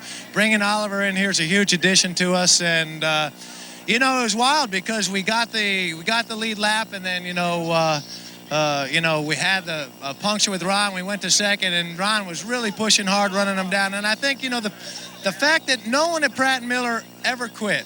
You know, we kept the pressure on, and Ron did an amazing last stint. What a great way to end a great season. And Oliver, how about for you? Johnny was very complimentary about bringing in the secret weapon. How was your run today? Oh, it was good. I really enjoyed it today. It was tough at times, but it was a real roller coaster ride right at the end there. Really got the old blood pumping, and Ron did a brilliant job. You know, really putting some pressure on Thomas, pushed Thomas into a mistake. He ran at the back of the Porsche, got the puncher, and well, here we are. It's a fine result. Fantastic job by the team and Pratt & Miller, and also by all my teammates, Johnny and Ron. Brilliant job. Thanks for a great race. Congratulations, guys. Thanks. Well, there you hear it. We didn't know from the Ferrari team, Bill Adam, that they had run into another car, evidently. No, and we talked a number of times on the risky passes. That one bit him. Thomas Enga may have made the mistake that cost ProDrive the win at GTS. We'll be back.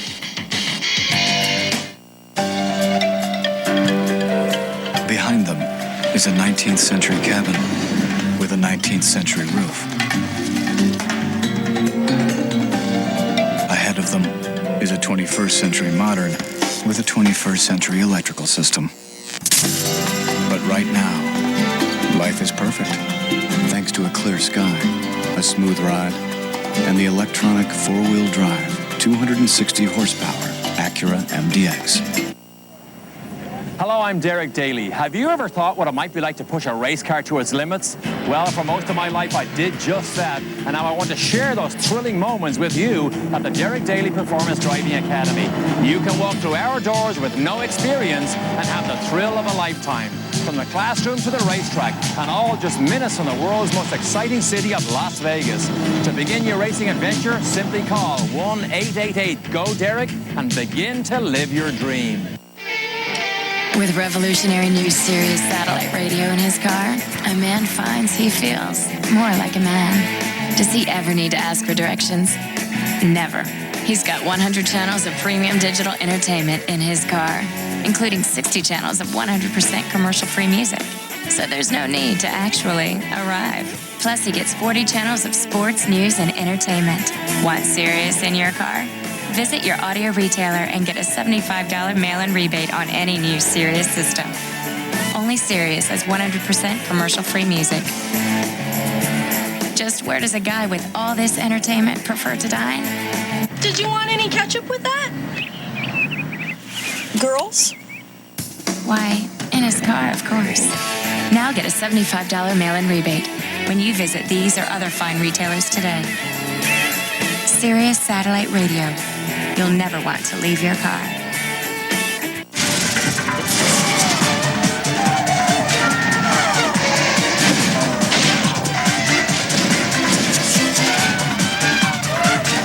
Formula One lives on speed. No one gets you closer.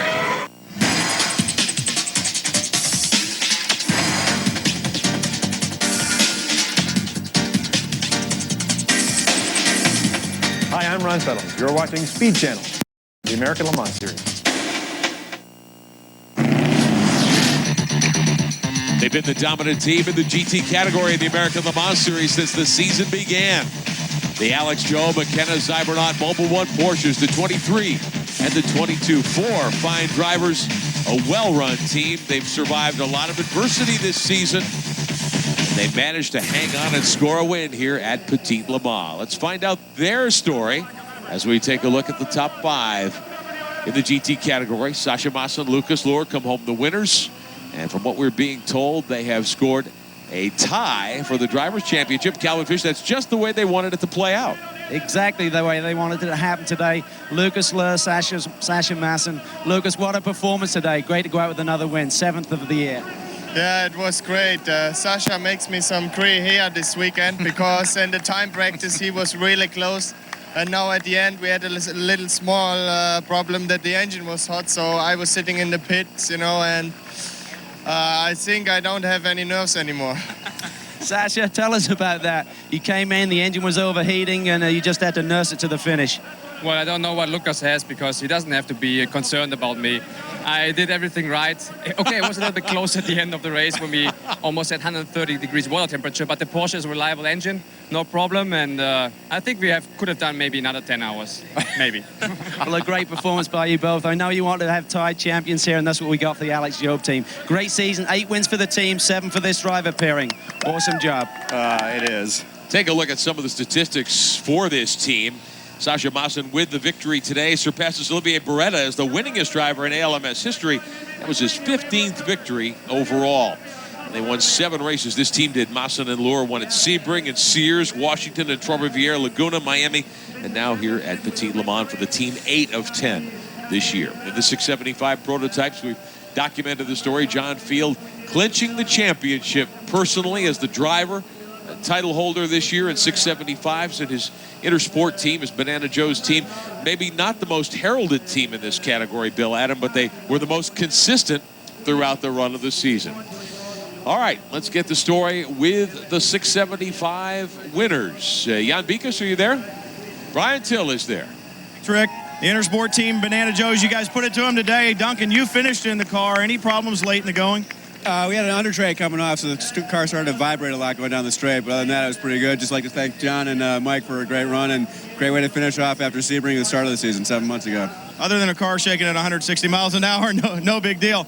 Mike, you spent a good amount of time in the car today. It worked well for you, too. Obviously, it looked like a pretty flawless run. Oh, the car was great. I mean, I just kept thinking, get that championship for John. I mean, after putting it in the wall in Miami last week, that's all we wanted to do, but it worked out, so great. And the guy that comes home the big winner, John Field, not only is it your team, you get walk away with a Petit Le Mans win, you get a free ticket to Le Mans. Of course, you have to pay for it. But you end up with the driver championship. Which is the most important to you? I think winning today was the most important. We wanted to win the championship, but driving with these guys is awesome. We won Sebring together. We're going to go to Le Mans together, I think. We're going to make it happen. We're going for sure. These guys I'm going to make them go. It was awesome today. So. How important is it to have, I know that your brother runs in a 900 with you guys. How important it is to have like a family unit as his team? That's awesome, man. Our family, my parents, they put the food and hospitality together. My brothers, drive with me, and my son Clint drive, and it's really great. It's good. Well, and you get a book into the season. You win at Sebring and you win here. I mean, can you ask for anything better? And you walk away with a championship too? I don't think so. I mean, last week in Miami we had a great race going, and we had some problems at the end, and then we just put it together and got here, and I'm just keeping my fingers crossed, and it just turned out great. We drove a good race today and a safe race. We got championship and a win. Can't beat that. Well, and it wasn't without its moments, because I know that you had some problems today off the track once or twice and had some problems with lap traffic. Yeah, we had some problems with some tires, but, we sorted that out, got it back on the track, and came home. Well, these guys, no big deal. We go off the track a little bit. We got an under tray shaking 160 miles an hour. No problem, guys. They end up winning the thing and the championship. What a run. Great season for this team. terrific job. And like I say, Duncan Dayton, he's an old friend of mine, and I'm going to take full responsibility for him winning this race. Duncan, you probably learned from me, right, fella? All right, a good run certainly for John Field's Intersport team. 3 drivers sharing the victory. Field is the season champion. The honor is still being poured out over the Audi drivers, Christensen and Capello. We'll be back. Back at Road Atlanta, Brazelton, Georgia. Fireworks in the sky. 2002 running of the Petit Le Mans presented by Audi in the books. The Audi R8s run 1-2, but not the 2 factory cars, not the 2 Yost cars. The 2 car of Capello and Christensen wins. The ADT champion car, the 38, finishes second. Johnny Herbert and Stefan Johansson on the left side of the podium there. And Bill, I asked you a question when the 2 lead cars were in their final cycle of pit stops, wondering if Stefan Johansson was up to the task, and I have to say he was. Yeah, he really was. I thought he drove brilliantly tonight. Very quick. Well, one team that will not be back, at least in its current form, in 2003, and will miss seeing the Cadillac team and their drivers, Jan Beekes, but a great way to go out for this factory effort. Yes, and with confetti and with trophies up on the podium, they are taking part in the celebrations. I'll tell you, it's great up here. There's a sea of people out, and JJ, it's got to be bittersweet. A great performance, but Cadillac not coming back. Yeah, it's a shame that they are not coming back anymore next year, but I think that we had a very, very good end of the season. Last 4 races being on the podium, and really in Atlanta, you know, being third and being on the podium is like winning the race. You know, we are really happy, and the whole Cadillac team was doing a very, very good job. We finished third and fourth, so I tell you, you know, if we would have started a little bit earlier and get everything right, you know, it would have been a good season. But anyway, we did our maximum. Talking about maximum, let's talk to Max. Max, if we can get a quick word, what about your run today? It was just a great way to go out for Cadillac. Yeah, it was a very tough race. Basically, it was like 10 hours qualified, so it was very tough. Hey, have you heard anything about the rumors that these cars could resurface in the hands of someone else, let's say like a Wayne Taylor, and could that be an opportunity for you? Well, I mean, there's been so many rumors. I think that they had some sort of press conference yesterday saying that Cadillac is not going to continue. I don't know if it's true or not, but you know, that's the way it goes. This was the last race of the season, and we will see what will happen for next year. Congratulations, Calvin. Well, we're here with Johnny Herbert. Johnny, that was a sensational run for you and Stefan today, just coming up a little bit short. How disappointed are you, mate? Well, I think it's just very disappointing. It's, you know, having those 2 yellows is just, you know, one's normally hard enough, but we got back from 1, and then that last one really killed us. But we did a good job. The whole team did a fantastic job. And I think at the end of the day, we were probably the quickest car out there and could have beaten Yost. How much difference did the mods make to the car this weekend, Johnny? This season, you really haven't had the speed of the Yost cars. The champagne is popping. I'm getting smothered here. Duck, Calvin. And Johnny's getting stuck in. He's done this before, you can tell. What a scene down here. This is really one of the great races now. Le Mans, Sebring, Daytona, and this one. Try and get another word in, mate. Enjoying the champagne. How good was the car this weekend? Well, we made a bit of a mistake in qualifying, but we put it all right for today, and the car worked wonderfully well. But you know, because we didn't quite have the luck running our way, it never worked out. But it's just very good for the team. If we'd had this package at the beginning of the year, who knows what would have happened. And how about next season? You coming back? I hope so. I've really thoroughly enjoyed myself. I've got a lot of things going at the moment, and we'll have to see which one I feel is good. You look pretty good, Calvin, I have to say. Great to see you here this year, Johnny. Thanks a lot, mate. It's been fun to watch Johnny Herbert in action, former Formula One driver. Tremendous talent, real asset to the series as the Cadillac team celebrates their final gasp here as a team under the Cadillac banner at the very least. Coming up in just a few moments at 9:30 Eastern Time, back to our Charlotte studios. Bob Barsha, Ralph Shaheen standing by to update you on all the motorsports information. Speed News Saturday starts in just a few moments at 9:30. Tomorrow at 7 o'clock Eastern, the NASCAR edition of Speed News, wrapping up the weekend's activities at Lowe's Motor Speedway in Charlotte and much more. And then Speed News Sunday, full rundown of all the motorsports action worldwide. Formula One here at Petit Le Mans and so much more. That's at 7:30 Eastern tomorrow night. We'll be back with more from Road Atlanta in a moment.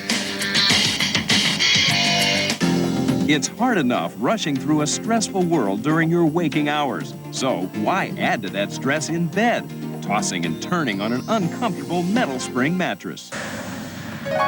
You deserve a good night's sleep.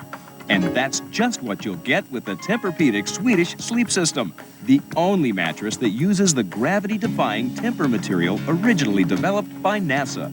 Instead of uncomfortable metal springs, the Tempur-Pedic mattress uses billions of viscoelastic memory cells.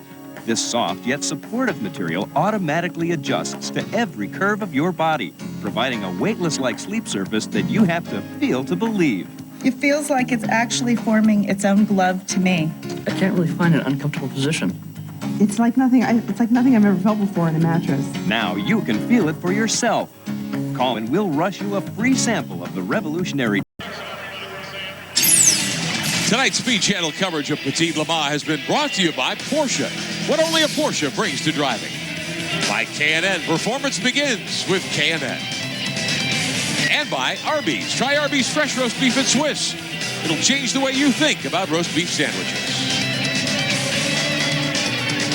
Alongside Bill Adam, I'm Rick Benjamin. What a joy it's been to be with you today. Bill, let's take a quick look at how this race stacked up with the previous 4 runnings of this event in terms of time to get to 1,000 miles. We've never done a 10-hour race here, but this year's run 9 hours and 29 minutes, one of the longer ones. Well, keep in mind, we did have a couple of very long yellows. Now, you take those out, we've got one heck of a fast race. Now let's check in with the driver who finished second in the 675 category.